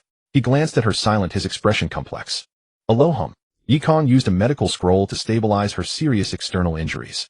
Fortunately, they were mostly superficial. The true peril was her severely depleted chakra and the exhaustion from days of flight. She fell unconscious after being saved. A murmuring stream nearby. Yekong planned to take Pakura back first, but then he noticed something on the water. It looked like a person, or a corpse, floating motionless on the surface. A splash. Yekong raised his hand, channeling chakra from his feet into the water. A wave surged, lifting the figure up. It was a woman with white hair wearing a long robe that seemed to be ceremonial attire. After being tossed ashore by the wave, she paused, then sat up straight, calmly wrung the water from her hair, and stood. Well, so you were just floating along for fun. Standing up, she saw Yekong about to leave with Pakura. She blinked, her violet eyes mysterious, and approached him. You're not from the Land of Demons, are you? Yekong shot her a glance without answering, already lifting Pakura, ready to vanish. Hey! Unexpectedly, she reached out and grabbed him. At that moment, he activated the Flying Thunder God. Whoosh. 3 figures vanished simultaneously. Over 10 minutes later, several figures appeared here, frowning. Disappeared. Impossible. She was injured and couldn't escape. There's only this river. TCH. Keep chasing. Chase. She can't have gotten far. The 3 ninja swordsmen had no idea that Yekong had already taken Pakura. Meanwhile, Yekong landed somewhat awkwardly in a forest with Pakura in his arms. She pressed against him, her body taut. Not as soft as Tsunade's, but full of resilience. Ouch, it hurts. He looked up as a figure tumbled from a tree branch. Still pinned by Pakura, he instinctively reached out and grabbed something soft. From experience, he knew he'd hit the jackpot. Ow! A piercing shriek that split the sky. Yekong's eyelids twitched. After a moment, he managed to calm the situation, and Pakura was jolted awake by the scream. To be fair, someone who had been fleeing for days without food or sleep, collapsing into unconsciousness, was as good as dead. Without sufficient rest, waking them by conventional means was impossible. Evidently, that scream was terrifyingly effective. After sorting things out, Yekong looked at the woman before him. She seemed increasingly familiar, but he couldn't place her. The reason his Flying Thunder God malfunctioned was precisely because of this woman. It wasn't that an extra person disrupted the space-time technique stability. Yekong's Flying Thunder God could directly transport tailed beasts. One extra person barely mattered. But this woman's body seemed to possess a power that interfered with space-time jutsu. Who are you? Yekong asked the woman, who was now tidying her hair in a corner. She brushed her bangs aside, turned to face him, puffed out her cheeks, and said somewhat petulantly, "And who are you?" Yekong. Startled, she seemed thrown off by his directness. Her momentum deflated, and she answered honestly, "I am Miroku, the Shrine Maiden of the Land of Demons. According to tradition, you have offended me, and must receive punishment from the great god." Huh. Yekong was baffled. God. I'm merely a few steps away from being the god of shinobi. Which god is that? He shook his head, uninterested, and turned to Pakura, intending to return to Konoha. Hey. But she persisted, following him. Worried she'd interfere again, Yekong grabbed Pakura and immediately activated the Flying Thunder God. 1 second, 2 seconds. Huh. Yekong blinked, exchanging glances with Pakura. The atmosphere grew tense. The Flying Thunder God was unusable. What? He turned again to look at the so-called Shrine Maiden. She had her hands clasped together, and in her palms a bead glowed with a crimson light. What the hell is that? No, this feeling is the sealing technique. But upon closer inspection, it didn't resemble any sealing jutsu he had learned. It felt more like a special formula different from ordinary jutsu. Quite bizarre. Yekong frowned at her. The only thing he was certain of was that it indeed interfered with his Flying Thunder God activation. That meant it was either a space-time ability or a sealing technique that also involved space-time. That was quite terrifying. Unable to leave easily, Yekong grew intrigued by this method. What do you want? Miroku looked up at him as if it were obvious. I told you must accept the god's punishment and become my bodyguard. Yekong thought for a moment, then nodded. He pointed at Pakura. She's injured. Let me take her back, and then I'll come serve as your bodyguard, okay? No way. How do I know you won't just run away? Well, Miroku wasn't so easily fooled. Yekong frowned, then proposed a compromise. How about this? You come with us, and then I'll escort you back to the Land of Demons. Moroku's eyes darted around, and she nodded. Fine. 1 minute later at Yekong's hot spring resort. It was built near a small town about 2 days from Konoha, covering 2 hills with over a dozen natural hot springs, most open all day except those too hot to bathe in. However, it wasn't open to the public. It was a getaway for Yekong or his acquaintances. After arriving, Pakura fell unconscious again. Yekong entrusted her to Satomi, whom he had transferred here. He didn't trust anyone else. Moroku initially clamored for Yekong to take her back, but after trying the hot springs, she stopped complaining and began to enjoy herself.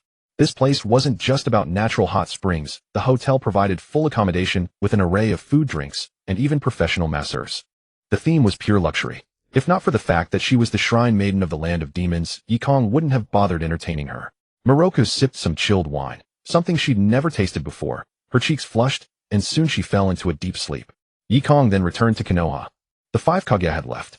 Yekong sought out Tsunade, but found her busy at Konoha Hospital. After a moment's thought, he decided to find Butterfly Shinobu to treat Pakura and get her back on her feet quickly so she could help with work. It was a bit unfortunate. His winery was managed by Hinata Inn, but the resort had no one to oversee it, or rather no one strong enough to keep the peace. If some troublemaker showed up one day, he'd be sure to take a loss. The hotel was secondary, but natural hot springs were hard to come by. In Konoha, the midday sun was scorching fiercely with hardly a soul in sight. There were a few days each year when the heat drove one to despair. Yekong, clad in gray shorts and a white shirt, carried a watermelon as he walked toward Konoha Hospital. Villagers greeted him along the way. In such sweltering weather, his hot spring resort had already closed its doors. Who would bathe in hot springs under this heat? Meanwhile, the village's cold drink shop had a long line stretching out. He, however, had no interest in opening such a shop to make money. Frankly, he was so wealthy that money was no longer a concern. Upon arriving at Konoha Hospital, Shizen quickly approached. Lord Yekong, good afternoon. He handed the watermelon to Shizen, then patted her head and asked, where is Tsunade? Lord Tsunade is in her office. Her face flushed from the heat, but she stuck out her tongue slightly and whispered, she's in a temper. I'll go check on her. Why was she angry? A few days ago, Hinata Chihua had returned, and having essentially severed ties with the Hyuga clan, moved into Yekong's home. As a result, Tsunade hadn't seen him for days. Sensing this couldn't continue, Yekong decided to find a moment to visit her. On the way to the office, Yekong spotted a vaguely familiar figure. A person with troubled eyes, clad in shorts and a short-sleeved shirt with short hair. Upon seeing Yekong, the figure bowed slightly. Lord Yi, I recall your Shursui of the Uchiha clan, right? Uchiha Shursui was surprised that the other recognized him. Straightening up, he seemed to have made a decision and said with a serious expression, yes, I am Uchiha Shursui. Lord Yi, I would like to ask for your guidance and training if you would. Though resolute and determined, he was still somewhat immature, hesitating over a simple request. This was not the Uchiha Shursui he remembered. Yet Yekong underestimated his own influence. Though the higher-ups had tried their best to suppress knowledge of his existence, Shursui, who had grown up among a group of eccentrics, was different. He had heard rumors about Yekong. Yekong found the air in Konoha Hospital stifling and had no mood to instruct a brat at the moment. He simply said, I'm busy right now. How about this? He raised his hand and formed a hand seal, summoning a shadow clone beside him. He said to Shursui, follow him. Ask him anything you don't understand. He can guide you for a few days. How much you learn depends on you. Yes. Uchiha Shursui bowed again in gratitude. Thank you very much, Lord Yi. Though it was only a few days, and merely a clone, Shursui's face was filled with excitement as he thanked him, then left with the shadow clone. Yekong watched and nodded inwardly. Shursui's talent was indeed remarkable, worth cultivating. Then he arrived at Tsunade's office, knocked on the door, and received no response. With a flick of his finger, a sliver of frost solidified into an ice key, and he unlocked the door from outside. Click. Pushing the door open, Yekong saw Tsunade slumped over her desk, a beam of sunlight falling on her face as she took a midday nap. He walked over and saw the desk cluttered with scattered documents and medical records. Suddenly Tsunade sensed someone approaching and jolted awake, though her eyes were still dazed with imprints of writing on one cheek. Seeing it was Yekong, she wiped the corner of her mouth and said, slurp. It's you. TSK. She casually ran her fingers through her disheveled hair, stood up, and smoothed her clothes, her chest heaving. What are you doing here? Isn't this because my wife is angry? Can't play favorites, you know. Yekong grinned and approached. Tsunade's face reddened, and she raised her hand to block his attempt to hug her, whispering, don't come closer. It's too hot. I can cool you down. Yekong snapped his fingers, and a chill spread from his feet, rapidly dropping the temperature in the entire office to around 10 degrees Celsius. Tsunade shivered, involuntarily grabbed a white coat from the nearby rack and threw it on, rolling her eyes. Not that cold. Alternating hot and cold will make you sick. Then I'll keep you warm. This time Tsunade didn't resist. Though still somewhat annoyed, they were an old married couple, and she wouldn't hold a grudge forever. After a few minutes. Knock knock knock. Lord Tsunade. Hey, stop. A flurry of commotion ensued, and then Yekong opened the door. Shizun curiously glanced at Tsunade, who was fixing her hair, and walked in with a plate of sliced watermelon. Lord Tsunade, this is from Lord Yekong. It's very sweet. All right. Tsunade's eyes wandered, and she shot a glare at Yekong before smiling. Let's eat together. Yekong had chilled the watermelon with ice. The ice release technique, regardless of its combat utility, was definitely a divine skill in summer, and a bite of icy sweet juice-dripping watermelon was an essential summer delight. After eating, Tsunade casually tossed aside her hospital work and left Konoha Hospital with Yekong. Yekong was baffled. It wasn't even quitting time, though Tsunade had never really adhered to a schedule. She was the director of Konoha Hospital and the head of the entire Konoha Medical Department, a position equivalent to the head of the ANBU or the police force. Where are we going? Watching Tsunade heading out of the village, Yekong asked in confusion, do you have a mission? The moment he asked, he laughed at himself. Sending the medical department head on a mission during peacetime. Ridiculous. Even if there were urgent missions, the ANBU or police force would handle them before her. Tsunade rolled her eyes at him. Orochimaru has been up to something lately, and I'm worried. Keep an eye on him for me. He shrugged. Fine, so you just wanted me as a bodyguard. But Orochimaru shouldn't be foolish enough to cook up something shady again, right? After all, Nawaki was still alive. If Orochimaru wanted immortality, he could simply transplant Muzan Kabutsuji's ability onto himself. Yekong hadn't hidden anything from Orochimaru regarding the effects of the blood from Nezuko's demonic period. It granted immortality, with the only drawback being an inability to withstand sunlight, far superior to his living corpse reincarnation technique, which required constant body switching and bore the cost of soul fragmentation. It could even be considered an invincible body. At that moment, Yekong realized that Tsunade's anger wasn't really about him. The three Sannin had shared nearly 20 years of friendship, true comrades. If something happened to Orochimaru, of course Tsunade would be furious. A dozen minutes later, they arrived at a remote location a few kilometers from Konoha, where a secret base lay hidden inside a cave. A stone wall blocked the entrance, bearing obvious signs of artificial excavation. Boom. Tsunade simply raised her hand and punched the stone door, shattering it, then strode inside. Yekong's eyelids twitched. He wondered if his presence even made a difference. After mastering Sage Mode and the breathing technique, Tsunade's power had inexplicably experienced a second surge. In the past, each of the three Sannin had hidden trump cards, and they had never truly fought each other, so it was hard to say who was stronger. But as a medical ninja, Tsunade had likely been the least likely to win among the three. But now, it was a 9-to-1 split. In a fight against Jiraiya or Orochimaru, Tsunade had at least a 90% chance of victory. The remaining 10% depended on Jiraiya finding an opportunity to enter Sage Mode, which might give him a chance to contend with her. Over 400 chakra units combined with monstrous strength were no joke. One wrong punch, and you were done. Tap. Yoru and Tsunade walked deeper into the cave. After a few steps, the sound of footsteps gradually emerged, and Orochimaru's figure slowly stepped out from the shadows, standing before them with a sinister smile. Tsunade, Yoru, what brings you here? Tsunade frowned, looking at Orochimaru's hands, which were stained with blood. Her face darkened. Orochimaru, you. Before she could finish, Yoru raised his hand to stop her. He stepped forward side and said calmly, we're here to visit to see your research progress. He. Orochimaru chuckled again, then slightly turned and gestured for them to follow him, walking deeper into the cave. As they walked, a winding staircase descending into the depths appeared. After several hundred meters, they arrived at Orochimaru's real laboratory, which consisted of several rooms. They entered the one in the middle. At that moment, several of Orochimaru's shadow clones were busy inside.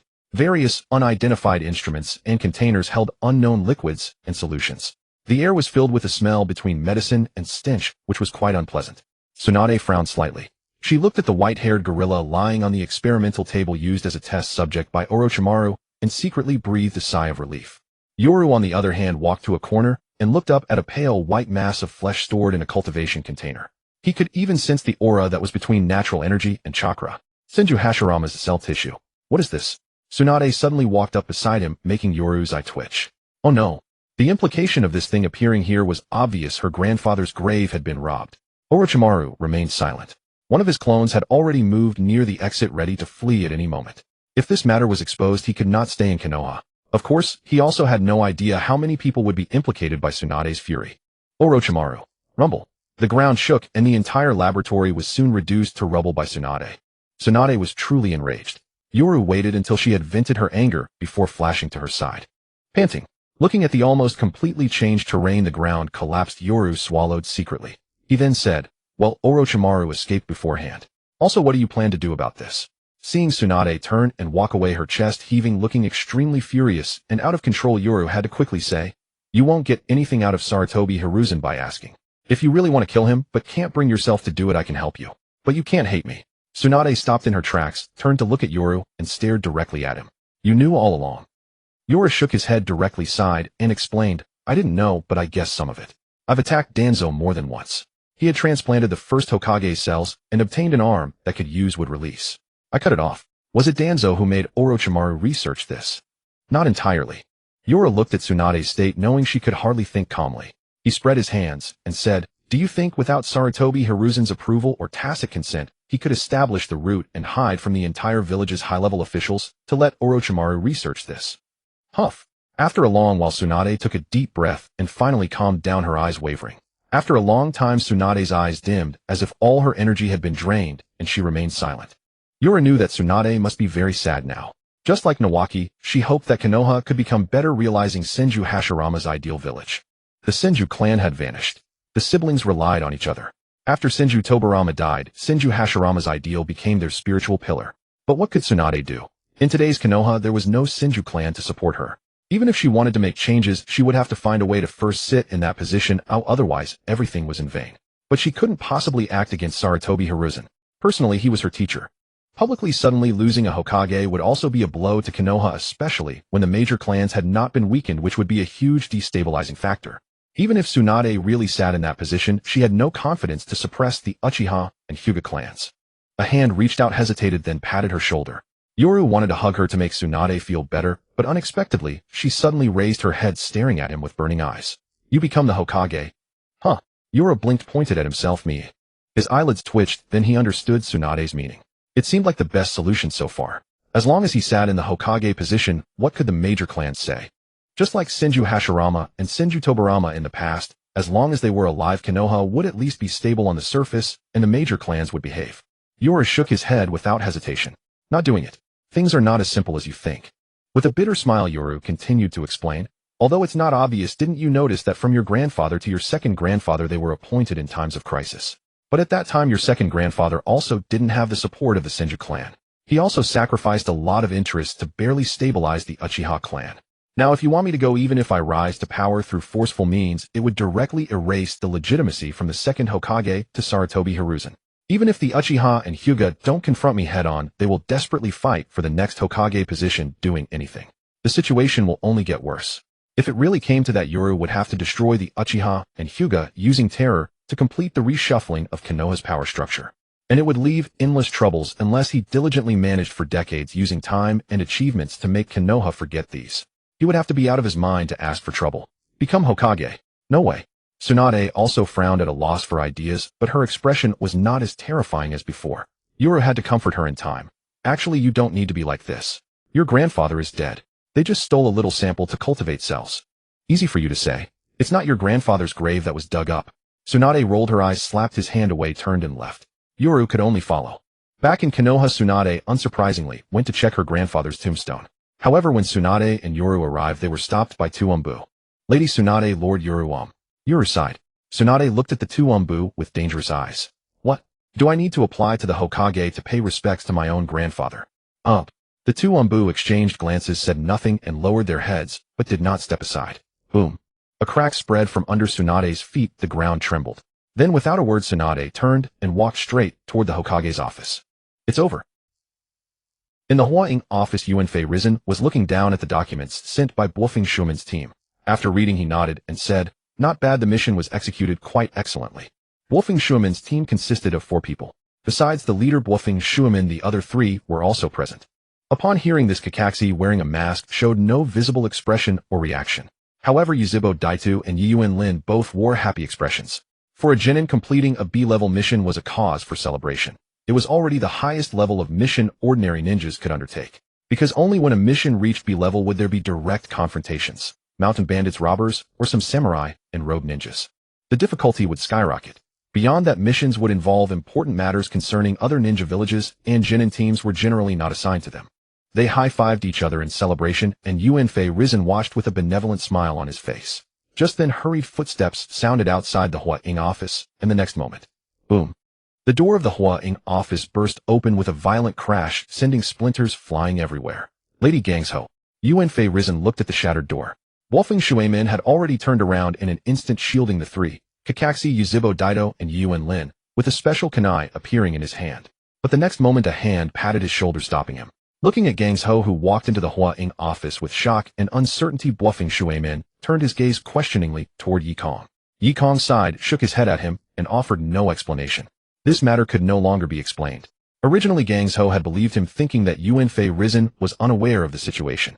But unfortunately, the two Umbu members guarding the cemetery who had refused to let Gang Ho enter made her certain that Yuan Fei Risen was not ignorant. He had knowingly violated the rules. Gang Ho could tolerate her achievements being undervalued, and she could endure the clandestine schemes of Dashawan, but she could not bear seeing her grandfather, who had sacrificed everything for the village, subjected to such humiliation. Gangsho, what is this? Yuan Fei Risen frowned, about to ask, when an Umbu member appeared beside him and quickly recounted what had just happened. Realizing the issue, Yuan Fei Risen's expression turned serious. Assuming the authority of a teacher, he said, Gangsho, recently there have been suspicious persons lurking around the cemetery, so security has been reinforced. If you wish to pay your respects, you can come to me for a permit. There's no need to. Halfway through, Yuan Fei Risen suddenly realized something and stopped, his pupils contracting slightly. At this moment, Gangsho's fists were clenched tightly, and her eyes held nothing but rage and coldness. If it were only because of such a trivial matter, how could she have smashed the door of the Hua Ying office? Yuan Fei Risen realized the gravity of the situation and had to look at Wolfing Shuemin and the others. He waved his hand and said, Shuemin, you all go back first. Yes. Shuemin led Kakashi and the other two away, and then the Umbu behind Yuan Fei Risen also vanished. Only 3 people remained in the entire Hua Ying office. Sighing, Yuan Fei Risen knew he could no longer explain, but upon learning that Dashuan and Tuanzang had actually used cells of the Chu Dai Hua Ying for experiments, he still showed shock. However, he did not mention any punishment for the two, only telling Gang Ho to go back and wait for news. Cold treatment. That was his answer. The best solution Yuan Fei Risen could think of was to let the matter fade from Gangsho's memory with time. After leaving the Hua Ying office, Yekong, worried that Gang Ho might have issues, had no choice but to follow her all the way back to Gangsho's home. Just as they stepped through the gate, Gang Ho suddenly staggered and fell forward. At the last moment, Yekong caught her and let out a sigh. Sister. Sheng Shu, hearing the door open, came over and witnessed the scene. He helped move Gang Ho to a room and laid her down. After a round of questioning, learning about the day's events, Sheng Shu's eyes were also filled with fury, but he did not act as impulsively as Gang Ho. After waiting for 2 hours, Gang Ho regained consciousness, her expression haggard and weak, and she remained silent. Yekong felt a pang of sympathy. He knew that even killing Yuan Fei Risen and Tuanzang at this point would be useless. If Gang Ho had wanted that, she would have had him act back in the Hua Ying office, not waited until now. With no other choice, Yekong looked at Sheng Shu and said, Watch your sister. I'm going out. Shua. Activating the Flying Thunder God technique, Yekong easily found Dashawan, who had already hidden in another base. Dashuan knew he could not evade him, so he directly asked about his purpose. Yekong did not waste words and said straightforwardly, Summon the Chudai Hua Ying and Erdai Hua Ying for me. You don't need to worry about the rest. Hee hee. With a cold sweat on his face, Dashuan nevertheless fetched 2 unconscious individuals from the depths of the laboratory, explaining that they were both death row prisoners. He knew that Yekong might not care, but if Gang Ho and Zilai found out that he had used ordinary people or my ninjas as experimental subjects, they would definitely turn against him. Then Dashuan took out a scroll and placed it on the ground.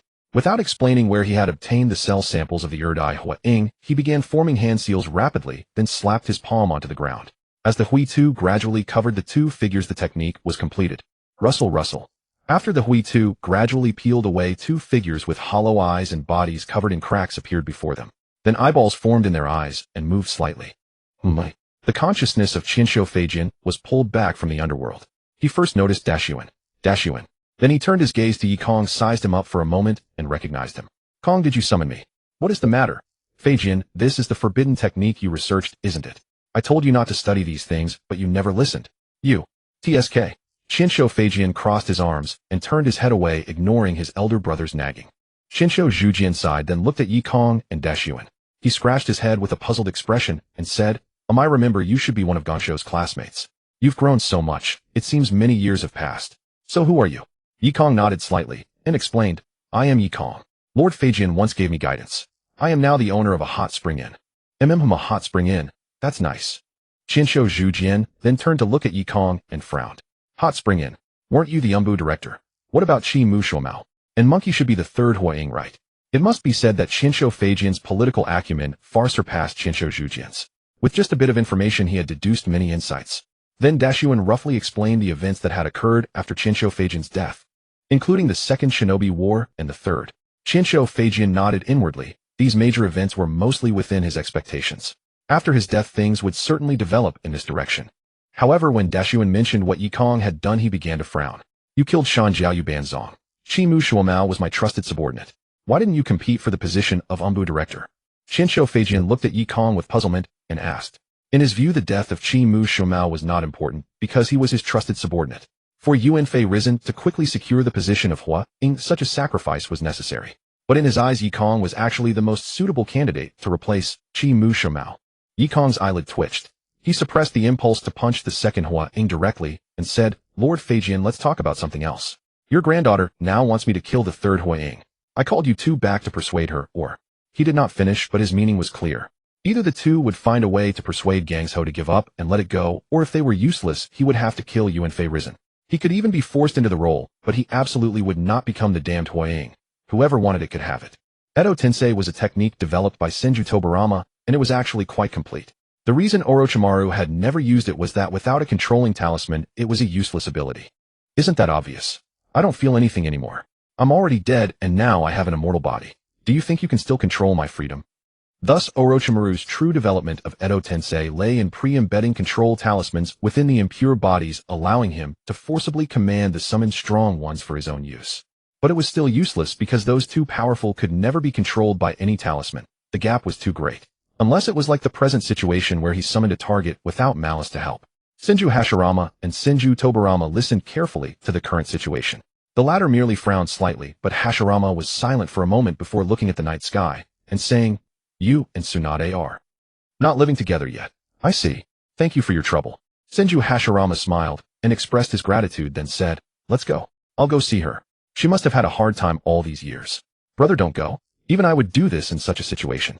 Those guys in the village, the inherently evil Uchiha, won't obediently follow orders. Tobarama, shut up. He turned and scolded, silencing Tobarama, then stared at him with a stern tone. Have you forgotten how we built the village step by step? Do you want everyone in the village to be sent to the battlefield as children just like we were back then? Some things are wrong, and we can't keep making mistakes. The terrifying chakra fluctuation made the night sky look askance, but because of this, pieces of impure soil began to flake off Senju Hashirama's body surface. If he exerted any more strength, this body would surely collapse prematurely, and Edo Tensei would be forcibly undone. Orochimaru's heart pounded with fear, cold sweat streaming down. Then Senju Hashirama left with the night sky and returned to the Senju residence. The Senju clan's original territory was no less than the Uchihas, not only in the village, but also in their former stronghold. However, to show sincerity and resolve, Hashirama had integrated the Senju into Konoha from the very beginning, turning most of them into commoners. This fundamentally resolved the conflict between the Senju and Uchiha, which was indeed the greatest hidden danger in Konoha.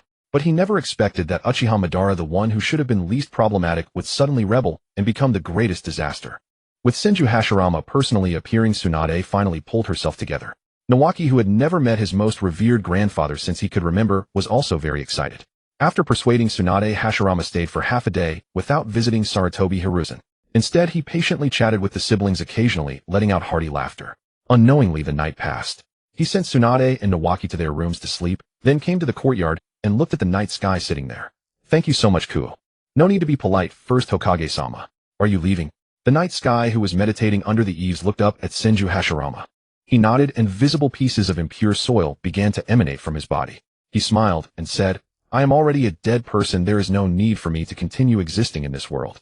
Besides, with you around, I believe Tsunade, Nawaki, and everyone in the village will be happy. Thank you. His repeated thanks were sincere. He truly appreciated everything the night sky had done, especially forcibly suppressing the Third Shinobi World War, a feat he considered even greater than his own. The night sky nodded. Just then he suddenly thought of something and said, Oh, by the way, if you have time, you might have to come back once more to help me with a little trouble. Huh, your old friend didn't die back then. I have a feeling he'll come looking for me. Senju Hashirama's gaze sharpened, then he nodded, solemnly agreeing. Immediately a flash of spiritual light rose from his entire body into the sky, and his impure body dissipated. The night sky stood up and vanished from the spot in the next instant. Uchiha Madara was not dead. As long as he had even a breath left, such a being was terrifying. Although the night sky was somewhat confident he could fight him, he actually had no certainty, at least not full assurance. If forced into a corner, he wouldn't mind summoning a god. The god of the shinobi world was also a god. He didn't think Uchiha Madara could contend with Senju Hashirama on just a breath, even if he was limited by the impure body. Senju Tobarama, however, did not leave immediately. He knew the Edo Tensei technique, and without the controlling talisman could continue to move in this body indefinitely if he chose not to disappear. Inside the Hokage's office, Senju Tobarama spent a whole night investigating the details of the root organization. He found Sarutobi Hiruzen and threw a pile of intelligence before him, saying directly, "Sobi, get rid of Danzo. Also remove Nawaki from the ANBU. If possible, recruit the Night Sky to be the ANBU commander. If there's no suitable candidate, choose 2 vice commanders." Sensei, but although a flicker of struggle passed through Sarutobi Hiruzen's eyes, he had to comply. He knew that with Senju Tobarama appearing, he had little power to refuse. It wasn't that Tobarama would appear before the villagers. That would only cause panic. But he and Danzo's skills were entirely taught by Tobarama himself. They were still too immature. Looking at the documents before him, Sarutobi Hiruzen's expression shifted. Seeing Tobarama's displeasure, he could only sigh and ask, "Sensei, how long can you stay?" Seeing through his thoughts, Tobarama said mercilessly, "Sarutobi, if you think you are not capable of being Hokage, then step down." Sarutobi Hiruzen's pupils trembled. Only then did he realize that his greatest fear had been seen through at a glance by Tobarama. How could he not be shocked? He could only sigh that his teacher was indeed formidable. If he had been capable of controlling everything, why would he have needed to split the ANBU, creating a nondescript root organization, and even killing off Hitaki Sakomo to gain full control of the ANBU? Because of his own inadequacy, he had to weaken the ANBU and divide its power into 2 parts, one open, one hidden. With the death of Hitaki Sakomo, the authority of the Hokage and the ANBU commander had overlapped. As a result, the inexplicably created root was essentially no different from the Hokage, and he could no longer fully restrict it. Sarutobi Hiruzen had played a winning hand, terribly, even splitting his greatest trump card in 2 and handing half to Danzo. Originally, Senju Tobarama had no major objections to his other strategies, but he could not tolerate this foolishly fatal decision nor the appointment of Nawaki as ANBU commander. The position of the ANBU commander meant that one could never compete for the Hokage seat. Seemingly second only to the Hokage after Root appeared, this role became redundant and was the first choice to be sacrificed when necessary. Sarutobi Hiruzen wanted to permanently exclude the Senju clan from the Hokage position. This made even Senju Tobarama, who had always trusted his own judgment, doubt his initial decision. That was why he told Sarutobi to step down, not out of temporary anger, but a complete denial of Sarutobi Hiruzen and also of his own earlier choice. Hiruzen Sarutobi certainly could not abdicate, for he was well aware that the only successor to his position as Hokage was Orochimaru.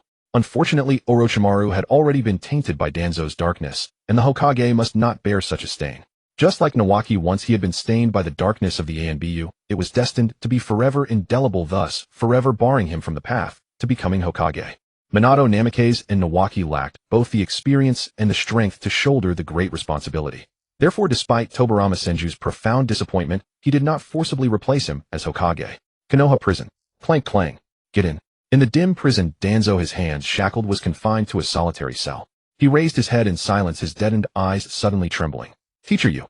His eyes held confusion, incomprehension, but above all disbelief, as though he were hallucinating. Tobarama Senju sat before him, arms crossed, his eyes filled with disappointment. "Back then I chose Monkey not because he was willing to block the pursuers for me, but because he was indeed the first choice. As a Hokage, if one lacks the resolve to sacrifice, they are unworthy." "Teacher." Danzo knelt in despair, his eyes utterly lifeless. Tobarama Senju stepped forward, his gaze calm. A flicker of emotion passed through his eyes. Though this disciple was raised by his own hands, no matter how great the disappointment, he could never bring himself to kill him. Heaving a sigh, Tobarama Senju said nothing and vanished on the spot. The greatest difference between Hashirama Senju and Tobarama Senju was that the latter had selfish motives. The former, however, was a pure idealist who only wished for Konoha to prosper. Having resolved the trouble he himself had left behind, Tobarama Senju still did not leave. Instead, he sought out Night Sky, and after a private conversation, the two parted on unpleasant terms. "Your existence is not necessarily a good thing for the village. You can suppress the Third Great Ninja War, but you could also plunge the entire shinobi world into an even greater catastrophe." Tobarama Senju did not hold back, even directly voicing Night Sky's thoughts. Back then, when Hiruzen Sarutobi ordered Danzo to lead a secret squad into the Rain Country, it was actually under his instruction to pave the way for Hiruzen, and Night Sky was among them. Apart from Danzo, he was the only one who returned alive, and that incident had become a knot in Night Sky's heart. Though they were not formally master and disciple, Tobarama Senju had guided him and offered considerable help, without which he would never have grown so quickly. Hearing this, Night Sky paused, nodded, and said with a smile, "Lord Tobarama, aren't you tired?" "TSK." Tobarama Senju crossed his arms and watched Night Sky casually sipping tea, somewhat displeased. The era you live in is too peaceful, and your growth has been too smooth. You will never understand what our time was like. Night Sky admitted this frankly. He had indeed been too fortunate, but that did not mean he had nothing to fear. On the contrary, it was precisely because he dreaded losing control that he had always tried to hide himself and keep a low profile.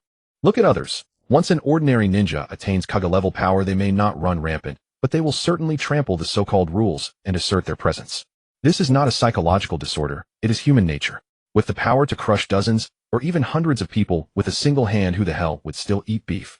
Then Tobirama Senju thought for a moment, casually pulled out a scroll and placed it before Night Sky. This you can give to Nawaki if necessary, but only if he proves worthy of becoming Hokage. Lord Tobirama, won't you give it to him yourself? Tobirama Senju replied calmly, I am dead, not senile. The dead have no need to intervene in the course of history. With that, Tobirama Senju's figure began to disperse into a haze of spiritual light, his body gradually turning into impure world ashes, the corpse within falling out.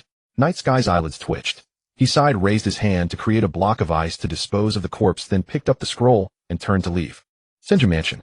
Huh. From my second grandfather. Nawaki was baffled, staring at the scroll Night Sky had brought. Night Sky nodded. Seeing Tsunade eating breakfast and lunch, he casually grabbed a dish from her plate, earning a glare from Tsunade, but he didn't care. Your second grandfather said to open it only after you have truly resolved to become Hokage. Whoosh. The next moment, Nawaki unrolled the scroll directly. Night Sky. Tobirama Senju. Fine, nobody follows the script. Tsunade ate while glancing sideways. Nawaki read seriously, only to find a summoning technique. Details unclear. Puzzled, he turned to Tsunade. Sister, what is this? Tsunade clicked her tongue, chewing while speaking indistinctly. Second grandfather said to open it only after you've made up your mind. So, are you going to kick the old man out now? Nawaki scratched his head, gave up on peeking at the contents, and quietly put away the scroll. Even so, Nawaki was overjoyed. When Tobirama Senju was alive, he was too young and had never shown any sign of having the potential to become Hokage. But this scroll was an indirect acknowledgement. He bowed to Night Sky. Thank you, Sky. It's nothing. Let's eat. Waving his hand, he considered this matter less important than lunch. Speaking of which, had he forgotten something? Hot Spring Hotel. Thud. A dull roar echoed the forest around the hotel, rustling. Tsunade, having just emerged from her psychological shadow, planned to take a vacation, so she came here with Night Sky.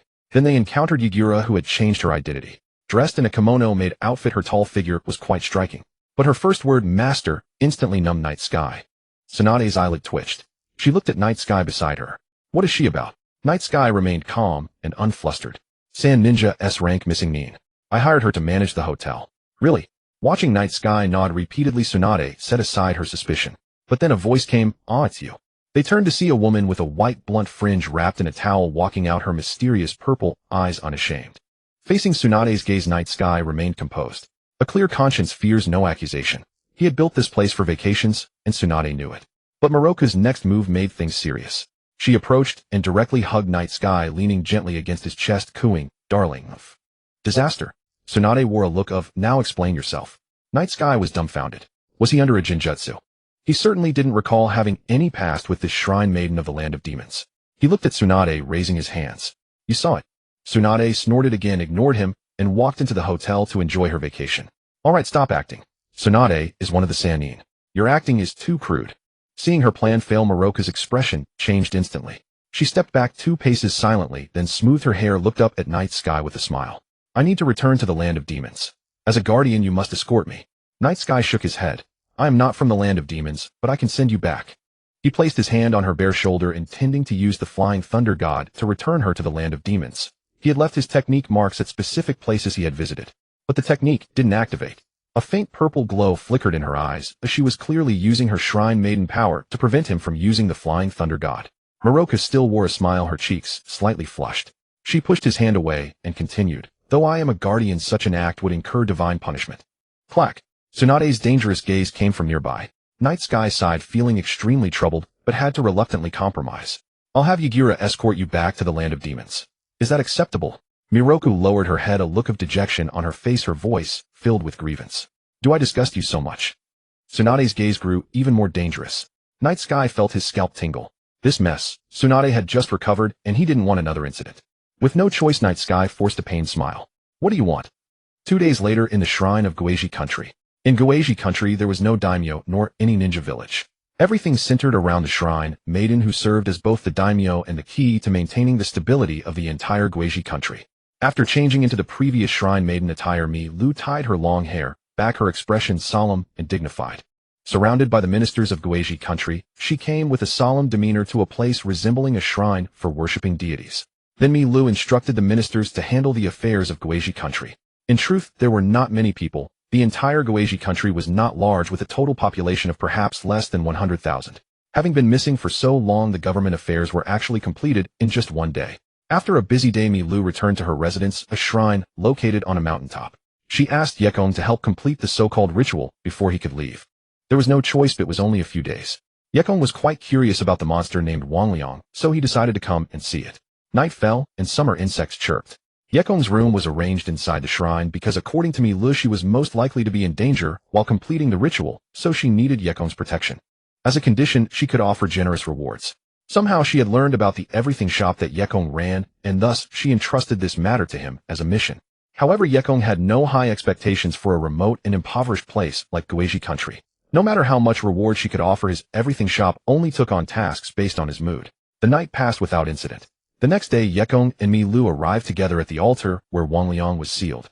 It would not have been this fast originally, but Yekong used Shadow Clone and Flying Thunder God technique to get there quickly. Our Guizhi country is very small, and we have no ninja. I do not possess the powerful strength of you ninja either.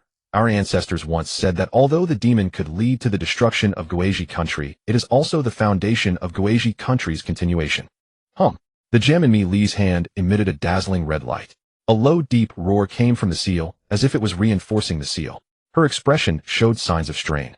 After a long while, she seemed to have successfully sealed that power, but she collapsed to the ground, her strength seemingly greatly depleted. Yekong seemed thoughtful, looking at the sealing array beneath his feet.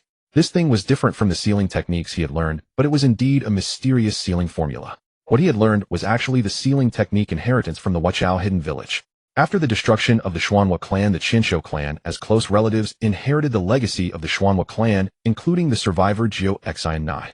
After a glance, Yekong had roughly deduced the essence of the seal. He walked to the side and looked at Mi Lu, saying, "This is a dual life seal, isn't it? Why not directly seal the demon inside your own body?" "Forgot you were too weak." Mi Lu gave him a resentful look and said, "Can't you at least help me up?" The so-called dual life seal is actually quite similar to a Jinchuriki. However, this so-called demon is suppressed in this temple, and correspondingly the shrine maiden carries something akin to a contract, which is passed down through bloodline. The shrine maiden's power comes from the demon. It sounds ridiculous, but it is the truth. This so-called monster that needs the shrine maiden to seal it is actually a delicate balance maintained at the cost of sacrificing generations of shrine maidens. They were too weak. Without this method, they simply could not seal the demon. As for why it couldn't be a daimyo or a hero, it was probably because only the shrine maiden's bloodline could not be mistaken or substituted. A father may not be a father, but a mother is definitely a mother. The founder of Guizhi country realized this. Yekong did not speak.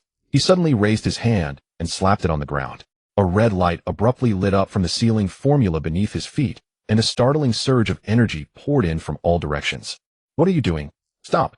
Mi Lu looked in horror at the energy spilling out of the seal around them. But in just a moment, Yekong raised his hand and summoned a blade, absorbing all the escaping energy into it. In an instant, the vast energy within the entire temple vanished completely, and the demon was taken away by Yekong. Mi Lu stared blankly at this scene. Just as she was about to stand up, she collapsed back to the ground, murmuring, "What have you done? Your Guizhi country does not need this kind of power at all. The ninja world is no longer the warring states, period." Yekong reminded her expressionlessly. Mi Lu was taken aback, her expression fluctuating. She wanted to say something, but found that she could not refute Yekong's words at all. He was speaking the truth. Now Guizhi country had nothing to covet, it was not a threat, nor was it a strategic location like the Rain country. Who would care? After successfully obtaining this power, the ore blade in Yekong's hand gradually changed. When he released his grip, a force tore open the space and swept him into it. Mi Lu, also caught off guard, was swept in along with him. "Roar, what is this?" Yekong descended into an unknown space. His eyes narrowed because the place where he fell was in midair. At the moment of his fall, a hideous giant bird opened its huge mouth and lunged straight at him to swallow him. Though he did not know what would happen if he were swallowed, he did not want to try. He reached out and grabbed Mi Lu, who was already pale with fear, while his other hand instantly gathered a mass of chakra, forming a huge sphere of chakra, with a diameter of nearly 10 meters. Giant Rasengan. Swoosh. Amidst a piercing howl, the monster was shredded by the Rasengan, turning into countless fragments that scattered and finally dissipated. Yekong could not fly, so he could only fall downward while holding Mi Lu. In the sky, dark clouds gathered. Far away, thousands of meters away, the entire world was plunged into darkness, with only a white light occasionally bursting forth, piercing the heavens. Moi. A certain being who was in the center and being surrounded by demons looked up. A four-lobe pattern was imprinted on her forehead. Her fair and clean face was spotless, forming a stark contrast with the blood-soaked battle armor she wore. With a wave of her hand, the overwhelming demons were purified by a white light that tore through the sky, turning into ashes and dissipating between heaven and earth. Tsunade, you are too arrogant. This world does not need a being like you. Come, let us devour you and make you part of us. Roar. Countless hideous monsters surrounded her. No matter how many she killed, it seemed endless, and they could never be completely eliminated. But she did not stop. She mechanically swung the demon-slaying blade in her hand again and again, unleashing pure purification power that cleansed all the demons, as if she had never wavered even a little. Meanwhile, after Yekong fell to the ground, he looked at the various grotesque monsters around him and the corpses strewn all over, his expression fluctuating. In the dim world, a disagreeable energy permeated the air, ominous, eerie, and violent. Swoosh. He casually chopped a grotesque insect that attacked him into two pieces, but the insect's corpse spewed out a large amount of terrifying gray-purple poisonous gas, forcing Yekong to dodge. Wherever the poisonous gas passed, not only did plants wither, but even the long-dead corpses turned into dry bones at a visible speed. This is miasma. So this is the world of Quan Yi Chao. Yekong was pondering his next move. Now that he knew this was the world of Quan Yi Chao, his first thought was naturally what he could gain from this world. First of all, the Sihun Ji Yu was definitely the top priority. The legendary jewel that could grant wishes. Even if it couldn't fulfill everything, he was still interested in the immense energy it contained. The Yor blade, which had already absorbed the dragon vein energy, and the power of the demon, was far more than just a melee weapon. The reason Yekong hadn't used it was simply that no one had forced him to that extent. Russell, he. I never expected to find two alive ones. That monstrous shrine maiden is too terrifying. I'll use you two to replenish myself. A demon with a pig's head and a human body, standing over 3 meters tall and wielding a pitchfork as a weapon, approached. Seeing Yekong and the other, it walked straight over, completely unaware of the strangeness around. When it got close, it noticed that although Milu was terrified, Yekong showed no reaction. Sensing something wrong, it growled, "Hey, what are you?" Ugh. Uft. A slanted blade aura split its body in two, slowly separating from the middle. The massive corpse of the demon collapsed. Yekong had originally planned to interrogate it for information, but now that was unnecessary. He glanced at the Yor blade in his hand, realizing that if he left now, it would be difficult to return to this world again. He would need to wait a long time. The power of that demon was insufficient. He still needed to mobilize the remaining energy of the dragon vein. With this thought, he glanced at Milu, who had been swept over, and sighed. Find a safe place. Never mind. He wanted to tell him to find a safe place, but this crappy place didn't seem safe at all, so he simply created a shadow clone to guard Milu. Then he said, "He will protect you temporarily. Stay as far away as possible." Also, he gestured for Milu to extend his hand and directly inscribed a flying thunder god seal on it. After doing this, Yekong looked up at the area where the demonic energy was most concentrated. He couldn't sense what demonic energy was, but seeing it with his own eyes was just as good. He wasn't blind. A few minutes later, Yekong arrived at the scene. He was somewhat surprised to see a figure surrounded by a sky-covering swarm of demons, yet never stopping its relentless slaughter. He didn't sense an overwhelmingly powerful force, nor any technique like a breathing method. Instead, it was a pure extreme force, completely opposite to the nature of these demons, that was driving that body to keep fighting. This was the ultimate purification power. No wonder it could give birth to a treasure like the Sihun Ji Yu. Yekong nodded to himself and began to think of a way to resolve the situation. With the techniques he possessed, perhaps only the Pillar of Creation could change the tide of battle, but it wasn't enough to completely turn the tables. After all, the Pillar of Creation would affect everything except himself. With this thought, Yekong made a decision. He closed his eyes, slightly slowed his breathing, and after a moment opened them again, revealing the sage's facial markings on his face. Sage mode. At that moment, his hands formed seals abruptly. Ice blue energy radiated from him in a hemispherical shape, spreading outward and instantly extending to the limits of his vision. Crack. Crack, crack, crack, crack. What? Damn. What kind of power is this? Damn it. There's a monster helping Shuizi. Run. Oh. The moment all the demons came to their senses, they felt their bodies beginning to freeze. Struggling was impossible, and they could only be slowly frozen into ice sculptures. Among them, a demon skilled in fire spewed flames, but it was futile. Even the flames themselves were frozen solid. An S-rank ultimate technique, even a forbidden technique, another ice release. Ice release, Ice Age. Despite wearing armor, she stood on the ice as if weightless. Shuizi looked around at the countless demons frozen like exquisitely carved statues across the sky and ground, somewhat surprised. She turned her head toward Yekong, slowly sheathing the long sword at her waist. I never imagined there was an exorcist as powerful as you. Like melting snow and ice, a trace of a smile appeared on her face, which had been devoid of any emotion. I am happy, happy. Those might be the two most unfamiliar words to her. In this era, she was the strongest shrine maiden and the only one who could stand against the entire demon race alone. Thus, she became the target of all, standing at the forefront of the storm, facing devastating blows of raging waves at any moment. She might die in the next instant, so she had not a single moment to waste, not even a second of relaxation. She was lonely. Seeing Yekong, now she didn't know how to express herself, but she felt a sensation she had never experienced before, a warm current flowing through her deadened heart. She was willing to call this feeling happiness. Die. At that moment, hundreds of meters away, a great demon broke free from its binds and directly shot a terrifying diamond, aiming straight at Shuizi. Baoxiangui, the demon known as the hardest. Surprise flickered in Shuizi's eyes, then she returned to her previous calm. She raised her hand to grasp the hilt of her sword, but found her strength so weakened. Attacks that she could once destroy with a mere gesture now felt overwhelming and impossible to block. No time. Clang. Splash. A purple torrent struck from the side, shattering the diamond.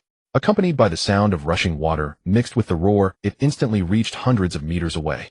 Baoxiangui looked up in terror, only to find a blade already thrusting straight toward his forehead. Fool. Our Baoxiangui clan is the strongest. Nanny. Crack. Water-breathing seventh form drop ripple thrust. This was the most unskilled and inflexible technique of water breathing, yet it was also the strongest single-point strike. When Yekong learned sun breathing from Tan Zhilang, he also picked up most of the water-breathing techniques. The blade sank about an inch into Bao Xiangui's body, stopping only when it hit an even harder part. W8. Feeling his life threatened, Bao Xiangui wanted to flee, but found that Yekong's power had firmly pinned his demonic body in place. In terror, he could only beg repeatedly, I can offer you my diamond. Don't kill me. Crunch. Yekong expressionlessly pulled out the ore blade in an instant. As Bao Xiangui's face showed relief, the next moment, Yekong gripped the blade with both hands, veins bulging on his arms. Sizzle. A raging flame blazed up, reaching the sky, coiling around the blade. Sun-breathing 11th form flame dance. He swung down fiercely.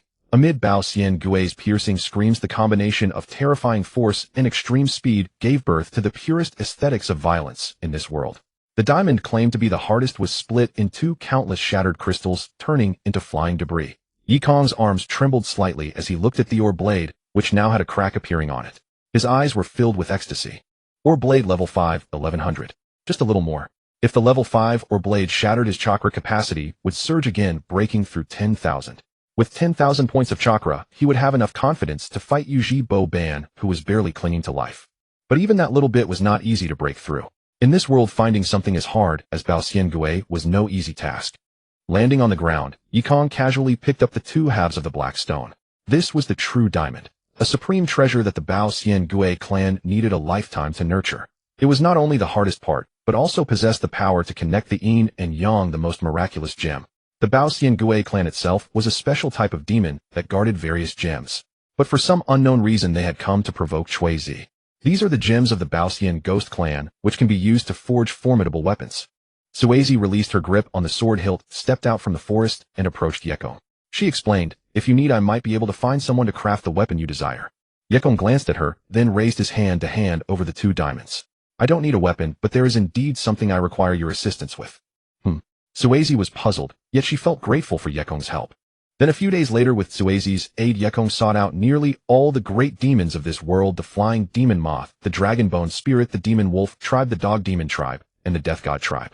Regardless of who they were, his sole purpose was to shatter blades.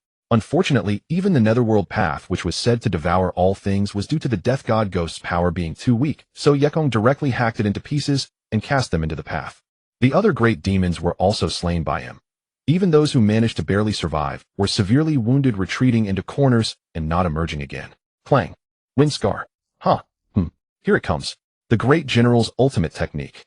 The Dog City, the dog demon tribe, is now one of the overlords of the entire demon realm. Originally a behemoth possessing a sky city, after the emergence of the genius Great Dog General, the tribe grew discontent with this and forcefully intervened in the demon realm's conflicts dominating the Western Kingdom. This was equivalent to half of the entire world falling into the hands of the dog demon tribe. Under relentless campaigns, the Great Dog General had pushed the front lines into the territories of other great demons, but due to the existence of many beings like the demon spirit Great Sage in the Eastern Kingdom and a larger human population, he could not be too reckless. Thus the Dog City's sphere of influence remained confined to the Western Kingdom, Yet it was the undisputed soul, overlord, and other great demons dared not face its edge lightly. Boom. The sky was filled with golden light, a storm of demon power that swept through, engulfing Yekong in an instant. Dayadazai and all the minister demons of Dog City stood outside the city, gazing up at the world-shaking battle in the sky. Among them was a young figure with clearly visible demon markings on his face. His eyes held shock and disbelief. He had never doubted that the great dog general was the strongest demon in the world, the mightiest of all, and had never imagined that a human could exist who could rival him. At that moment his faith wavered. Crack! What was that? Damn! Run! Dayadazai's eyes nearly popped out. A terrifying chill suddenly radiated from the sky, and a sky-piercing ice pillar stood upon the earth, gradually freezing time itself. Ice release pillar of creation. Huh. The great dog general was already astounded that his wine scar, unleashed with all his demon power, was directly blocked by Yekong with an unimaginable force. This was a technique said to be capable of killing 100 demons with a single strike. At his peak, a casual strike from him was the watershed for top-tier great demons. If one could withstand it, they were among the strongest of that era. Unfortunately, even such beings were rare and few in this world. Sizzle. The sound of scorching flames twisting the air cut across the sky. Yekong couldn't fly, but he had his own method. A stream of water continuously condensed beneath his feet, like a skateboard, carrying him across the heavens. At that moment, the two opposing forces of water and fire converged and clashed upon him. Shrouded in the ice mist and water vapor of the pillar of creation, Yekong's figure charged toward the great dog general with the momentum of heaven and earth. Clang, clang, clang, clang. Amid the relentless ringing of metal, the great dog general wildly swung the Tsunade in his hand, each strike infused with his demon power, carrying tremendous force. But even such power was suppressed by Yekong, who forced him back step by step. The techniques of sun breathing formed a complete set, endlessly cycling and connecting with their power, never diminishing, but rather steadily increasing. Gradually the tail behind the great dog general was singed and curled by the scorching air, and cold sweat appeared on his forehead. After a single blow, he leaped back 100 meters, slowly sheathed Tsunade at his waist, and said to Yekong, "I truly never imagined that a human like you could exist in this world." Swish! The next moment his hand drew the demon blade he had always carried on his back. The underworld blade, Songyunya. This was an heirloom of the dog demon tribe, a supreme killing weapon said to be uncontrollable by anyone. Only after the great dog general had mastered both Tsunade and Tianxingya, using his terrifying talent to forcibly tame it, did he carry it to suppress its power. Even he would never lightly touch this demon blade. Within Dog City, several great demons were dumbfounded. The G-Great General actually. Dayadazai nodded and sighed. What a terrifying fellow, forcing the great general to this extent, having to borrow that power. As he spoke, his eyes darted around, already planning to make a hasty escape. He was indeed a retainer of the dog demon tribe, but he was loyal only to the great dog general. If anything happened to the great general, he could only flee with tears.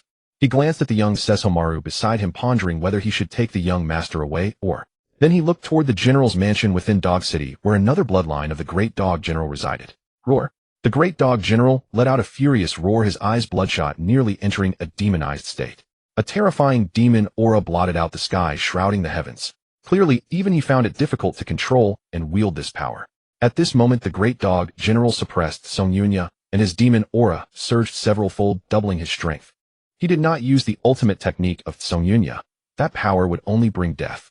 He merely needed to borrow its strength to oppose Yekong. The two charged out again, clashing fiercely. The great dog general, who had thought he could match Yekong with Songyunya, suddenly realized that Yekong's power had also grown greater. That monstrous strength, more terrifying than any demons, numbed his arms, weakened his bones, and rendered his demon power useless even when wielded to its utmost. What was more frustrating was that his strongest ultimate technique, Explosive Stream, could not be used now, because Yekong had no demon aura. Explosive Stream was an advanced form of Wind Scar, using the Wind Scar to create a vortex of the opponent's demon aura, turning their own power against them. A terrifying ultimate technique that grew stronger with the foe. But since Yekong had no demon aura, there was nothing to create a vortex of. Perhaps even the great dog general had never imagined he would face a human in such a grueling battle. Clang! Crack!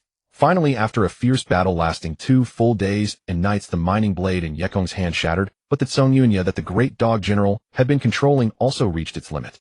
Damn it! Great dog general! You bastard! The surface of Songyunya was covered in cracks, and thorn-like tentacles continuously tried to erode and control the great dog general's body to repair itself. This was the nature of a demon blade.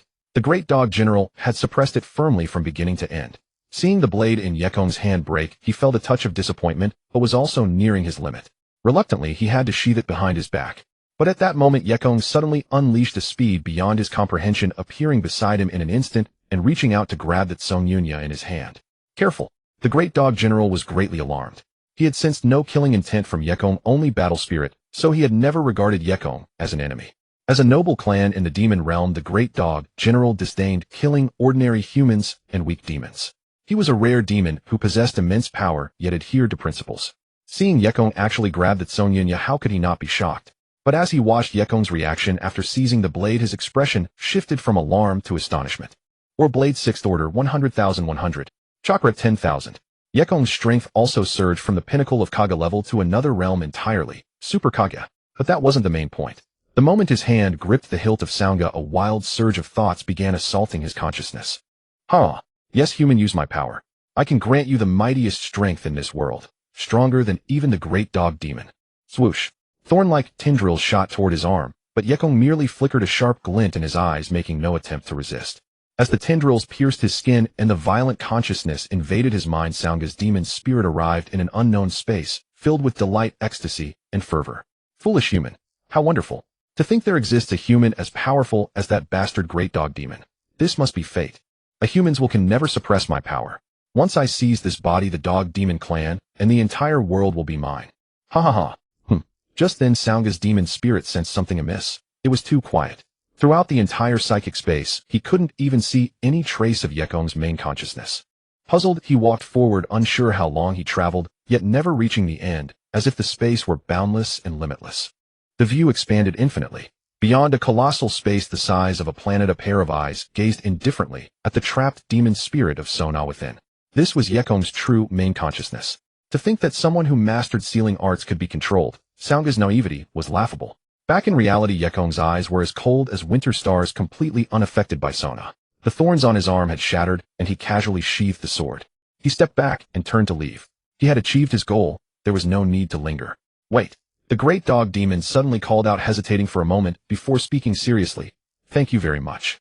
Who are you? Just passing by. With those terse words, Yekong's figure vanished from where he stood. Though he spoke the truth, the great dog demon stood there stunned for a long while. He could sense that Sannin's demon spirit was utterly eradicated, yet its power had been preserved. And Yekong's effortless suppression of Sannin with obvious power to spare ignited a flame in his eyes. So there exist even higher peaks in this world. The great dog demon had already stood at the zenith of demonkind. He had seen almost every mountain as tall as himself, but now he beheld one that demanded his reverence. Great Lord. Oh, thank goodness you're safe. I'm so overjoyed. My lord Hyuga is also delighted. Slurp. Smack. He casually swatted away the flea that had latched onto him to drink blood, then handed Tsunade to the arriving Tsunade, instructing, Tsunade is damaged. Please repair it for me. Tsunade took the sword with both hands, his eyes twitching at the cracks and chips covering it. What a fearsome opponent. Tsunade has been damaged this badly. If not for your protective aura, it would have snapped entirely. The great dog demon nodded without further explanation. It was the truth. This was precisely why he had switched to Sona. When he had sheathed Sannin, he had already considered conceding. If both were left weaponless, he doubted that even transforming into his true form could withstand Yekong's monstrous strength. Not to mention that for a great demon like him, the true form was a form riddled with weaknesses.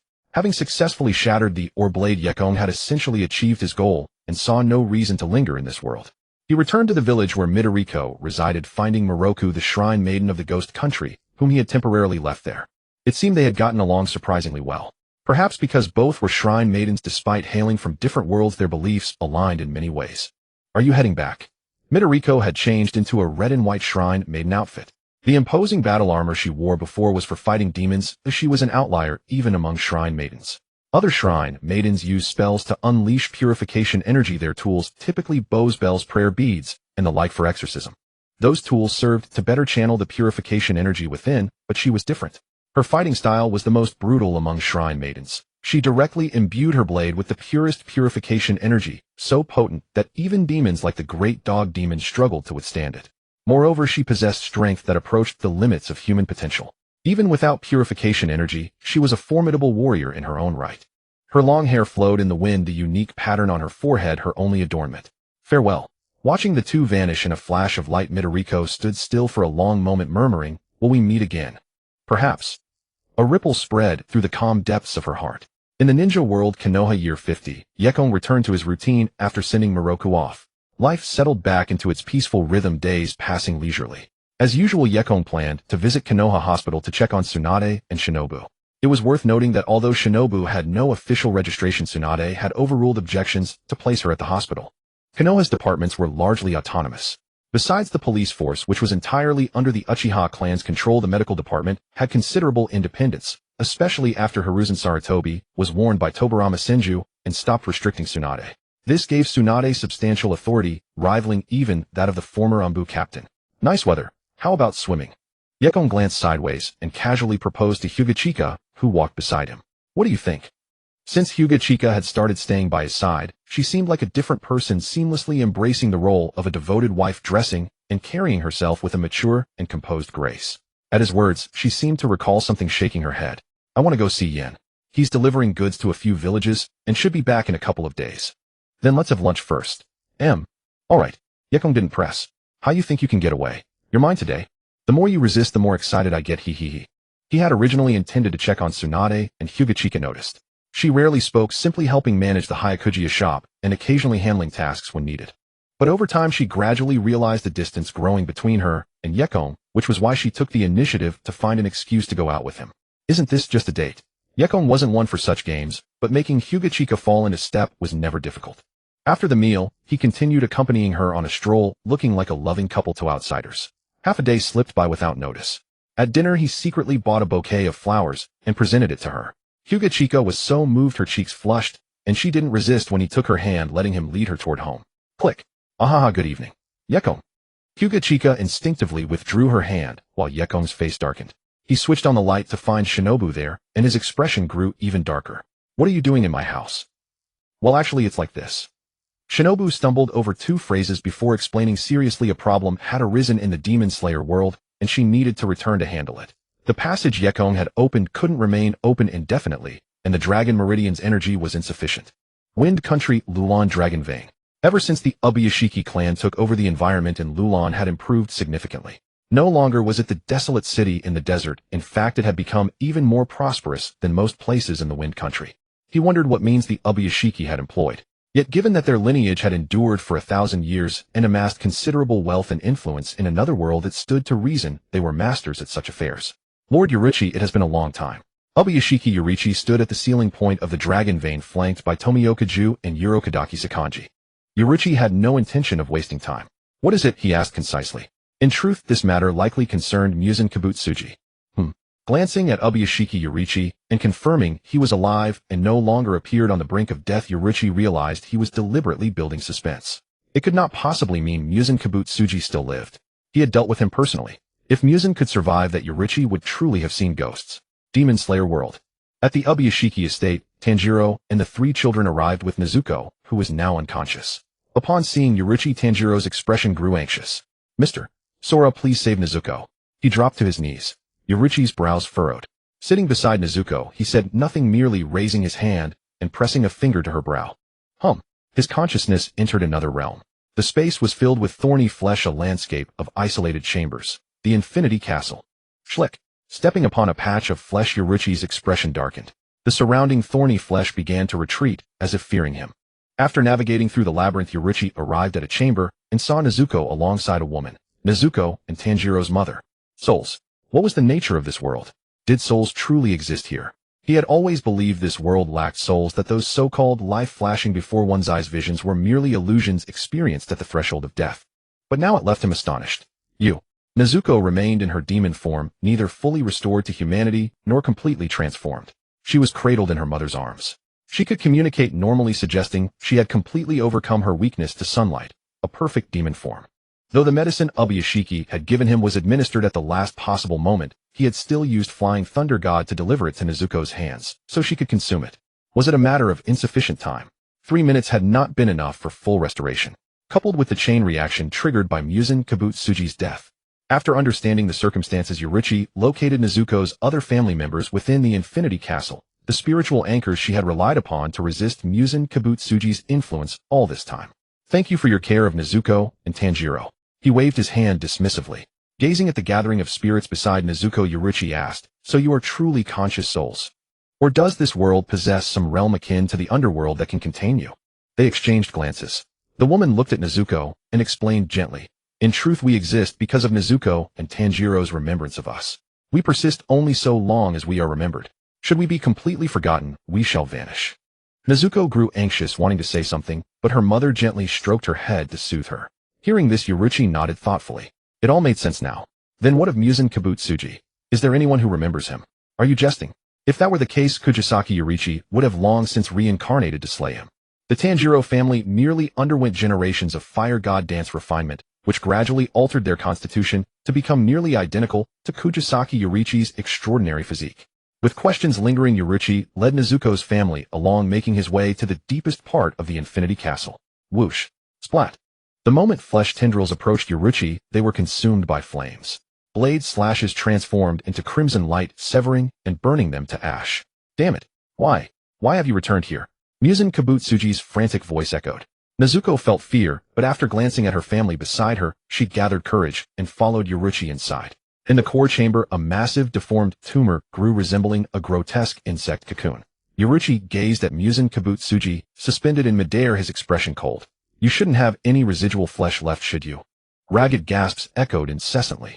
The 1,000-year demon king could only tremble before Yoruichi's impassive gaze, which gradually merged with the terrifying figure in his memories, growing ever larger. Something suddenly came to Yoruichi's mind. He raised both hands and formed several hand seals. His palms slowly pressed against the empty air before him. A spatial power akin to summoning techniques began to gradually manifest in existence. At first it was merely a red phantom, but as time passed the figure grew increasingly solid before Muzan Kibutsuji's horrified eyes. Kujisaki Yoruichi. No, impossible. This. His two greatest spiritual terrors materialized before him. Overwhelmed by dread, the flesh surrounding Muzan Kibutsuji began to collapse and rot until he was reduced to a pathetic lump of meat curled in the corner, unable to even summon the courage to flee. Kujisaki Yoruichi surveyed the surroundings with mild confusion before his gaze settled on Yoruichi. The two stood at similar heights. You summoned my soul. Where is this? 1,000 years have passed. I never expected Muzan Kibutsuji to preserve your soul so completely through a millennium of fear. Yoruichi remarked in surprise, glancing at Muzan Kibutsuji. How terrified must he have been? 1,000 years. Even in the ninja realm, only the great monsters of the Otsutsuki could maintain existence for so long. Yet in this world, Muzan Kibutsuji had sustained his terror of Kujisaki Yoruichi for a full millennium. What surprised Yoruichi even more was that this creature still clung to life despite everything, living in constant dread, hiding and cowering day after day. Turning his gaze once more to Muzan Kibutsuji, Kujisaki Yoruichi gave a slight nod as if understanding everything. I see. So that is how it is. Shing. An invisible Nichiren blade materialized in his hand, the same type Tanjiro wielded. He slowly approached Muzan Kibutsuji, determined to end him completely in this spiritual realm. Returning to the physical world, Nezuko awakened smoothly. After reuniting with Tanjiro, tears of joy flowed freely. Yoruichi, lost in thought, later learned from Ubuyashiki Yoruichi that the reason he knew Muzan Kibutsuji still lived was due to a warning from the Prophetess clan. This world harbored the Prophetess clan, possessing extraordinary precognitive abilities. They were in essence shrine maidens guarding their shrines. Once the Ubuyashiki clan suffered under a curse able to extend their lifespan only through marriage alliances with the Prophetess clan. After learning the full circumstances, Yoruichi preserved Kujisaki Yoruichi's soul and entrusted it to the Prophetess clan for safekeeping. As for why he did so, he naturally had his own reasons. Upon returning to the ninja world, Yekong took a detour to check on Yahiko and his two companions, only to find that they were faring quite well. After the alliance between the Rain Country and the land of Lolon, they had even gained the power to make the Wind Country wary. Coupled with their capture of the Seven Tails, the major hidden villages around them were now treading cautiously. However, what surprised Yekong was that Nagato had willingly chosen to become the Jinchuriki of the Seven Tails.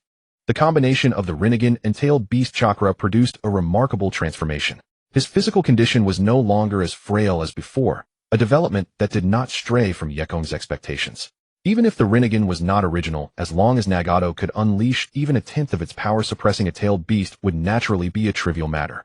With his presence, the Rain Country naturally became far more stable.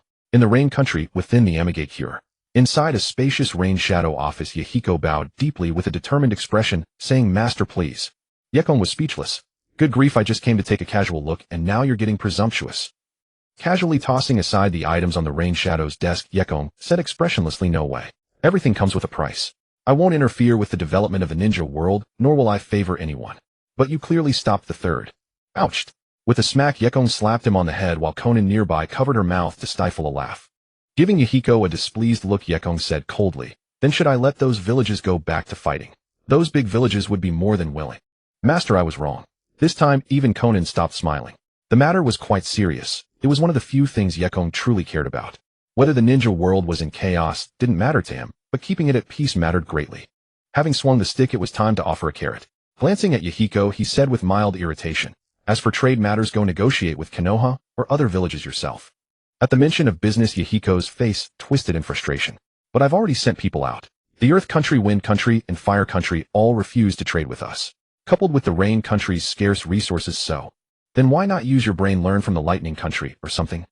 Besides, with Nagato on your side, do you think they can refuse to trade? I only said no great ninja war. I didn't say you had to be best friends with everyone, did I?" Since they were his own disciples, Yekong certainly didn't mince words, speaking entirely in a scolding tone. Yahiko was a good kid, idealistic and driven, but sometimes too rigid and inflexible. Still, he had one virtue: he admitted his mistakes and corrected them. Hearing this, a glimmer of understanding flashed in Yahiko's eyes. "You mean?" "I said nothing, and I know nothing." With that, Yekong vanished from the spot in an instant. He had already pointed the way, the rest was up to Yahiko to execute. Kumogakure of the Lightning Country was the only major hidden village that maintained a formidable shinobi force without relying entirely on the Lightning Country daimyo's funding. The reason was simple: technology changes everything. Kumogakure was the only village that truly invested in technological advancement. They had already developed weapons powered directly by electricity, which, while not yet deployed in war, had already begun to have a transformative impact on their economy. This gap would become fully apparent in perhaps a decade or two. Kumogakure was already fielding laser cannons, Konoha was still relying on taijutsu, and Tsunade was still using siege ballistas. The technological disparity was staggering. The Rain Country indeed lacked resources, but that didn't mean it had no development value, as long as one found the right approach. Though that was another headache for Yahiko to deal with, not his concern. Returning to his home in Konoha, it was already deep into the night. In his room, Yekong detected a faint scent of alcohol, furrowed his brow slightly, but paid it no further mind. Hyuga never drank. She was always so demure and composed. He was a bit surprised, but that was all. Removing his clothes, he washed up and then slipped beneath the futon. A soft moan. "Huh, too. Yekong, you MMPH. Damn it, why is Tsunade here?" Yekong's scalp tightened, but he quickly decided to throw caution to the wind. Hyuga had already turned crimson, too embarrassed to speak. Tsunade, fueled by alcohol, was fiercely assertive, nearly flipping Yekong over, but she was quickly subdued by him. After a night of intense struggle, Yekong finally managed to maintain order and drifted off to sleep. The next morning, Tsunade was waiting for him with a composed expression. Yekong felt both the pain and the pleasure, ultimately earning Tsunade's forgiveness by personally preparing breakfast. He was also quite frustrated. Tsunade usually went straight home. Who knew she'd choose that particular night to stay over? How could he be blamed for that? Bringing up the matter, Tsunade took a bite of the bun in her hand and explained, "Nawaki brought his girlfriend home, so I'll stay at your place for a few days." "Huh?" Yekong was stunned. "Nawaki? A girlfriend? Wow. Did I hear that right? No way. With a head like Nawaki's, he could actually bring a girl home. What's she after? His kidneys that could sell for money." Yekong couldn't wrap his head around it. After breakfast with Tsunade, they headed out together to see what was going on. But before the two even reached the Senju residence, they spotted Nawaki on the road. A girl of about 16 or 17 walked beside him, cute and sweet-looking. Tsunade grabbed Yekong and hid in a corner to observe secretly. What's wrong?" Nawaki's puzzled turn made the girl beside him confused. Scratching his head, Nawaki smiled and said, "Nothing, must be my imagination." "Strange, why did my head suddenly ache?" Tsunade and Yekong peeked out from around the corner, observing from the shadows. Yekong looked up at Tsunade and said with some annoyance, "Do we really need to do this? You're his sister, and I'm his brother-in-law. Do we have to sneak around to check up on him?" "Idiot." Nawaki finally got a clue. "If you mess this up, I'm not letting you off the hook." "Hey, where are you looking, you pervert?" Tsunade raised her arm to cover her impressive chest, her face flushed with anger. She was in casual clothes at the moment, already quite loose-fitting, and as a married woman, she wasn't being immodest. But still, when she bent over, an inadvertent glimpse was inevitable. It was just too much. From Yekong's current angle, he had a perfect view, and the fire that had just subsided nearly flared up again. The two then quietly followed behind Nawaki. They first stopped at Ichiraku Ramen, which Nawaki loved, then went shopping and chatting, appearing to be having a wonderful time. Finally, they went for some desserts. Nawaki, the guy, actually didn't bring any money. Tsunade, being thorough, made Yekong deliberately pretend to pass by and lend Nawaki some date money. "Thanks, Yekong." Since Tsunade was still watching from the shadows, Yekong didn't dare linger. He nodded quickly and vanished from the street, leaving Nawaki utterly bewildered. That guy actually didn't cause trouble. No, wait. Suddenly realizing something, Nawaki became even more vigilant of his surroundings. Sure enough, he soon discovered the hidden Tsunade. He let out a heavy sigh. What is all this? In the days that followed under the covert watch of Tsunade and Yekong, things began to seem amiss. It wasn't until one day when Nawaki returned home and found Tsunade and Yekong waiting for him. The latter had just raised his teacup to take a sip when Tsunade's soft cough left him bewildered. Blinking, he glanced at the tea in his hand, unsure whether to drink or not. Ultimately, Yekong set it down and looked at Nawaki, saying, "Your sister wants you to break up with that girl. If you don't end it decisively, you'll only invite trouble." "Hey, Kong, when did I ever?" Tsunade slammed her hands on the small table in front of her, glaring at Yekong, then turned to Nawaki, crossing her arms. "But he's not wrong. That woman is here to extract intelligence. You'd better not get yourself sold out." "Sis, I know all this. I'm not a kid anymore." Nawaki sighed, walked over to sit before them, poured himself a cup of water, and explained, "She's from Suoqian village. She seems to be using some special technique to steal information from my mind. But the Yanbu has already tracked her movements. This is a mission given to me by the third Hokage." Hearing this, Tsunade furrowed her brows, her gaze shifting to Yekong, who was nonchalantly sipping his tea. Seeing his annoyed expression, she asked, "What are you looking at me for?" "Isn't it just that Nawaki's a bit down? His first love ended in heartbreak. That's totally normal." After being glared at by Tsunade a few more times, Yekong had no choice but to set down his teacup and place a hand on Nawaki's shoulder. "Who she is doesn't matter. It's just, well, your big sis wants to be an aunt. Go bring her back." Nawaki coughed. Tsunade grew agitated. "Baka, what nonsense are you talking about?" Yekong, utterly speechless, shot her a resentful look. "Isn't that what you meant? Wasn't it because you saw Nawaki and that girl getting along so well these past few days? Even if it's for intel, they've already held hands. At this rate, if they weren't into each other, I'd eat this table right here and now. If they like each other, they should be together. What's the problem? I've already suppressed the entire ninja world. Does my brother-in-law need to care about that old third Hokage's opinion?" Sigh. Tsunade let out a sigh, then turned serious, looking at Nawaki, who had his head down. "You decide for yourself. Suoqian village is a special case. If you get entangled with her, becoming Hokage will be much harder." "Tisk." Yekong scoffed dismissively. "What's so great about being Hokage anyway?" She shot him another glare, then continued, "Anyway, if any problem arises, you can have Kong handle it for you." "Finally he mentions me." Yekong put on a serious face, reached behind him, and pulled out a sword, nodding grimly. "I'll go take care of Hiruzen Sarutobi right now." Hey. As it turned out, Hiruzen Sarutobi was quite pragmatic. A spy was just a spy, and since Nawaki was no longer in the Anbu, but a regular jonin, the intelligence he could give away was quite limited. At the border of the Land of Fire. Boom. A terrifying explosion startled the Land of Fire, the Land of Wind, and the Land of Earth, and then the entire ninja world. Within just a few days, the whole ninja world was on high alert. An explosive piece of news spread like wildfire, and it was literally explosive. The 4 tails of Awagakure, the 1 tail of Tsunagakure, and the 7 tails of Amagakure had erupted into a massive battle. Not just a clash between Jinchuriki, but a full-scale confrontation of 3-tailed beasts. Full-tailed beast mode. They fired tailed beast balls directly at each other, colliding near the border of the 3 nations, precisely closer to the Land of Fire. The direct result was a massive explosion crater several kilometers in diameter. Mountains, rivers, trees, and the land itself were flattened, leaving a terrifying scar akin to a meteor impact on the Earth. This battle came so abruptly that the ninja world rapidly shifted into a war footing, with conflict on the brink of eruption. The ninja world was in chaos. The peace treaty that Yekong had forced the 5 great villages to sign was now as worthless as a scrap of paper. Yekong didn't appear immediately to quell it because he was tied up. The Land of Rain. The rain never ceased. Yekong walked step by step through the downpour, arriving before a figure. Sensei I. Tap, slap. Splash. In quick succession, figures appeared all around him. Without exception, their eyes shimmered with the eerie pattern of the Rinnegan. Yekong's gaze swept over them, quickly identifying them. The Wagakure's 4 tails, Jinchuriki Rashi. Hyumogakure's 2 tails, Jinchuriki Yujitoni. Tsunagakure's 1 tail, Jinchuriki Bunpoku. 3-tailed beasts, no with Nagato that made 4. At that moment, Yekong suddenly looked into the distance. A mist rose impervious to the rain, and a figure rapidly grew larger in his sight, emerging from the mist, clad in a red armor. The Wagakure's 5 tails, Jinchuriki Han. Now it's 5 the tailed beasts.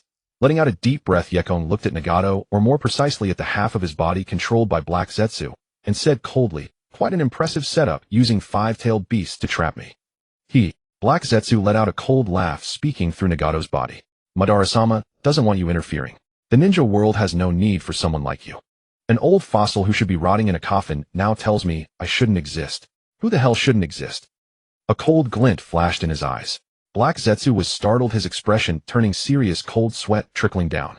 Even with Madara Uchiha backing him, he could only execute this plan, but when facing Yekong directly, even with 5-tailed beasts and Madara's Rinnegan power at his command, he still felt uncertain.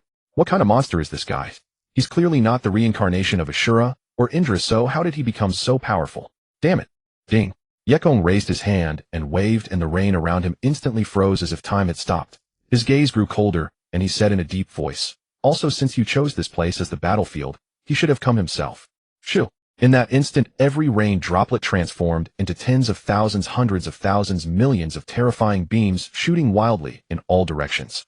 Each droplet was like a bullet easily punching holes into the ground. Water release dance of death. It had been so long that Yekong had nearly forgotten. He first made his name in the ninja world with water release. His water release had already reached the peak of Tobirama Senju's era, and he had developed his own understanding of it. Trying to fight him in a place with water would increase the difficulty several-fold. Choosing this battlefield was the biggest mistake of Madara Uchiha's plan. The Jinchuriki immediately entered tailed beast mode. Not their full forms, but the second stage, unleashing explosive power and speed that sent shockwaves rippling through the air. But it was futile. The terrifying water currents like laser lights formed a curtain of destruction. Under the indiscriminate bombardment, Yujito Ni was pierced over 1,000 times in an instant. Even with the regenerative power of tailed beast chakra, she lost combat capability instantly and couldn't recover for a while. Then came the one-tailed Jinchuriki Bunpuku and the four-tails Rashi. Roar. Just then Yekong suddenly lost control over part of the water. He turned to see a colossal 100-meter water dragon blotting out the sky, descending straight toward him. Behind the water dragon was a familiar figure, the third Mizukage of Kirigakure Yagura. He was also the three-tails Jinchuriki of this generation. At this moment, six-tailed beasts had gathered here. Six-tailed beasts in total. Yekong never imagined that Madara would mobilize such a terrifying force just to eliminate him. Any one of these tailed beasts alone would be enough to overwhelm any of the 5 great ninja villages. Now under the control of the Rinnegan, the Jinchuriki entered their second stage, unleashing terrifying speed and power, charging at Yekong with pure unadulterated violence. He didn't use the 6 paths abilities of the Rinnegan, but rushed straight in. Splash. Yekong sidestepped a rampaging figure shrouded in mist. Han, the 5-tails Jinchuriki, punched empty air, the sheer force of the blow compressing the atmosphere into a visible shockwave, a pillar of air that carved a 100-meter cylindrical tunnel through the space before him. Everything in its path was instantly flattened, a forest reduced to splinters. Kokuo, the 5-tails, commands the power of boil release. This power manifests in 2 forms. One is what we see now, elevating blood circulation to its absolute limit to achieve a pinnacle of speed and strength similar to the lightning release chakra mode's cellular activation, though slightly less swift. But when boil release is pushed to its extreme, its power can even surpass lightning release chakra mode. The other form is the one used by Meitarumi, releasing a highly corrosive acid mist that can melt a target down to their very skeleton. Die. A shadow descended from above like a volcanic meteor carrying the weight of 10,000 Jun. Son Goku, the 4-tails, wields lava release, a combination of fire and earth, nature's arguably one of the most destructive Kekkei Genkai in existence. Yekong scanned his surroundings. All angles were covered by Jinchuriki. Even with his speed, he'd likely be tracked by the Rinnegan. So he decided not to dodge. Crack. He lowered his stance, slightly, one hand drawn to his waist, knees bent. The next instant a single punch was unleashed. Thud. The monstrous lava mass, as large as a mountain and 100 meters in diameter, cracked with terrifying fissures as it was halted by an immense, incomprehensible force. It held against the 100-million-ton weight, and then, boom. What? The exploding lava burst into fiery debris, scattering indiscriminately towards the other Jinchuriki. Under the control of Nagato, or rather Black Zetsu, they were a step too slow. Yujito Ni, who had just been restored, fared the worst, instantly struck down with severe injuries. Bunpuku, the 1-tails Jinchuriki, was also caught in the blast, fleeing in a panic. The other Jinchuriki were caught off guard, as well, only Nagato managing to raise a hand and release a vortex, absorbing the incoming wave of lava release chakra. After doing this, Black Zetsu stared grimly at the center of the explosion, where a haze of heat obscured everything, rendering even the Rinnegan powerless to see. At that moment, he suddenly looked up at the sky. Huh. Whoosh. A stream of water at the very limits of the Rinnegan's perception ensnared Rashi's neck. A sealing formula was instantly etched onto his body, and he was hurled toward the 5-tails Jinchuriki Han, who was the fastest to close in. Yekong's hands moved in a blur, forming seals with lightning speed. The next instant, he vanished from his spot, just before a jet of water and a shockwave collided with it. Boom. In a flash, he appeared before Rashi and Han, who were momentarily stunned by their collision. He slammed both palms against their chests. What? The tailed beast forms on both of them receded at a visible rate, and the Rinnegan patterns in their eyes vanished instantly as they began to plummet. The next moment, Yekong vanished again. This time he appeared before Yujito Ni and struck her with a palm, activating the seal. A special sealing formula flickered faintly in the center of his palm. Black Zetsu sensed the danger and tried to call back the remaining Jinchuriki Bunpoku and Yagura, but it was too late. Yekong had already silently placed flying thunder god seals on them. This was the moment he had been waiting for. Shun! Shun! Bang! In the blink of an eye, 5 Jinchuriki had been sealed by Yekong, rendered combat ineffective. Sensing the dire situation, Black Zetsu attempted to command Nagato into action, but the moment Nagato clasped his hands together readying a jutsu, a blur clouded his vision. Yekong's blade pointed directly at his face. Nagato's hands trembled as he tried to resist before he managed a strained whisper, "Master, I'm sorry." Black Zetsu tried desperately to suppress him, but Nagato hadn't been idle over the years. Yekong had reminded him time and again to master the Rinnegan. No, this brat wouldn't possibly lay a hand on his own disciple. Shush! In the next instant, a surge of scarlet chakra erupted from Nagato, and the Rinnegan blazed with tremendous pupil power, forcibly peeling Black Zetsu away from his body. It clung on like a coat of venom, only partially attached. It was at that moment Yekong decisively struck. Clang! Thud! Ack! Damn it! Black Zetsu's scream was cut short as a terrifying tide of purple energy engulfed and scoured him. This was the power of the dragon vein. Yekong, of course, had no intention of letting him travel through time. This power intrinsically still possessed a terrifying destructive nature. Just as Black Zetsu was on the verge of final death, Yekong stopped abruptly. His gaze shifted, looking past Nagato. A brilliant blue sword beam descended directly. Yekong raised his blade to meet it. Clang! Boom! The ground beneath his feet gave way, and then the world seemed to split. Rumble! Centered on Yekong, 2 sword beams carved intersecting lines across the earth, tearing the land apart for kilometers in every direction. A fragment of a Susanoo blade fell to the ground and dissipated. Nagato now appeared beside Yekong while Black Zetsu cowered behind Madara, lashed onto a white Zetsu, his eyes filled with wariness directed at Yekong. The terrain around them had been completely altered. The other Jinchuriki were in a miserable state, caught as collateral damage. Only Yagura had managed to barely evade the catastrophe through his own skill, looking at the center of the battlefield with lingering fear. Gulp! Is that Uchiha Madara? And that guy actually? Yagura was speechless with shock. He never imagined he'd witness such an epical battle. Madara's legendary power was astonishing enough, but what was even more unbelievable was Yekong, who could treat tailed beasts like mere objects and hold his own against such a monster. His eyes trembling slightly, Yagura made a silent vow as long as that man lived, Kirigakure would never intervene in this war. They locked eyes. Yekong looked at the 3-tomo Sharingan in Madara's gaze without surprise. When Madara had left Konoha, he had indeed tried to recruit some of his former clansmen. But they believed he could no longer lead the Uchiha clan to prosperity, and having tasted the benefits of Konoha, they refused to follow him. In his eyes, that was betrayal. So it was hardly surprising that he had resorted to transplanting another clansman's eyes. But this was only a temporary restoration of sight. Any Sharingan, even a Mangekyo Sharingan, not only failed to strengthen him now, but rather weakened him. Resorting to such means to gain sight was proof that his body had truly reached its limit, unable to hold on much longer. Yet even so, he had chosen to appear in person. Madara raised his hand and grabbed the nearby white Zetsu that Black Zetsu had possessed. A portion of the white Zetsu's body merged with his, providing him with a surge of immense life force. In an instant, the ancient white-haired Uchiha Madara began to regain his youth, and the terrifying chakra fluctuations radiating from him grew ever more formidable. Unexpected, after Hashirama and I perished, a being like you would emerge in the shinobi world. As Uchiha Madara absorbed white Zetsu's power, briefly restored to his peak, his crimson eyes spun wildly, and in an instant his 3-tomo Sharingan evolved into the Mangekyo. A completely new Mangekyo pattern, neither windmill-shaped nor his original enlarged tomo design, but rather 3 tomo linking together in a bizarre interconnected formation. Yet such details mattered little. Madara laughed maniacally. Excellent. Boom. With a mere tremor of his arm, a terrifying surge of chakra dispersed the white Zetsu behind him with its residual force alone. Black Zetsu hastily retreated, gazing at Madara with lingering dread. As expected of Madara-sama, Black Zetsu chuckled darkly.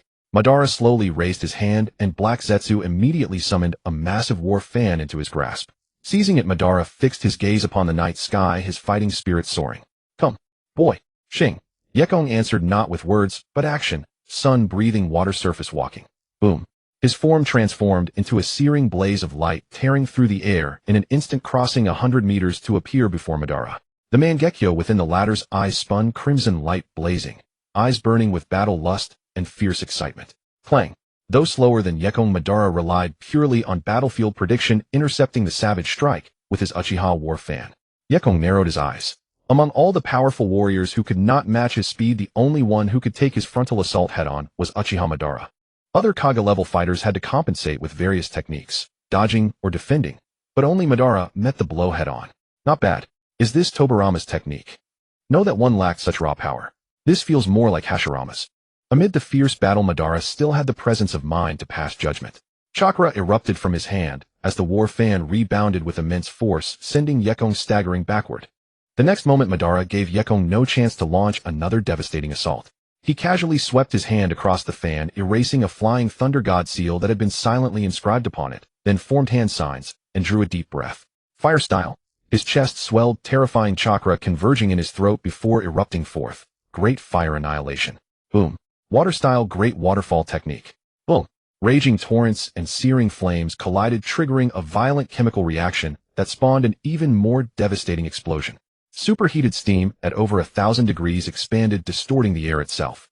Yekong and Madara vanished from the spot in an instant as the thermal waves spread for kilometers. The concussive force of the blast even scattered the dark clouds above, revealing the starry sky. Clang. Crash. After prolonged hand-to-hand combat, Yekong found no opening despite his overwhelming speed advantage. After skirmishing for some time, he was forced to retreat. Standing hundreds of meters apart, the two faced off. Though Madara had briefly regained his peak, his stamina and chakra were beginning to wane. I'm old after all. Madara-sama, your plan. Black Zetsu appeared to remind him, but Madara only scoffed, his gaze fixed upon Yekong as fighting spirit reignited in his eyes. Go carry it out. Black Zetsu was stunned. Had Madara-sama truly been pushed to this point? No, that look. He was being reckless. Indeed, Madara was getting caught up in the moment. Since Senju Hashirama's death, he had lain dormant for far too long, like a corpse buried in a tomb. Yet now he felt long-forgotten blood coursing through his veins, boiling with fervor. How could he possibly let this opportunity slip away? And he remained confident that defeat was impossible. Raising his hand, he absorbed more white Zetsu cells from Black Zetsu's body, then turned to Yekong. Let me show you the legendary power of the Uchiha. Boom. The next instant, a colossal blue giant materialized behind him, blotting out the heavens. The terrifying chakra condensed into an upper body but did not cease. It continued to coalesce, forming a complete chakra warrior standing 100 meters tall, a monstrous blue giant. Perfect Susanoo. Madara-sama. Black Zetsu was horrified. Once this power was unleashed, even if Madara won, he wouldn't last much longer. He was draining every last drop of his already dwindling life force. Yet Madara clearly had no intention of pondering such concerns. Gazing down at Yekong from above, his eyes radiated absolute dominance and overbearing pride. This was Uchiha Madara, the legendary existence of the Uchiha clan. The sheer oppressive aura plunged the entire land of Rain into deathly stillness, sending soul-deep tremors even to those dozens of miles away. Yekong looked up, a flicker of shock in his eyes that quickly faded into calm. Then his pupils turned pure white, and as his eyelids slowly closed, the visage of a sage appeared. Following suit, his hands slowly formed an unusual hand seal, strands of hair standing on end. Of course, Yekong lacked the immense ocular power that Madara possessed to forcibly shape chakra into a giant. But he had his own way. Chakra surged from his body like a tidal wave. In an instant, overwhelming power gathered behind Yekong, materializing into a pure white 100-meter warrior, clad in armor, flowing hair, and a serene, flawlessly beautiful face. The moment she appeared, the rain over the land of Rain began to dissipate, replaced by falling snowflakes drifting gently down. Ice-style Ice Maiden. Yekong stood upon the shoulder of the colossal ice deity, gazing at Madara. Both giants were formed from supreme chakra, yet unlike Susanoo's unreasonable reliance on ocular power to command chakra, his method was closer to Senju Hashirama's, using Kekkei Genkai as a medium to manipulate chakra. Clang. Both giants drew their long swords from their waists, facing each other in opposition.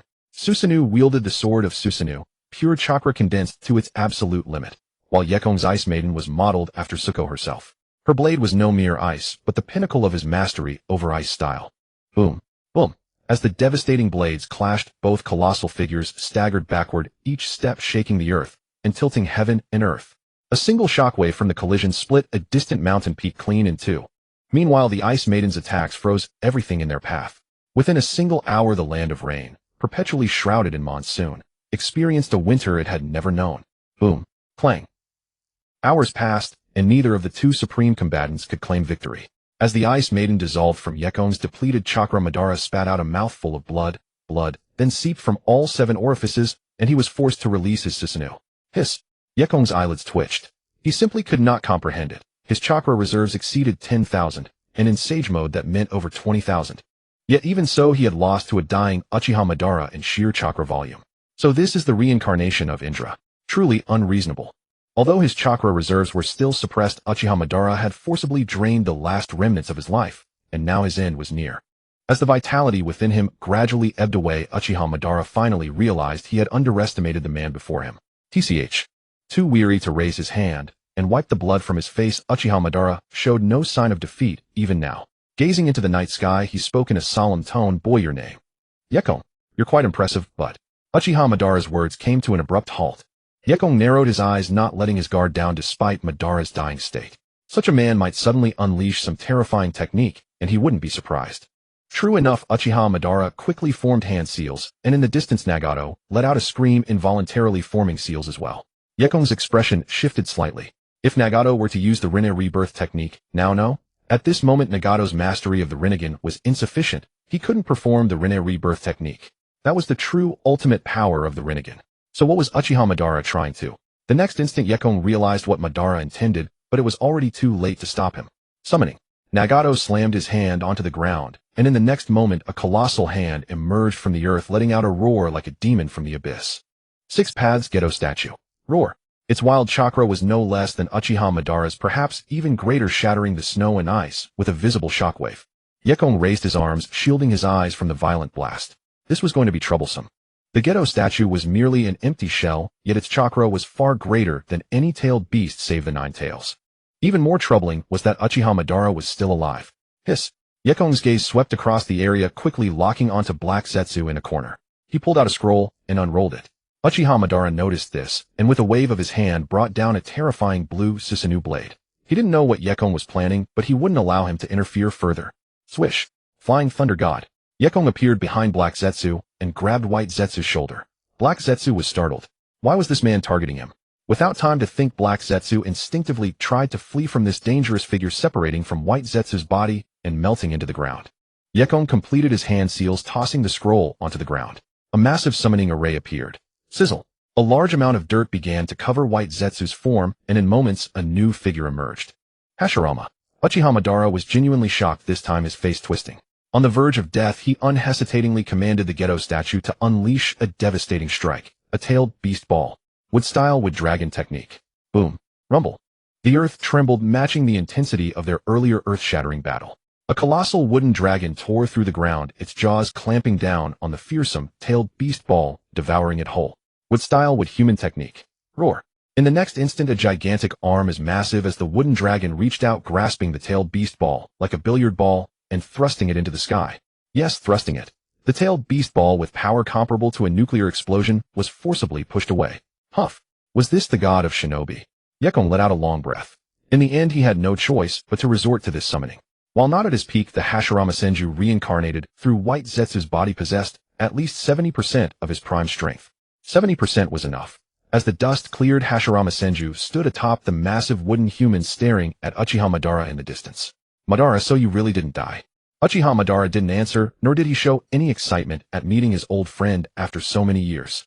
Clearly, Hashirama's appearance here had completely derailed his plans, dealing a devastating blow to his schemes. Clatter. Without hesitation, Uchiha Madara forced Nagato to use the Rinnegan to command the Gedo statue, releasing countless chains. The nearby Jinchuriki who hadn't escaped were instantly bound by the chains and dragged toward the Gedo statue. He was actually trying to recover part of the Ten Tails chakra ahead of time. Yekong's face changed instantly. He vanished and used Flying Thunder God to teleport several Jinchuriki away, but he was alone and his chakra was depleted. Of the 5, he could only save 2 at most. Bunpoku of Suna's 1 tail and Han of Iwa's 5 tails were consumed by the Gedo statue, and its chakra grew even more terrifying. Yagura, quick-witted and the strongest, managed to flee far away, still in shock. Roar. Uchiha Madara coughed up more blood, knowing his time was short. He forced the Gedo statue to fire tailed beast balls at the land of fire, the land of earth, the land of wind, and even the distant land of lightning and land of water. The tailed beast balls were shaped into cones, and even Hashirama's wood human couldn't stop them. Yekong's scalp tingled. He knew that even with full chakra, he couldn't block this attack, and not even Flying Thunder God could teleport them away in time. In an instant, he vanished from his spot. Madara, how dare you? Seeing Madara unleash this world-ending attack, Hashirama Senju was furious. He used Myojin Gate to restrain the rampaging Gedo statue while launching a devastating assault on Uchiha Madara. The power of that tailed beast ball was enough to destroy any hidden village entirely. What was Madara trying to achieve? No one knew and Yekong didn't either, but he knew what he had to do. After Yekong left the battlefield, the epic battle seemed to escalate further. Though Uchiha Madara was at his last gasp, he stubbornly fought on with the Gedo statue, clashing with Hashirama's reincarnated form for a long time. They fought from the land of rain all the way to the land of grass, and just as they were about to reach the land of fire, Hashirama finally subdued him. In the end, when Yekong returned to the battlefield, Uchiha Madara had already fallen. How is it? Hashirama Senju frowned deeply. He hadn't expected Madara to become even more reckless than before attempting to destroy the shinobi world. I don't know what happened to him, but his thoughts have become far more dangerous. Yekong shook his head. Konoha is fine. It seems his attack was just to distract me. The two fell silent, pondering Madara's motive. One of them knew Madara well, and understood he wasn't the type to go mad just because of death. There must be another purpose. Yekong thought similarly. Madara knew this attack couldn't destroy the entire shinobi world, but it would cause unimaginable destruction. The 5 great nations would suffer heavy losses, and the very geography might be altered. In the end, even Yekong and Chinsho Zhujian could not fathom what Yziboban's true intention was. Chinsho Zhujian had nothing more to say, so he had Yekong release the impure world reincarnation and return to the underworld. Before leaving, he repeatedly warned Yekong to be wary of any schemes Yziboban might have left behind. Clearly he knew his former close friend too well. With the precedent of Yziboban's feigned death, he dared not take any more risks. Yekong, however, had an inkling of Yziboban's possible goal, but he did not voice it. It was connected to Yziboban's ultimate objective, becoming the Ten Tails Jinchuriki. He had even gone so far as to prematurely reveal the Gedo statue. If Yekong hadn't summoned Chinsho Zhujian, he would likely have been forcibly taken away by Yziboban at that moment. Thus Yziboban had miscalculated.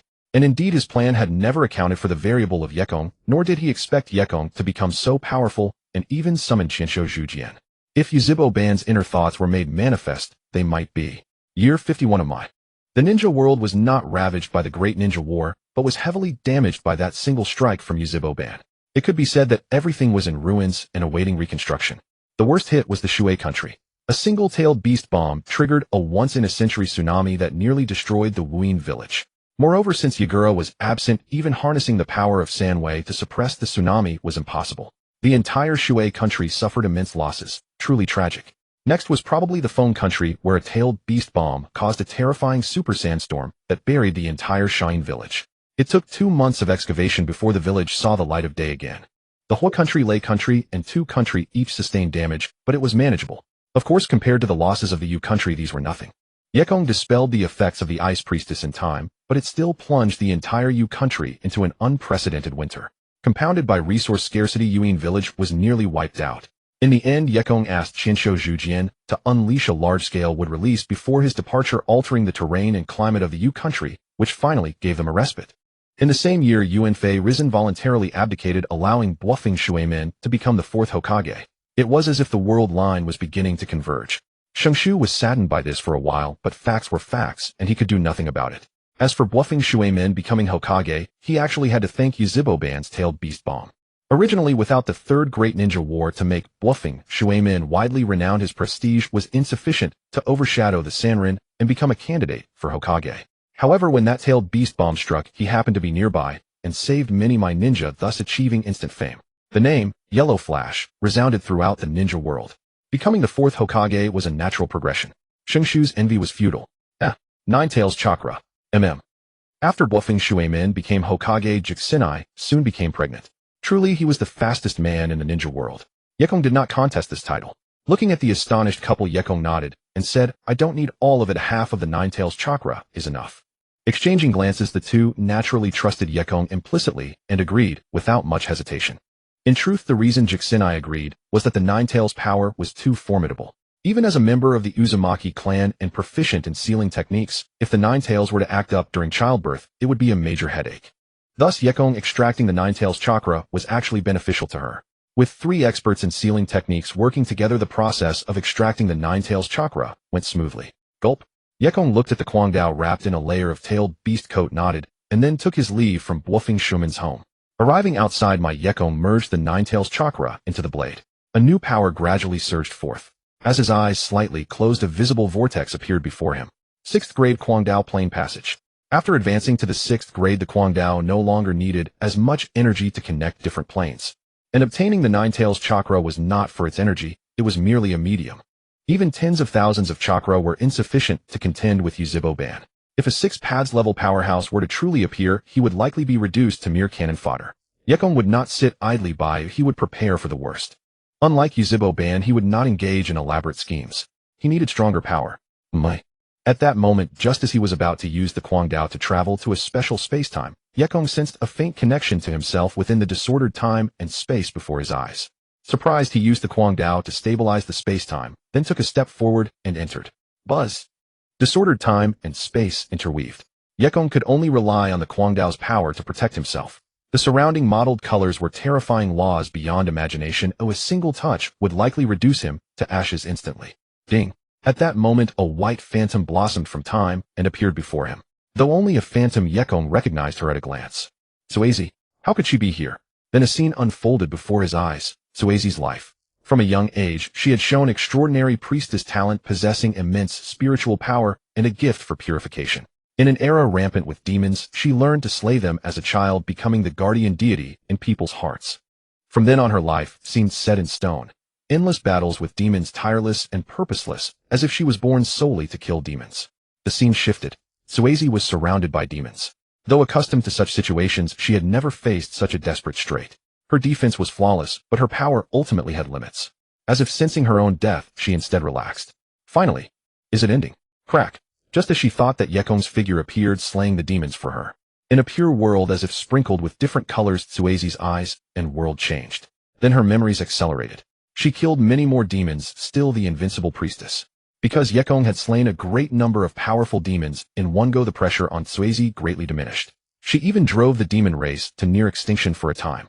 However, when misfortune reaches its peak, fortune turns. A large number of demons also sensed the threat, so they gathered tens of thousands of demons and concentrated all their resentment and hatred into a single demon soul jewel. One of the great demons swallowed it, found Tsunade, and for a time killed her. At the brink of death, seeing no way to turn the tide, Tsunade chose to release her own soul, transforming it into a soul jewel, as well completely dissipating and killing that great demon. From then on, the two jewels were kept by the human race and the dog demon clan, respectively, rarely shown to others, becoming a legend. Yekong did not understand how this related to him, but he could sense that the power before him came from that so-called soul jewel. It could also be called the Jewel of Four Souls, but it had split into two, one belonging solely to demons and the other. In the world of Inuyasha, the Bone Eater's Well. Roar. A massive centipede demon traversed through a special time-space within the dry well, sinking its fangs into the girl who had fallen inside. Her abdomen was pierced, and a jewel radiating pure power dropped out. The next moment, a terrifying purification force burst forth, and the demon instantly turned to ashes. Kagome came to her senses, finding herself at the bottom of the dry well. She looked around momentarily bewildered, but the wound on her abdomen had already healed silently. He has come. Snapping out of her daze, she looked at the jewel that had fallen from her body. Kagome blinked, then picked it up with a slightly trembling hand. Gazing at the jewel in her hand, Kagome recalled the legend her grandfather had told her. This is a jewel passed down through generations in our shrine. It not only wards off evil and brings good fortune, but legend has it. Whoever obtains the jewel will meet the person they wish to see. Oh, Grandpa, you're talking nonsense again. How could that be possible? Come on, Soda, hurry up and eat, or you'll be late for school. I know you're so annoying. Shaking her head, she cast aside the chaotic thoughts in her mind, looked up at the square, while opening above, then at the vines around her, and struggled to climb up. She failed twice and fell, but that didn't make her give up. Instead, she gritted her teeth and climbed up again with her skinned hands. A dry well almost 10 meters deep, it was impressive that she managed to climb out. Where's this? Looking around, she found herself in a completely unfamiliar environment, and fear crept into Kagome's heart. Buzz. At that moment, the jewel in her hand emitted light again, and that faint voice resounded like a dreamy whisper, "Take me to him." Was it you who spoke? Looking at the jewel in her hand, Kagome found it hard to believe that such a supernatural event had actually happened to her. Roar. Destroy it. Just then, from the dry well behind her, countless bizarre-looking demons burst out, blotting out the sky and the sun. Kagome's face turned pale. With a scream, she ran into the distance, occasionally looking back at the surging horde of demons, feeling as if her very soul was trembling. But the jewel in her hand emitted an even stronger light, preventing the demons from approaching easily. Even so, all the demons chased after her like mad. At that moment, a flash of spiritual light burst from afar, an arrow that pierced straight through the leading giant demon. However, a large number of demons still surged from behind. Over here. Seeing the overwhelming number of demons, Keed could only call Kagome to run toward her. Once Kagome was behind her, she retreated a few steps. Though already old, Keed immediately noticed the jewel in Kagome's hand, and hastily reached out saying, "Give me that thing." Huh. Despite her confusion, there was no time to think. She handed the jewel to Keed. After receiving the jewel, Keed held it between her hands and took out a string of prayer beads, as if performing some kind of exorcism spell. Buzz. The next moment, a massive beam of spiritual light was released from the jewel, blotting out the sky and covering the entire village. The demon horde, like moths to a flame, was instantly reduced to ashes with a series of sizzling sounds as they touched the barrier. This scene left Kagome stunned, unable to collect herself for a long time. Saved? The rescued Kagome was taken back to the village by Keed.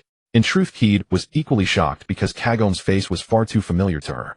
On the way back to the village, Kagome saw the sacred tree in the distance and the half-demon Inuyasha pinned to it by the sacred arrow.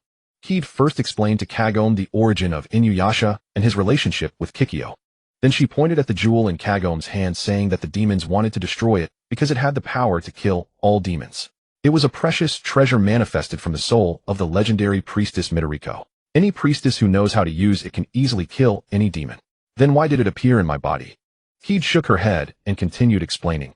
It also has another legend, that whoever holds it can meet the person they wish to see no matter the circumstances. After my sister Kikyo made a wish using it, it disappeared. Until your arrival. Looking at Kagome before her, Keed was almost certain that this was her sister's reincarnation, both in appearance and spiritual power, the only difference likely being personality. After understanding the whole story, Kagome remembered that she needed to go home, but discovered that the Bone Eater's well was already occupied by demons, and she couldn't get close. With no other choice, she had to ask Keed for help. However, Keed's spiritual power was limited, and even with the spirit jewel, she couldn't handle so many demons. Somehow Kagome removed Inuyasha's seal, hoping to ask for his help. But the first thing Inuyasha did upon awakening was to swing his hand at the spirit jewel, his eyes blazing with ferocity. Ding! A trace of purification force appeared on the surface of the spirit jewel. Inuyasha screamed and was blasted away. Then the purification force began to spread, expand, and permeate the heavens and earth. Within the terrifying purification force, a passage appeared. A hand reached out from it and grabbed the spirit jewel. Wait! Kagome reached out to grab that hand, but when she looked up, she saw a pair of calm eyes. The owner spoke indifferently. Let go. Yekong looked at the girl before him, frowning slightly. He had located this place through the spirit jewel, and the call he felt also came from it. At the same time, he discovered the immense energy contained within this object, almost comparable to his own chakra. No. Unexpectedly, his words only stirred Kagome's will to resist, and she held on tightly, refusing to let go. Frowning again, Yekong looked up and saw the endless horde of demons, as if attracted here. Are demons always so rampant? He already knew that the jewel in his hand was not the Shirkan jewel. Demons that touched it would almost certainly die, but why was it attracting even more demons instead? Frowning, Yekong raised his other hand, and a burst of ice-blue chakra surged from his palm. Wherever it passed, all the demons turned into ice sculptures, frozen in place. Crack, crunch. This is... Keed stared in shock at the scene before her, recalling a certain legend. Kagome stood frozen in shock. Yekong took the opportunity to grasp the spirit jewel in his hand. Frowning, a thought emanated from the jewel, gradually materializing into a phantom before him. Her long hair drifted and the armor on her body gradually faded, transforming into the attire of a priestess. Her expression, which seemed eternally unchanging now, revealed a hint of love and tenderness as she gazed at Yekong. You finally returned. Her voice was ethereal and hollow, as if unreal. Yekong frowned slightly. He had already understood the situation from the fragments of memory, grasping Midoriko's intention. His calm expression did not change, but he sighed and said, "Is there anything else you wish to do?" Smiling, she gently shook her head. Midoriko's soul had waited for centuries just for this moment. However, Midoriko then frowned and looked at the frozen demons behind them. She didn't speak, but her expression betrayed her. Yekong also understood what her only concern was. Tsuazi's spiritual energy was too vast and too pure.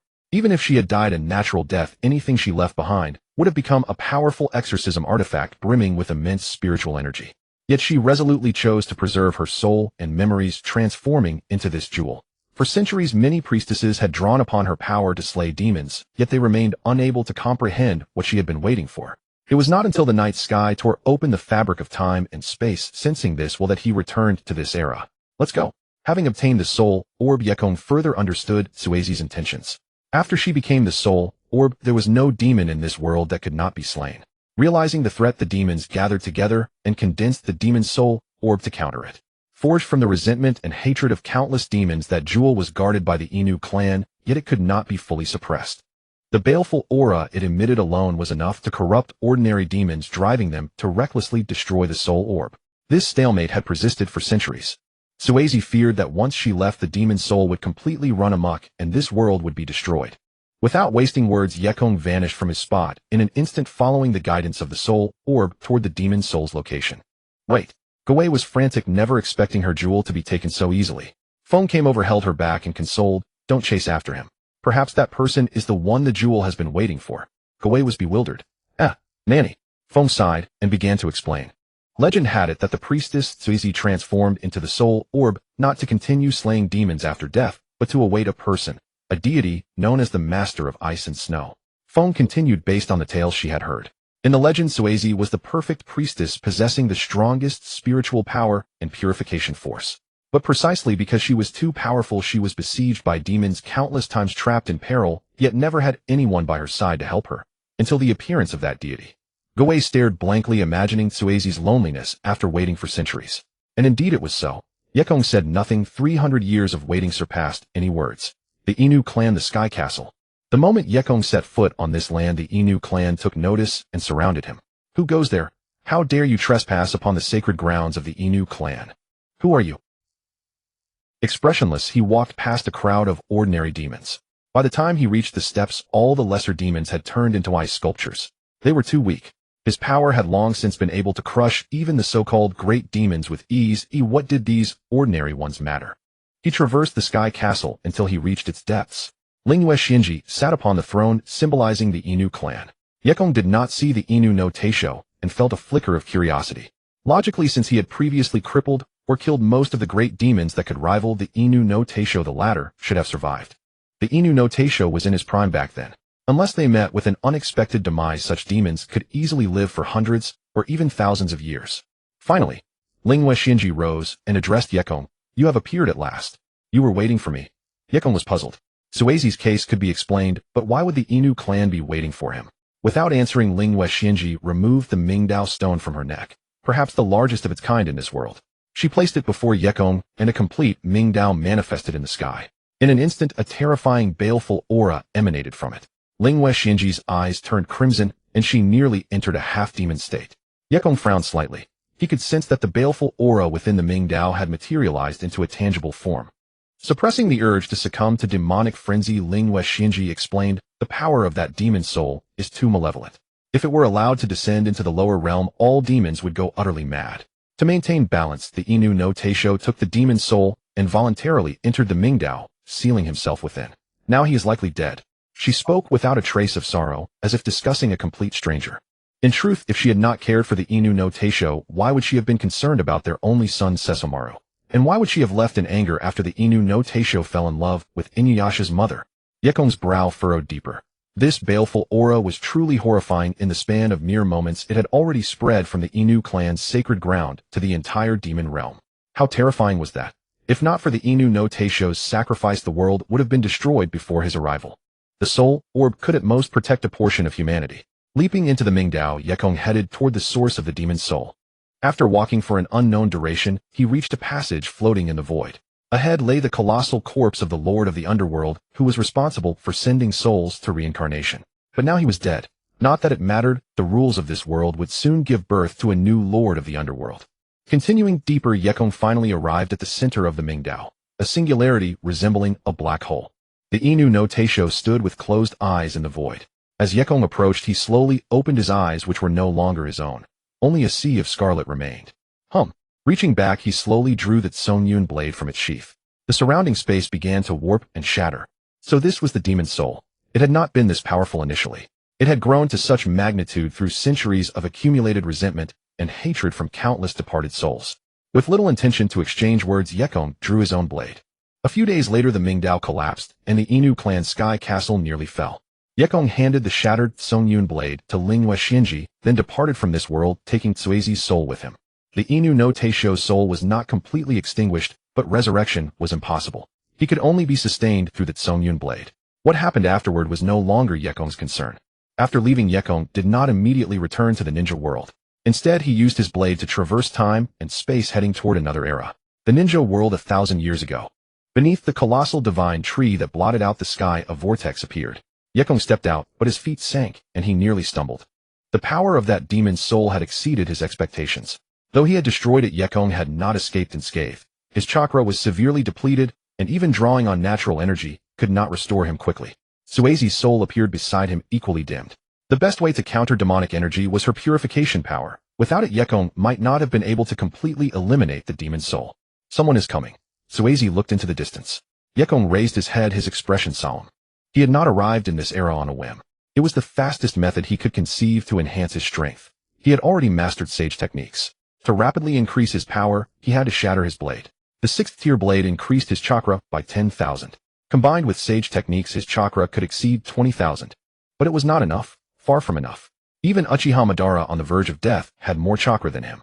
At full strength, Yekong could probably only exchange a few blows with Madara, and the outcome would be little better than the 5 Kages. No chance of victory. Thus, he needed a power that could break the blade. The Seeking Truth Balls. The Truth-Seeking Orb is said to be capable of destroying all things. Yekong wanted to try using it to further shatter the mining blade. If he waited for the 6th Path Sage to appear, the risk would be too great. So he directly traveled 1,000 years into the past, an era where no one knew him. Of course, he wouldn't pin his hopes on the Otsutsuki clan coming in peace. His other trump card was actually the Flying Thunder God. This space-time ninjutsu was enough for him to have sufficient self-preservation ability even against 6 Paths level beings. Whoosh. At this moment, 2 figures appeared before Yekong without any warning. So fast. Yekong's pupils contracted. Such speed was nearly on par with space-time ninjutsu, and he was certain that the 2 before him had arrived using pure speed. One figure had long hair flowing in the void, while the other wore a high-collared 6 Paths robe and had a single horn on his head. Otsutsuki. Ishiki. How is this guy still alive? No, it's because I arrived too early. For a moment, Yekong's hair stood on end. Almost instinctively, he tightened his grip on the mining blade, ready to flee at any moment, but the time left for him was too limited. He hadn't even prepared the Flying Thunder God formula in advance. The 2 Otsutsuki looked at him with appraising eyes. What's going on? Otsutsuki Ishiki looked at Otsutsuki Kagaya beside him and suddenly struck without warning. A black rod appeared in his hand, but in an instant it vanished, only to transform into several rods that pinned Kagaya in the void. They pierced through her body, and her chakra was instantly suppressed to the limit, leaving her unable to move. Otsutsuki Kagaya's eyes held anger and fear as she looked at Otsutsuki Ishiki in confusion. Ishiki looked back at her and said in a deep voice, "You want to join forces with these native monkeys to kill me?" Humph. There was no time to explain, and Ishiki had no intention of giving her a chance. He instantly appeared before Kagaya and punched her, sending her flying hundreds of meters away. The ground roared. Boom. It wasn't over yet. As Kagaya regained her senses, she found Ishiki already in front of her, grabbing her neck and lifting her into the air. A flash of fear crossed her eyes. The rule of the Otsutsuki clan was to work in pairs, traveling to various planets to plant divine trees, to harvest life energy, and convert it into chakra. The Otsutsuki clan's immortality and power depended on vast amounts of chakra, and this process was like sowing and reaping for them. In every pair of Otsutsuki, there was always a hierarchy. The assisting Otsutsuki had to sacrifice everything for the dominant one, ultimately completing the harvest of the divine tree. Otsutsuki Kagaya was no match for Ishiki, but she had once shown ambition to become the dominant one. However, as if aware of her intentions, the Otsutsuki higher-ups chose Ishiki to be her partner. Ishiki's style was too domineering and his ability too counteractive to fellow Otsutsuki, so even though Kagaya was not weak, she had no ability to resist. The chakra on Yekong aroused Ishiki's suspicion. He believed Kagaya had selected and trained him from the ninja world as an ally to oppose him, hence the scene before him. In this era, the 6 Path Sage had not yet appeared, so naturally, there was no ninja sect. Without the ninja sect, people did not know how to refine chakra, and thus had no chakra. Boom. After a fierce battle, Otsutsuki Kagaya was beaten to the brink of death, and Ishiki finally stopped.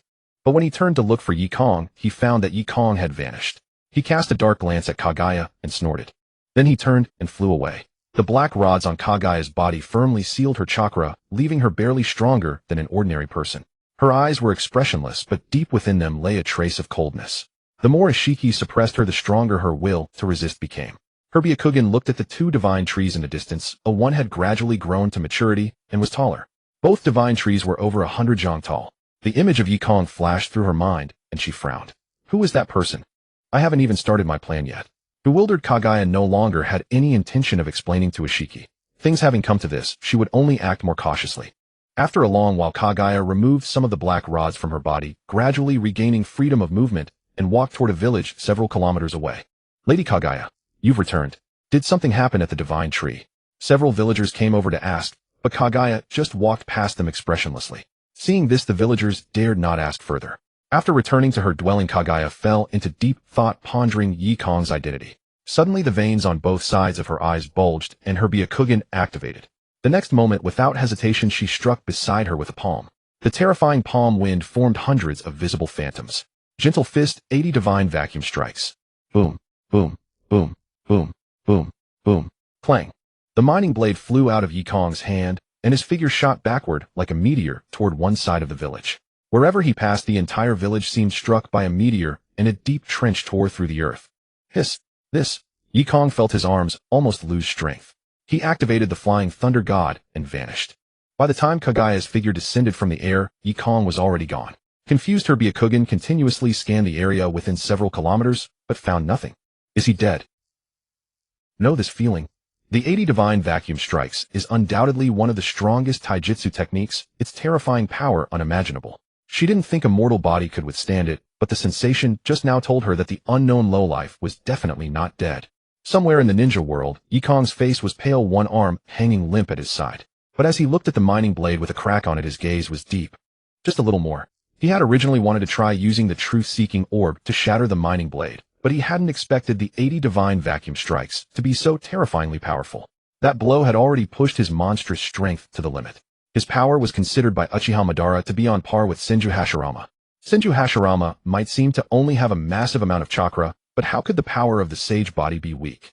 Tsunade's techniques all bore traces of Senju Hashirama's sage body. Tsunade developed creation rebirth based on the sage body's incredible regenerative ability and developed the Ein seal because her own chakra was far inferior to the sage body's. Even the monstrous strength was the same. It seemed that Senju Hashirama had died when Tsunade was very young, but his presence always influenced her growth path. However, Tsunade never realized that her physique was not even in the same dimension as Senju Hashirama's. Blind imitation could never reach his level. In fact, Senju Hashirama never deliberately developed medical ninjutsu or monstrous strength.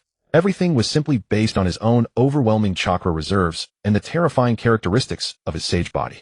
That's all. With the lesson learned, Yekong did not rashly attempt to probe Otsutsuki Kaguya and Otsutsuki Ishiki again, especially the latter. Although Otsutsuki Kaguya's abilities also include time-space powers, there are signs when she activates them, which means Yekong can rely on his reflexes to evade. Otsutsuki Ishiki, however, was different. His abilities were too bizarre and too swift. With a single misstep, Yekong could fall into his hands. Such matters must not be risked lightly. The same went for Otsutsuki Kaguya. She had become wary, and next time it might not be just the 80 gods vacuum strike. And so he waited for 3 months. Under the divine tree, rows of ordinary people gathered from all directions. Otsutsuki Kaguya stood in the void before the divine tree, her wide robe and white hair spreading out like a deity, sacred and majestic. Before her was a crowd of natives prostrating themselves. Facing the sudden arrival of 2 Otsutsuki clan members, seeing them personally plant this enormous divine tree in the eyes of these natives, it was clearly a miracle, and they naturally revered the 2 as gods. Although he knew that once the divine tree completely drained the life force of the ninja world, the entire planet would die, Otsutsuki Ishiki did not care about these natives. On the contrary, Otsutsuki Kaguya played the role of a deity, gaining a very high status among these people, and was called the goddess of the rabbit. With eyes devoid of sorrow or joy, she slightly turned her head and looked up at the huge bud atop the divine tree. She could sense that the chakra condensed within it was already immense, nearing maturity. According to the rules, she was not qualified to consume this fruit. If there was no necessity, Otsutsuki Ishiki would not eat it either. Instead, he would pluck it and bring it back to the Otsutsuki clan's home planet. But at this moment, if she wanted to oppose Otsutsuki Ishiki, the power of this fruit was indispensable. Looking again at the kneeling crowd below, she knew that Otsutsuki Ishiki would certainly be watching her constantly and would not give her a chance to devour the fruit. So she needed a plan. After the ritual, Otsutsuki Kaguya returned to her residence. Activating her Byakugan, she scanned the surroundings and suddenly spoke. Lowly one, is your purpose to steal the power of the gods? Swish! Yekong's figure flashed into view nearby, and without hesitation, he swung the mining blade in his hand at her. Clang! The blade snapped with a sound, and a vast surge of chakra instantly poured into his body, causing a tremendous change in Yekong. Chakra 110310. The black rod formed from truth-seeking balls broke Yekong's mining blade. A flicker of surprise and doubt flashed in her eyes. Otsutsuki Kaguya did not continue attacking, but looked at Yekong and continued, your power. You have already stolen the divine tree fruit. Her Byakugan had seen the vast chakra inside Yekong at that moment, a chakra amount that even shocked her. You see, even among the Otsutsuki clan, chakra amounts are not inherently vast. Chakra weakens as the body decays. The only things that probably remain unchanged are their innate Rinnegan and Byakugan bloodline abilities. And to maintain prolonged life after their physical bodies decay, they need to transfer their souls into new bodies through the medium of chakra. This requires extremely high standards for the body. At the very least, one must be capable of becoming the Ten Tails Jinchuriki to meet the criteria. And each time they reincarnate, if successful, an Otsutsuki clan member's body can last roughly a millennium without decaying. Therefore, the chakra levels of Otsutsuki Kagaya and Otsutsuki Ishiki were actually not at their peak. They had arrived in the ninja world over a century ago, and plus the time spent searching in the cosmos, their chakra had long since declined from its prime. Unless they waited for the divine tree fruit to ripen and one of them consumed it. But even so, their innate bloodline abilities were terrifyingly powerful. At this moment, Yekong still had no confidence to counter Otsutsuki Kagaya's 80 Gods vacuum strike. At best, he could only ensure that he would not be injured as before. Shrugging, Yekong was non-committal and did not answer Kagaya. Instead, he asked a question: how many divine tree fruits have you collected so far? Otsutsuki Kagaya grew even more suspicious, not understanding how Yekong knew about the divine tree. It seemed as if, could it be that he was sent by those guys? Thinking of this possibility, Otsutsuki Kagaya's expression turned cold. 3 all in Ishiki's hands. Just as expected, Yekong had previously felt something was off. A divine tree fruit could not possibly represent one Ten Tails, otherwise when the Ten Tails was revived it should have caused the entire ninja world to disappear completely. The life force of the ninja world or natural energy far exceeds the total chakra of a single Ten Tails. If it were not so, not only did Otsutsuki Kagaya become the Ten Tails Jinchuriki, but the Sage of Six Paths and Otsutsuki Himura were also at the Six Paths level. And they were not merely barely stepping into the Six Paths. Even if their power were divided again, they could still create 2 Six Paths level beings. What an astonishing amount of chakra this was. Yekong conservatively estimated that if one Six Paths level being had at least 1 Nigoro chakra, then it meant that Otsutsuki Kagaya and Otsutsuki Ishiki had extracted from the ninja world a chakra amount equivalent to at least 2 Ten Tails. Yet even so, the ninja world did not completely collapse, not even 1,000 years later. Then Yekong also thought of the slug sage of Shikatsu Forest, and the 2 from Mount Miyaboku and Ryuchi Cave as well. They used natural energy, but their total power still surpassed the level of ordinary tailed beasts. It was likely that they were also secretly contending with the Otsutsuki clan, striving to seize the remaining life of the ninja world. Noticing the change in Kagaya's expression, Yekong understood something. With a calm expression, he said nonchalantly, Ishiki's ability is too dangerous. Let me help you take care of him. Otsutsuki Kagaya's expression changed, as if weighing how credible his words were. Yekong raised his hand and formed seals. Instantly, a large number of strange black runes emerged from beneath his feet, forming a technique that sealed the surrounding space. Space seal. This technique was derived from the Flying Thunder God technique and could effectively isolate time-space techniques. Ishiki's ability was too unreasonable. Without such means, Yekong could hardly evade his tracking, let alone conduct counter-surveillance. Otsutsuki Kagaya sensed the change in space. Her expression shifted drastically, and she looked at Yekong with even more vigilance. He could only raise his hands to show he meant no harm, and said, I can indeed help you, and I have a way for you to kill Ishiki in an instant. Nanny. Hearing this, Otsutsuki Kagaya was utterly shocked, looking at Yekong in disbelief. Clang. Yekong summoned the reforged mining blade and handed it to Otsutsuki Kagaya, saying, as long as this weapon pierces the body, even Ishiki's chakra will be instantly suppressed. Moreover, it can completely conceal its aura like this. Saying this, Yekong without any warning swung the blade toward Kagaya from a distance. Otsutsuki Kagaya. Screech. While still puzzled, Otsutsuki Kagaya suddenly felt her body lighten. Lowering her head, she saw that her lower half had been severed and was lying on the ground. This strike. Even her Byakugan could not detect the trajectory or fluctuations of the attack. The reason Otsutsuki Ishiki was terrifying, especially when facing fellow clan members who also used chakra, was that he could almost perfectly hide his aura. Combined with Deiko Koten and Sukune Kona, he could almost crush any Otsutsuki of the same level, and even killing a target above his level was not impossible. Another key factor was the product of Yin-Yang release, the Black Rod. Its property of suppressing chakra was too deadly for the Otsutsuki clan. Once it pierced the body, even if one did not die, they would be weakened by at least 3 parts. In the ninja world, a colossal divine tree stood between heaven and earth. Perched on a tree several kilometers away, Ishiki Otsutsuki sat on a branch, gazing into the distance toward the divine tree, awaiting the moment when its fruit would ripen so he could harvest it. At that moment, Ishiki Otsutsuki's expression darkened, and the next instant, he vanished from his spot. Boom. Rumble. The ground trembled, and beneath the divine tree echoed cries of agony. Amidst the screams, ordinary people scattered in all directions. Meanwhile, at the very top of the giant tree, a figure was digging out the fruit. The moment he seized it, the night sky vanished. Almost instantly, several black rods appeared out of thin air in the void.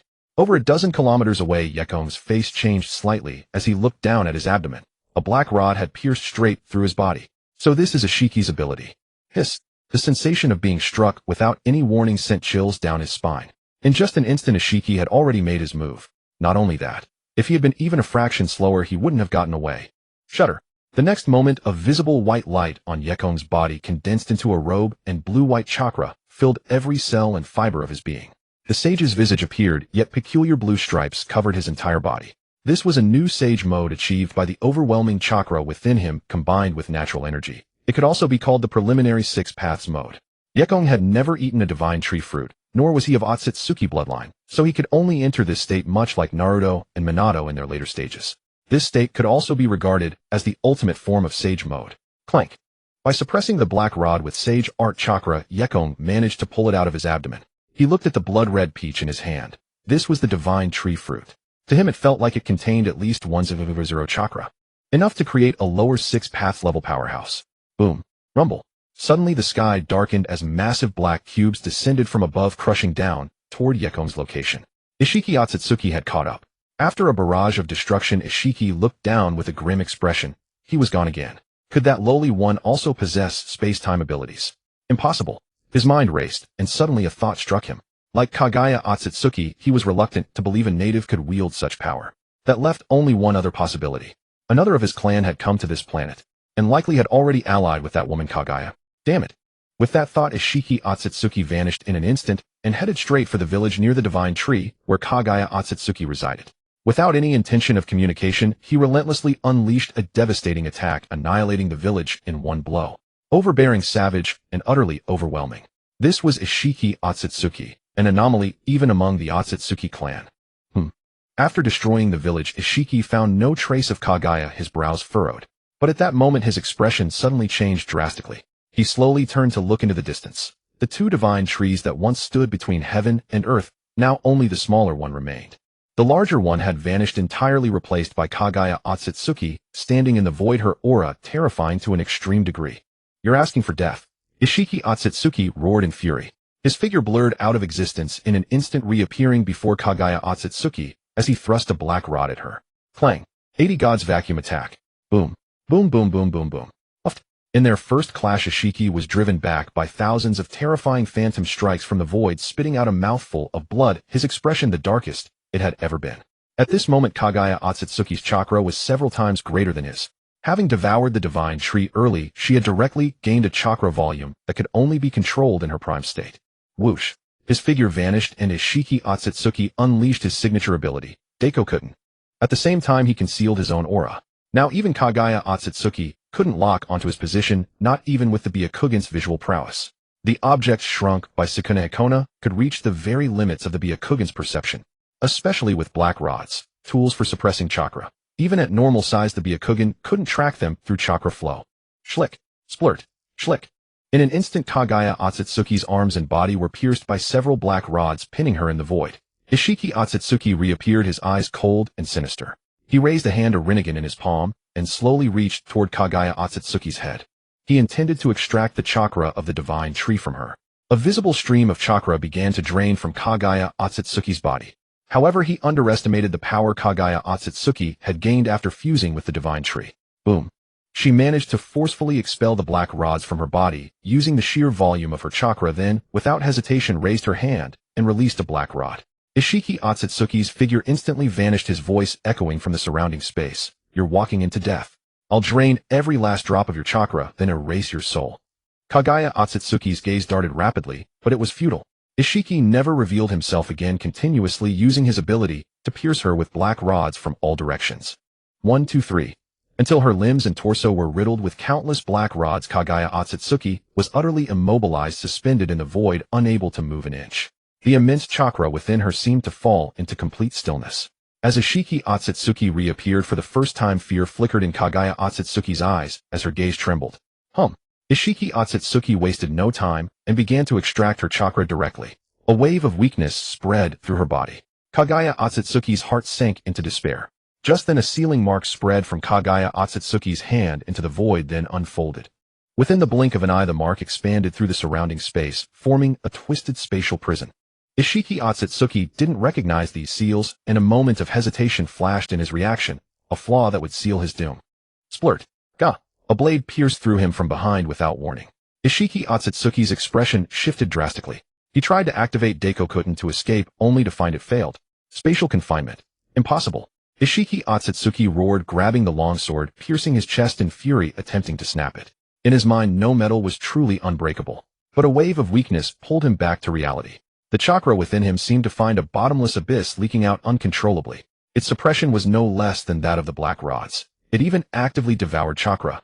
What is this? Ishiki Otsutsuki was stunned, finally turning to look at Yekong. Confusion and shock filled his eyes. He wanted to say something, but Yekong had already released the ore blade, without hesitation, then swiftly reached out and extracted 3 crimson fruits directly from Ishiki's body. He hadn't forgotten about those. If Ishiki consumed them, even his 7th grade ore blade might not be able to suppress him, and then he'd be in real trouble. Looking at Kaguya Otsutsuki's miserable state, even with Yekong's 1-0 chakra compared to her current power, it was like a small fish before a whale. They weren't on the same level at all. 3 to 5 rods at most would be enough to completely immobilize him. At that moment, Ishur realized he had fallen into a trap. His eyes gradually calmed, and his peculiar pupils rotated as if activating some kind of technique. Yekong's expression shifted slightly as he observed the strange runes resembling flames spreading from the mining blade. Karma. The reincarnation technique of the Otsutsuki clan, the art of immortality. It could also be described as soul possession. This creature intended to seize his body. What nonsense. Yekong's gaze turned icy, wariness surging anew. He refrained from touching the mining blade, choosing instead to wait for Ishiki Otsutsuki to be completely drained of chakra and die thereby, claiming the spoils of victory. Witnessing this, Ishiki's eyes narrowed further and his suspicion solidified. Yekong was also an Otsutsuki. Otherwise, how could he know so much, including the existence of karma? Even Kaguya would not be foolish enough to reveal such secrets to a mere native lowlife. Seeing that his plan to implant karma had been seen through, Ishiki Otsutsuki ceased his struggle and inquired, "Did they send you to kill me and replace me?" Yekong's gaze remained calm as a placid lake, offering no reply. Observing this, Ishiki continued, "In that case, I shall entrust my dojutsu to you. Though reluctant, you have indeed bested me." As he spoke under Yekong's wary gaze, Ishiki Otsutsuki actually retracted the karma, then raised his hands, condensing 2 spheres of light, one black, one white, in his palms. Kaguya Otsutsuki, upon witnessing this, became agitated and cried out, "Don't trust him."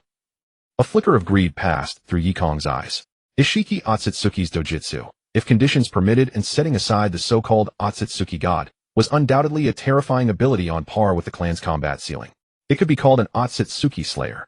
Without a surprise attack and such meticulous planning, Yekong would have had no confidence in inflicting even a scratch upon Ishiki Otsutsuki. Yet he also feared the hidden schemes left by Ishiki Otsutsuki, such as the karma. Could he contend against the soul of Ishiki Otsutsuki? Yekong did not know, nor was he certain. Thus he hesitated. No matter how formidable the dojutsu, he had to ensure he could control it, otherwise all was vanity. Gazing at the 2 spheres of light before him, symbols of yin-yang release and the embodiment of Ishiki's power, Yekong's mind waged a fierce war. Slowly he extended his hand. Fortune favors the bold. He could not always rely on such methods to confront the Otsutsuki clan. After all, strategy inherently carries the risk of failure. Only absolute power remains invincible. All schemes and calculations are futile before overwhelming force. Ishiki Otsutsuki's eyes flickered. He had not given up. The moment Yekong's hand touched the 2 spheres, visible blue runes began to spread along his arm. Success! Ishiki Otsutsuki seized the opportunity to activate the karma, his consciousness and soul invading Yekong's body, initiating the possession. The ability of karma was akin to Orochimaru's living corpse reincarnation, or rather Orochimaru had stumbled upon a low-grade version of karma. In essence, they were identical, but Orochimaru's soul was not strong enough, hence he grew weaker with each reincarnation. Ishiki opened his eyes within a vast mental space. He looked around only to find a blank void, nothing at all. Frowning, he scanned his surroundings. Another fool who has entered. Following the sound, Ishiki Otsutsuki traced its source. A ferocious purple demonic dragon coiled within this white world. Ishiki's expression darkened. He instantly appeared before the dragon, raising his hand to suppress it. Roar! Bastard! The furious demon soul of Tsunade yelled, spewing a terrifying deep purple orb from its maw. The overwhelming demonic power collided with Ishiki Otsutsuki's soul, forcing him back. A fierce battle erupted between the two. Meanwhile, this space shrank, endlessly condensing into a pure white orb held in a pair of hands. Tsunade watched the two struggling souls within silently reinforcing the barrier to ensure they could never escape. At the same time, she converted their power into her own purification energy, strengthening her soul jewel. This jewel formed from her soul had evolved over centuries into a divine vessel that housed her soul. That was why she had endured for so long. In terms of pure soul strength, she might now surpass even the Otsutsuki clan who had lost their chakra. Without chakra as a vessel, the Otsutsuki would perish, yet she had survived for centuries relying solely on her own power. Only after consulting with Tsunade did Yekong decide to risk accepting Ishiki's karma. Otherwise, he would rather let Ishiki's technique vanish forever than take such a reckless gamble. As his soul dissipated, Ishiki's physical form gradually twisted, drained of all chakra by the mining blade. The absorbed chakra began to nourish Yekong. 10,000, 20,000, 30,000, 200,000. A full 200,000 units of chakra, an amount Yekong could only match in Sage mode. In truth, Kaguya Otsutsuki's chakra was far more terrifying, at least several times greater. Yet even under such conditions, Ishiki held an overwhelming absolute advantage, crushing his opponents. This showed how domineering his ability was, practically a natural counter to other Otsutsuki members. Yekong's body underwent no change, and Sage mode was dispelled. Chakra volume 311230.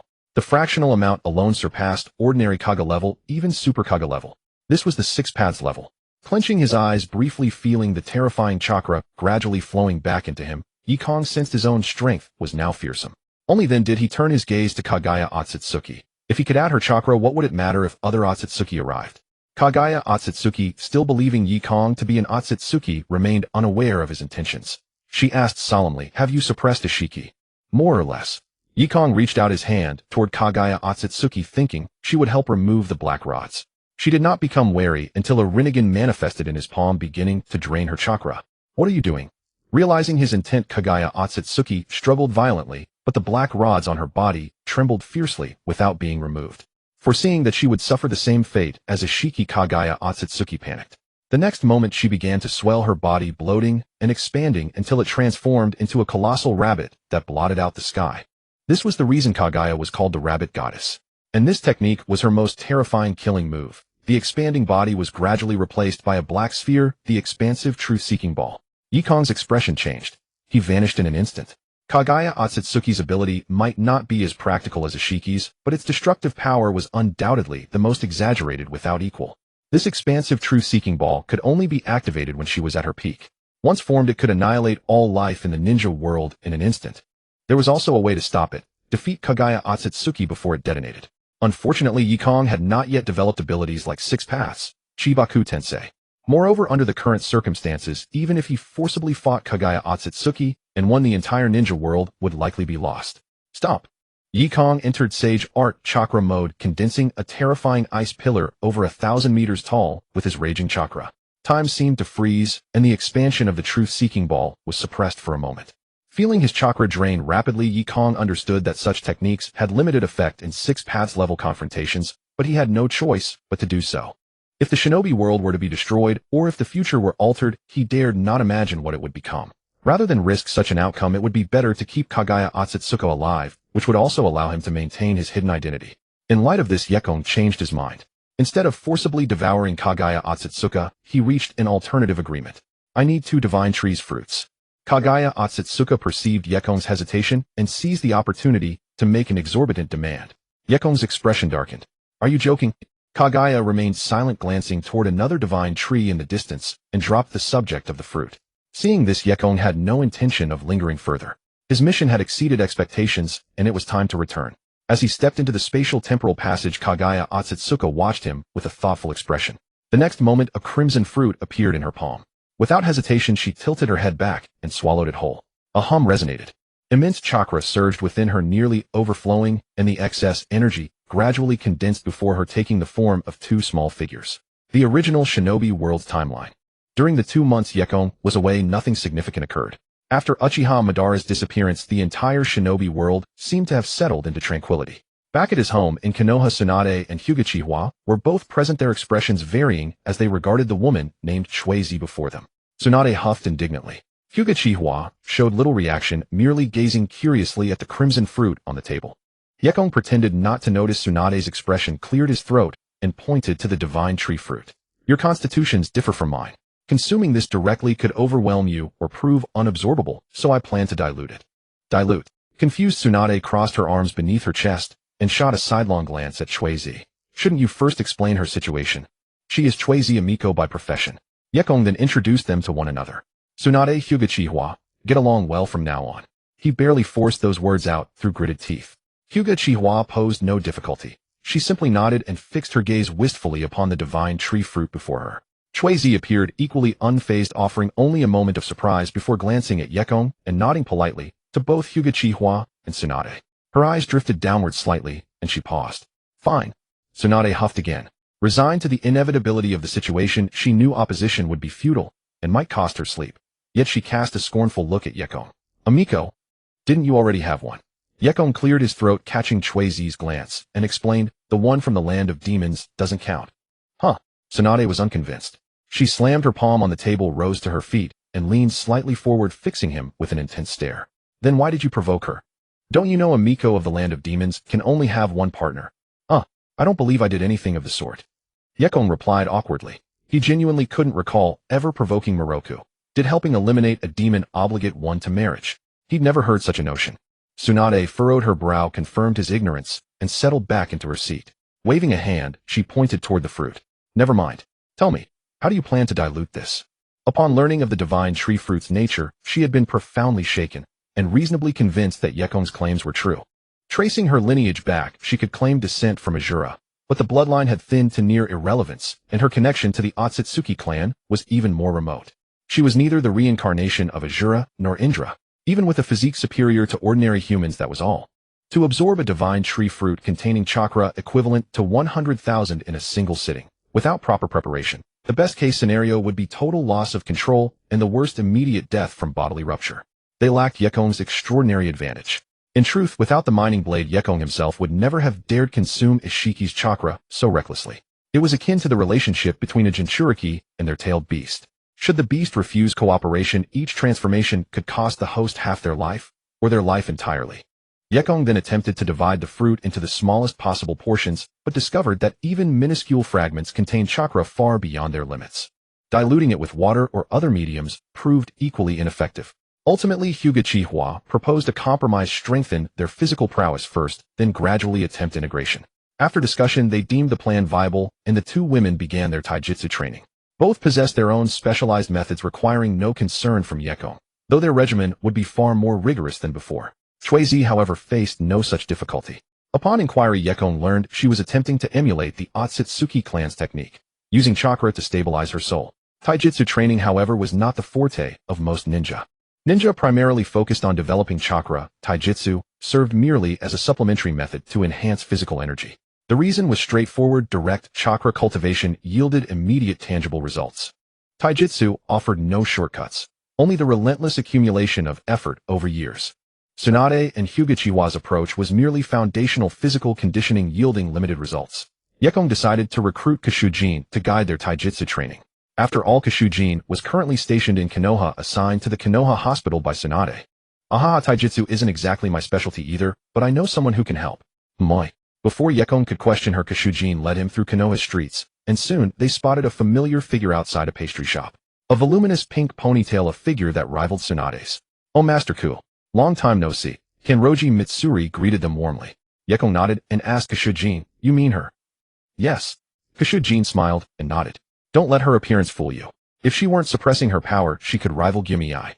Yekong found this entirely believable. She undoubtedly meant raw physical strength, perhaps augmented by breathing techniques. On the surface, Mitsuri's power ranked merely average among the Hashira, but anyone with basic reasoning could deduce that her muscle density was said to be 8 times that of an ordinary human. What did that even mean? Though the figure likely served only as a standardized metric for gauging her strength, it was worth noting that even a tiger's bone density was merely 5 times human, with strength 10 times the human limit. Even if Mitsuri's power fell short of such exaggeration, it would still easily surpass human limits. Her experience wielding chakra remained too brief to match Tsunade's monstrous strength, but in terms of pure physical power, well, who could genuinely arm wrestle a large predator? Mitsuri's training emphasized flexibility over brute conditioning, setting her apart from Hashira, who relentlessly hammered their bodies into weapons. This meant that even without deliberate physical enhancement, she could match, or surpass, the physical capabilities of her fellow Hashira. I'm not particularly skilled at physical arts either, but since it's Master Sora's request, I'll do my best. And so Yekong brought Kanroji Mitsuri to meet Tsunade and the others. As an exchange, they would guide her in the application of chakra. Each had their own expertise, and each took what they needed. Whoa. Tsunade was stunned when she saw Kanroji Mitsuri. She instinctively glanced downward for a moment. What was the deal with this girl? Being well-versed in medical ninjutsu, she could tell at a glance that Kanroji Mitsuri was around 20 years old, much younger than herself, but this was just two. Moreover, no longer being forced to hunt demons day and night, she seemed more composed than before. Of course, her entire body seemed to radiate high heat at all times, her cheeks flushed, and she was constantly perspiring. If one drew even slightly closer, one could catch a faint scent of cherry blossoms. It wasn't exactly a natural body fragrance, though in a way it was. The truth was she consumed excessive amounts of food, particularly cherry blossom cakes. Kanroji Mitsuri's hair was originally black. It had turned pink because she ate so many cherry blossom cakes. The exact principle remained unclear. The training ground Yekong arranged for them was a resort village located roughly a dozen kilometers outside of Konoha, built with his own funding, of course. After all, it wasn't easy to find a natural lake with pristine water quality. Even rarer was the underground river here. The water was excellent, and he planned to use it for brewing's sake. I'll leave this place to you. If you need anything, you can ask Miss Hiromi, Yekong remarked, gesturing toward a middle-aged woman standing not far away. She wore a stern expression, another person he had recruited from Konoha. He then departed with Shinobu. He had no intention of strengthening his physical arts. They were already sufficient. He had once entertained the thought of practicing the 8 gates, but quickly abandoned it. The reason was simple: the 8 gates was only suited for ninja, without any natural talent serving as a means to defy fate. All it required was hard work and perseverance. But for a genius like him, one blessed with both innate talent and cheat-like advantages, the 8 gates was somewhat of a letdown. The most obvious example: after he developed the ice release, even before his chakra reserves reached their current terrifying levels, he attained Kage level strength within a remarkably short period. But with the 8 gates, no matter how gifted you were, training yielded the same results as anyone else. It was purely a matter of grinding persistence. An ordinary person could achieve minor mastery in a few years, opening the 5th gate and straining for the 6th. You could only reach that same level. A decade of relentless cultivation, even with exceptional talent. As long as you remained a normal human, you could only reach the same level. Its defining trait was absolute equality among all. After Yekong left, Mitsuri smiled at the two before her cheeks flushed, and asked softly, who would like to go first? My training method is quite gentle. Exchanging a glance, Tsunade stepped forward and said, I'll go. Don't we need to go outside? In her understanding, physical arts naturally meant honing the body. Kanroji Mitsuri shook her head and explained, no need. We can do it right here. Come, just follow my movements. Your body should be quite flexible. There won't be any problem. Tsunade, somewhere in the land of fire. Powerful ninja. Yes. Shinobu and Yekong raced through the forest. The former nodded and explained, our master ordered us to find a route into the land of fire, but not long ago Jusan and Sanami-san encountered some formidable ninja there, none of them wearing Konoha headbands. So he sent me and Mitsuri to investigate. Finally, Shinobu added, Jusan seems to have been injured as well. Yekong said nothing. Having entrusted Kanroji Mitsuri with guiding physical training, this task fell to him to handle. Moreover, this matter could be serious or minor depending on the circumstances. What kind of strength did Tomioka Ju and Shinazugawa Sanami possess? Even before learning to refine chakra by activating the Demon Slayer mark and the transparent world, they were already capable of contending with Jonin. And if an opponent got caught in close combat, even an average Jonin might not necessarily emerge victorious. After learning chakra, they both operated at elite Jonin level. They only needed to master the nature and form transformations of chakra as he had done before, then combine them with breathing techniques. Reaching Kage level was merely a matter of time. If even they could only retreat with injuries, this group of ninja was no ordinary threat. Bear in mind, aside from the 5 great villages and special cases like the Land of Rain, an elite Jonin was already qualified to serve as the Kage of an ordinary small village. How could such a formidable ninja organization appear within the borders of the Land of Fire without being detected by Konoha? That was the real problem. Before long, the two arrived at their destination. Before them lay a river, and beside it stood several wooden posts bearing target patterns, clearly used by ninja for practicing throwing weapons. At that moment, several figures were washing clothes by the riverside. Sensing someone approaching, they immediately grew alert. Noticing Shinobu's attire, they rose and left without a moment's hesitation. But as they turned around, they saw a figure in dark long robes with black hair standing right before them. Though the attire seemed plain, every garment was custom tailored by hand. His jet black short hair was meticulously groomed, each strand in perfect place, exuding status. It was almost as if the words, I'm loaded, were written across his face. By now, Yekong's sharp edge had been completely sheathed. Even those who knew him would find it hard to imagine the things he had done. Excuse me, could I ask, is this? Please leave. Before Yekong could finish his sentence, a deep voice rang out from behind.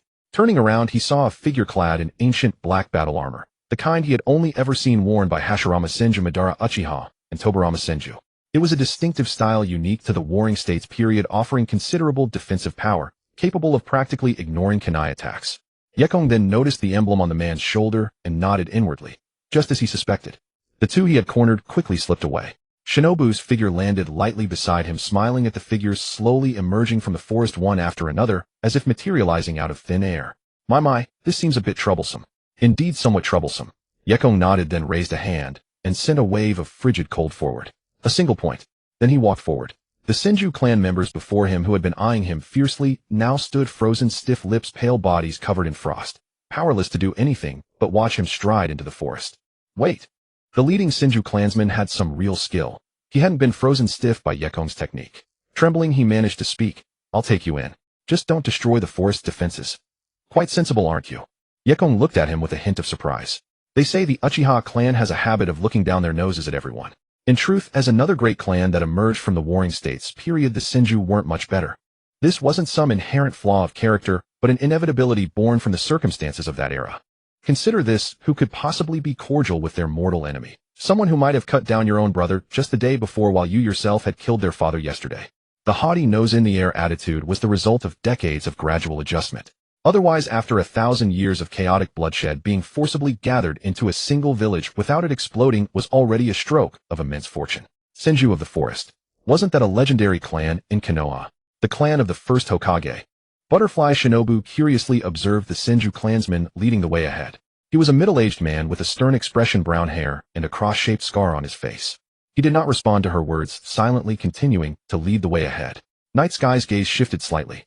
The forest around them was incredibly dense. Walking through it, one could barely see any sunlight, as if they had plunged into night. Yet he could still keenly perceive figures through natural energy. 10-20. A total of 45 ninjas, all roughly at or above the Chunin level, with a number of jonin among them. No wonder even the two pillars nearly fell. The power left behind by the Senju clan was not to be underestimated. He had his suspicions from the start. After all, they were a great clan, equal to the Uchiha, and the victorious side at that. Even if Hashirama Senju's prestige was unprecedented, could he really disband the 1,000-year-old Senju clan with just a word? As if, not to mention Tobarama Senju, he would never have allowed Hashirama to do such a thing, even at the cost of his own life. Moreover, even if the clansmen were absorbed into the civilian population of Konoha, could they really have vanished completely within a few decades? Even if the bloodline of the Senju of the Forest was further diluted, it should still manifest some talent and chakra. Clearly, a considerable number of Senju clansmen, dissatisfied with Hashirama's decision and unable to let go of their grudges, ultimately chose to leave Konoha and go into hiding. Tobarama Senju must have known about this. The contingency he left for Nawaki was likely this very force. Once the time was ripe and the need arose, Nawaki could rely on this power to forcibly seize the position of Hokage. After walking through the jungle for about 10 minutes, constantly circling around, Night Sky was beginning to grow impatient when they finally arrived before a village. Night Sky then saw an elder standing there waiting, flanked by two middle-aged Senju clansmen. I never expected the water demon to come here. The old man looked similar in age to Hiruzen Sarutobi, but his gaze was entirely clear. Clad in battle armor, standing straight, he stared intently at Night Sky and asked, "May I ask what brings you here?" Night Sky could even hear the faint sounds of kunai being silently drawn all around. If he showed the slightest hint of hostility, countless elite ninjas would undoubtedly attack him immediately. Seeing this, Night Sky somewhat regretted not bringing Nawaki along. It would have saved him the headache. He explained his purpose here, stating that he meant no harm and merely wished to pass through. The Senju clansmen exchanged glances, finally looking towards the elder, who was clearly the one in charge.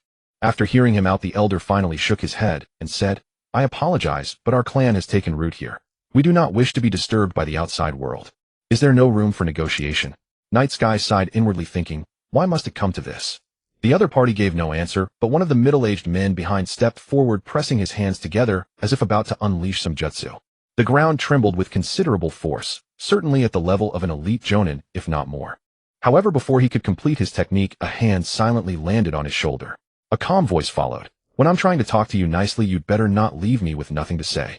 Crack. The terrified expression on his face froze as he was rendered completely immobile. The elder, shocked, spun around and threw a punch at Night Sky, which was casually deflected by the latter's raised hand. Yet a flicker of surprise crossed Night Sky's eyes as the ground beneath his feet split apart, cracking all the way to 10 zhong away like an earth dragon, turning over the land, groaning in agony. This power was not weak, almost comparable to Tsunade before she mastered Sage Arts. What was even more terrifying was that Night Sky felt a faint stinging sensation on the patch of skin on his arm that blocked the blow as if countless tiny needles were pricking him. Meanwhile, the elder was even more shocked. Only he knew how strong his own power was. Without exaggeration, even a Kage-level shinobi would suffer serious injuries trying to block this strike head-on. But Night Sky didn't move even half a step. What kind of monster is this? The next moment, the elder instantly retreated. The moment he landed, his hands had already completed the hand seals. The ground beneath Night Sky bulged, and then thick, thorny vines as thick as a thigh burst forth from the earth, coiling around him like venomous serpents. Wood Release, Thorns Jutsu. This old man can use Wood Release. Night Sky was slightly startled, recalling the Wood Release used by Hashirama Senju earlier, that power that blotted out the sky and reshaped the terrain. However, even among Wood Release users there are differences, and considerable ones at that. Night Sky quickly discerned the gap after a brief assessment.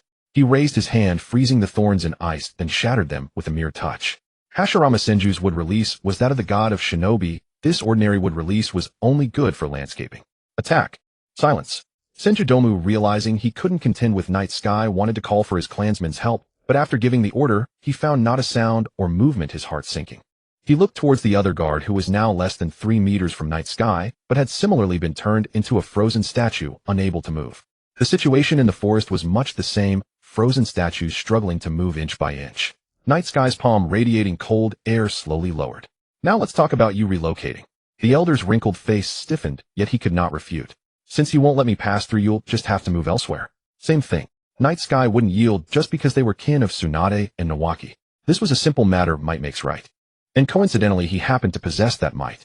Having dealt with the Senju clan's trouble, Night Sky and Butterfly Shinobu proceeded towards Lulan. Lulan was now under the control of the Ubuyashiki family and the Demon Slayer Corps. This was Night Sky's third visit. Damn it. Clang. Boom. The clash of metal intermingled with a terrifying, almost supersonic roar emanated from a corner of Lulan, shaking one's very soul. When Night Sky arrived, he saw several pillars of the Demon Slayer Corps, including Jyomi-I, Himejima, Sanemi Shinazugawa, and Michiro Takedo, all injured and in a sorry state. Sanemi Shinazugawa was in the worst condition, his body covered in shallow sword cuts, hundreds upon hundreds of them. His clothes were in tatters, drenched in blood. Yet despite the horrifying appearance, none of the wounds touched his internal organs. It was truly 1,000 cuts, but only amounting to minor injuries. Achieving this required not just absolute power, but a mastery over the blade that surpassed a near-divine, terrifying realm. A figure clad in a red haori stood in the center, his Nichiren blade sheathed at his side, his expression impassive. Seeming to sense something, he turned his gaze slightly towards the approaching figure. Clap, clap, clap. Night Sky walked over, applauding, and said with admiration, "Impressive. I didn't expect you to reach such a level using only breathing techniques. Amazing." That figure was none other than Yoriichi Tsujikuni. As for why Yoriichi Tsujikuni was here, that traces back to the last time Night Sky went to the Demon Slayer world to deal with Musen's soul. After eliminating Musen Kabutsuji, the Night Sky unexpectedly revealed the soul of Yoriichi Tsujikuni. Though it seemed bizarre, it was true. The souls in the Demon Slayer world were unique, not destined for any underworld or heaven. Under normal circumstances, upon death, a soul would simply dissipate. Yet there were exceptional cases where souls persisted. For instance, if someone held on to a past image with overwhelming willpower and never forgot it, their soul would endure. Yoriichi Tsujikuni had been dead for 1,000 years, yet Musen, driven by fear, had etched Yoriichi's image into every single one of his cells.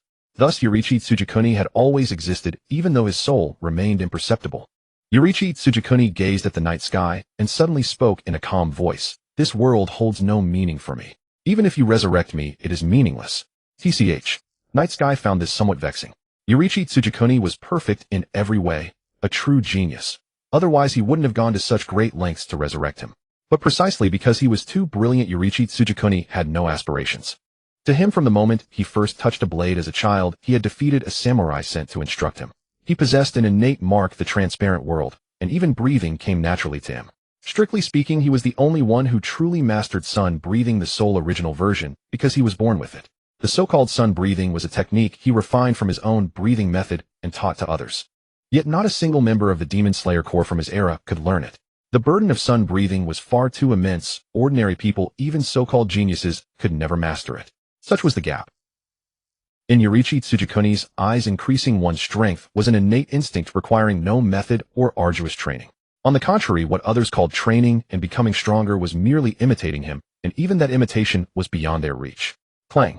A blade appeared in Night Sky's hand. A flicker of surprise crossed Yoriichi Tsujikone's dull eyes, followed by an expression he had never shown before. If one had to describe it, it was perhaps joy. He slowly placed his right hand on the hilt and drew his Nichiren blade. Kwang Blade 7th Tier, 99100, Omii Himejima, and the other two exchanged glances, then silently vanished, retreating beyond the arena. This was a walled arena where they usually sparred. In the past, they could have simply used an open field, but now that they had mastered chakra, their destructive power had skyrocketed, and a small space would hinder their performance. Clang! Zing! The moment the three vanished, the ground beneath Night Sky cracked, and his figure shot forward, breaking the sound barrier. A gale howled as Night Sky swung his blade at Yoriichi Tsujikone. The latter's eyes showed surprise and gravity, but he still unhesitatingly swung his Nichiren blade, releasing a visible stream of chakra from his palm. Sizzle! A cascade of sparks erupted as Night Sky's strike was deflected by Yoriichi Tsujikone in an inconceivable manner, landing on the ground. Silently, a thin, bottomless crack extended hundreds of meters across the ground. Looking up, Yoriichi Tsujikone had already swung his blade with an expressionless face. Clang! Clang, clang, clang. In an instant, their blades clashed hundreds of times, and their speed kept escalating wildly. Blade beams raged, one of them hurtling toward Sannin Shinizugawa. Cursing his luck, he raised his Nichiren blade to block it. Watch out! Clang! His Nichiren blade snapped in two. Jiomii Himejima reacted swiftly, pulling him aside. Sannin Shinizugawa stared at the severed corner of the roof behind him, a bloodstain appearing on his cheek. His face twitched, and his eyes trembled. What the hell? These two? His hand clenched the broken half of the blade, which gradually began to glow red. The Nichiren blade was a weapon specifically designed for killing demons, infused with a special material that could cause its temperature to skyrocket under sufficient pressure. This state was called the red blade, greatly enhancing lethality against demons. However, achieving this solely through gripping force required unlocking the mark and reaching the true limits of the human body. Before mastering chakra, they couldn't easily activate the red blade. Clang! Zizz! Gradually, sparks gave way to an electric arc between the two as the chaotic blade beams intensified the battle. At that moment, a burst of water vapor erupted between them, accompanied by the sound of rushing water. Tens of thousands of blade beams coalesced into a lethal zone enveloping Yoriichi Tsujikone. Ultimate technique, Dance of Death. Night Sky had developed this killing move by merging two water-breathing forms, using it once to suppress the Seven Tails.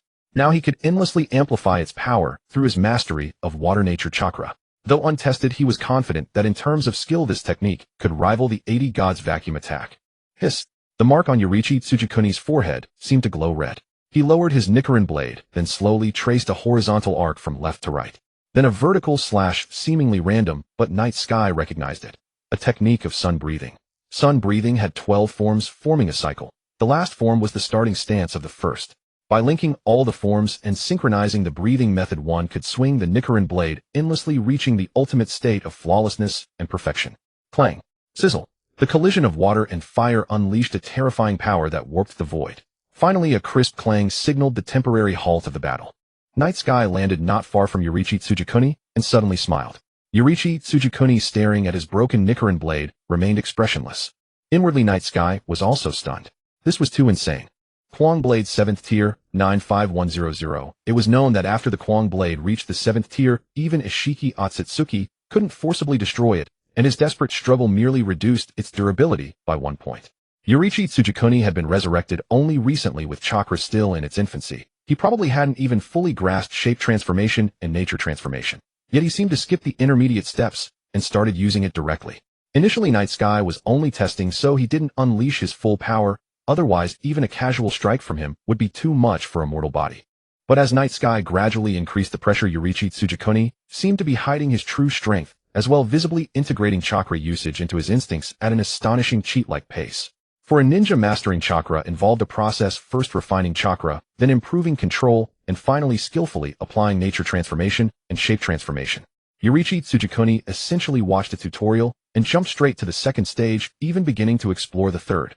Tsuineki Jinichi didn't care about his broken sword. Instead, he looked thoughtful and asked the Night Sky, "Are there any swords like the one in your hand in this world?" He was referring to the mining knife in Yekong's hand. Such a thing certainly couldn't exist. Yekong casually put away the mining knife and said with a smile, "As for the one in my hand, don't even think about it.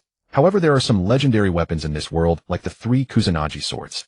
But if you want a suitable one, you might inquire in the Land of Iron or the Land of Craftsmen. I understand. Jigwe Yuani nodded, his eyes flickering. With a goal, he knew what to do. After that, Jigwe Yuani casually picked up a Nichiren blade and left Lolan, then went out of the Land of Wind, disappearing without a trace and leaving no message. Yekong, however, had a rough guess. This first real failure in his life had finally caused a subtle change in his mirror-like state of mind. This was also what Yekong wanted to see. The Daetongyu clan would eventually descend. Even though he already possessed Ishire's abilities, he couldn't deny that the Daetongyu clan's powers were too unpredictable and mysterious. Therefore, he wouldn't spare any extra caution. Of course, Yekong was also somewhat looking forward to seeing how far Jigwe Yuani could go. A monster like him, who could reach Kage-level strength solely through breathing techniques, would definitely be a devastating weapon against the Daetongyu clan if he continued to grow. Meanwhile, in a courtyard within Lulan, Chanwu Yaozai looked at the intelligence brought back by Hudi Ren, his eyes betraying no emotion. He simply nodded, set the intelligence aside, and said to Hudi Ren, "So Lord Yekong indeed possesses power comparable to that of gods. I understand. Thank you for your hard work." Having said that, looking at Hudi Ren, who was smiling, Chanwu Yaozai said calmly, "There are no missions for now. You can take 2 months off. By the way, it seems Zhang Nai who also wants to come to this world." A flicker of surprise passed through Hudi Ren's eyes, and she said, "She has such thoughts. I don't know, but I respect each of your wishes." He raised his hand, signaling Hudi Ren to go rest. Bowing slightly, Hudi Ren turned and walked out. Chanwu Yaozai, on the other hand, looked at the intelligence beside him, lost in thought. As dusk fell after Jigwe Yuani left Lolan, Yekong didn't stay long and directly used the Flying Thunder God to return to Konoha. The Flying Thunder God technique naturally used the mark on Gangsho, and he also wanted to check on the training progress of Gangsho and Rishan Qianhua. Splash! Oh! A startled cry. Gangsho was soaking in a hot spring. After a day of training, her whole body ached. Ganlusi Mealy's training method mainly involved forcibly stretching the muscles and bones to increase strength, which was suitable for both Gangsho and Rishan Qianhua. The martial arts they learned were originally more inclined toward techniques and the gentle fist rather than the rigid and straightforward strong fist style. As soon as Yekong appeared, he was met with a hostile glare from Gangsho. Then Gangsho stood up from the hot spring, blocking Ganlusi Mealy's body, and walked toward Yekong with clenched fists. "You bastard. Actually, I can explain. Die." Boom. Well, Yekong could only decisively flee using the Flying Thunder God to teleport away. After dinner, Yekong walked aimlessly through the streets of Konoha, suddenly realizing he had nothing to do. Going back to find Gangsho at this time would definitely not end well. Somehow, Yekong found himself at the Chinsho residence. He hadn't seen Shengshu for a while and wondered what he was up to lately. "Creak. Yekong, is there something?" "No." Yekong had just raised his hand to knock when Shengshu opened the door. Glancing at the casually dressed Huazi behind him, he asked, "Are you two going out?" "Oh well." Shengshu scratched his head, stammering. Yekong sneered, "Isn't it just a date? Why are you embarrassed? You weren't embarrassed before. By the way, you still haven't paid me back." Seeing that Shengshu was going on a date, Yekong didn't want to ruin it. He waved his hand and walked off in the other direction, swaying. By now it was completely dark. "Let's grab a bowl at Ichiraku Ramen." "Boss, 1 bowl of ramen." "Oh, just a moment." Yekong pushed aside the curtain of the Ichiraku stall and saw 2 bowl-cut heads sitting there. He paused slightly. Why are these 2 here? Noticing the delivery wooden box beside them, he thought thoughtfully. Looks like they've been delivering all day and only now come here for dinner. That's pretty tough. "Dad, I told you I already got the mission reward." "Boss, another bowl." "Ha, sorry, I forgot." Maite Dai rubbed Kai's head with a laugh. This scene was very heartwarming. Yekong then ordered a bowl of ramen and started eating. The 2 noticed him and greeted him. Yekong was somewhat famous in Konoha. His hot spring house was open 24 hours, and he would occasionally hand out coupons and offer new sake and drink experiences. As time went on, he rarely appeared at his own hot spring house anymore. Business was too good, so he usually went to the hot spring hotel or the outdoor hot springs outside the village. The father and son ate quickly, finishing in a few mouthfuls. They greeted him and were about to leave. "All right." As they were leaving, Maite Dai and his son turned around and said to Yekong, "Lord Yekong, goodbye." "Good night." Waving his hand, Yekong continued to savor his ramen slowly. Eating in a hurry is bad for the stomach. After a moment, 2 more figures approached. Pushing aside the curtain, they noticed Yekong and exclaimed in surprise, "Yekong, what are you doing here?" "Oh, it's you guys. I should be asking you." Turning around, he saw Bluffing Shuemin and Jixinai. Yekong teased, "What's up? Don't tell me the 2 of you together can't manage to cook." "What did you say?" Jixinai was hot-tempered and immediately glared at him angrily. Bluffing Shuemin pulled her back and said with a sheepish smile, "Jixinai suddenly wanted to eat Ichiraku ramen, so we came." Seeing that Jixinai, even though being held back, still looked indignant, Yekong didn't continue teasing. He simply nodded and continued eating his noodles. After another 2 minutes, he finished his meal, paid, greeted them, and got up to leave. "Thank you for your patronage." The moon was bright, and the stars were sparse. The evening breeze dispelled the day's heat. Walking along the streets of Konoha, Yekong strolled slowly with one hand in his pocket. Gradually there were few people around. A faint breeze seemed to blow beside him. He glanced sideways and said with a smile, "What's wrong?" A figure that only he could see stood beside him, dressed in a Miko's long skirt, her hair flowing down past her waist skin like congealed fat. Tsunade didn't speak. She simply raised her hand and took his hand. As a spirit, she couldn't touch Yekong, at least not before. But to Yekong's surprise, her hand had a tactile sensation. Although it had no warmth, its texture was already no different from a flesh and blood body. He exclaimed in surprise, "You succeeded." Tsunade gently shook her head and explained, "Not quite. I feel that chakra doesn't suit me. As spiritual energy is more compatible. So I tried to use natural energy, as you mentioned, to condense a spiritual body. How is it?" Yekong pinched her hand. Tsunade's eyes flickered and a faint blush crossed her face. Yekong smiled and said, "Smooth and soft, very comfortable." Amused and exasperated, Tsunade didn't pull away. She said calmly, "I mean, what are the differences from a real physical body? I need to judge." "No warmth," Yekong said truthfully. Blinking, Tsunade seemed to be channeling spiritual energy. Yekong held her hand and carefully sensed it. Gradually her hand gained a trace of warmth, but it was still somewhat cool compared to his. The soul is an intangible, formless existence, yet the ability to manifest a visible form to specific individuals is already a remarkable display of spiritual power. To endow a soul with both a corporeal form and the tangible texture of a physical body, making it perceptible through the five senses, is far more than mere spiritual strength. Yekong could have directly activated the Rinne Tensei no Jutsu to resurrect Tsunade, but she refused. As she put it, she was actually stronger in her spiritual state. It felt somewhat peculiar, but Tsunade explained that even with a physical body, she would merely be immortal, her power constrained by the limitations of flesh. Yet for centuries, ever since her soul separated from her body, she discovered that her spiritual energy, which she believed had long reached its limit, was actually intensifying. It defied logic, yet it was undeniable fact, otherwise she wouldn't have been able to suppress Ishire's soul so effortlessly. Lord Yekong, what a coincidence. Shisuke, heh. Yekong strolled leisurely, having nothing better to do and planning to return for rest, when he unexpectedly crossed paths with Uchiha Shisuke along the way. He regarded the young man with a knowing look. That direction did not lead back to the Uchiha district. He was deliberately waiting here for him. Yekong chose not to expose it, simply remarking, "It is late. You should return and rest." Shisuke raised his hand, and as Yekong was about to pass, he hurriedly spoke up. "I'm sorry. I actually wanted to ask you for guidance on my cultivation again. I feel like I've hit a bottleneck, and I'm anxious about it, so I apologize for intruding. I'm truly sorry." He bowed deeply. Among the Uchiha clan, Uchiha Shisuke was something of an outlier in temperament and disposition. Hearing this, Yekong chuckled softly, turned to face him, and raised a hand in a gesture of invitation. "Come then." "Huh?" Uchiha Shisuke stared in bewilderment, unable to comprehend. Yekong repeated himself. "Attack me using your strongest technique. I'll only demonstrate once. How much you learn is up to you. But this is..." Shisuke wanted to point out they were in the village where accidental harm to others could occur. Private duels were strictly forbidden, and the Umbu might be summoned. Before he could finish, his eyes transformed into the Sharingan, 3 Tomo. His pupils trembled violently. Not an illusion. What is this? In an instant he realized he'd been transported to a training ground in Konoha. The very same number 3 training ground he frequented regularly. But how is this possible? "It's fine now. Go ahead." At Yekong's urging, Shisuke suppressed his curiosity despite his astonishment. His expression grew grave as he drew a kunai from behind him, maintained his 3 Tomo Sharingan, and charged toward Yekong. A direct frontal assault was a mistake only a Genin would make. Whether Genin Shunin, or even Jonin, unless one had developed their chakra or taijutsu to a certain level, speed differences alone would not create such a decisive advantage. Combat relied on experience and reflexes to seize the initiative and deliver a decisive blow. So a frontal charge was either foolishness or a feint. Clearly Uchiha Shisuke was not the former. During his charge he formed a hand seal, likely the body flicker and clone techniques. Yekong's gaze shifted slightly. He did not watch Shisuke head on, nor did he turn around. Instead he suddenly raised his hand and blindly grasped behind him. Thud. Ugh. Pooh.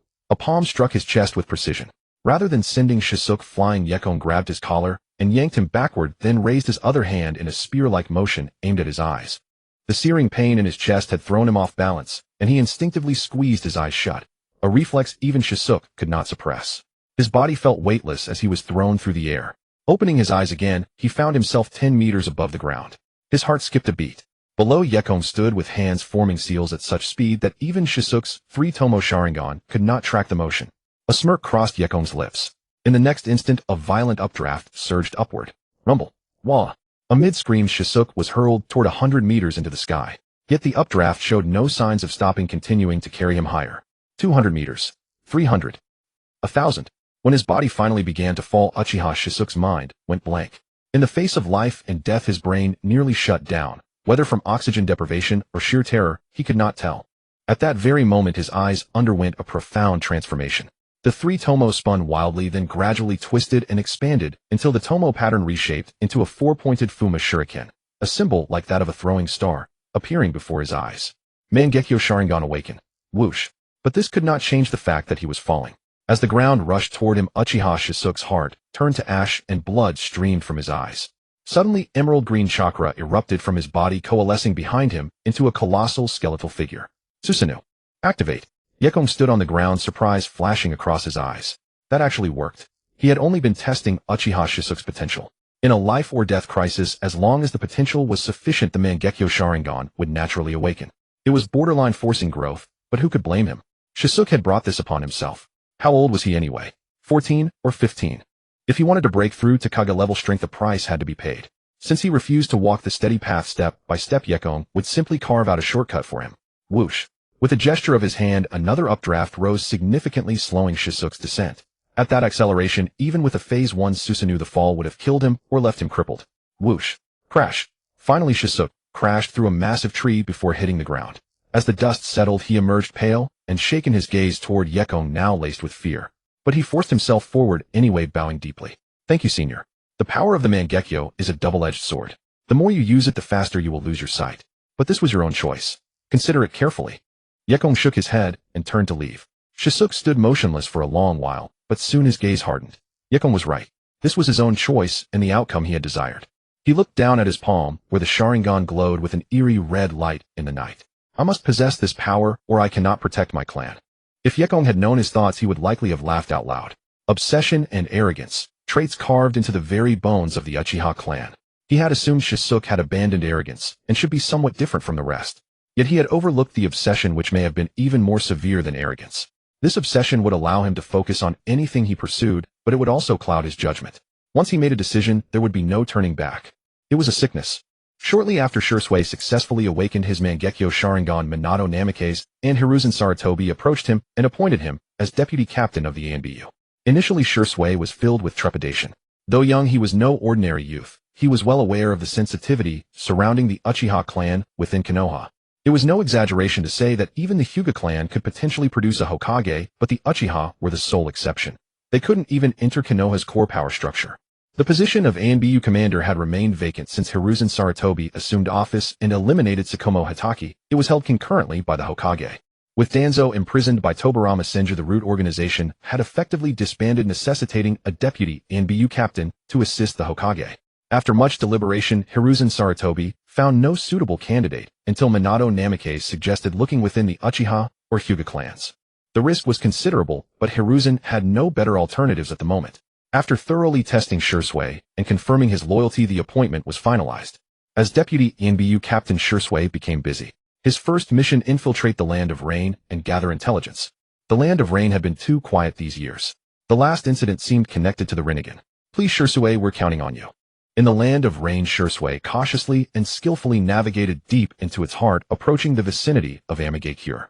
As one of the largest villages outside the 5 great shinobi nations, Amigakure had been a target of suppression in every great ninja war. Everything changed when a shinobi named Yehiko took charge decisively, seizing the Seven Tails and using it as a deterrent, preventing even the 5 great nations from easily entering the Land of Rain. Over the years, the Land of Rain had undergone a dramatic transformation. Amigakure, once resembling an inland sea, now featured a massive reservoir. The water was channeled and divided into 2 rivers flowing out of the Land of Rain. Shursui didn't know the purpose, but such a colossal project would take even shinobi years to complete. This meant the project had been ongoing for a long time. A village wouldn't waste resources on such a massive undertaking without reason. His curiosity piqued, Shursui continued his infiltration. As he prepared to slip through a drainage outlet beneath a dam, voices drifted down from above. Let's go back and do laundry. Yehiko-sama said it'll be sunny for a week starting tomorrow, so we should air out our clothes. Sunny. Shursui looked up at the sky in confusion. The Land of Rain's climate had been unchanging for so long, he'd never heard of it clearing up. The next moment he understood what they meant by sunny. Without warning, a gale howled in from the distance. Initially, just strong winds, the clouds above Amigakure began to slowly drift away. His mind went blank. Before Shursui could even process his shock, the rain began to taper off. About an hour later, the land of rain was bathed in sunlight. Gulp. Changing the weather. Shursui was stunned. How could a human possibly accomplish such a feat? Filled with shock and suspicion, he pressed on toward the central tower of Amigakure. With the chronic flooding solved, the village's buildings had been rebuilt with wood and brick. Vegetation had even begun to appear, though they retained one of Amigakure's unique features: stilt houses over water. The central spire had been shortened, remodeled into a domed chapel. Shursui's infiltration was going smoothly, almost too smoothly. He slipped inside the chapel and took in the scene before him. This rain cloud is scheduled for deployment over the land of Earth. There were 9 people in the room. Yahiko sat at the head with Konan and Nagato standing silently behind him. An elderly figure on Yahiko's left spoke with displeasure. Rain Shadow-sama, the price we agreed upon for the land of wind should be settled. Are you planning to break the agreement? Apologies, but a Wagakure already booked last year, retorted a burly man seated opposite her, equally unyielding. The Wagakure's Kitsuchi and Tsunade's Chiyo. Why are they here? And negotiating with the Rain Shadow. Could it be? Shursui suppressed his shock and continued watching.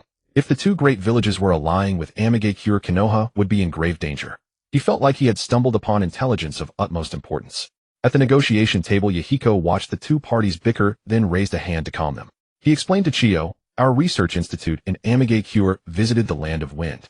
Their conclusion was that 1 or 2 rainfalls wouldn't solve your climate, it's only a temporary fix. So they proposed an alternative: divert water from the land of rain underground into the land of wind to create oases. As Yahiko laid out the full plan, Chiyo was utterly astounded, her worldview shaken, yet upon reflection, she realized he was right. What was the land of wind like? Even Tsunagakure was stuck eating sand in the middle of an endless desert. A single rainfall or 2 couldn't solve anything. Even if the rain clouds arrived, they'd likely dissipate halfway, never reaching Tsunagakure. On the other side, Kitsuchi was deep in thought, feeling he had also gained valuable intelligence. But he didn't expect the rain and wind representatives to turn their gaze toward him simultaneously. Chiyo cut straight to the point. To excavate underground passages, your Wagakure is far more skilled. So this is a cooperation. I can offer 10 tons of gold on behalf of Tsunagakure as compensation. Convey this to Inoki. Even as the son of Inoki, Kitsuchi felt his breath quicken at the sheer amount of gold. The reason was simple. The reward was too generous. Gold was a necessity everywhere. Currency might depreciate, but gold rarely did. So this was an offer a Wagakure could hardly refuse. Similarly, Amigakure was receiving a comparable sum, perhaps even slightly more. Shursui listened to the entire exchange. Seeing the negotiations seemingly conclude, he prepared to leave. At that moment, Yahiko suddenly rose and looked directly toward his hiding spot. Friend from the Uchiha, please come down. I doubt these 2 would appreciate you taking this information back to Konoha. Damn, I've been spotted. Heart-pounding, Shursui instantly activated his body flicker technique, racing through the chapel at a desperate life-or-death speed to escape. However, as he reached the chapel entrance, a figure blocked his path. Paper fragments drifted down from the sky, enveloping the surrounding space. It was that woman. Shursui didn't hesitate. A flash of crimson. His 3 tomos spun and transformed into the Mangekyo Sharingan. Jinjutsu. Konan faltered for a moment, then snapped back to reality. She saw Yahiko had emerged, but Shursui was gone. She lowered her head slightly. Apologies, I was careless. It's fine. Yahiko patted her shoulder, reassuring her. I didn't expect Mangekyo Sharingan. Even I probably couldn't have stopped him. But Nagato has already taken people to chase him down. He won't get away. Uchiha Shursui, driven by the conviction that he must deliver the intelligence back to Konoha, raced forward without rest. He wiped away the blood, tears streaming from his eyes as he dashed through the forest, never daring to pause.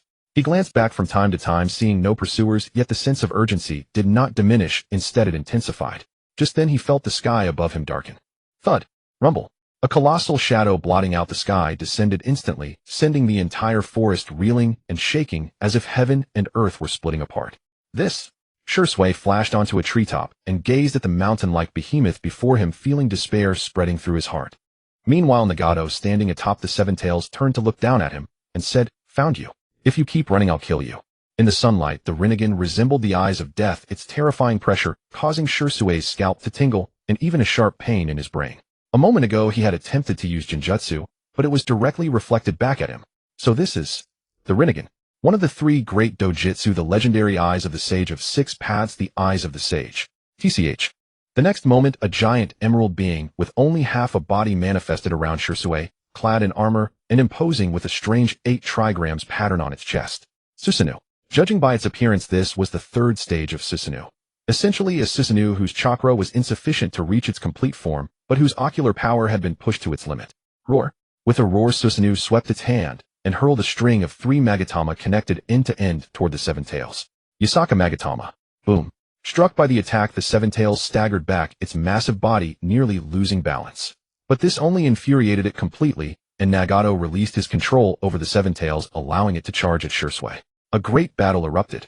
Shursui's strength was indeed formidable, though after awakening his Mangekyo, he had leaped to Kage-level power. Yet facing Nagato, he had no chance of victory from the very beginning. And he seemed to understand this.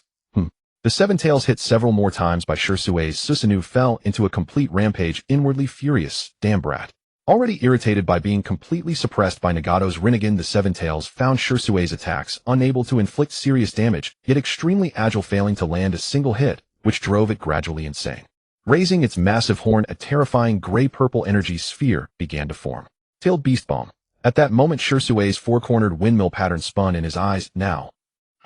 Nagato had held back his attack, wanting to see Shursui's limits, but then a flicker of shock crossed his eyes. His control over the Seven Tails had been disturbed. Though faint, he noticed the problem, but the Seven Tails had already acted. The tailed beast bomb it had gathered did not fire at Shursui. Instead, it turned toward the direction of the hidden rain village. Boom. Nagato leaped into the path of the tailed beast bomb, slowly extending his hands, and said solemnly, Shinra Tensei. Bang. Swoosh. The tailed beast bomb was sent flying like a cannonball, crashing dozens of kilometers away.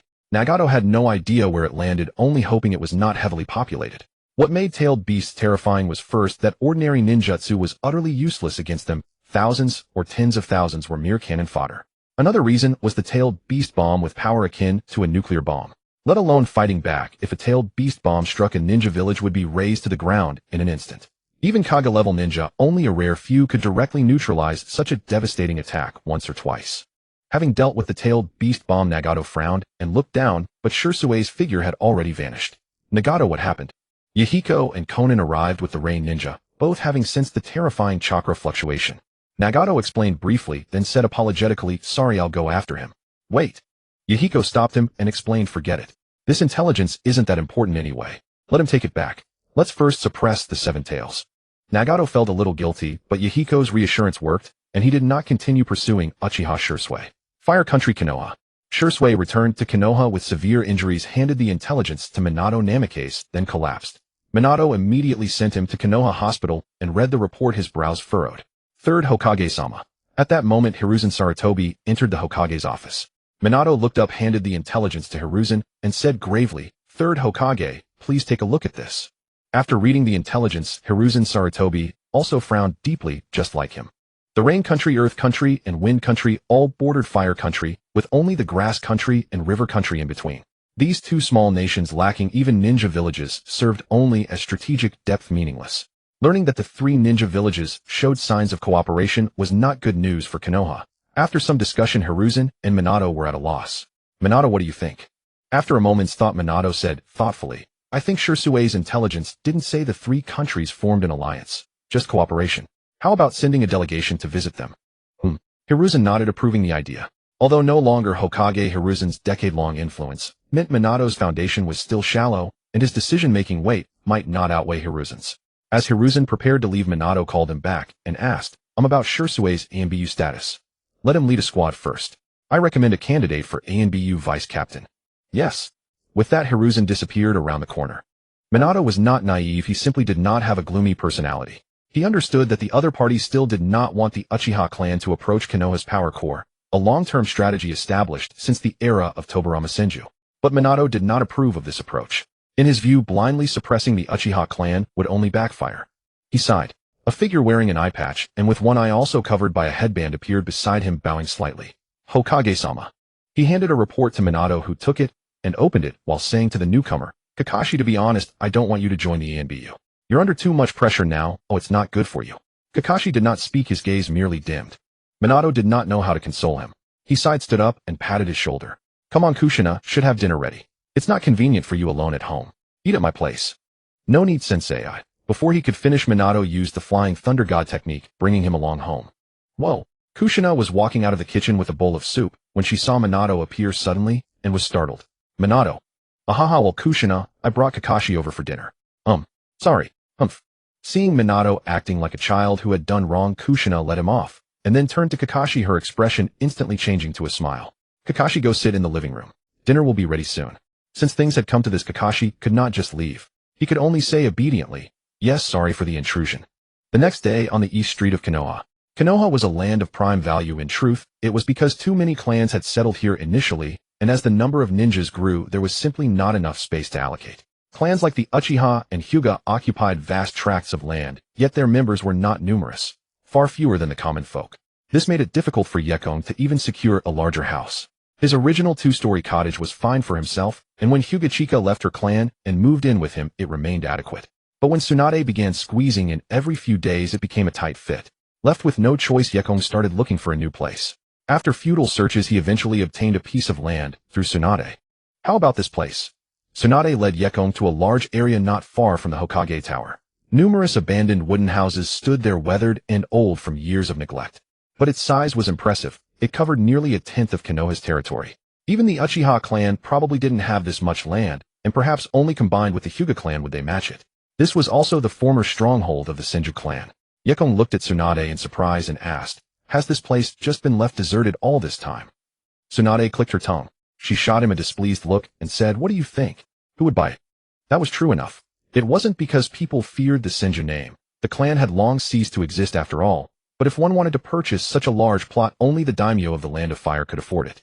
And if they didn't sell it, giving it away for free was even worse. So-called donations were a joke. In the end, everyone would claim a share except those truly in need. Hashirama Senju might not have been the brightest, but Tobarama Senju was no fool. Ultimately, the land was left idle after the Senju clan departed, waiting for a willing buyer, or a fool. It was worth noting that the area in front of this land was Tsunade's home, where Tobarama had lived with his siblings. That part was well maintained. As for buildings, as long as someone lived in them, even wooden houses could stand for decades. But once abandoned, even a fortress would rot within a few years.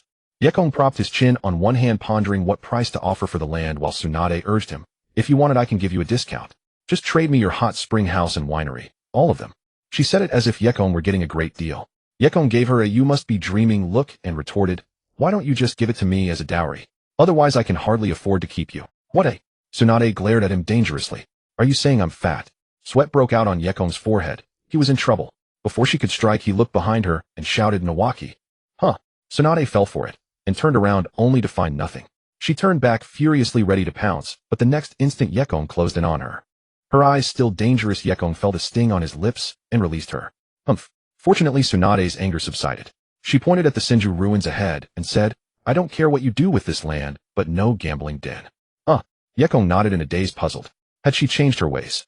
As far as he remembered, Tsunade still occasionally got the itch to visit a gambling den, though she would leave once she lost all the money she carried. She had an attitude of, I could quit, but why bother?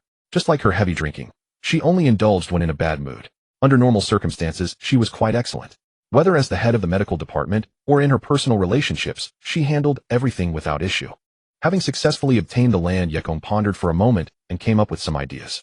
He had considered moving out of Konoha entirely, but the downsides outweighed the benefits, so he quickly abandoned that immature thought. Food, clothing, and shelter all required a civilized world. He could use the Flying Thunder God technique to shorten distances, but he couldn't expect everyone else to live in the deep mountains with him. After all, here, he could easily hire others to serve him. If he moved away, he'd have far more to worry about. A month later, a neat new commercial street rose within Konoha. Thank you for your patronage. The street bustled with people and lively chatter, with some discussing land prices. At one corner of the commercial street stood a renovated and rebuilt villa, a true courtyard-style villa. How did you manage this? Tsunade was asking how Yekong had completed the entire commercial street in just 1 month. This wasn't a simple renovation of existing structures. He had torn down the decaying buildings and rebuilt from scratch. Merely clearing away the old structures would have taken ages, not to mention the subsequent surveying, design, materials, and other preparations. Surely at least half a year. Didn't you notice that besides this villa, all the other buildings are extremely uniform? Yekong said with a mysterious smile. Since it's a commercial street, it naturally needs to be orderly. Elsewhere in Konoha, the buildings were constructed according to the styles of the clans that first joined the village. Each had its own distinct character. One side would take a bit more space, the other a bit less. That's why the whole village has a chaotic yet somewhat coordinated look, because those that were too uncoordinated had already fought it out. There was no proper commercial street either. A dessert shop might be in the west, a barbecue place in the north, and an ice cream stand almost at the village gate. Quite inconvenient. So this commercial street of mine is mainly for my own convenience. Indeed. Tsunade thought about it and found it reasonable, but still asked, "But what does that have to do with you finishing so quickly?" Yekong paused, then narrowed his eyes and said, "Quick. Just you wait." Tsunade blushed, realizing she had accidentally touched a sore spot, but she sniffed defiantly, "Fine, I'll just go home and stay there." Then Yekong raised his hand. Lo and behold, on a rockery in a pond within the courtyard, a pine tree began to grow. Not only that, every plant in the entire courtyard started to sprout and even bloom. And this was not springtime. Is this? Would release. Tsunade, unable to hide her shock, opened her mouth slightly. Hyuga stood nearby, reaching out to touch a sapling that grew before her. The branch avoided her hand, and in a few short moments it grew to the height of a person, a kumquat tree. The growth only stopped when the entire courtyard had transformed into a dense thicket that looked decades old. However, the stone paths Yekong had reserved remained clear. Idiot. This blocks the sunlight. Realizing she was right, Yekong used wind release to chop down all the troublesome weeds and trees, then summoned a whirlwind to lift the debris high into the sky, where it spontaneously combusted. Now Tsunade knew how the previous buildings had vanished. Having settled the moving matters, Yekong inquired about Tsunade and Hinata training. To withstand the divine tree fruit, they were temporarily undergoing physical training with Kanroji Mitsuri. The results were not ideal. The reason was that both of their bodies had already been developed to their peak. Physical training could only accumulate over years, constantly approaching the limit, yet it could not alter one's innate talent. However, there was still some gain. After some thought, Yekong conceived a compromise. This is... Tsunade looked at the strange markings on her body, somewhat surprised. Yekong at that moment placed his hand on Hinata chest. The latter's face flushed to the roots of her ears, then her neck and entire body began to heat up. In response, Yekong said without changing expression, "It's a technique I just learned. It allows me to separate some of my chakra and engrave it onto you with these patterns. When you need to use it, just activate it directly. It's similar to your creation rebirth, so the Ein seal is unnecessary. Over time, these seals will gradually transform your bodies, allowing you to adapt to more chakra." As he spoke, he pinched lightly and then released his hand. Steam began to rise from Hinata head. Tsunade, however, squinted her eyes as she examined the patterns Yekong had inscribed on Hinata. She walked over, lifted her clothes, and glanced at the seals on her own body. Yekong. With a bang, she turned around furiously, only to find that Yekong had already slipped away. These seals were naturally the karma. Yekong had not mastered this technique after obtaining Ishiki's technique, but as Ishiki gradually disintegrated within that space, his memories were extracted by Yekong. The pattern of the karma changed according to the user's will, so naturally Yekong could make it whatever he wanted. A little something nice wasn't too much, was it? Walking along the commercial street, Yekong was already pondering whom to favor tonight. Suko's ethereal form appeared beside him and glanced at him. For some reason, Yekong felt a twinge of guilt. He suppressed his previous expression and said with slight seriousness, "Ahem, how is it? Are you getting used to it here?" Suko still did not answer, only hesitating for a moment before nodding. "Would you like me to send you back to sea?" "No need." Suko shook her head lightly and said, "I have no attachments. I was just thinking that the technique earlier might also stabilize my soul." Yekong punched his palm. "Right. What was I thinking? Why did I forget this? Suko's soul hasn't fully stabilized to the point of materializing. On one hand, she hasn't been in contact with chakra for long, and simulating the Otsutsuki clan's ethereal form is no easy feat. But the karma is different. It's the prototype of the curse mark. It not only fixes chakra onto the target, but also solidifies chakra. Even sage chakra. So theoretically, this technique could do much more. Reincarnation is just the Otsutsuki's way of achieving immortality, but its uses go far beyond that." Suko acted on her thought and began seclusion in her ethereal form. Yekong in high spirits walked along the commercial street. It had just opened and the street had little business, but the rental office was already packed. The annual rent for peripheral shops is 500 Rio, and for the bustling area it starts at 100 Rio. What? So expensive? Too expensive. Isn't this robbery? Damn it. Who would come to a place like this? Let's go. Hinata and didn't stop those leaving, but continued to attend to the remaining ones. Those interested in renting shops or houses, this street occupied a tenth of the entire Konoha, so it couldn't be all commercial areas. Those who thought it was expensive now would likely regret it bitterly later. It wasn't entirely their fault. Konoha's population was limited and business wasn't that easy. The existing scattered shops mostly met the demand. Lord Yekong, long time no see. Clan leader Fugaku. At lunchtime, Yekong visited a restaurant he had commissioned. It mainly served various cooked foods. He ordered a bowl of eel donburi. The main reason was that he noticed Kanroji Mitsuri was also there. Before he could start eating, Uchiha Fugaku appeared from somewhere. After a slight nod, he sat down and got straight to the point. "I would like to purchase some shops in the name of the Uchiha clan." Yekong took the rice handed by the owner. The fragrant steaming rice was perfectly separated, and the grilled eel on top, with its enticing color, made one's mouth water. Yekong picked up a pair of chopsticks ready to eat, and casually said to Fugaku, "Clan leader Fugaku, the shops here are only for rent, not for sale." Fugaku paused, but he immediately restrained himself from bargaining or offering a higher price. He was a smart man and had learned much about Yekong's temperament. If he continued, it would be impolite. "I understand. Also, I heard you have guided a disciple of my clan. Thank you very much." With that, Fugaku bowed slightly, and then left. He didn't make any further requests or bring up any serious matters, as if he had just dropped by to say hello. Yekong had only glanced at him from beginning to end, but he didn't believe Uchiha Fugaku had just passed by without any purpose. However, it was just the way of smart people. Uchiha Fugaku understood that approaching Yekong with any ulterior motive would be a thankless task.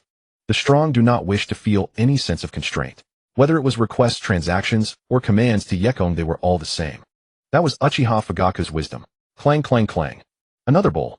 The owner looked at the bowl Kenroji Mitsuri handed over and the mountain of bowls stacked before her. His eyelids twitched, and he cautiously glanced at Yekong.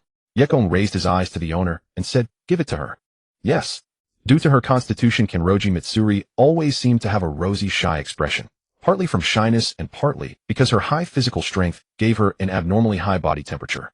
Even sitting beside her, Yekong could feel the constant heat radiating from her. This heat indicated rapid cell metabolism, which naturally meant she ate a lot.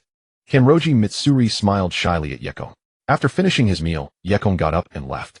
It was still early, so he planned to return to his original home to pick up some things. A few minutes later, Yekong saw a figure sneaking around his front door occasionally, trying to peek through the window. He walked up behind her. "What are you doing?" "Up." He caught her startled body as it recoiled like a rag doll. Looking up at Yekong, Miroku puffed out her cheeks, then struggled to stand up, staring at him angrily without speaking. Yekong unlocked the door and walked in. Miroku followed him inside. Throughout the process, she still didn't speak, just stared at him, which left Yekong even more confused. He walked to the corner of the kitchen and took down a large feather fan hanging on the wall. The Six Paths treasure, the banana palm fan. A treasure that could convert the 5 chakra nature transformations, it was undoubtedly a divine artifact. However, it held little value for Yekong now, but it made a nice collectible. He had also considered developing his own divine artifacts. Think about it, these items, which even the Sage of Six Paths might never have used, were mysterious, but not like the Dragon Saber or the Heaven's Sword.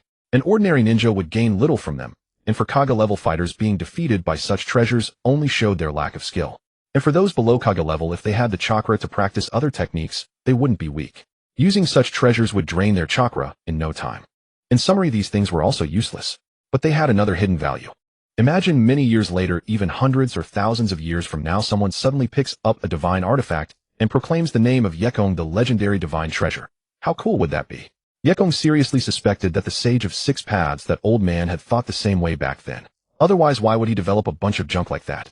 To beings of the Six Paths level, these things were indeed trash. Utterly useless. Besides the banana fan, there were also the ninjutsu scrolls that Yekong had compiled himself. Despite his appearance, he had actually put in a great deal of effort, and the most crucial part was naturally the direction of ice release training. The reason why Kekei Genkai were so rare in this world was partly due to the attitude of cherishing one's own broom, with most being passed down orally from master to disciple. Even if there were cultivation methods, they only existed in some notes, which were all shelved away. The most typical examples were probably Wood Release and Flying Thunder God. After the previous user passed away, all that remained was for later generations to keep trial and error. Out of hundreds or thousands of people, perhaps only 1 or 2 would suddenly have a flash of inspiration or stumble upon it by sheer luck. In fact, as long as the one who mastered it, even one of them, took some time to summarize the experience, and it was picked up by someone with a bit of insight and chakra talent, developing Kekei Genkai really wasn't that difficult. Yekong's thinking was different from that of the people in the ninja world. He didn't have such petty thoughts. If good things aren't taught to the right people, are they supposed to be kept for breeding? After receiving the items, Yekong directly stored them in a different dimension. One of the 2 dojutsu abilities of Datong Mu, Sure, the effect of Deheition, was essentially a different space, similar to the Kemui dimension. However, it was more special. Yekong could instantly store all non-living objects within his sight into a static different dimension. Very convenient. After getting the items, Yekong headed back, intending to see if Tsunade had calmed down. But Milu followed him like a shadow, always behind him, without speaking. With Yekong's perception, how could he not notice? He could almost feel the eyes behind him staring at him without blinking. Without making a sound, he walked to a pothole and stepped over it. The next moment, ouch, that feels better. Milu had been staring at him, but she ignored the ground beneath her feet. Now she looked up with a pitiful expression, seeing Yekong squatting in front of her with his hand outstretched. She sniffled, but Yekong simply placed his hand on her head and patted it. The next moment, Milu's face crumpled, and she burst into tears. Voila! The next moment, she burst into tears. After a while at Yekong's new home, he had thought it would take some effort to explain how Milu had followed him, but Tsunade surprisingly didn't ask. Ri Xiangqian Hua was holding a watering can to water the flowers. The wedding of Nawaki is the day after tomorrow. Go find that guy Jiraiya and bring him back, Tsunade suddenly said. Yekong nodded. After a moment. Huh. Nawaki is getting married. Wait, so soon? If he remembered correctly, less than half a year had passed. Sure, they were already living together, but this was still a bit too fast. Well, actually, it wasn't that fast. Previously, Minato, Namikaze, and Kushina had known each other since childhood and slowly developed their relationship. By normal standards, this speed wasn't fast. He scratched his head and asked Orochimaru. Okay, forget I said anything. Tsunade glared at him, clearly still not having changed her opinion of Orochimaru.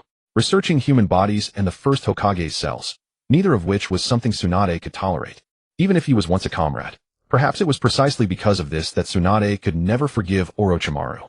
Yekong sighed. He couldn't say much either.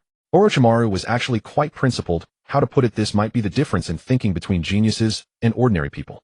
The process of Orochimaru's single-minded pursuit of truth did indeed seem a bit crazy in the eyes of ordinary people. But since Nawaki was getting married, shouldn't he prepare a gift as well? And that guy Jiraiya, he wasn't in some brothel again, was he?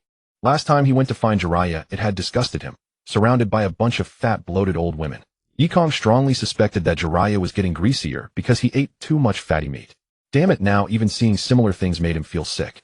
To be safe, Yekong didn't directly use Flying Thunder God to teleport there immediately.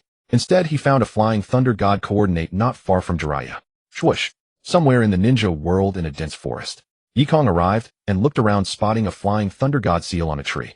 It must have been left by him when he passed through here once, and it had been quite some time. He identified the direction and walked toward Jiraiya's location. He wasn't in a hurry. Along the way the air was fresh, but the scenery, well, there wasn't much scenery. Splash! There was a river. Yekong's heart stirred, and he breathed a sigh of relief. At least Jiraiya hadn't run off to some chicken coop again, otherwise he would have to consider demolishing the place. But Yekong had overlooked another scenario when finding Jiraiya. That was the research site. Rustle. Parting the grass in front of him, Yekong stepped out, but halfway through his expression stiffened slightly. The next moment, he decisively flickered and disappeared from the spot. Swoosh. A kunai flew from afar, striking the spot where Yekong had been, but missing. The next moment, a nimble figure flashed into view, frowning. Nothing. Maybe it was some small animal. Perhaps. It's fine, let's go. Yekong was now standing on the crown of a tree, looking at a river in the distance and the dazzling white, graceful figures in it. He cursed Jiraiya in his heart, then took another look. Really white. No. He flickered and disappeared. Yekong suddenly understood Jiraiya a little. Distance creates beauty. The thrill of secretly peeping was indeed different from being up close. But he wasn't a pervert, he didn't have such a fetish, okay? A few minutes later, Yekong arrived at the downstream of the river where Jiraiya was. Good heavens, they were fighting passionately. Literally fighting with fire. Wind release, wind cutting technique. Fire release, great flame bomb. The two ninjutsu collided over the river. The wind aided the fire, rolling up a wave of heat, while steam rose and dispersed over the river. Clang. Then two figures rushed out of the mist at great speed. A leg longer than Jiraiya's life shot down like a razor from above. Ugh. Jiraiya saw the heavy strike coming and dared not block it directly, so he retreated. Boom. The moment it landed on the water, the entire stream seemed to be cut in half, the violent force spreading out and scattering the flow. Yekong was a bit surprised, not because of the power of this strike, but because of the sharpness and swiftness of the technique. It could almost be considered a unique style of taijutsu. As for power, it was just SOSO. Tsunade could cut off a stream with a casual finger and pierce through metal at the same time. Power wasn't just about being spectacular, being able to control and release it freely. Pursuing control was a higher realm. Jiraiya was clearly holding back, occasionally copping a feel and such. His main principle was he could win, but there was no need.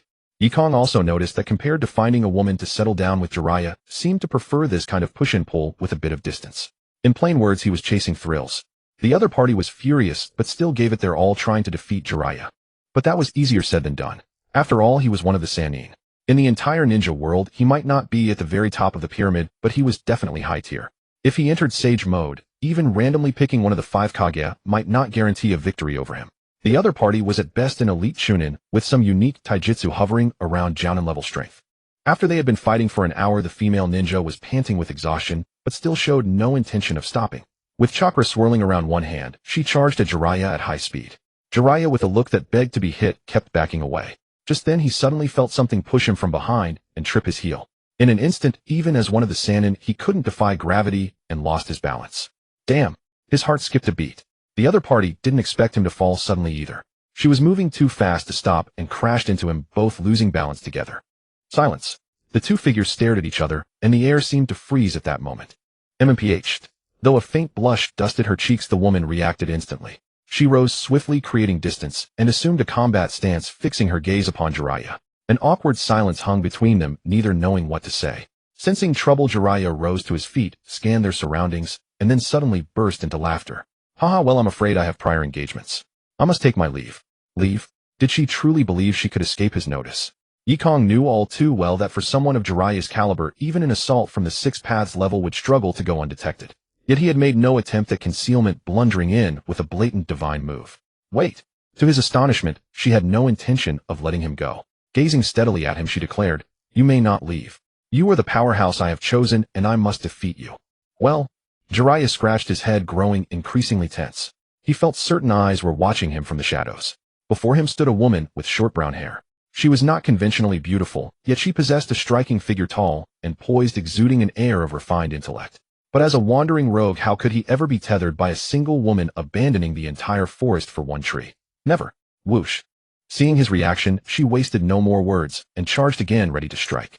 Realizing persuasion was futile, Jiraiya sighed and adopted a defensive posture, preparing to end the fight swiftly. Bang. Boom. They clashed once more until an opening presented itself. The divine move struck again. This time Jiraiya seized her wrist, intending to hurl her away. Instead, she twisted her body, without warning, closing the distance instantly. Their eyes locked, breaths mingling against each other's faces, and the tension froze the air once more. Yet she maintained her composure, stepping back to reset her stance and prepare another assault. Following several more exchanges, and thanks to Yekong's relentless efforts, they finally lost their restraint and shared a kiss. Mission accomplished. Yekong snapped his fingers, thoroughly pleased with his handiwork. Oh ho ho. A wandering rogue were you. Let's see how you fare against this. By now he had already deployed shadow clones to scout the surroundings and identify his opponent. They were near Naberi village, an independent ninja settlement renowned for its unique traditions. In simple terms, the village was populated entirely by women, governed by a matriarchal system. The village tradition dictated that if a woman wished to marry, or more accurately find a man, the sole path was to challenge a powerful outsider, defeat them, and bring them back to procreate. It was a straightforward, albeit crude custom. As for what became of the man afterward, it was mostly treated as a fleeting romance. He would simply vanish without a trace, or at best serve as an external operative for the village. It didn't take a genius to deduce that if these women could defeat their challengers, the so-called powerhouse they recruited must be rather lacking in strength. This was not to say the women of Naberi village were weak, but rather that their environment and resources set a ceiling.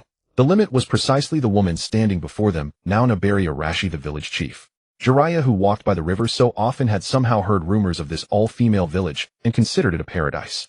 Thus he had eagerly scurried over to snoop. Naturally, he had been discovered. Though he managed to flee, she pursued him relentlessly right to this spot, giving rise to the current scene. This pointless tradition should have been abolished long ago. Moreover, for some reason, Yekong felt that the two were not merely compatible, they were a perfect match. Jiraiya may appear carefree, but if a single thread could tether him, besides, Naberi village was hardly a bad place. For Jiraiya, it was practically paradise. Konoha held no strict rules against intermingling with ninja from other villages. Of course, such matters were generally avoided in the ninja world, given the high risk of intelligence leaks. However, Naberi village was far too small and disconnected from the broader ninja world for such conventions to matter. It was only someone like Nashiru who associated with individuals from Sakasaki village, while harboring ambitions to become Hokage, who might face repercussions. A few days later, Jiraiya returned to Konoha on schedule to attend Nashiru's wedding. He then slipped away from the village as quickly as he had arrived. Inside Yekong's new residence. Ha ha ha. Upon learning that Jiraiya had inadvertently caught the eye of Naberi village's chief, Tsunade could barely contain her laughter. She clutched her stomach, tears welling in her eyes, and slapped the floor. Jiraiya, that idiot. Ha ha. It wasn't just her. Even Orochimaru, who had quietly attended Nashiru's wedding, paused in disbelief upon hearing the news, his expression one of utter astonishment. Yekong sipped his tea calmly. As the mastermind behind it all, he naturally felt responsible for the aftermath. Once Tsunade had laughed her fill, he spoke up. Though that Jiraiya fellow seems to be plotting an escape. What's your take? Oh. Her gaze sharpened, and Tsunade's expression turned serious, though a faint smile still lingered at the corners of her mouth. Naturally, I'll help catch him. Click-clack. Tsunade clenched her fist. There was no way Jiraiya would be escaping this time. Several days later, Jiraiya departed the Land of Fire, arriving at some remote location in the ninja world to continue his research journey. All he wanted was to put as much distance as possible between himself and Naberry village. Sigh. Recalling the preceding events, he exhaled wearily, a headache brewing. Just then a kunai shot toward him from the distance. Whoosh. Dodging it, he flashed onto a tree branch, his expression grave as he gazed ahead. But upon recognizing the newcomer, his face froze, and he offered an awkward smile. Haha, well. You wouldn't happen to be breaking our agreement, would you? Naberry Arisher regarded Jiraiya with a cold stare. After their earlier clash, Jiraiya had willingly conceded defeat. Eager to escape, he had simply promised to return to Naberry village to meet her. Instead he had fled. Enraged, she had pursued him. How she had tracked him down was a matter for another time. Impossible. Jiraiya denied it outright, then quickly thought of an excuse. Alright. I'm a Konoha ninja after all. I have a crucial mission to complete right now. Once it's done, I'll come find you. How does that sound? Naberry Arisher looked skeptical. Really? Absolutely. Jiraiya only wanted to slip away. The next moment. Boom. Without hesitation she charged. With a single strike of her Naberry fluid style, she cleaved a massive tree in two. Jiraiya dodged in panic. You are coming back with me today? Jiraiya. Not far away, Yekong and Tsunade watched the two figures recede into the distance, thoroughly satisfied. Her taijutsu has quite a few flaws. Her chakra control could be sharper though. Tsunade immediately spotted the issues in Naberry Arashi's taijutsu. Though systematic, its numerous shortcomings placed a hard ceiling on its potential, nowhere near the level Tsunade herself had reached. Naberry village simply lacks the extensive jutsu heritage required to overcome such limitations. Let's go. MHM. Using the Flying Thunder God technique, Yekong whisked Tsunade away. Whatever happened next was no longer their concern, as she certainly wouldn't let Jiraiya escape. Judging by her determination, she would likely chase him to the ends of the earth. It all came down to who could endure longer. In Konoha, at Yekong's home, at the end of a long corridor, mist and water vapor filled the air. A figure emerged from the mist, long hair cascading down like a waterfall. Her slender and rounded legs stepped out of the pool in one stride, yet not a single trace of moisture clung to her body. Her translucent crystalline body seemed to radiate a spiritual glow, and her eyes sparkled like stars in the night. She suddenly stopped, glanced in a certain direction, said nothing, and continued forward, passing through the corridor. She had somehow put on a Miko's long skirt. Gulp. She's so beautiful. Who is she?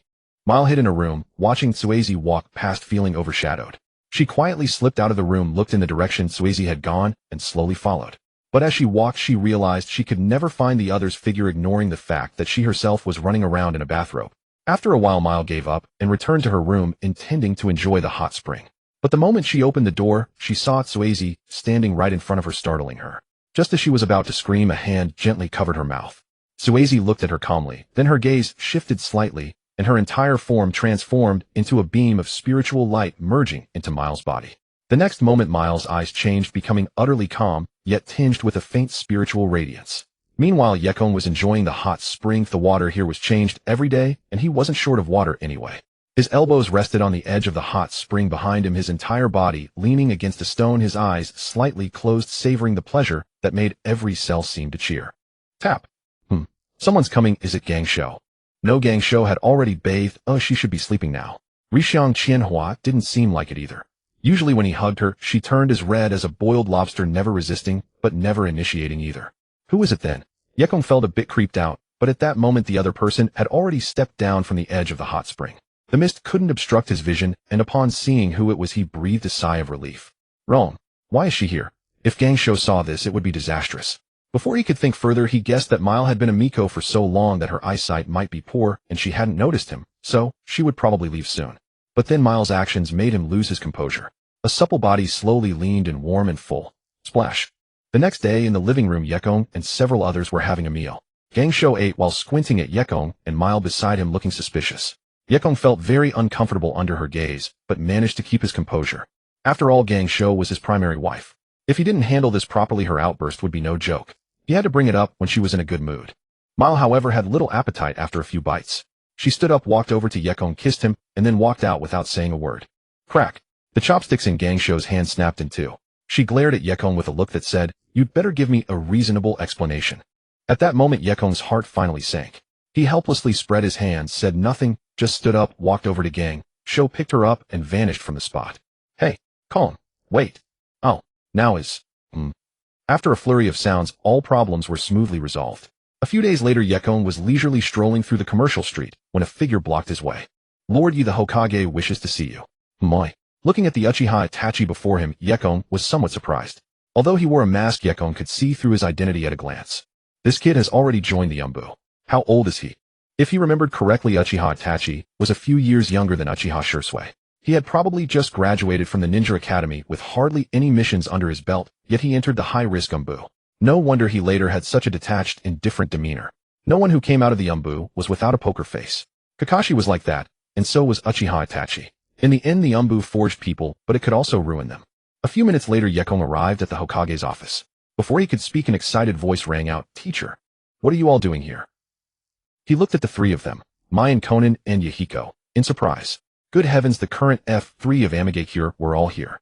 If this were Konoha, it would be like the Hokage, the Jinchuriki, and an Umbu vice-captain all visiting a neighboring village together. It was somewhat too grand. Mai, as usual, wore an optimistic smile, and said, "I found a capable ninja to take care of things temporarily, and I came to see you, teacher." A capable ninja? Are there any talents in Amigakure? He had no idea.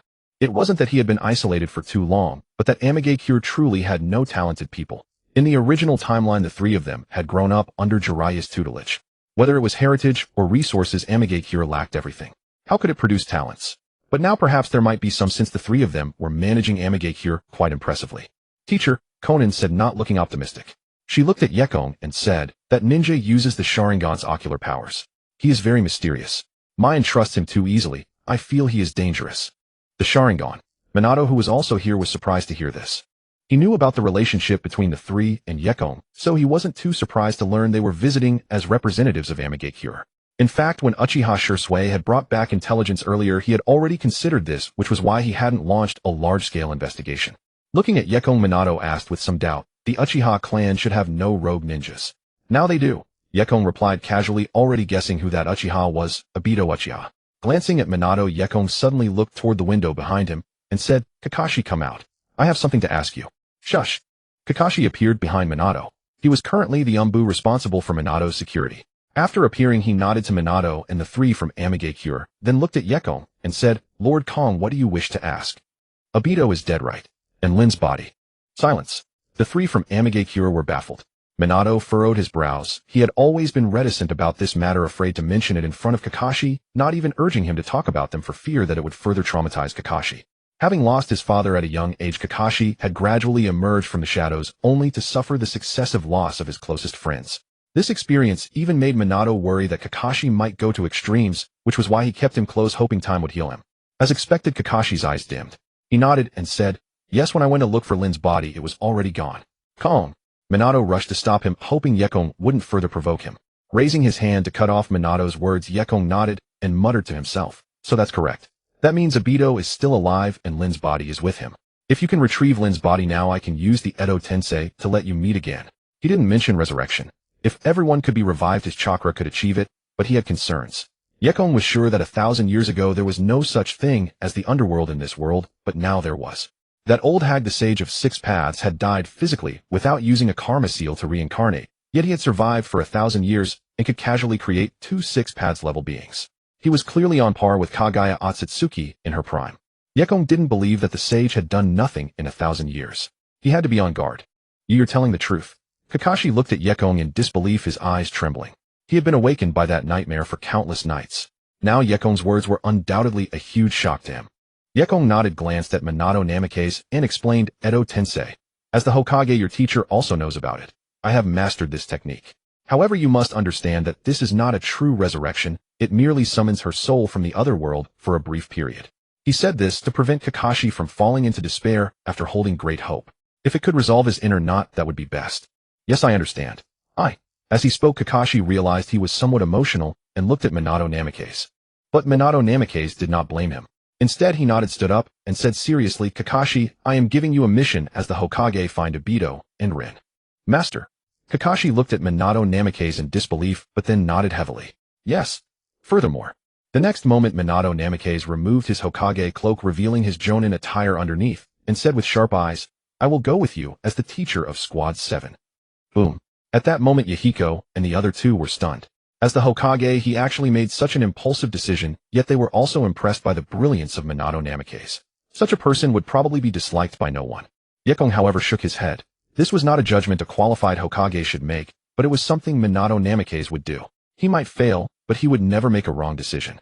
That very day, Minato Namikaze and Kakashi left Konoha and even Hiruzen Sarutobi's strong opposition could not stop them. Yahiko and the other two had originally planned to stay for a few days, but seeing this they also worried about problems in Amigakure, so they followed and went back. Master, about that. Speak your mind. Yekong looked at Yahiko, who seemed hesitant, and was teasing him, raised his hand, as if to hit him, scaring Yahiko into shrinking his head. He quickly said, I want to invite you to the wedding of Konan Nagato and me. Huh? Yekong was stunned for a moment, glanced at Konan, and Nagato stroked his chin and asked with confusion, I understand you and Konan, but you also want to marry Nagato. Or is he marrying you? Konan was taken aback, then laughed out loud while Nagato's eyes twitched, looking speechless. Yahiko was similarly indignant and explained with a resentful expression, no, it's that Nagato is also getting married. We discussed and decided to hold the wedding on the same day, so we want to invite you, Master. So after all that, they were waiting for him here. Yekong also guessed that the three of them had probably made this trip specifically for this matter, otherwise they wouldn't have come all together. Rarely without sternness, looking at the three familiar figures before him, Yekong said calmly, I see. Go ahead. I'll come. The three showed joy on their faces, bid farewell to Yekong, and then set off for the land of rain together with Minato Namikaze and his disciple. Since Minato Namikaze had already taken action, he naturally had no need to follow along. Obito was still somewhat immature, not comparable to Kage level. If he were to intervene, it would not be using a sledgehammer to crack a nut, it would be like using a nuclear bomb to kill a mosquito. He didn't even need to follow along. By casually setting a forbidden space technique on someone else, Obito's Kamui would be rendered useless, instantly breaking his ability. At best, he was merely a Uchiha member, barely reaching Jonin level, and even Kakashi could handle him. His damn, how could I have forgotten about this? Yekong was a bit annoyed but didn't take it too seriously. Without the identity filter, Minato Namikaze plus Yahiko and the other two catching Obito off guard, the chance of Obito escaping was extremely slim. A few days later in Amigakure, the facts were similar to what Yekong had guessed. After arriving in the land of rain, Minato Namikaze and the others conducted some investigation and did not act immediately. Although the intelligence came from Yekong, they still proceeded cautiously. Finally, Kakashi used his Sharingan's perception to confirm that the masked man was Obito.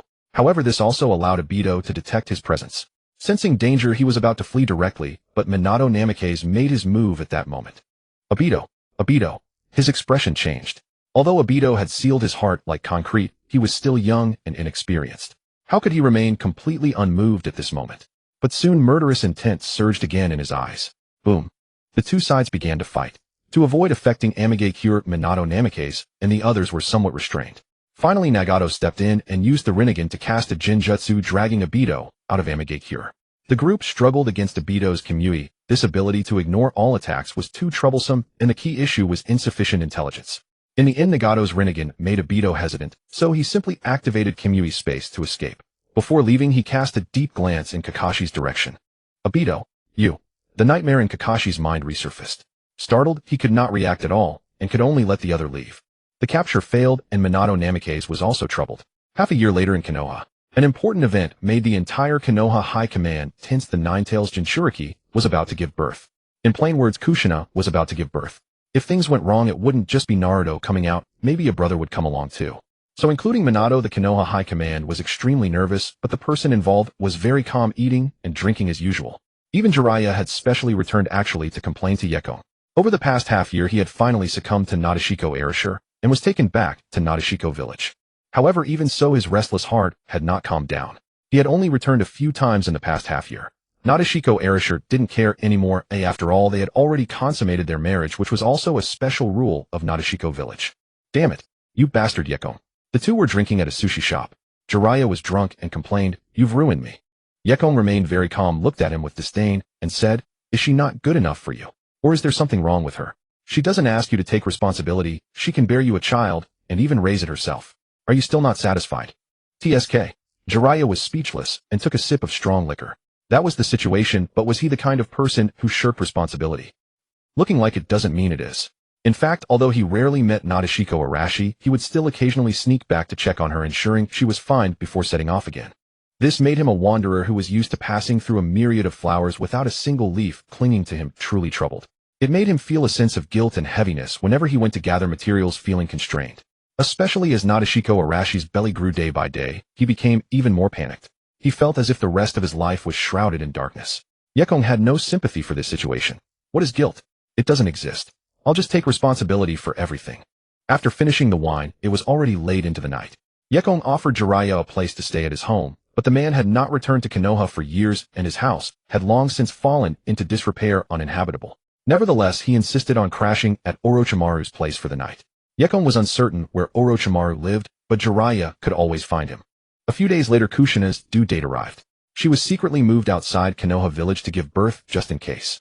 At Yekong's home, Yekong sat on the veranda sipping fresh coconut juice brought from Lolon, counting the stars. Suezi sat beside him, her spiritual energy growing denser. Tsunade then walked over frowning. Hey, aren't you going to help? Yekong looked up with a shocked expression. Are you sure you want me to deliver Kushina's baby? Bam! Tsunade raised her hand and punched him, but without force.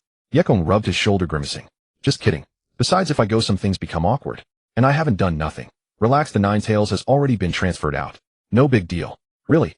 Tsunade asked uncertainly. Yekong's gaze sharpened. He quickly grabbed Tsunade, pulling her into his arms as she yelped, then rubbed her face, firmly squeezing her cheeks. Doubting me? Believe it or not, I'll show you my power right now. Humph. Tsunade's face flushed crimson. Ugh, Bakuyu. Itchin' and stop. Huh. Ha ha ha. Yekong's hand kept brushing past her ear with a faint trace of chakra stimulation. Tsunade's face reddened visibly, her hands struggling, then her legs too, as she laughed uncontrollably. A faint exotic fragrance emanated from her body. Eventually, Tsunade laughed until she was limp, collapsing in Yekong's arms with a look of utter defeat. Yekong summoned Hinata Chika and had her carry Tsunade away. Tsunade should have been the one to help deliver Kushina's baby, but Yekong stopped her without explaining why. Last time, Minato Namikaze had acted personally, but failed to capture Obito, who had since gone even deeper into hiding. The only way now was to lure him out. Yekong worried that if Tsunade were present, Obito might not show himself easily. So he had to let Kushina take a bit of a risk. Obito was unlikely to kill her outright, but he would surely seize the chance to cause chaos. And he hadn't lied to Tsunade. He had indeed set up some contingency measures to ensure nothing would happen to Kushina. Inside the Konoha prison, Shimura Danzo, who had been off the scene for a long time, sat in his solitary cell in silence, as if already dead. But in the darkness, he slowly opened his eyes, gazing at the figure approaching before him, and spoke calmly. Orochimaru, I never expected it would be you to see me off on my final journey. Ha. Orochimaru let out his uniquely eerie cold laugh. Then he took out a scroll and unrolled it as he spoke to Danzo. Lord Danzo, it seems I overestimated your resolve. As half a schemer, Orochimaru had actually been manipulated and calculated by Danzo, but he had embraced it willingly. However, while Orochimaru had imagined that he might meet a terrible end, Danzo had never considered it. He had always believed he was right. That was the difference between them and why Orochimaru survived to the end. Humph. Bloodshot veins appeared in Danzo's eyes.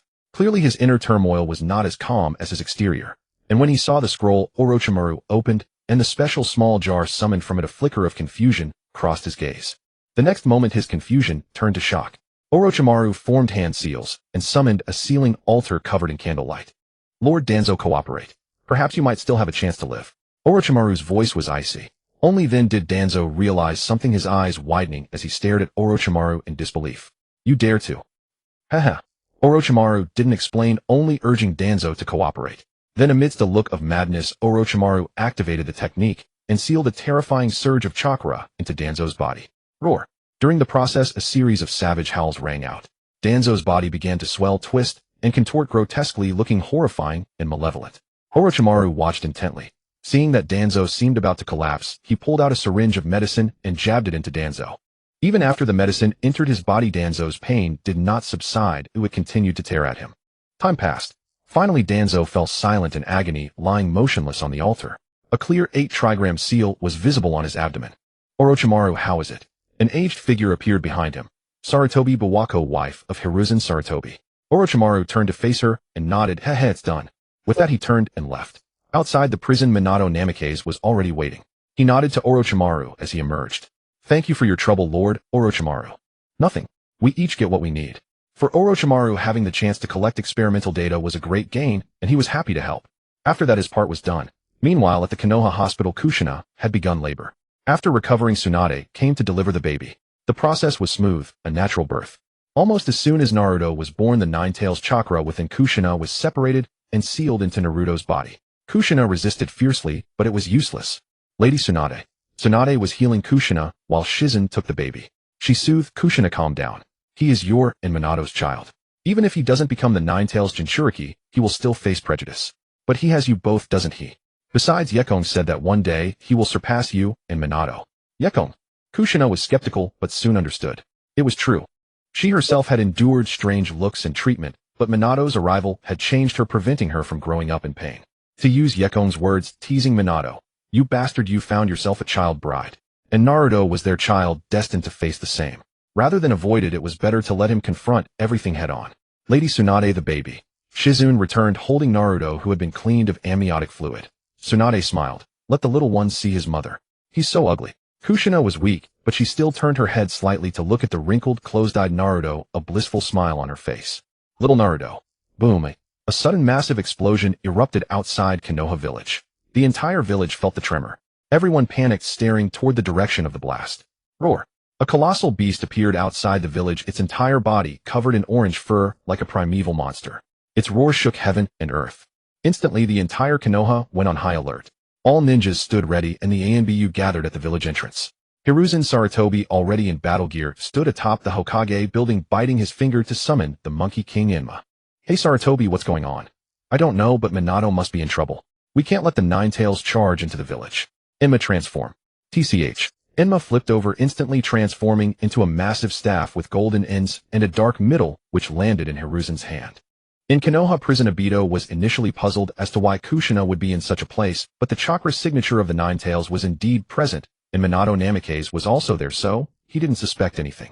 But when he saw Danzo at that moment, he vaguely sensed something was wrong, yet since things had come to this, he still took away the half of the Nine Tails that had just been sealed.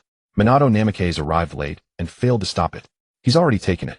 A figure flashed into view beside him. Shungshu looked at the chaotic scene and asked, "Can you confirm it's him?" Minato Namikaze nodded and said gravely, "This ability is unmistakable, space-time ninjutsu. How about Ku?" Shungshu, however, shook his head and said, "Kong said he needs to set up the space-time seal in advance. It'll take about 3 more minutes. 3 minutes, huh?" In the next instant, Minato Namikaze and Shungshu vanished simultaneously using the Flying Thunder God technique. In the night-shrouded Konoha on the Hokage rock, Yekong gently closed his eyes, then slowly opened them, spreading his arms outward. A ghastly, terrifying light instantly radiated from around him, illuminating the entire world. For a moment, it seemed as if a large portion of the ninja world had turned from night to day. Minato Namikaze and Shungshu, who had just arrived, hurriedly raised their hands to shield their eyes.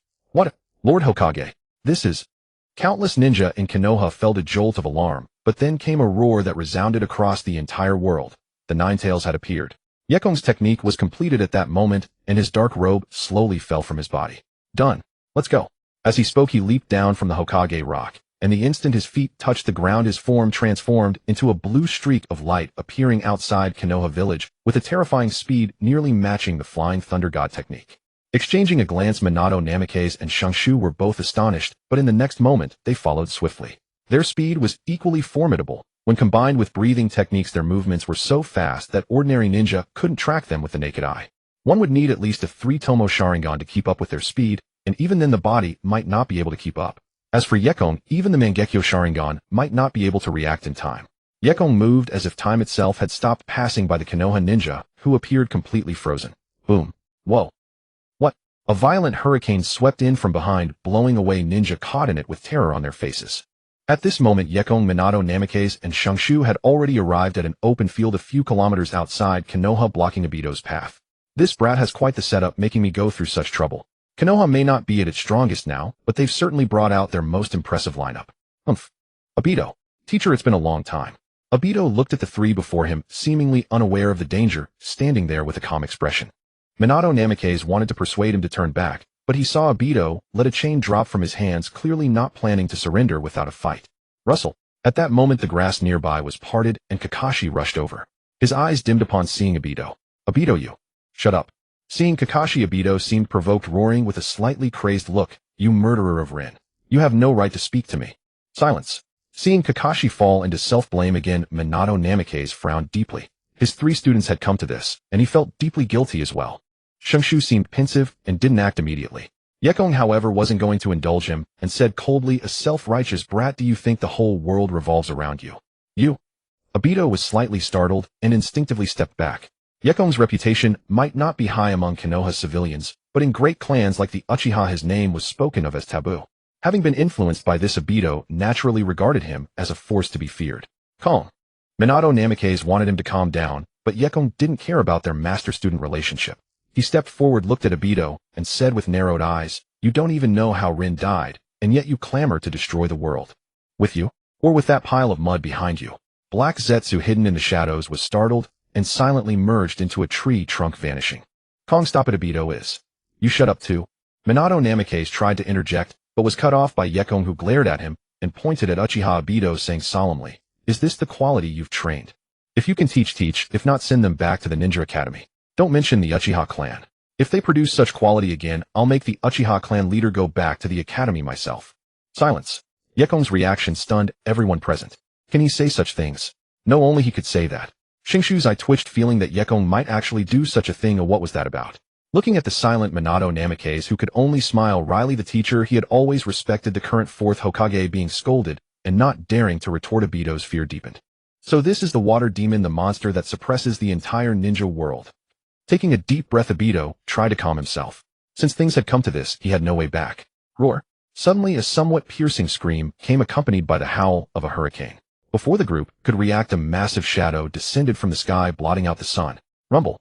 Kakashi was almost blown away, and the others raised their hands to shield their eyes. Yekong raised his hand, blew away the surrounding dust with a gust of wind, and his expression changed slightly. Roar. As the dust cleared, the Ninetales' massive head was pinned to the ground, struggling, constantly roaring, and opening its mouth as a terrifying energy condensed within, a sign that the tailed beast ball was about to erupt. But the next moment, a shadow leaped down from the Ninetales and immediately kicked its jaw, forcibly closing its mouth. With a muffled boom, the Ninetales was blasted by its own tailed beast ball, its fur standing on end, looking quite miserable. Open your mouth again, and I'll tear your head off. Damn it, human you. Roar. Crack. A horrifying sound of bone cracking echoed, and the Ninetales' scream resounded again, causing Yekong and the others to involuntarily twitch. It turned out that Tsunade had actually punched the Ninetales' jaw out of joint. Then they noticed that the Ninetales looked like it had been thoroughly ravaged, with few places on its body unharmed, lying there, because it couldn't get up. Tsunade walked out from a collapsed area, and the Ninetales behind her was subdued, only glaring hatefully at her back. The strange Sharingan in its eyes faded, returning to vertical pupils. She walked up to them, squinting as she sized up Obito, then looked at Minato Namikaze, and said, it's this brat, right? Gulp. At this moment, Obito was truly panicked. He silently put away the chain in his hand, and was about to activate Kamui, but nothing happened. Kamui. Kamui. Seeing this, Minato Namikaze decisively appeared behind Obito, and knocked him out with a chop. He glanced nervously at the enraged Tsunade, and though he didn't understand the reason, said, Lady Tsunade, I will interrogate him properly. Humph. Tsunade saw the situation and couldn't continue to vent her anger, since Minato Namikaze was Obito's teacher after all. Afterward, Night Sky lifted the seal that prohibited aerial movement. Then he casually placed a single seal on Obito, which was far simpler. Just a pat of the hand, unlike the large-scale sealing techniques he had previously deployed. That earlier white light had encompassed nearly half the land of fire.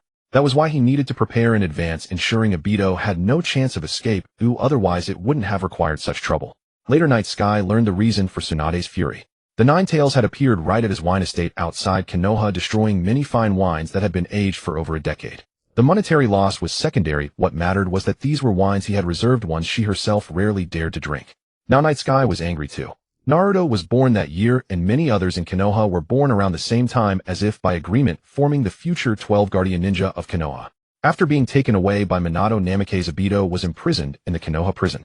To prevent accidents, in addition to numerous sealing techniques, the Umbu patrolled in shifts at regular intervals, ensuring any anomaly would be detected immediately, leaving no room for error. Subsequently, despite Minato Namikaze and Kakashi's persuasion, Obito remained stubbornly silent, refusing to hand over Rin's body. But Night Sky had his ways. He entered the Kamui space through Kakashi's Sharingan, retrieved Rin's body, and then used it to perform the impure world reincarnation. Obito Kakashi. Facing her two former friends, Rin was startled, but she quickly grasped the situation. Looking at her cracked hand, she smiled and said, it seems I am indeed dead. Obito must be heartbroken, and Kakashi, you must be blaming yourself, right? Rin, you. Both of them widened their eyes, their gazes trembling as they stared at the familiar figure before them, each reacting differently. Kakashi lowered his head in sorrow, filled with guilt. Obito stood dumbfounded, tears streaming down his face. Rin stepped forward, first embracing Kakashi, then embracing Obito, whose hands and feet were bound. With her optimism and kindness, she pointed them toward the right path. I am very happy, Kakashi Obito, to have been your comrade. It's wonderful. As she spoke, Rin's form gradually shed the impure world reincarnation body in a flash of spiritual light, rising toward the sky. There are two ways to release the impure world reincarnation. One is when the caster voluntarily ends it. The other is when the summoned soul, if free of attachment and regret, can forcibly break free and return to the afterlife.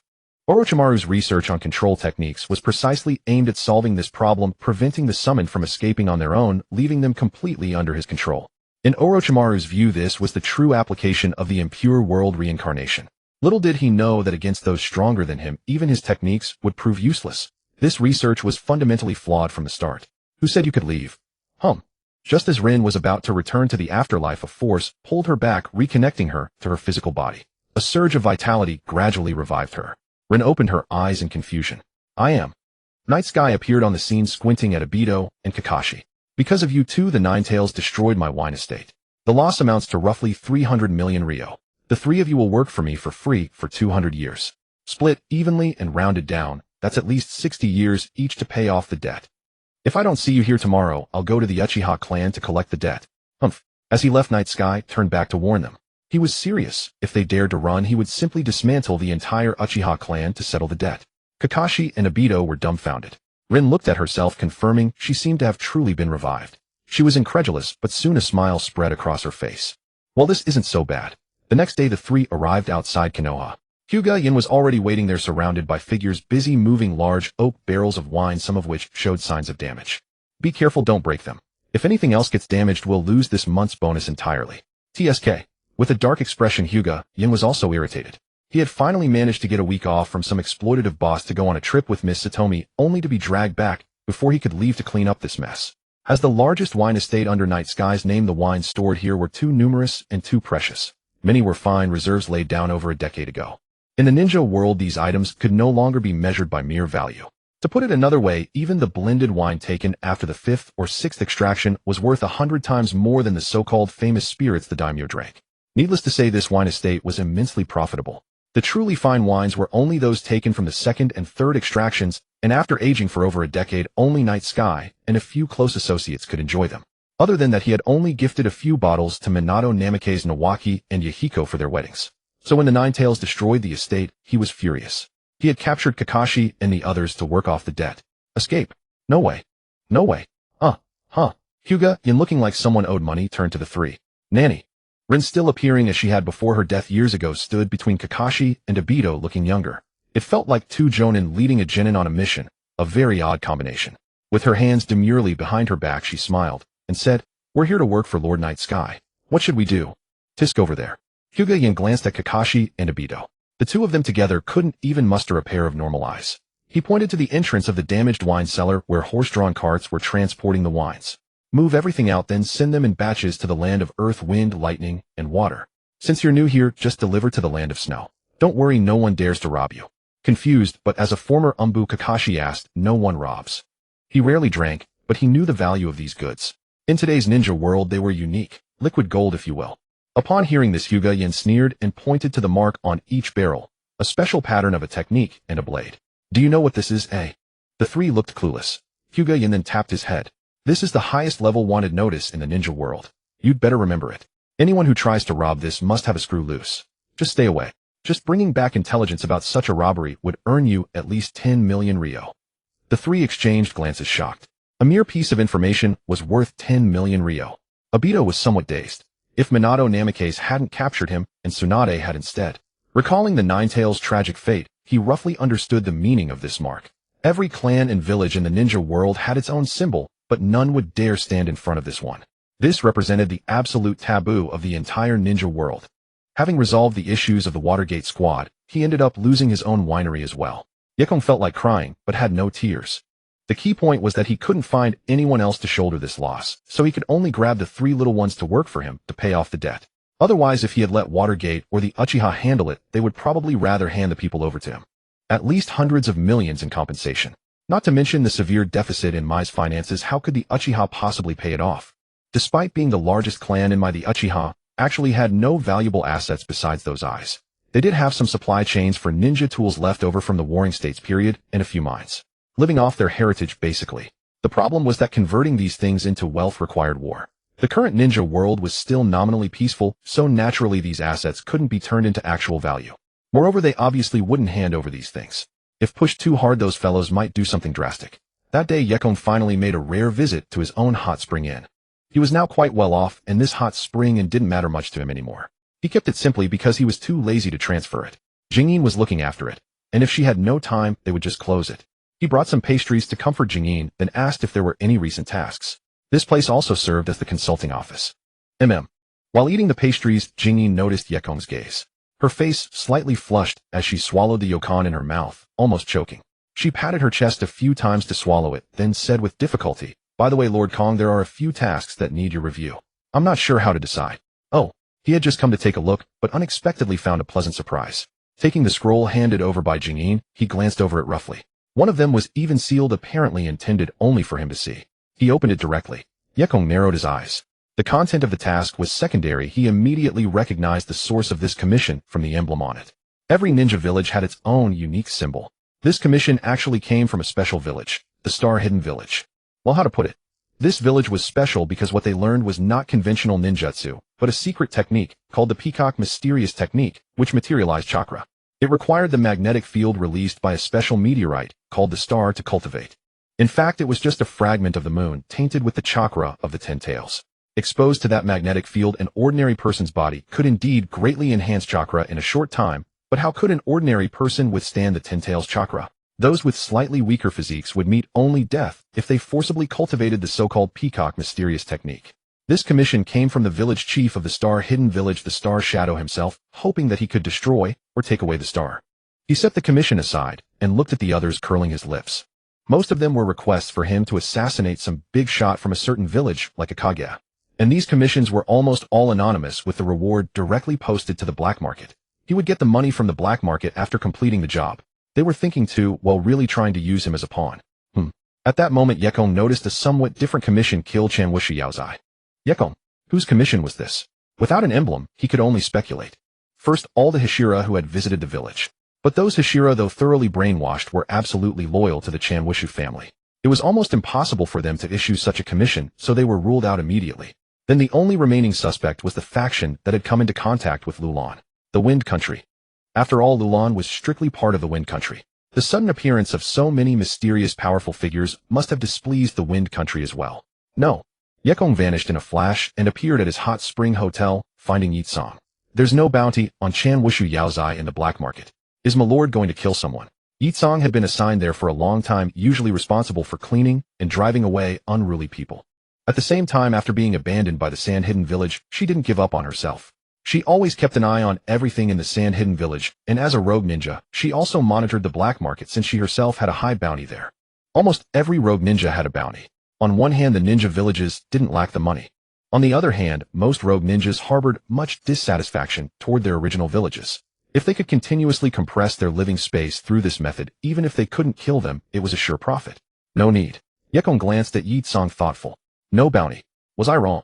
At first he thought it should be a bounty from the Sand Hidden Village, but since there was no bounty in the black market, that possibility could basically be ruled out. The previous commissions proved this. All assassination commissions from these ninja villages were without exception posted simultaneously on the black market. But this one wasn't, which was very telling. Yekong didn't think they could have forgotten such a thing. The task commission was out, but they forgot to pay. Wasn't that a joke? Especially for a ninja village that relied on tasks as a major source of income. So who had issued this commission? In this world, there weren't many people connected to Chanwushu Yaozai, or even aware of that name. Unable to figure it out, Yekong decided to first complete the Star Ninja Village's commission. A bit of the Ten Tails chakra was nothing, but he was curious why a part of the moon had fallen. A meteor impact. Speaking of meteors, he recalled a certain ninjutsu. About half a day later, Yekong arrived at the Star Ninja Village located on the other side of a cliff. Who are you? Yekong saw a bridge in the distance, but was too lazy to walk over. He was about to jump across. After all, it was less than 100 meters, no big deal. But unexpectedly, someone appeared on the opposite bank. The person stared at him with sharp eyes. Then a few more figures came over, their forehead protectors bearing a star pattern. These should be the ninjas of the Star Ninja Village. Strictly speaking, the Star Ninja Village couldn't be considered a ninja village. It hadn't even been recognized by other ninja villages, and the so-called Star Shadow was self-proclaimed. In theory, it could only be called the village chief of the Star Ninja Village by outsiders. It sounded ridiculous, but it was the truth. Because the Star Ninja Village was too small and too remote. They could barely get any tasks, and internally cultivating the Peacock Mysterious Technique depended entirely on the star. Out of 10 people, it was lucky if 2 or 3 survived to adulthood. Even if they survived to adulthood, few lived past 30. The only exception was the third-generation Star Shadow, rumored to have lived 100 years. He was also the first to propose that using the star for cultivation was harmful to the body. If Yekong guessed correctly, this commission should have been issued by him. Get lost. We don't welcome outsiders here. Before Yekong could speak, one of the several people who had just arrived on the opposite bank spoke with a bad attitude. There were 5 people in total. 3 of them looked hostile, while the remaining 1 man and 1 woman seemed to want to speak, but held back, remaining silent. Yekong paused. So bold. Don't you know I know Kung Fu? His figure flashed and appeared on the opposite bank. The faces of the several people changed abruptly as they retreated. The star ninja who had shouted at him earlier stepped back, his hair standing on end, because just as he retreated, he found a hand on his shoulder. Crack. Before he could react, a tremendous force pressed down, shattering all the bones in his body. He couldn't even let out a scream, and instantly collapsed to the ground like a pile of mud. Red Star? Damn it. What did you do? The other 2 immediately performed a secret technique, manifesting a strange purple chakra coat on their bodies. It did imitate the characteristics of a tailed beast coat, but the purity and control of the chakra were far inferior to the real thing. The purity is too low. At this level, the tailed beast coat, aside from providing some physical substance, is less effective in actual combat than simply practicing more taijutsu. Damn. The other 2, having manifested the peacock method, charged head-on. A layer of chakra transformed into wings, enveloping their fists as they struck at him.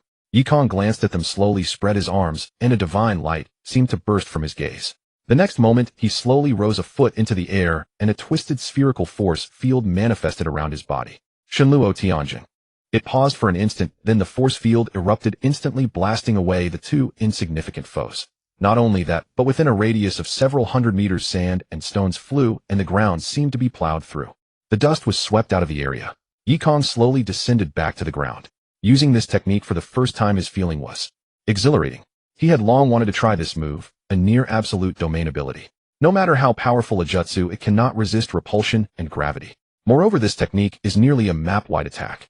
As long as he had enough chakra, he could easily expand the range of this technique to cover the entire ninja village, even several kilometers.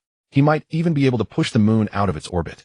Raw power overcomes all. The thrill from this ability is like a hack-and-slash game, tedious yet undeniably satisfying.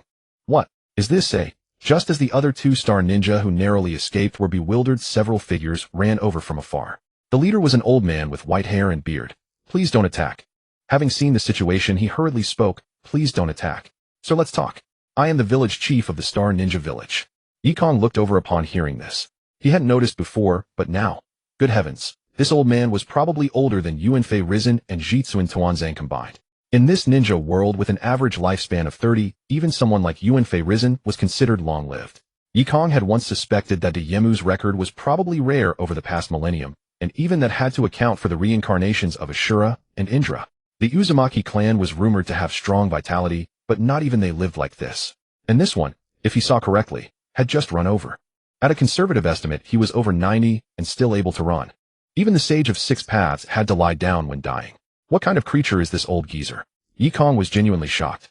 For the first time, he saw someone who was truly like a tortoise. After some explanations cleared up the misunderstanding, the village chief brought Yekong back to the Star Ninja Village. As for the severely injured Qi Xing and his 2 companions, some villagers were dissatisfied, but after seeing the devastation at the scene, they became docile. They understood that this person was not someone they could provoke. Then the Star Shadow led Yekong to the place where the star was stored. It was actually sealed with a simple barrier and guarded. Star-Lord, open the door. Yes. After signaling the 2-star ninja to open the door, the Star Shadow said to Yekong, please, the star is inside. I appreciate your efforts. Yekong did not stand on ceremony. He walked straight in and saw the so-called star. It was a moon-like model with a pitted surface full of holes emitting a faint purple chakra. Yekong's eyes narrowed. To be precise, this chakra was not from the 10 tails, but a chakra he felt somewhat familiar with yet uncertain. If this thing really fell from the moon, and its chakra is not from the 10 tails, then there seems to be only another explanation. This chakra belongs to the Sage of 6 Paths. The power of the 6 Paths. This could also be explained. The 10 tails body was sealed, that is the demonic statue of the outer path, and its chakra was extracted by the Sage of 6 Paths and split into 9-tailed beasts. This chakra felt very strange to Yekong. It was different from the 10 tails chakra he knew, and also different from the Otsutsuki clan. Logically, without a living host, even Otsutsuki or 10 tails chakra should have depleted over 200 years, such a small amount. Yet the power on this star persisted, and it seemed it could continue to exist for a long time if not artificially destroyed. This was interesting. He had always been wary of the Sage of 6 Paths, the fundamental reason being that he knew too little about him, and the sage was too deeply hidden. Perhaps this chakra could give him some insight. Having successfully obtained the star, Yekong returned to Konoha. He temporarily placed the star in the alternate space of Dahe Tian. Yekong had not forgotten another task investigating the person who commissioned him to assassinate Chanwushu Yaozai. Arriving at the new commercial street, he soon found Ganluji Mealy. She seemed to have been here all along. After asking, Yekong learned that she was arranged here by Chanwushu Yaozai to relay intelligence to him. In the Demon Slayer world, crows were no longer usable. They didn't know the roads of the ninja world. However, after mastering chakra, they had kept pace with the times and adopted more efficient methods. Summoning jutsu. Using the summoning jutsu to achieve long-distance communication across spaces was not difficult. Moreover, the previous Kasugai crows could already understand human speech and even convey simple information through sounds, making them suitable as summoning beasts. It only required a summoning contract, which was not difficult. Upon learning that someone wanted to kill Chanwushu Yaozai, Ganluji Mealy realized the severity of the issue. For once, she showed a serious expression and nodded earnestly. I understand. I will send this information to the Lord as soon as possible. Thank you very much, Lord Yi. Yekong nodded slightly, and then headed home. It was already noon. He wondered if Gang Shou had left him any food. Wind Country Lulan. Yellow sand filled the sky. Layered sand dunes like gauze curtains blurred the vision. Fu Gangyong and Bu Sichuan Shimi walked through the yellow sand. The latter occasionally spat out sand from his mouth and finally angrily tore off the cloth covering his face. Damn it. As a result, even more sand got into his mouth. Fu Gangyong, however, remained expressionless, having already learned to spit out sand without a sound. At that moment, both of them suddenly changed expression and then quickly ran toward the nearby Lulan ahead. Before long, the two arrived before Chanwushu Yaozai. All the other pillars except Hudi Nin and Ganluji Mealy were here. When the two arrived, everyone knelt on one knee. My lord. Chanwushu Yaozai stood atop the dragon pulse seal. He turned to face the assembled pillars and smiled. Rise. You have all done well during this time. I am pleased. Then Chanwushu Yaozai looked at the rock pillar and asked, how is it? The rock pillar did not answer, but nodded. This gesture from the pillar indicated that the mission was completed without any issues. As close confidants of Chanwushu Yaozai, every pillar of the Demon Slayer Corps was personally trained by him. Indeed, the very foundation of the Demon Slayer Corps' heritage began with the Chanwushu family 1,000 years ago. To this day, each pillar is deeply intertwined with the Chanwushu family. The Demon Slayer Corps is like branches and leaves attached to the great tree of the Chanwushu family, inseparable. Seeing this, Chanwushu Yaozai opened his eyes, revealing an inexplicable look in his gaze. Little Naruto, what's with the whisker marks on this kid's face? Well, it's probably due to the Ninetales chakra affecting him. Lady Tsunade, is there anything that can be done? At Yoko's residence, Kushina had been resting at home for some time and had finally recovered from the weakness following childbirth. This was only because the Uzumaki clan possessed such resilient constitutions. For ordinary people, even trained ninja, the postpartum recovery period would typically span several months or even half a year, requiring meticulous care and rehabilitation exercises. Even with such resilience, a single misstep could leave a woman's figure permanently altered after childbirth. After all, the abdomen had been stretched to such an extreme degree that some degree of damage was inevitable. Kushina, however, faced no such concerns. It had been less than half a month since she gave birth to Naruto, yet she was already carrying the infant everywhere on her own. Minato couldn't even persuade her to rest. Tsunade poked little Naruto's cheek with her finger. The kid slept soundly with his eyes closed, remarkably docile. Neither of their voices had been lowered, yet he remained asleep. Muttering to herself, she remarked that there was no real remedy. Since these markings were congenital, they resembled birthmarks, and given how young he was, they might fade away as he grew older. I hope so, but honestly this isn't bad either. After getting used to it, they actually look quite cute, Kushina said optimistically. Tsunade glanced at the child in her arms, then suddenly looked up and shot a sharp glare at Yoku passing by the doorway. Yoku! He stopped in his tracks. His perceptiveness was extraordinary. Such a look, brimming with killing intent, felt to him no different from taking a direct punch to the face. Yoku glanced sideways into the room and blinked. Kushina's here, so why are you glaring at me? Asking for a beating. Of course, he wouldn't actually say that aloud. Tsunade would lose her temper for certain. But since he'd already been spotted, he couldn't just play dumb. After clearing his throat, he walked in and casually asked, Kushina, where's Minato? He went on a mission, oh right. As she spoke, Kushina suddenly furrowed her brows and whispered, Danzo has escaped. Now it wasn't just Yoku. Tsunade's brows knitted together as well. What's going on? This was no trivial matter. The fact that they were only learning of it now was alarming. Danzo was a major troublemaker, but more critically, half of the Ninetales still resided within him. After his previous suppression, no one had paid him much mind. But as Hokage, Minato should have secured and detained him immediately. Given Minato's nature, he wouldn't have overlooked something this crucial. So, the Ninetales wasn't extracted. Though he'd already suspected as much, Yoku confirmed it nonetheless. Kushina shook her head, her brows slightly furrowed. This is rather strange. Minato didn't immediately transfer the Ninetales chakra at the time, because I was still in a weakened state, unable to serve as Jinchuriki and reseal it. But based on Minato's sealing techniques, which are on par with my own, do you really think Danzo could have broken free? Is that even possible? Unless he developed some unknown forbidden jutsu capable of defying the heavens much like the second Hokage, Senju Tobirama. Frankly, he's barely brushed against the level of a Kage, and his mastery of forbidden jutsu only reaches the tier of a mediocre 5-star ninja. Expecting him to break free from Minato's sealing technique on his own is pure fantasy. Minato's sealing techniques were passed down directly from Kushina, representing the formal inheritance of the Uzumaki clan. Naturally, there would be no flaws in such a lineage. The third Hokage needed all his willpower to execute the dead demon consuming seal just once, while Minato performed it with effortless fluidity. The gap between them was substantial. That being said, Yoku's sealing techniques, excluding their scope, were on par with Minato's in terms of precision. Hiruzen Sarutobi then. Yoko muttered thoughtfully. There was no need to deliberate. Only one person possessed the capability to slip someone past Minato's awareness without a trace and harbored the motive to do so. Yoko couldn't imagine a second candidate. Who else could it be? Orochimaru. Danzo held leverage over Orochimaru. If given the chance, he'd eliminate him, not rescue him. Keeping Danzo alive as an experimental subject might be plausible. Beyond that, even the Shimura clan or Konoha's two elder statesmen lacked the capability. Tsunade pondered for a moment, then arrived at the same conclusion. Her gaze turned dangerous. Has the old man lost his mind? Humph. Yoku shook his head slightly. He's simply grown senile. At 50, he's considered an elder in the ninja world.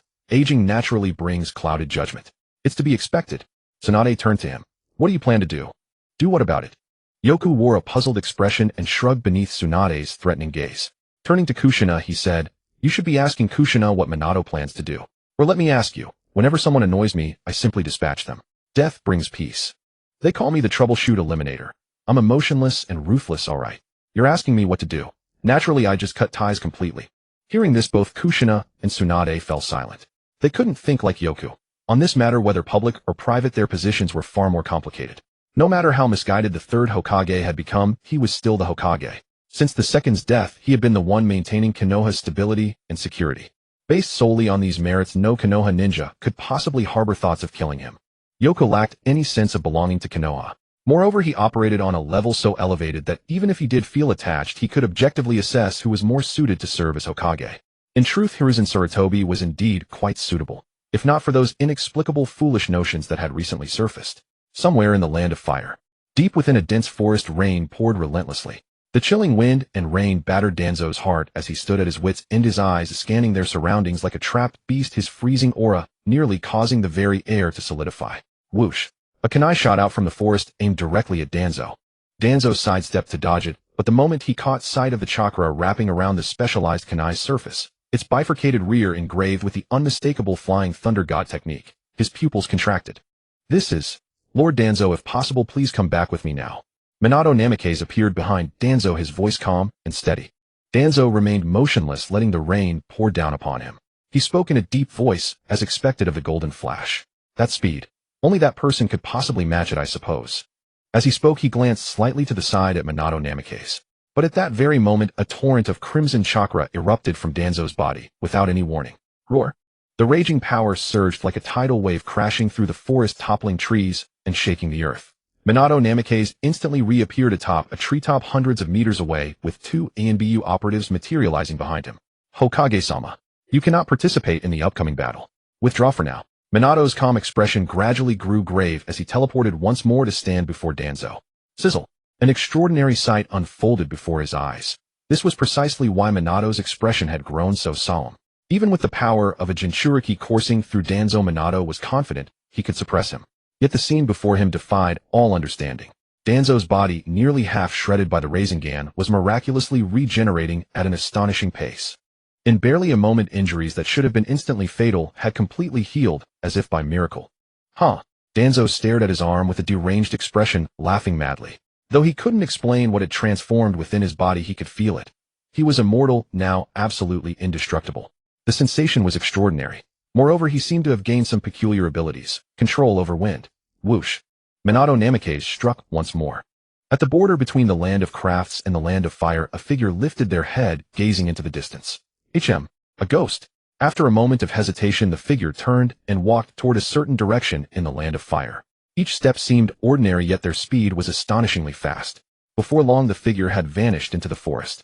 Over a tranquil stretch of woodland, a hurricane suddenly descended, without warning, whipping up fallen leaves and dust. Ah! Minato Namikaze stared solemnly at Danzo, who was laughing uncontrollably.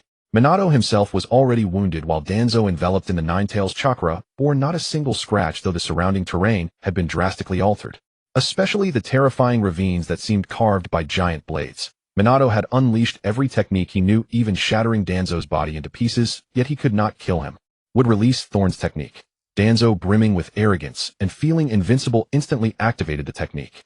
Injured and critically low on chakra, Minato could only retreat, while fighting, unable to overpower Danzo. Just then Danzo sensed something and spun around. A long-haired figure in a crimson robe walked slowly forward, holding a blade that radiated a red glow, their eyes utterly devoid of human warmth, cold and lifeless. Who goes there? Danzo immediately turned and commanded the Thorns to attack. Yet that terrifying would-release technique, which had nearly reshaped the terrain and surged like countless pythons, was effortlessly severed by the figure's blade, which emitted a fearful heat. Clang! In an instant, hundreds of sword flashes seemed to streak across the void, cutting through countless vines, then spreading like a roaring fire dragon straight toward its target. Nah! Danzo stared incredulously at the terrifying light that flashed before his eyes. Before he could react, he felt his vision shift, tilt, and then split into countless fragments. With a single scream, Danzo's body was divided into thousands of pieces, then engulfed by a flame that incinerated him into nothingness, utterly dead. Minato, now on high alert, stared at the sudden unknown powerhouse with utmost gravity. No intelligence, no visible limit to his power. When did such a terrifying existence appear in the ninja world? Suddenly a hand landed on Minato's shoulder, startling him so much he nearly raised his kunai, but another hand blocked it. Kong! Yekong rolled his eyes. I knew I shouldn't have come to help you. Is this how you greet an old friend? Despite his exasperation, Yekong looked at Yurichi Tsujikuni in the distance. Earlier, when he suppressed his power and fought Yurichi, he had shattered the latter's Nichiren blade. Now Yurichi had quickly found a replacement, a weapon that seemed extraordinary. Moreover, his strength was no simple matter. Yekong now noticed that the unknown ninja blade in Yurichi's hand was absorbing the residual Ninetales chakra from Danzo's body. Though not much, it was still astonishing.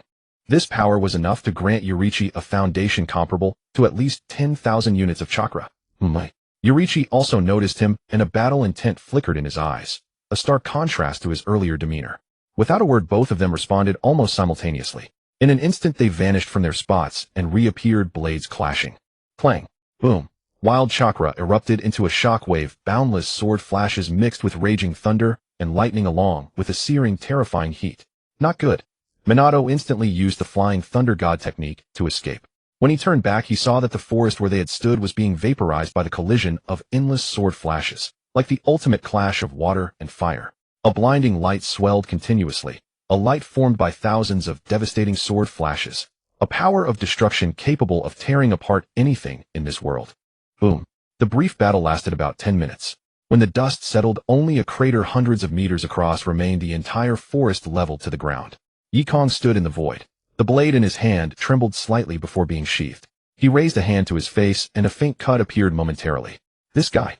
Yurichi's talent had exceeded his expectations, but this only pleased him more. He was growing increasingly eager to see how great a surprise Yurichi would bring him. In the ancient kingdom of Lulan, Kagaya Ubuyashiki sat atop the dragon vein, his gaze deep and thoughtful. He murmured to himself, "Can gods bleed too?" Heh. A few days later, in the desert of the Land of Wind, amid the endless sandstorm, a figure approached. Yekong raised an eyebrow at the crow before him. Are you sure this is the place? Caught. It's right here.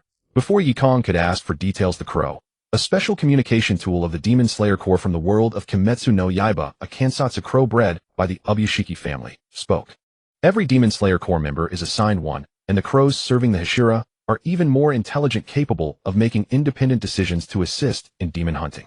This crow belonged to Shinobu Kocho. Half a day ago, it had found Yekong and told him that Shinobu had been attacked by a demon in this desert, leading him here. But even with his chakra sensing, Yekong detected no signs of life within several kilometers, not a trace of chakra. His eyes shifted. His left eye transformed into a Byakugan, while his right eye turned golden with 8 triangular patterns around the pupil, mysterious and unfathomable. The Byakugan and the black eye were both mystical dojutsu of the Otsutsuki clan. Although Yekong was not an Otsutsuki after acquiring the chakra and 2 ocular powers of a Shiki Otsutsuki, he now possessed these eyes. His vision pierced through everything, revealing all secrets. Soon he detected something unusual. Buried dozens of meters beneath his feet lay a massive oval object resembling a giant watermelon. This is... Before he could react, a wave of destruction erupted from the ground beneath him. In an instant the earth turned into a fireball. Like the surface of the sun appearing underfoot, the space-warping scorching heat caused Yekong's figure to distort and then evaporate. Boom! Dozens of kilometers away, a blinding white light and a visible shockwave swept outward, collapsing the walls of Tsunade. Amid the screams of countless Suna, shinobi, a massive sand barrier reinforced by a metallic framework held the village's walls together, preventing total collapse. Is this your plan, eh? Above Tsunade, Raza feigned composure as he looked at Kagaya Ubuyashiki. Beside him, his expression grave. Their collaboration had always been conducted in secret. This mysterious being possessed countless incredible technologies, energy, and terrifying strategies. He had aided Tsunade greatly. And the most important part of their partnership was to kill Yekong, the wielder of the blade in the ninja world. If even this cannot kill that man, know that being who rivals a god, then I suppose he is already no different from a deity. From now on we need not consider such matters, and we can relax a little. Kagaya Ubuyashiki was supremely confident. This plan had utilized every resource at his disposal, and he had kept his own involvement hidden until the very last moment. However, is that so? It seems I must disappoint you. A calm voice came from beside them, and both of their faces changed drastically. The Ubuyashiki family was a colossal clan that had thrived for a millennium in the Demon Slayer world, possessing immense hidden power. They even wielded terrifying influence capable of swaying an entire nation. But Yekong never imagined that this man could actually procure a real nuclear bomb. He had even calculated against Yekong, devising a seemingly perfect and horrifying plan to slay a god, then conquer the ninja world by his own means. The Ubuyashiki clan had long suffered from Kibutsuji Musen's torment, but neither could eliminate the other. They were more like a stalemate. Now, however, things were different. Without his shackles, Ubuyashiki Kagaya had become a monster far more terrifying than Kibutsuji Musen, and Yekong did not wish for such a person to continue existing. Ubuyashiki Kagaya knew he had reached a dead end, yet showed no panic, as if he had already seen through life and death. But this was not what Yekong wanted to see. After scheming against him, did he still put on a righteous face? Humph. Staring at Ubuyashiki Kagaya, Yekong said, I am disappointed in you. But rest assured, since I personally released you, I will now send you to hell. With that, he raised his hand and released a sealing technique, directly ignoring space, to imprint it upon Ubuyashiki Kagaya's body, then etched it into his bloodline. This time, Ubuyashiki Kagaya's expression finally changed. In that moment, he felt as if the bloodline cursed by Kibutsuji Musen had returned. What have you done? Ubuyashiki Kagaya looked at him in terror. Just a simple technique, Yekong replied, continuing his actions. Increasingly complex techniques spread across Kagaya's body, enveloping him entirely. In a voice as flat as if devoid of emotion, he explained, this technique will make your soul, like Kibutsuji Musen's, an immortal monster. But you will never be able to move, let alone control your own body. And your entire Ubuyashiki lineage will suffer the same fate for generations to come. No, don't. Ubuyashiki Kagaya's expression shifted from calm to terror, then to collapse and despair, all in a mere moment. But he now understood what Yekong was doing. It was a curse, a divine curse and retaliation. The price he had to pay for his own foolishness and arrogance in angering a god. It was too late for everything. Yekong directly sent Ubuyashiki Kagaya back to the Demon Slayer world, narrowing his eyes. That man had truly angered him. If he had not reached the Six Paths level, he might have indeed fallen here. The power of a nuclear bomb was enough to threaten him. In that moment, even the space around him had been distorted. If he had not used the Great Black Heaven to hide himself and avoid the core damage of the explosion, he would have been severely injured if not killed. The actual destructive range of a nuclear bomb might not be greater than that of a tailed beast ball, but its lethality was far more extreme and terrifying, capable of fundamentally destroying the immortal and indestructible bodies of the Otsutsuki clan. This was terrifying. Yekong had never imagined that such a method could kill the Otsutsuki clan. Gulp. Raza, who had witnessed the entire process, felt his mouth dry and his lips parched. His gaze swept over Raza, and Yekong's expression was indifferent, but he said nothing. He simply vanished from the spot. It wasn't that he trusted Raza to be clever enough to know what to do. It was merely that he no longer had any interest in targeting someone like Raza, a being that could be erased with a wave of his hand. Even Ubuyashiki Kagaya was nothing more than a mosquito that buzzed a little too loudly, causing him a flicker of displeasure. Raza wasn't even worth a mosquito. In the ancient kingdom of Lolon, the pillars of the Demon Slayer core were summoned back. Yekong did not take his anger out on them. Instead, he summoned Shinobu Kocho. She had been used by Ubuyashiki Kagaya to scheme against him, and in fact the other pillars had also been manipulated. Shinobu Kocho wore that signature smile, seemingly devoid of soul, yet her eyes were utterly lifeless as she stared at Yekong before her. Oh, well, it seems the master has failed. From today onward you have two choices: become the village chief of the Demon Slayer Hidden Village, or go back, but keep an eye on them. Shinobu Kocho turned her head to glance at the other pillars, then looked back at him with a squinting, smiling face, saying nothing, but her meaning was conveyed. Do you think I look like someone who can suppress these pillars? Although she didn't say it outright, and she had once been a comrade, her strength was among the lowest of the pillars, let alone able to suppress them. And even though she had been used by Ubuyashiki Kagaya, she felt little anger or desire for revenge. Her life had long lost its meaning. Life and death were not that important in the eyes of these pillars. Summoning. The next moment Yekong proved with his actions that he could change her mind.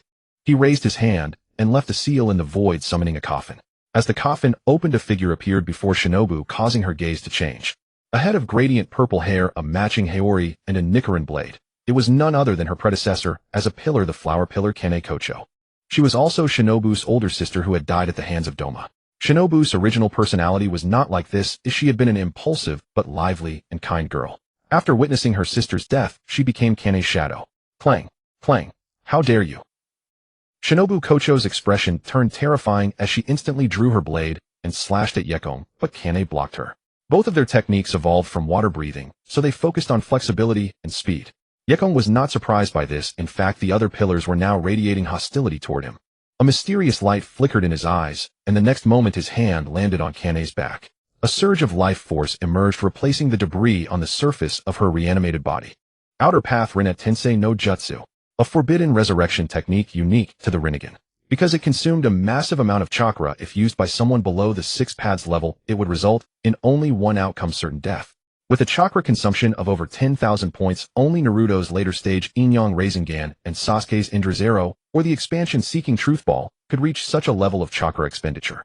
Even an ordinary tailed beast would lose half its life using this technique. But Yekong could use it, his chakra reserves were ample. Shinobu. Sister. Shinobu's eyes changed, tears streaming down her face. The next moment her Nichiren blade dropped, and she threw herself into Kane's arms. The two sisters embraced and wept. But the reunion was brief. Yekong, without mercy, separated the two sisters. As a condition for Shinobu to agree to keep watch over the Demon Slayer core for him, Kane was revived, but had to stay by his side as a hostage. Why? Shinobu could not accept this outcome. They had only just reunited. Yekong glanced at her without much explanation, but the answer was clear. Disobedience always comes at a price. If Shinobu had cooperated from the start, he would not have minded doing her a favor, reviving Kane and reuniting the sisters. But now he had changed his mind. In the new commercial district of Konoha, within the courtyard of Yekong's residence, Tsunade supported an enormous slime, with both hands gazing leisurely at the butterfly-haired Kane Kocho brought back. Ahaha, that signature laugh.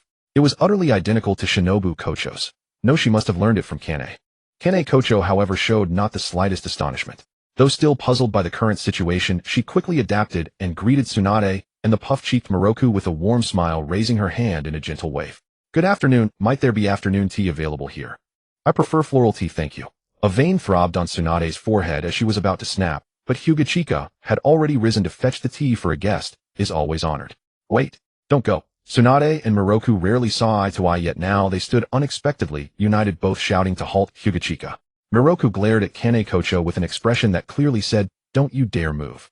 Tsunade in turn placed both hands on the low table before her, leaning forward with an imposing presence. There are no privileges here. Since you've come, you'll earn your keep through hard work. No one is going to wait on you. Understood? Huh. Kane Kocho blinked in surprise. Shouldn't I be a guest? After a moment's contemplation, she quickly grasped the situation, and to everyone's surprise broke into a smile. She lowered her posture and bowed respectfully. I understand, Lady Elder Sister. TSK. Tsunade felt a twitch of irritation. This was just like that scoundrel, finding women from who knows where. She bore such a resemblance to that Shinobu Kocho.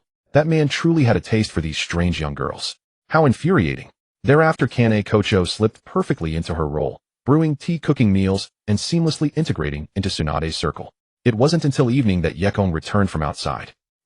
Yekong, what's happened? I walk in and already get the cold shoulder. Do I have no dignity here? I'm the head of this household after all. Tsunade and Miroku both ignored him, and even Hyuga Chika seemed deliberately evasive. Completely baffled, he wondered what on earth is going on. I figured you all could use some help around here, so I brought back a servant for you to command. Why are you angry about that? Honestly, his real motive for bringing Kane Kocho back was to keep Shinobu Kocho in line and likewise to keep the other pillars docile. Though unspoken, his revival of Michikatsu Tsujikuni before the assembled pillars along with Kane Kocho was a deliberate message, a beacon of hope. Every pillar carried regrets of their own, and Yekong, without explicit promises, had already demonstrated his stance through action. Behave, and I may yet help you bring back your loved ones. Disobey, and Kagaya Ubuyashiki's fate stands as your warning.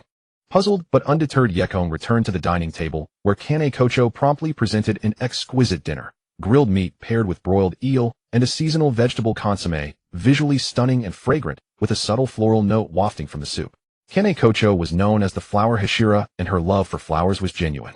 Miroku and Tsunade exchanged sharp glances, a sudden realization dawning, and their gazes toward Kane Kocho sharpened with a hint of wariness. Miroku had once attempted to cook and nearly set the kitchen ablaze. Tsunade, equally inept in the culinary arts, had always relied on Yekong or Hyuga for meals. The latter, without complaint, had seamlessly transitioned into a devoted homemaker since leaving the Hyuga clan, flawless in every respect. Tsunade, the princess of the Senju clan, Tsunadeheim, naturally had never learned to cook. Miroku, a shrine maiden of the demon country, had never so much as set foot in a kitchen before coming here. At that moment, whether intentional or not, Kane Kocho, after serving the meal, took a seat beside Yekong. How fragrant! An ethereal translucent figure materialized on Yekong's other side, Suko curiously eyeing the food before him.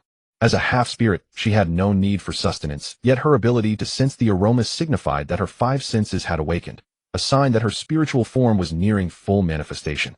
Yekong was overjoyed. Would you like a taste? Yekong harbored a special affection for Suko, who had waited faithfully for centuries without regret. Given her usually reserved demeanor, he showered her with extra tenderness. He picked up a piece of food with his chopsticks and fed it to her. Suko's cheeks flushed faintly, as such intimacy would be considered daring even between spouses. Yet she opened her mouth and accepted it, her eyes brimming with happiness, and the spiritual energy surrounding her seemed to condense further. More. That's enough. I'm a little tired, I'll rest for a while. Suko faded from view, returning to Yekong's body. Her soul resided within the soul jade, which had merged with Yekong's being, so in essence she was always by his side. Tisk. Tsunade wolfed down her meal and rose abruptly. I'm full. I'm done too. Miroku prepared to leave as well, but a snap of Yekong's fingers conjured a chakra barrier, halting her in her tracks. He pointed at the half-finished meal before her. Finish it. But I'm not hungry. Miroku clutched her forehead, pouting with a pleading tone. That's fine. Yekong replied nonchalantly, lifting his bowl. You will be soon. A blush crept across Miroku's cheeks as she sensed his implication. She obediently sat back down and finished her meal, giving me the cold shoulder. We'll see about that. Tsunade might be beyond my control, but I can handle you just fine. I must assert my authority as the head of the household, or you'll forget your place entirely. The night was destined to be tumultuous. The next day, Yekong accompanied Hyuga to the Hyuga clan compound. You didn't have to come with me. I had nothing better to do anyway. That rascal N. On a day like this, he's off enjoying a romantic getaway with Miss Satomi. I'll deal with him later, Yekong remarked. In truth, Hyuga was currently on a business trip to the snow country. Hyuga and I. When there's work, you think of me first, and when there's blame, I'm the scapegoat. Yekong, however, felt not a shred of guilt. Guilt? What's that? Hyuga wore a patterned kimono, the sort typically donned by village housewives, full-time homemakers. There was a certain air of timidity and self-consciousness about her. This reminded Yekong of the Hyuga he once knew, lively, opinionated, and resilient. She had truly changed a great deal. With a soft sigh and a wave of his hand, her attire transformed into a form-fitting white garment, with a long black overcoat complemented by her straight silky hair flowing down her back. Elegant and dignified, radiating quiet confidence. Edge. There's no need to suppress yourself. If you lack confidence in yourself, your smile will slip away. Yekong reached out, brushing his fingers along Hyuga cheek, then undid the tie holding her hair, letting it cascade from her chest. Her hair tumbled down like a waterfall, and instantly she seemed years younger. Her cheeks flushed rosy red. Now that's the look I remember. Perfect. Hyuga eyes sparkled, gazing at Yekong with profound happiness and tenderness. Thank you. For what? I should be the one thanking you for having me. Yekong's gaze turned playful, and Hyuga face flushed crimson in an instant, clearly recalling some rather embarrassing memories. Her encounter and acquaintance with Yekong had been filled with surprises and mishaps, memories she would rather forget. Hyuga cheeks puffed in indignation, then she delivered a gentle fist strike toward him before turning and darting away. Hyuga clan residence. Hyuga had suddenly wanted to return today, mainly to pay respects at the family shrine to her parents. On one hand, it had been too long since her last visit. On the other, she still harbored a lingering attachment to the clan. What brings you back? You are no longer part of the Hyuga clan and have no right to return here. Precisely so, please leave. Outside the Hyuga compound, two young Hyuga clan members blocked her path. She recognized both of them. Back when she was still a branch family member, she had been a celebrated prodigy, drawing widespread attention. They had once been her teammates, even saved by her at one point, so they shared a bond of comradeship. Yet now these former clansmen rejected her even more fiercely than ordinary Konoha villagers did. This was the nature of great clans, a near hatred for those they had cast out, a sentiment that darkened Hyuga Chihana's gaze. What had transpired? At that moment, Hyuga Hayashi and Hyuga Hizashi approached, and several clan members hurriedly stepped aside to clear their path. Elder she is. Without glancing at the clan member, Hyuga Hayashi turned his attention to Hyuga Chihana, intending to inquire about what had occurred, but his expression shifted ever so slightly. He offered a slight nod. Lord Yuru. Turning to the Hyuga clan leader, he remarked with quiet disdain, "What formidable authority you wield." Yuru materialized silently beside Hyuga Chihana, his gaze and demeanor utterly calm. So serene it felt chilling. He had arrived moments earlier and witnessed Hyuga Chihana being barred from entering what was once her family's residence.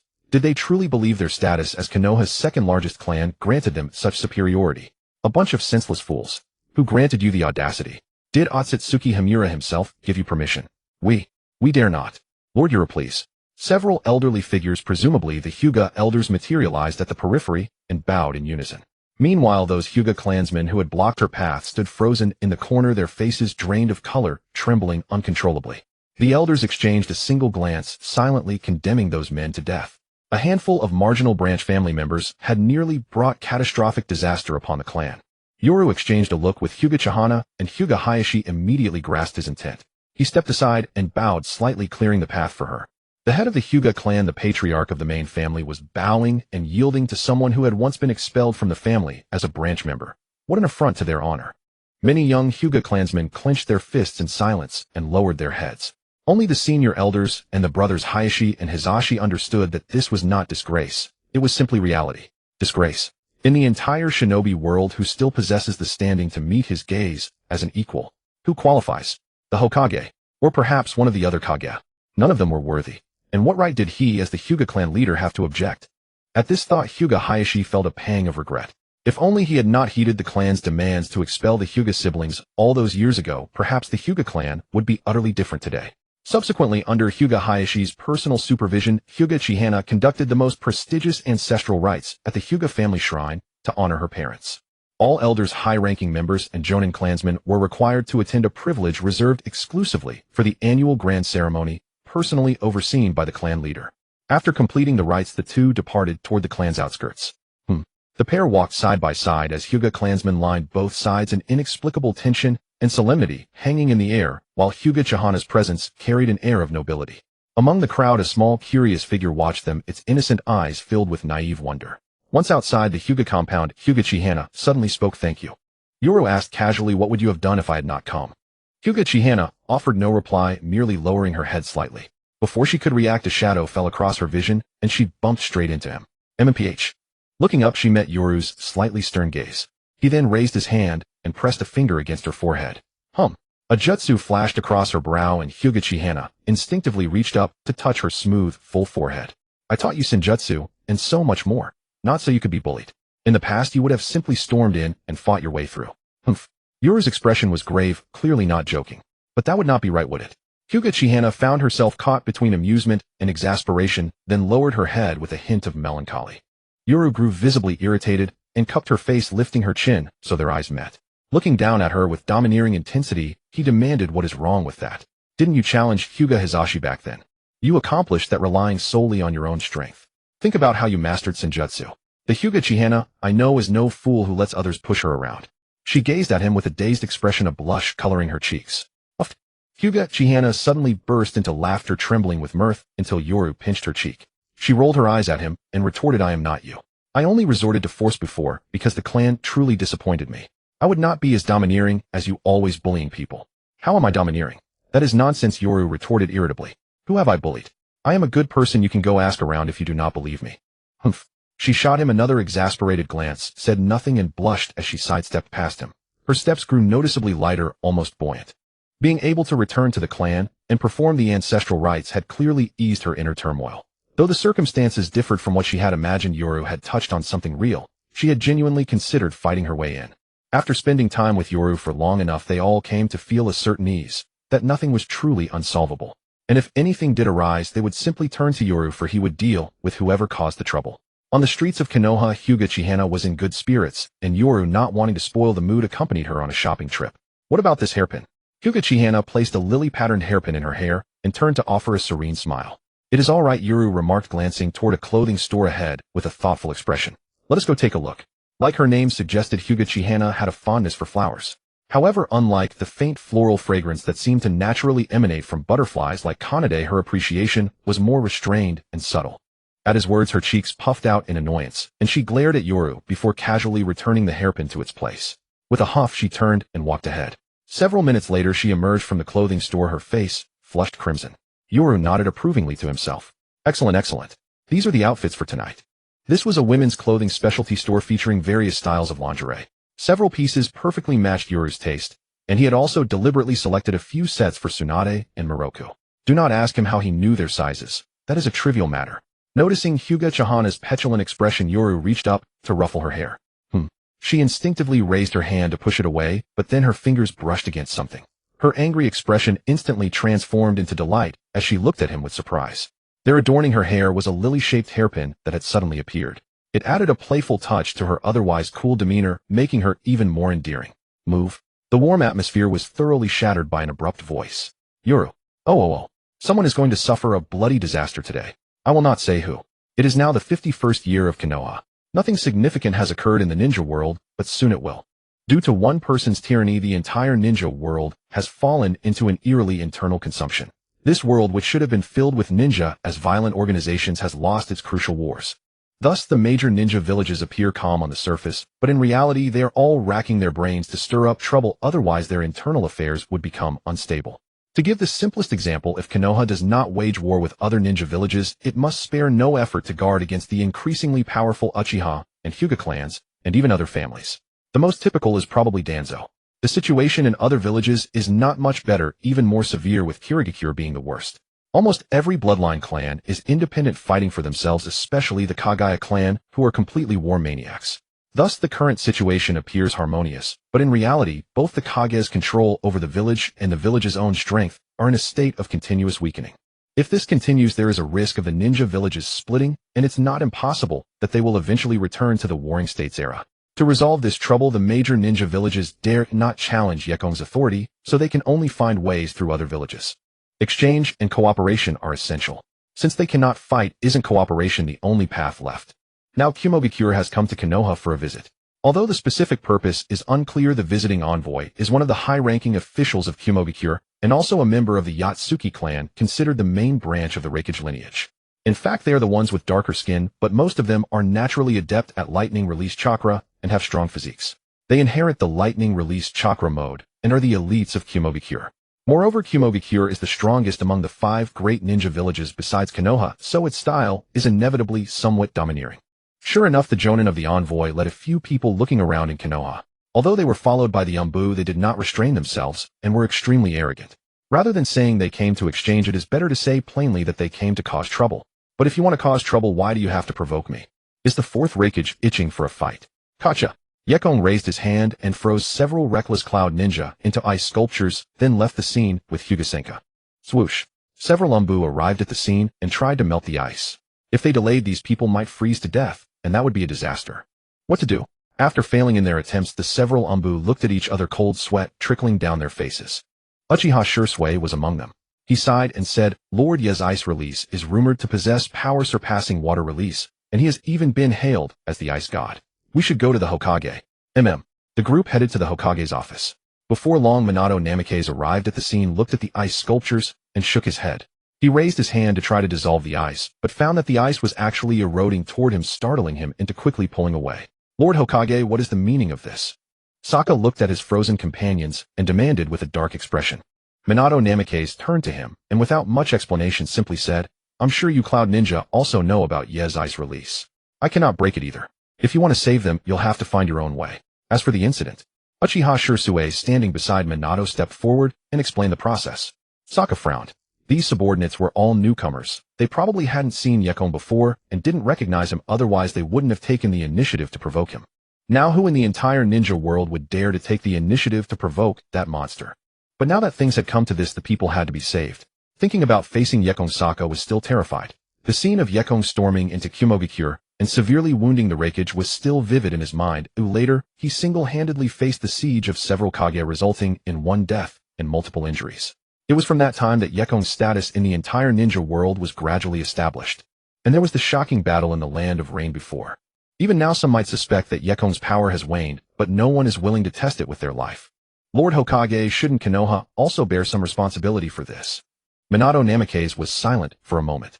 After a slight hesitation, Minato sighed helplessly. As the Hokage, he indeed had the duty to resolve such issues. So Minato Namikaze went to Yekong's house. However, "You're the Hokage, why give him face? Let the Raikage come and say this to me, Tisk." Yekong looked at Minato with a contemptuous expression. "You're the Hokage, why are you afraid of a messenger? This isn't like before when they could threaten you with a declaration of war." "War? Fine, let me see how it goes." Minato smiled bitterly upon hearing this, then turned serious and said, "This matter really cannot." "Cannot?" Meow. Yekong was holding a black cat, petting it while saying, "I don't want more trouble. This matter seems trivial, but if I easily give in, do you believe that tomorrow countless ninja will try to test my limits in every possible way, and even war is not impossible? So if they want to release the people, let Kumogakure show sufficient sincerity. That's all. He is now the god of the ninja world. How can a god tolerate mortals' provocation? Wouldn't that be slapping one's own face?" After a moment of silence, Minato also understood that he was speaking the truth. In the Land of Lightning, Kumogakure village. The fourth Raikage looked at the intelligence report that had been sent back, which contained the original words conveyed by Minato. After reading the content, the fourth Raikage, abandoning his usual irritable temper, handed the report to the person beside him. "Motoi, what do you think of this?" "Lord Raikage, based on my experience, it must be that Reizo and the others accidentally provoked that lord. Otherwise that lord rarely makes a move in the ninja world." The fourth Raikage's eyes flashed with anger. "I'm asking how to handle this matter." "This? How else can it be handled? Should we go to Konoha and force them to punish that newly ascended god of the ninja world? The explosion in the Land of Wind before caused a storm across the entire ninja world, which has not yet completely subsided." In the end, Motoi gave a reasonable answer. "What that lord wants is actually an attitude, so we can do this." At Konoha, in Yekong's home. Yekong stood by the pond in the courtyard, where water slowly flowed from the rockery. Suddenly the water in the pond transformed into a water ball and appeared in Yekong's hand. The next moment, the form and nature of the water changed, instantly turning into an ice cone. Snap!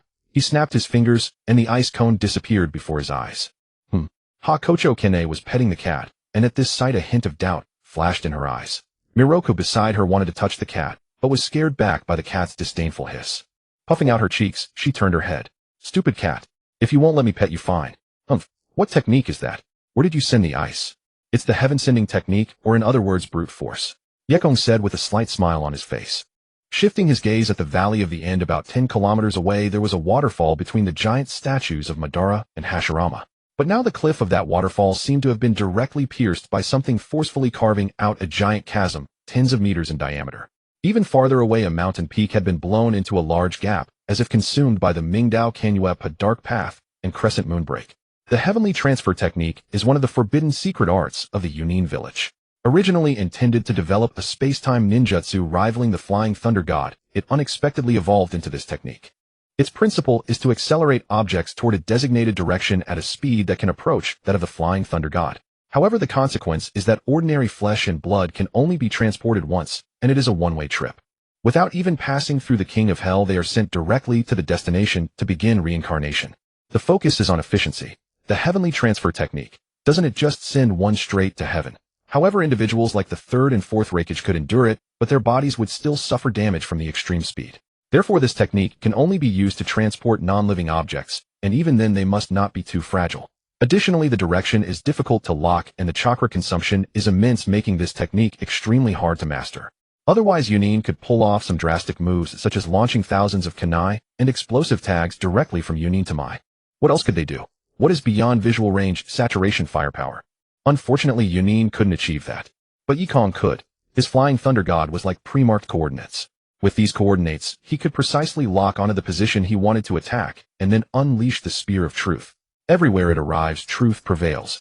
Yunin probably never imagined this technique could be developed by him, or else the fourth Raikage would have been sleepless for a long time. Excellent. Now any fool who dares to show off, I'll show you what truth means, damn it.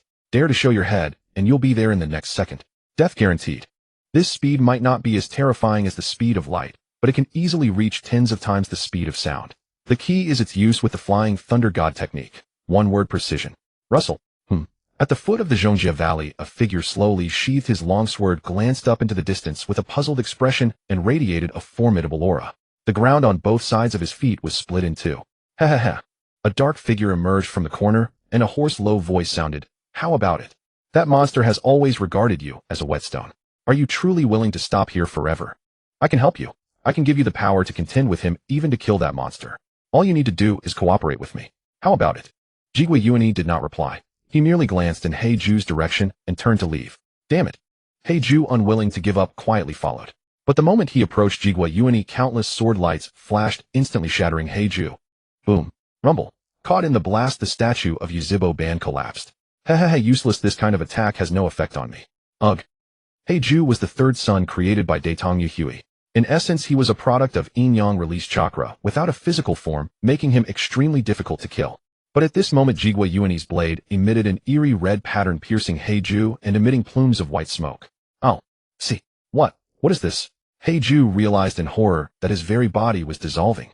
In terror, Heiju quickly fled, disappearing into the ground. Jigwe Yuani seemed somewhat surprised, but did not give chase.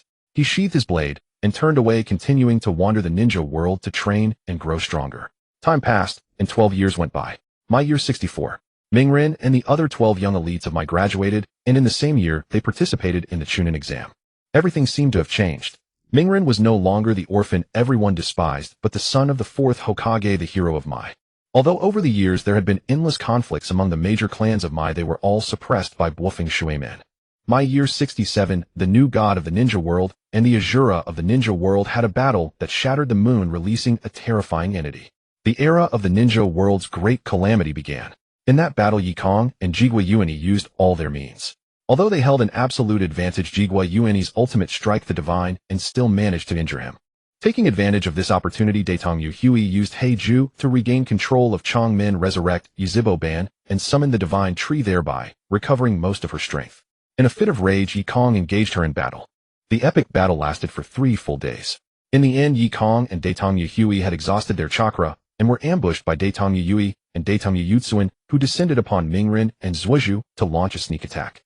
Daetong Yuhui was severely wounded and sealed once again. Meanwhile, Yekong used the Great Black Heaven to escape and successfully located the underworld, where he sealed and extracted the souls of the Six Paths Sage and Daetong Yutsuin. From then on, he had no rivals in the entire ninja world, until the arrival of the Daetong Yu clan, but that is a story for another day.